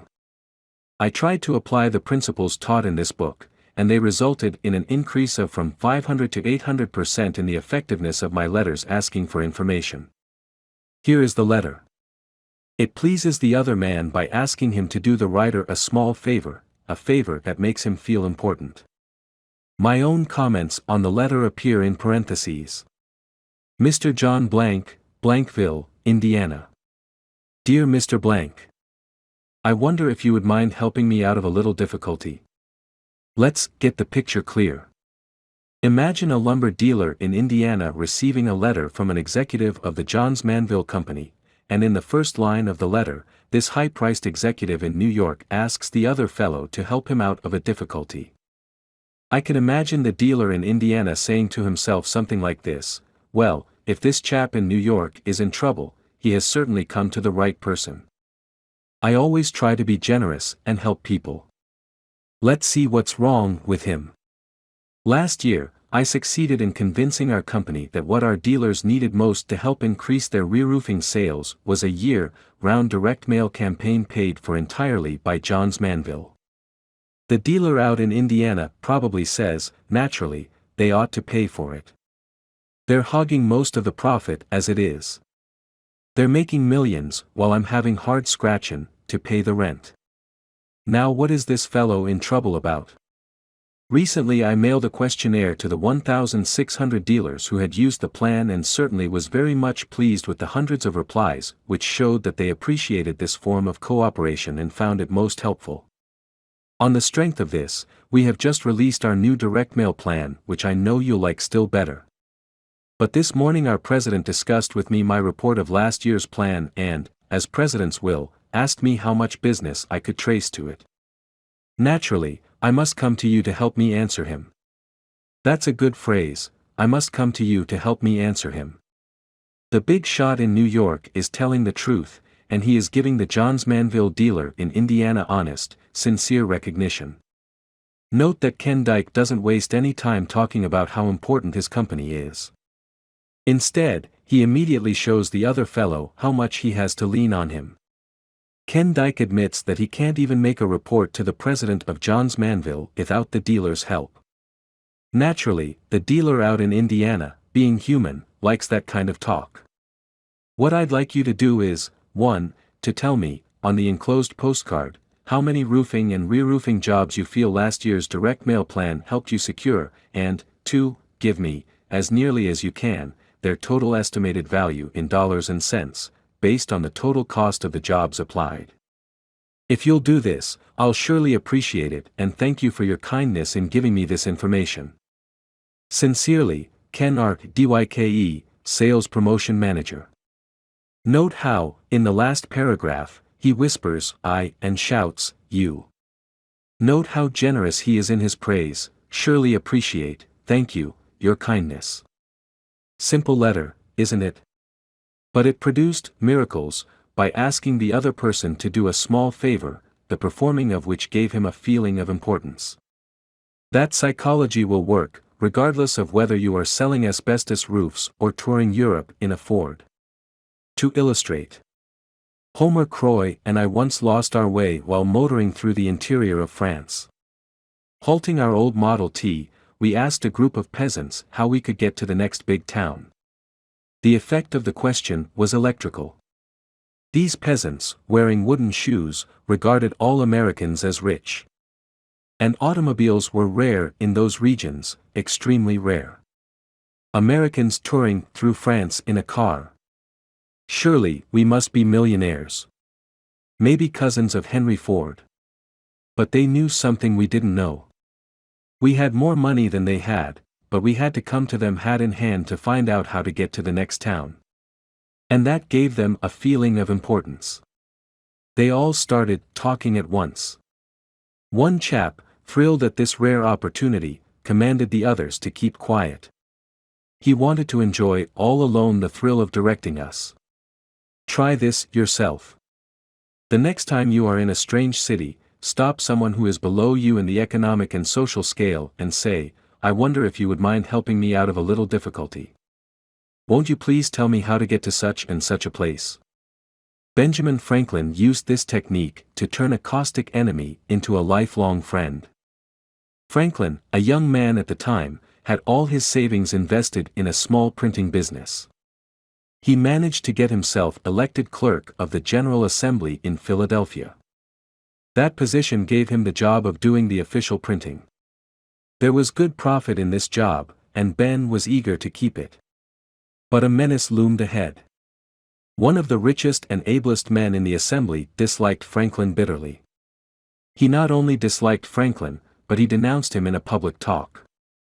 That was dangerous, very dangerous. So Franklin resolved to make the man like him. But how? That was a problem. By doing a favor for his enemy? No, that would have aroused his suspicions, maybe his contempt. Franklin was too wise, too adroit to be caught in such a trap. So he did the very opposite. He asked his enemy to do him a favor. Franklin didn't ask for a loan of $10. No. No. Franklin asked a favor that pleased the other man, a favor that touched his vanity, a favor that gave him recognition, a favor that subtly expressed Franklin's admiration for his knowledge and achievements. Here is the balance of the story, in Franklin's own words. Having heard that he had in his library a certain very scarce and curious book, I wrote a note to him, expressing my desire of perusing that book and requesting that he would do me the favor of lending it to me for a few days. He sent it immediately, and I returned it in about a week with another note expressing strongly my sense of the favor. When next we met in the house, he spoke to me, which he had never done before, and with great civility, and he ever afterward manifested a readiness to serve me on all occasions, so that we became great friends, and our friendship continued to his death. Ben Franklin has been dead now for 150 years, but the psychology that he used, the psychology of asking the other man to do you a favor, goes marching right on. For example, it was used with remarkable success by one of my students, Albert B. Amsel. For years, Mr. Amsel, a salesman of plumbing and heating materials, had been trying to get the trade of a certain plumber in Brooklyn. This plumber's business was exceptionally large and his credit unusually good. But Amsel was licked from the beginning. The plumber was one of those disconcerting individuals who pride themselves on being rough, tough, and nasty. Sitting behind his desk with a big cigar tilted in the corner of his mouth, he snarled at Amsel every time he opened the door, "Don't need a thing today. Don't waste my time and yours. Keep moving." Then one day Mr. Amsel tried a new technique, a technique that split the account wide open, made a friend, and brought many fine orders. Amsel's firm was negotiating for the purchase of a new branch store in Queens Village on Long Island. It was a neighborhood the plumber knew well, and one where he did a great deal of business. So this time, when Mr. Amsel called, he said, "Mr. C.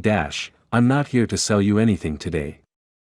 I've got to ask you to do me a favor, if you will. Can you spare me just a minute of your time?" Well, said the plumber, shifting his cigar. "What's on your mind?" "Shoot. My firm is thinking of opening up a branch store over in Queens Village," Mr. Amsel said. "Now, you know that locality as well as anyone living. So I've come to you to ask what you think about it. Is it a wise move, or not?" Here was a new situation. For years this plumber had been getting his feeling of importance out of snarling at salesmen and ordering them to keep moving. But here was a salesman begging him for advice, yes, a salesman from a big concern wanting his opinion as to what they should do. "Sit down," he said, pulling forward a chair. And for the next hour, he expatiated on the peculiar advantages and virtues of the plumbing market in Queens Village. He not only approved the location of the store, but he focused his intellect on outlining a complete course of action for the purchase of the property, the stocking of supplies, and the opening of trade. He got a feeling of importance by telling a wholesale plumbing concern how to run its business. From there, he expanded into personal grounds. He became friendly, and told Mr. Amsel of his intimate domestic difficulties and household wars. "By the time I left that evening," Mr. Amsel says, "I not only had in my pocket a large initial order for equipment, but I had laid the foundations of a solid business friendship. I am playing golf now with this chap who formerly barked and snarled at me." This change in his attitude was brought about by my asking him to do me a little favor that made him feel important. Let's examine another of Ken Dyke's letters, and again note how skillfully he applies this "do me a favor" psychology. A few years ago, Mr. Dyke was distressed at his inability to get businessmen, contractors, and architects to answer his letters asking for information. In those days, he seldom got more than 1% return from his letters to architects and engineers. He would have regarded 2% as very good, and 3% as excellent. And 10%? Why, 10% would have been hailed as a miracle. But the letter that follows pulled almost 50%. 5 times as good as a miracle. And what replies? Letters of 2 and 3 pages. Letters glowing with friendly advice and cooperation. Here is the letter. You will observe that in the psychology used, even in the phraseology in some places, the letter is almost identical with that quoted on pages 188 to 89. As you peruse this letter, read between the lines, try to analyze the feeling of the man who got it. Find out why it produced results 5 times as good as a miracle. Johns Manville, 22 East 40th Street, New York City. Mr. John Doe, 617 Doe Street, Deauville, NJ. Dear Mr. Doe, I wonder if you'll help me out of a little difficulty. About a year ago I persuaded our company that one of the things architects most needed was a catalog which would give them the whole story of all JM building materials and their part in repairing and remodeling homes. The attached catalog resulted, the first of its kind. But now our stock is getting low, and when I mentioned it to our president he said, as presidents will, that he would have no objection to another edition provided furnished satisfactory evidence that the catalog had done the job for which it was designed. Naturally, I must come to you for help, and 7 a.m. therefore taking the liberty of asking you and 49 other architects in various parts of the country to be the jury. To make it quite easy for you, I have written a few simple questions on the back of this letter. And I'll certainly regard it as a personal favor if you'll check the answers, add any comments that you may wish to make, and then slip this letter into the enclosed stamped envelope. Needless to say, this won't obligate you in any way, and I now leave it to you to say whether the catalog shall be discontinued or reprinted with improvements based on your experience and advice. In any event, rest assured that I shall appreciate your cooperation very much. Thank you. Sincerely yours, Ken R. DYKE, Sales Promotion Manager. Another word of warning. I know from experience that some men, reading this letter, will try to use the same psychology mechanically. They will try to boost the other man's ego, not through genuine, real appreciation, but through flattery and insincerity. And their technique won't work. Remember, we all crave appreciation and recognition, and will do almost anything to get it. But nobody wants insincerity. Nobody wants flattery. Let me repeat, the principles taught in this book will work only when they come from the heart. I am not advocating a bag of tricks. I am talking about a new way of life.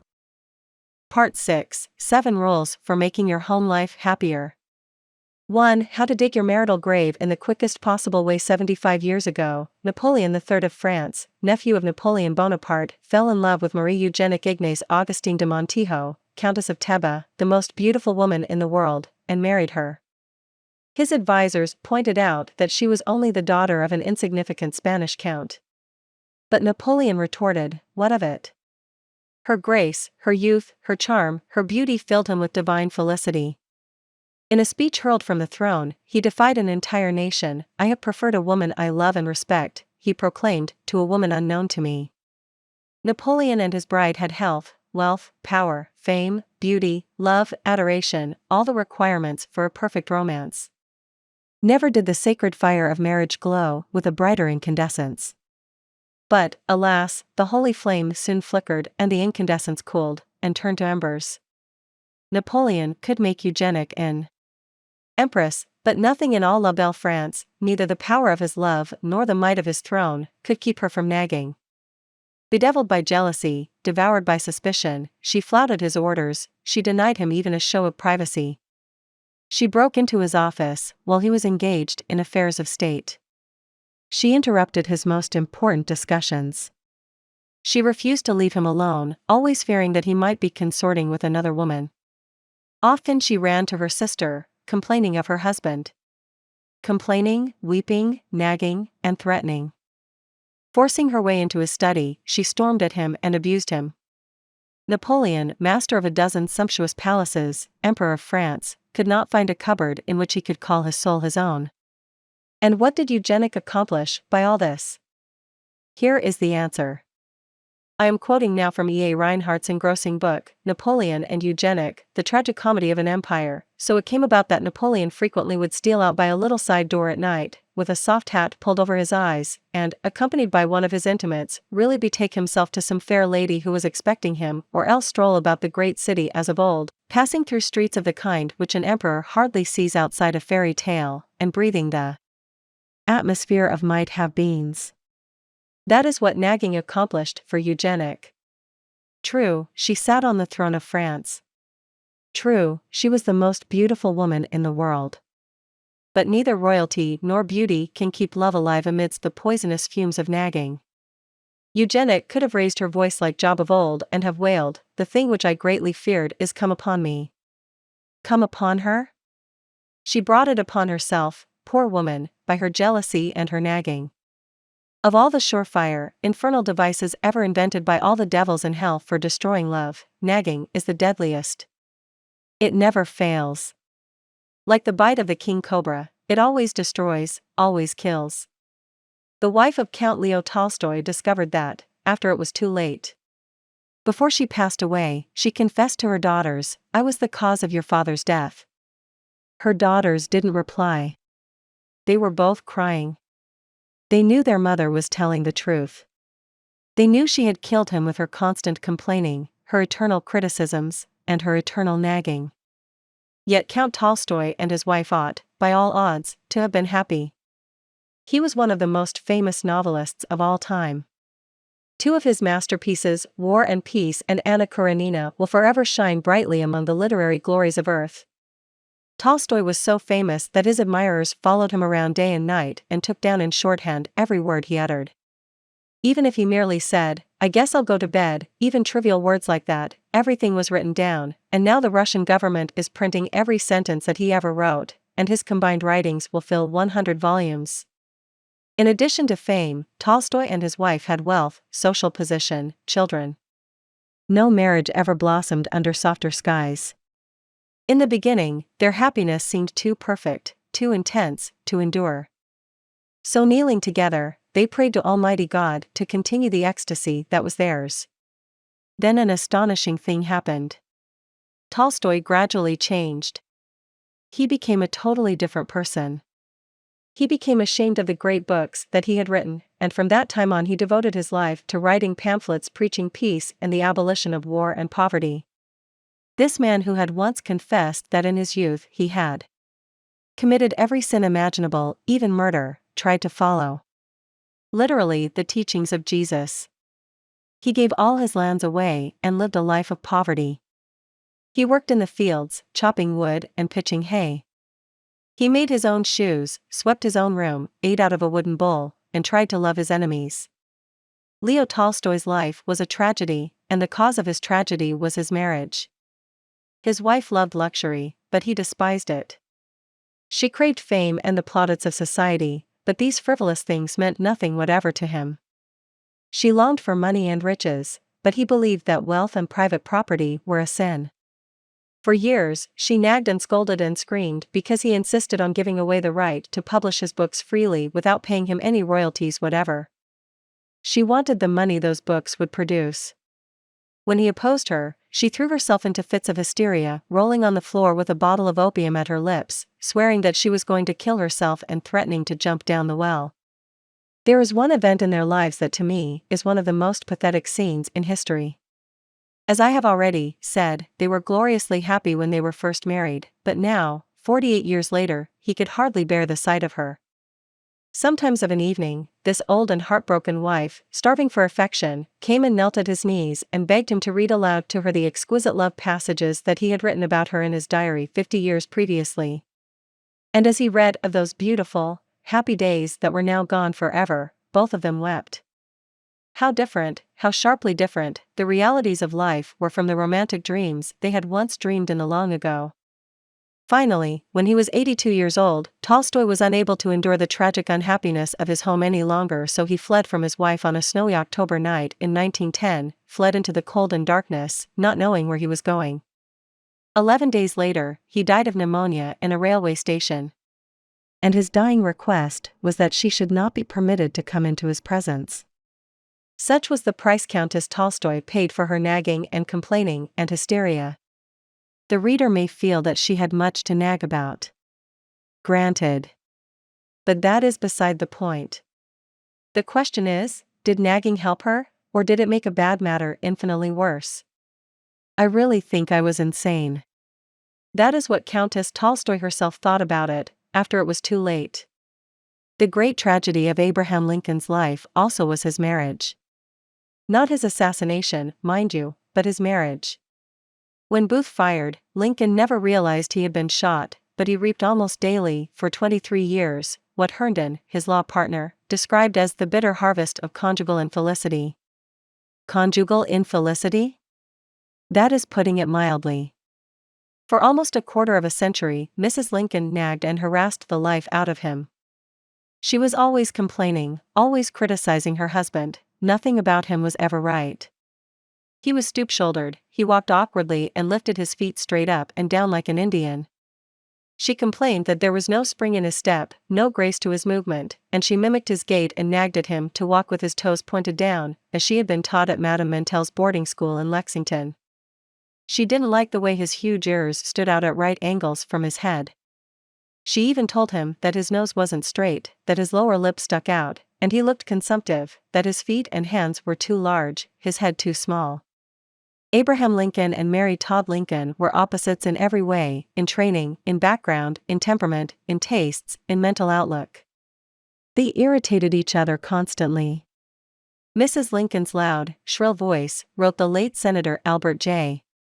Beveridge, the most distinguished Lincoln authority of this generation. Mrs. Lincoln's loud shrill voice could be heard across the street, and her incessant outbursts of wrath were audible to all who lived near the house. Frequently her anger was displayed by other means than words, and accounts of her violence are numerous and unimpeachable. To illustrate, Mr. and Mrs. Lincoln, shortly after their marriage, lived with Mrs. Jacob Early, a doctor's widow in Springfield who was forced to take in boarders. One morning Mr. and Mrs. Lincoln were having breakfast when Lincoln did something that aroused the fiery temper of his wife. What? No one remembers now. But Mrs. Lincoln, in a rage, dashed a cup of hot coffee into her husband's face. And she did it in front of the other boarders. Saying nothing, Lincoln sat there in humiliation and silence, while Mrs. Early came with a wet towel and wiped off his face and clothes. Mrs. Lincoln's jealousy was so foolish, so fierce, so incredible, that merely to read about some of the pathetic and disgraceful scenes she created in public, merely reading about them 75 years later makes one gasp with astonishment. She finally went insane, and perhaps the most charitable thing one can say about her is that her disposition was probably always affected by incipient insanity. Did all this nagging and scolding and raging change Lincoln? In one way, yes. It certainly changed his attitude toward her. It made him regret his unfortunate marriage, and it made him avoid her presence as much as possible. Springfield had 11 attorneys, and they couldn't all make a living there, so they used to ride horseback from one county seat to another, following Judge David Davis while he was holding court in various places. In that way, they managed to pick up business from all the county seat towns throughout the 8th Judicial District. The other attorneys always managed to get back to Springfield each Saturday and spend the weekend with their families. But Lincoln didn't.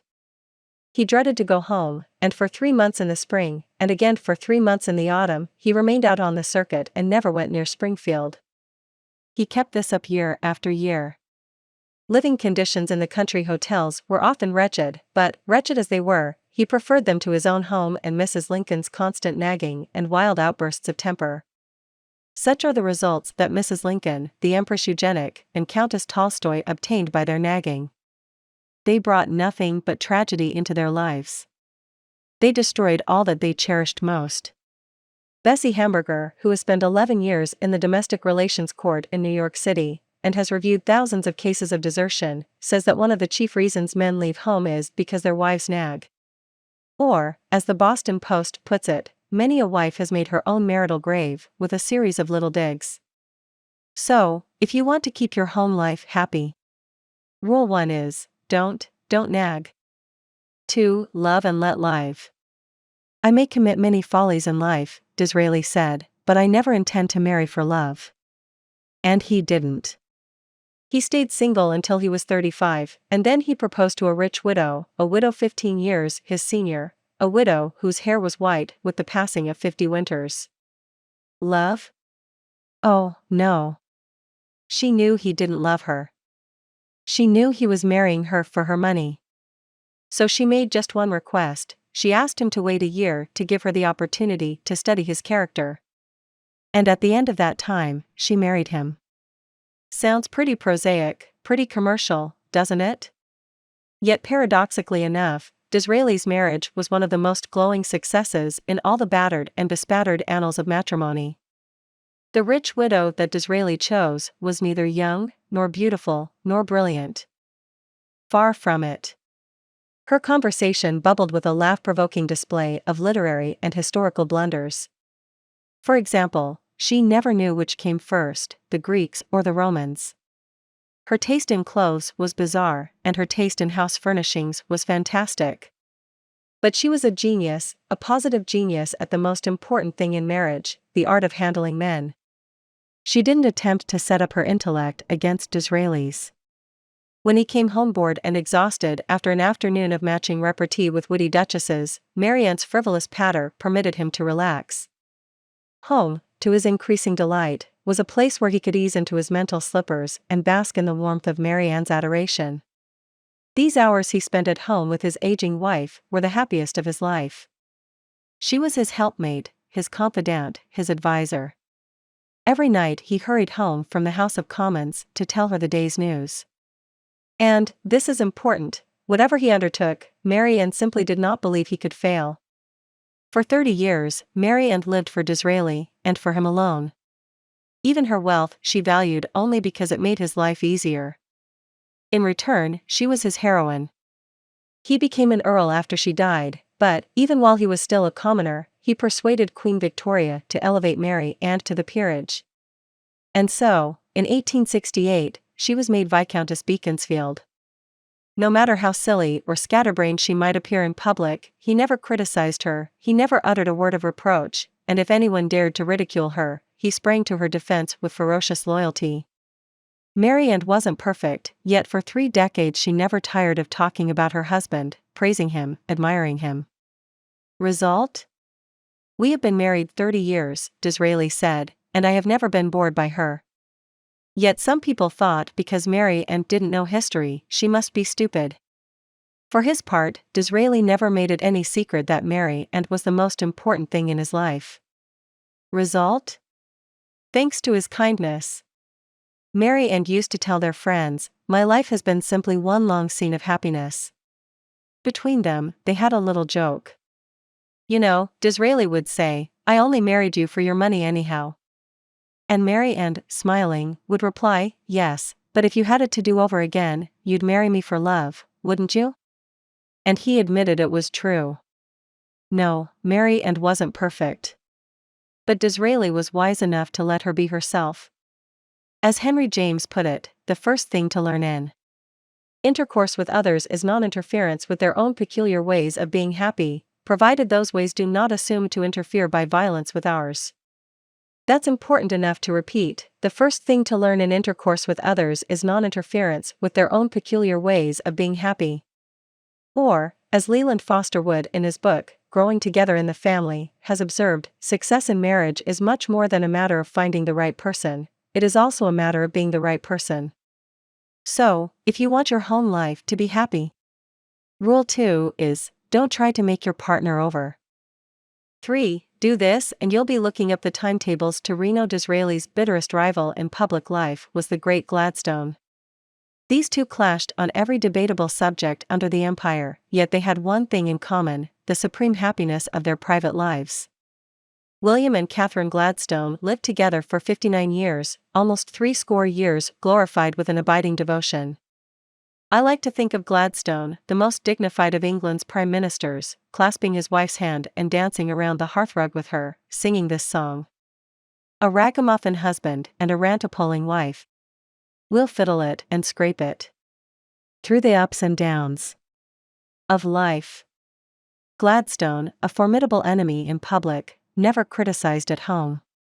When he came down to breakfast in the morning, only to discover that the rest of his family was still sleeping, he had a gentle way of registering his reproach. He raised his voice and filled the house with a mysterious chant that reminded the other members that England's busiest man was waiting downstairs for his breakfast, all alone. Diplomatic, considerate, he rigorously refrained from domestic criticism. And so, often, did Catherine the Great. Catherine ruled one of the largest empires the world has ever known. Over millions of her subjects, she held the power of life and death. Politically, she was often a cruel tyrant, waging useless wars and sentencing scores of her enemies to be cut down by firing squads. Yet if the cook burned the meat, she said nothing. She smiled and ate it with a tolerance that the average American husband would do well to emulate. Dorothy Dix, America's premier authority on the causes of marital unhappiness, declares that more than 50% of all marriages are failures, and she knows that one of the reasons why so many romantic dreams break up on the rocks of Reno is criticism, futile, heartbreaking criticism.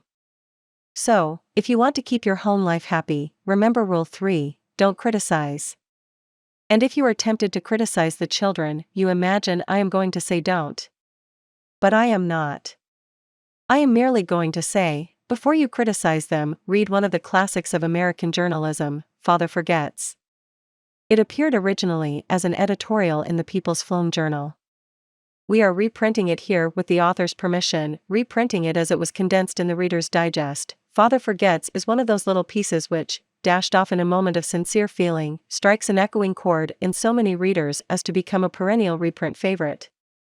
Since its first appearance, some 15 years ago, Father Forgets has been reproduced, writes the author, W. Livingston Larned, in hundreds of magazines and house organs, and in newspapers the country over. It has been reprinted almost as extensively in many foreign languages. I have given personal permission to thousands who wish to read it from school, church, and lecture platforms. It has been on the air on countless occasions and programs. Oddly enough, college periodicals have used it, and high school magazines. Sometimes a little piece seems mysteriously to click. This one certainly did. Father Forgets. W. Livingston Larned. Listen, son, I am saying this as you lie asleep, one little paw crumpled under your cheek and the blonde curls stickily wet on your damp forehead. I have stolen into your room alone. Just a few minutes ago, as I sat reading my paper in the library, a stifling wave of remorse swept over me. Guiltily, I came to your bedside. These are the things I was thinking, son, I have been cross to you. I scolded you as you were dressing for school, because you gave your face merely a dab with a towel. I took you to task for not cleaning your shoes. I called out angrily when you threw some of your things on the floor. At breakfast I found fault, too. You spilled things. You gulped down your food. You put your elbows on the table. You spread butter too thick on your bread. And as you started off to play and I made for my train, you turned and waved a hand and called, "Goodbye, Daddy," and I frowned, and said in reply, "Fold your shoulders back." Then it began all over again in the late afternoon. As I came up the road, I spied you, down on your knees, playing marbles. There were holes in your stockings. I humiliated you, before your boy friends, by marching you ahead of me to the house. Stockings were expensive, and if you had to buy them you would be more careful. Imagine that, son, from a father. Do you remember, later, when I was reading in the library, how you came in, timidly, with a sort of hurt look in your eyes? When I glanced up over my paper, impatient at the interruption, you hesitated at the door. What is it you want? I snapped. You said nothing, but ran across in one tempestuous plunge, and threw your arms around my neck and kissed me, and your small arms tightened with an affection that God had set blooming in your heart and which even neglect could not wither. And then you were gone, pattering up the stairs. Well, son, it was shortly afterwards that my paper slipped from my hands and a terrible sickening fear came over me. What has habit been doing to me? The habit of finding fault, of reprimanding, this was my reward to you for being a boy. It was not that I did not love you, it was that I expected too much of youth. It was measuring you by the yardstick of my own years. And there was so much that was good and fine and true in your character. The little heart of you was as big as the dawn itself over the wide hills. This was shown by your spontaneous impulse to rush in and kiss me goodnight. Nothing else matters tonight, son. I have come to your bedside in the darkness, and I have knelt there, ashamed. It is a feeble atonement. I know you would not understand these things if I told them to you during your waking hours. But tomorrow, I will be a real daddy. I will chum with you, and suffer when you suffer, and laugh when you laugh. I will bite my tongue when impatient words come. I will keep saying as if it were a ritual, he is nothing but a boy, a little boy. I am afraid I have visualized you as a man. Yet as I see you now, son, crumpled and weary in your cot, I see that you are still a baby. Yesterday you were in your mother's arms, your head on her shoulder. I have asked too much, too much. 4. A quick way to make everybody happy. Most men when seeking wives, says Paul Popenoe, director of the Institute of Family Relations in Los Angeles, are not looking for executives, but for someone with allure and willingness to flatter their vanity and make them feel superior. Hence, the woman office manager may be invited to luncheon, once. But she quite possibly dishes out warmed-over remnants of her college courses on main currents in contemporary philosophy, and may even insist on paying her own bill. Result, she thereafter lunches alone. In contrast, the non-collegiate typist, when invited to luncheon, fixes an incandescent gaze on her escort and says yearningly, "Now tell me some more about yourself." Result, he tells the other fellows that she's no raving beauty, but I have never met a better talker. Men should express their appreciation of a woman's effort to look well and dress becomingly. All men forget, if they have ever realized it, how profoundly women are interested in clothes. For example, if a man and woman meet another man and woman on the street, the woman seldom looks at the other man, she usually looks to see how well the other woman is dressed. My grandmother died a few years ago, at the age of 98. Shortly before her death, we showed her a photograph of herself that had been taken a third of a century earlier. Her failing eyes couldn't see the picture very well, and the only question she asked was, "What dress did I have on?" Think of it. An old woman in her last December, bedridden, weary with age as she lay within the shadow of the century mark, her memory fading so fast that she was no longer able to recognize even her own daughters, still interested in knowing what dress she had worn a third of a century before. I was at her bedside when she asked that question. It left an impression on me that will never fade. The men who are reading these lines can't remember what suits or shirts they wore 5 years ago, and they haven't the remotest desire to remember them. But women, they are different, and we American men ought to recognize it. French boys of the upper class are trained to express their admiration of a woman's frock and chapeau, not only once, but many times during an evening. And 50 million Frenchmen can't be wrong. I have among my clippings a story that I know never happened, but it illustrates a truth, so I'll repeat it. According to this silly story, a farm woman, at the end of a heavy day's work, set before her men folks a heaping pile of hay. And when they indignantly demanded whether she'd gone crazy, she replied, "Why, how did I know you'd notice? I've been cooking for you men for the last 20 years, and in all that time I ain't heard no word to let me know you wasn't just eating hay." The pampered aristocrats of Moscow and St. Petersburg used to have better manners. In the Russia of the Tsars, it was the custom of the upper classes, when they had enjoyed a fine dinner, to insist on having the cook brought into the dining room to receive their congratulations. Why not have as much consideration for your wife? The next time the fried chicken is done to a tender turn, tell her so. Let her know that you appreciate the fact that you're not just eating hay. Or, as Texas Guinan used to say, give the little girl a great big hand. And while you're about it, don't be afraid to let her know how important she is to your happiness. Disraeli was as great a statesman as England ever produced, yet, as we've seen, he wasn't ashamed to let the world know how much he owed to the little woman. Just the other day, while perusing a magazine, I came across this. It's from an interview with Eddie Cantor. "I owe more to my wife," says Eddie Cantor, "than to anyone else in the world. She was my best pal as a boy, she helped me to go straight. And after we married, she saved every dollar, and invested it, and reinvested it. She built up a fortune for me. we have 5 lovely children. And she's made a wonderful home for me always. If I've gotten anywhere, give her the credit. Out in Hollywood, where marriage is a risk that even Lloyds of London wouldn't take a gamble on, one of the few outstandingly happy marriages is that of the Warner Baxters. Mrs. Baxter, the former Winifred Bryson, gave up a brilliant stage career when she married. Yet her sacrifice has never been permitted to mar their happiness. She missed the applause of stage success, Warner Baxter says, but I have tried to see that she is entirely aware of my applause. If a woman is to find happiness at all in her husband, she is to find it in his appreciation and devotion. If that appreciation and devotion is actual, there is the answer to his happiness also. There you are. So, if you want to keep your home life happy, one of the most important rules is Rule 4, give honest appreciation. 5. They mean so much to a woman. From time immemorial, flowers have been considered the language of love. They don't cost much, especially in season, and often they're for sale on the street corners.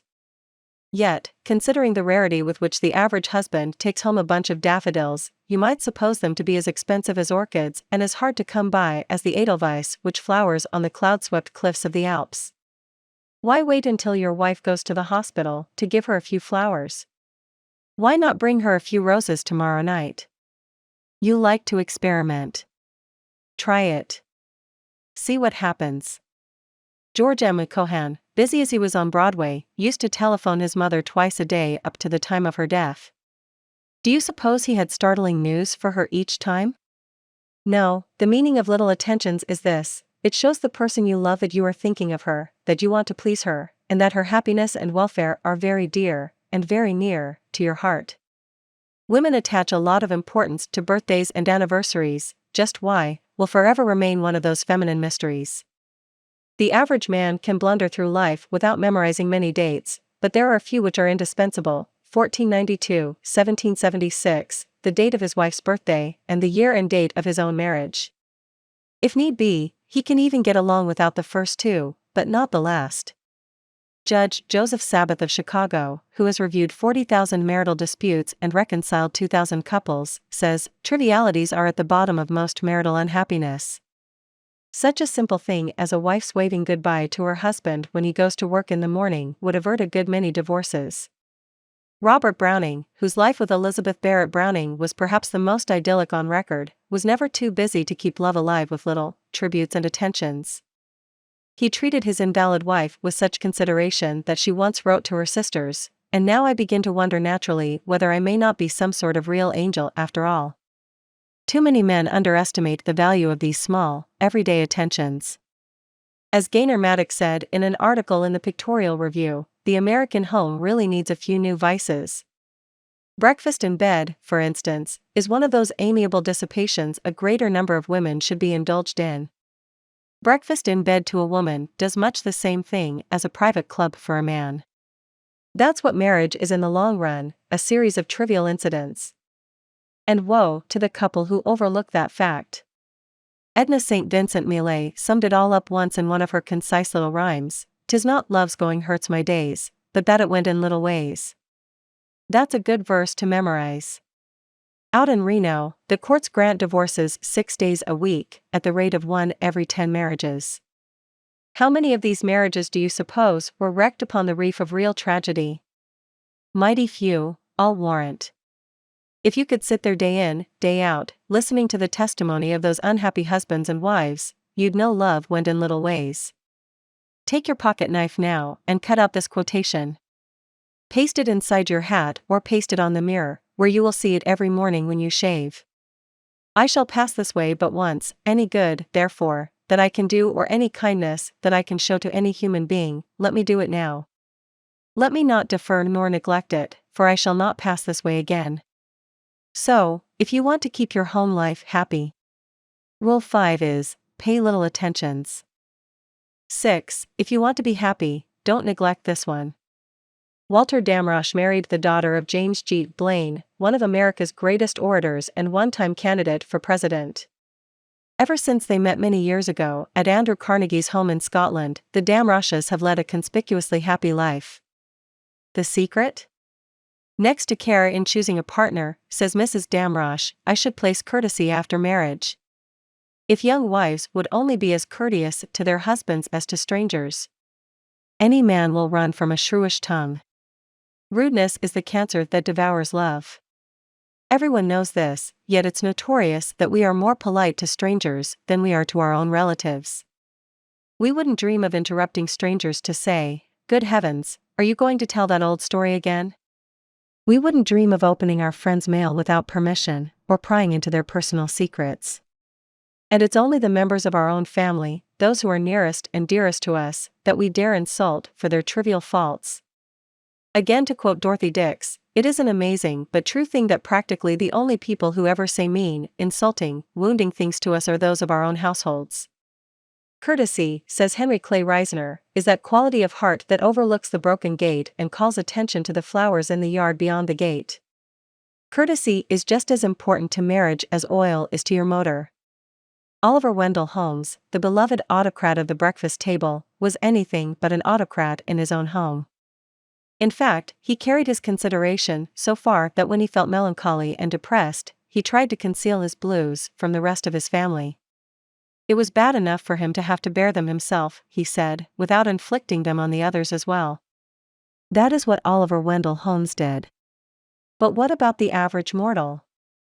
Things go wrong at the office, he loses a sale or gets called on the carpet by the boss. He develops a devastating headache or misses the 5:15, and he can hardly wait till he gets home to take it out on the family. In Holland, you leave your shoes outside on the doorstep before you enter the house. By the Lord Harry, we could learn a lesson from the Dutch and shed our workaday troubles before we enter our homes. William James once wrote an essay called On a Certain Blindness in Human Beings. It would be worth a special trip to your nearest library to get that essay and read it. Now the blindness in human beings of which this discourse will treat, he wrote, is the blindness with which we all are afflicted in regard to the feelings of creatures and people different from ourselves. The blindness with which we all are afflicted. Many men who wouldn't dream of speaking sharply to a customer, or even to their partners in business, think nothing of barking at their wives. Yet, for their personal happiness, marriage is far more important to them, far more vital, than business. The average man who is happily married is happier by far than the genius who lives in solitude. Turgenev, the great Russian novelist, was acclaimed all over the civilized world. Yet he said, I would give up all my genius, and all my books, if there were only some woman, somewhere, who cared whether or not I came home late for dinner. What are the chances of happiness in marriage anyway? Dorothy Dix, as we have already said, believes that more than half of them are failures, but Dr. Paul Popenoe thinks otherwise. He says, a man has a better chance of succeeding in marriage than in any other enterprise he may go into. Of all the men that go into the grocery business, 70% fail. Of the men and women who enter matrimony, 70% succeed. Dorothy Dix sums the whole thing up like this: compared with marriage, she says, being born is a mere episode in our careers, and dying a trivial incident. No woman can ever understand why a man doesn't put forth the same effort to make his home a going concern as he does to make his business or profession a success. But, although to have a contented wife and a peaceful and happy home means more to a man than to make $1 million, not one man in 100 ever gives any real serious thought or makes any honest effort to make his marriage a success. He leaves the most important thing in his life to chance, and he wins out or loses, according to whether fortune is with him or not. Women can never understand why their husbands refuse to handle them diplomatically, when it would be money in their pockets to use the velvet glove instead of the strong arm method. Every man knows that he can jolly his wife into doing anything, and doing without anything. He knows that if he hands her a few cheap compliments about what a wonderful manager she is, and how she helps him, she will squeeze every nickel. Every man knows that if he tells his wife how beautiful and lovely she looks in her last year's dress, she wouldn't trade it for the latest Paris importation. Every man knows that he can kiss his wife's eyes shut until she will be blind as a bat, and that he is only to give her a warm smack on the lips to make her dumb as an oyster. And every wife knows that her husband knows these things about her, because she has furnished him with a complete diagram about how to work her. And she never knows whether to be mad at him or disgusted with him, because he would rather fight with her and pay for it in having to eat bad meals, and have his money wasted, and buy her new frocks and limousines and pearls, than to take the trouble to flatter her a little and treat her the way she is begging to be treated. So, if you want to keep your home life happy, Rule 6 is, be courteous. 7. Don't be a marriage illiterate. Dr. Catherine Beament Davis, General Secretary of the Bureau of Social Hygiene, once induced 1,000 married women to reply very frankly to a set of intimate questions. The result was shocking, an incredibly shocking comment upon the sexual unhappiness of the average American adult. After perusing the answers she received from these 1,000 married women, Dr. Davis published without hesitation her conviction that one of the chief causes of divorce in this country is physical mismating. Dr. G. V. Hamilton's survey verifies this finding. Dr. Hamilton spent 4 years studying the marriages of 100 men and 100 women. He asked these men and women individually something like 400 questions concerning their married lives, and discussed their problems exhaustively, so exhaustively that the whole investigation took 4 years. This work was considered so important sociologically that it was financed by a group of leading philanthropists. You can read the results of the experiment in What's Wrong with Marriage? By Dr. G. V. Hamilton and Kenneth McGowan. Well, what is wrong with marriage? It would take a very prejudiced and very reckless psychiatrist, says Dr. Hamilton, to say that most married friction doesn't find its source in sexual maladjustment. At any rate, the frictions which arise from other difficulties would be ignored in many, many cases if the sexual relation itself were satisfactory. Dr. Paul Popenow, as head of the Institute of Family Relations in Los Angeles, has reviewed thousands of marriages, and he is one of America's foremost authorities on home life. According to Dr. Popenow, failure in marriage is usually due to 4 causes. He lists them in this order. 1. Sexual maladjustment. 2. Difference of opinion as to the way of spending leisure time. 3. Financial difficulties. 4. Mental, physical, or emotional abnormalities. Notice that sex comes first, and that, strangely enough, money difficulties come only third on the list. All authorities on divorce agree upon the absolute necessity for sexual compatibility. For example, a few years ago Judge Hoffman of the Domestic Relations Court of Cincinnati, a man who has listened to thousands of domestic tragedies, announced, 9 out of 10 divorces are caused by sexual troubles.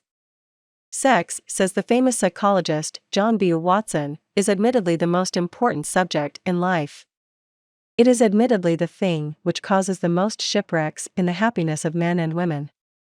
And I have heard a number of practicing physicians in speeches before my own classes say practically the same thing. Isn't it pitiful, then, that in the 20th century, with all of our books and all of our education, marriages should be destroyed and lives wrecked by ignorance concerning this most primal and natural instinct?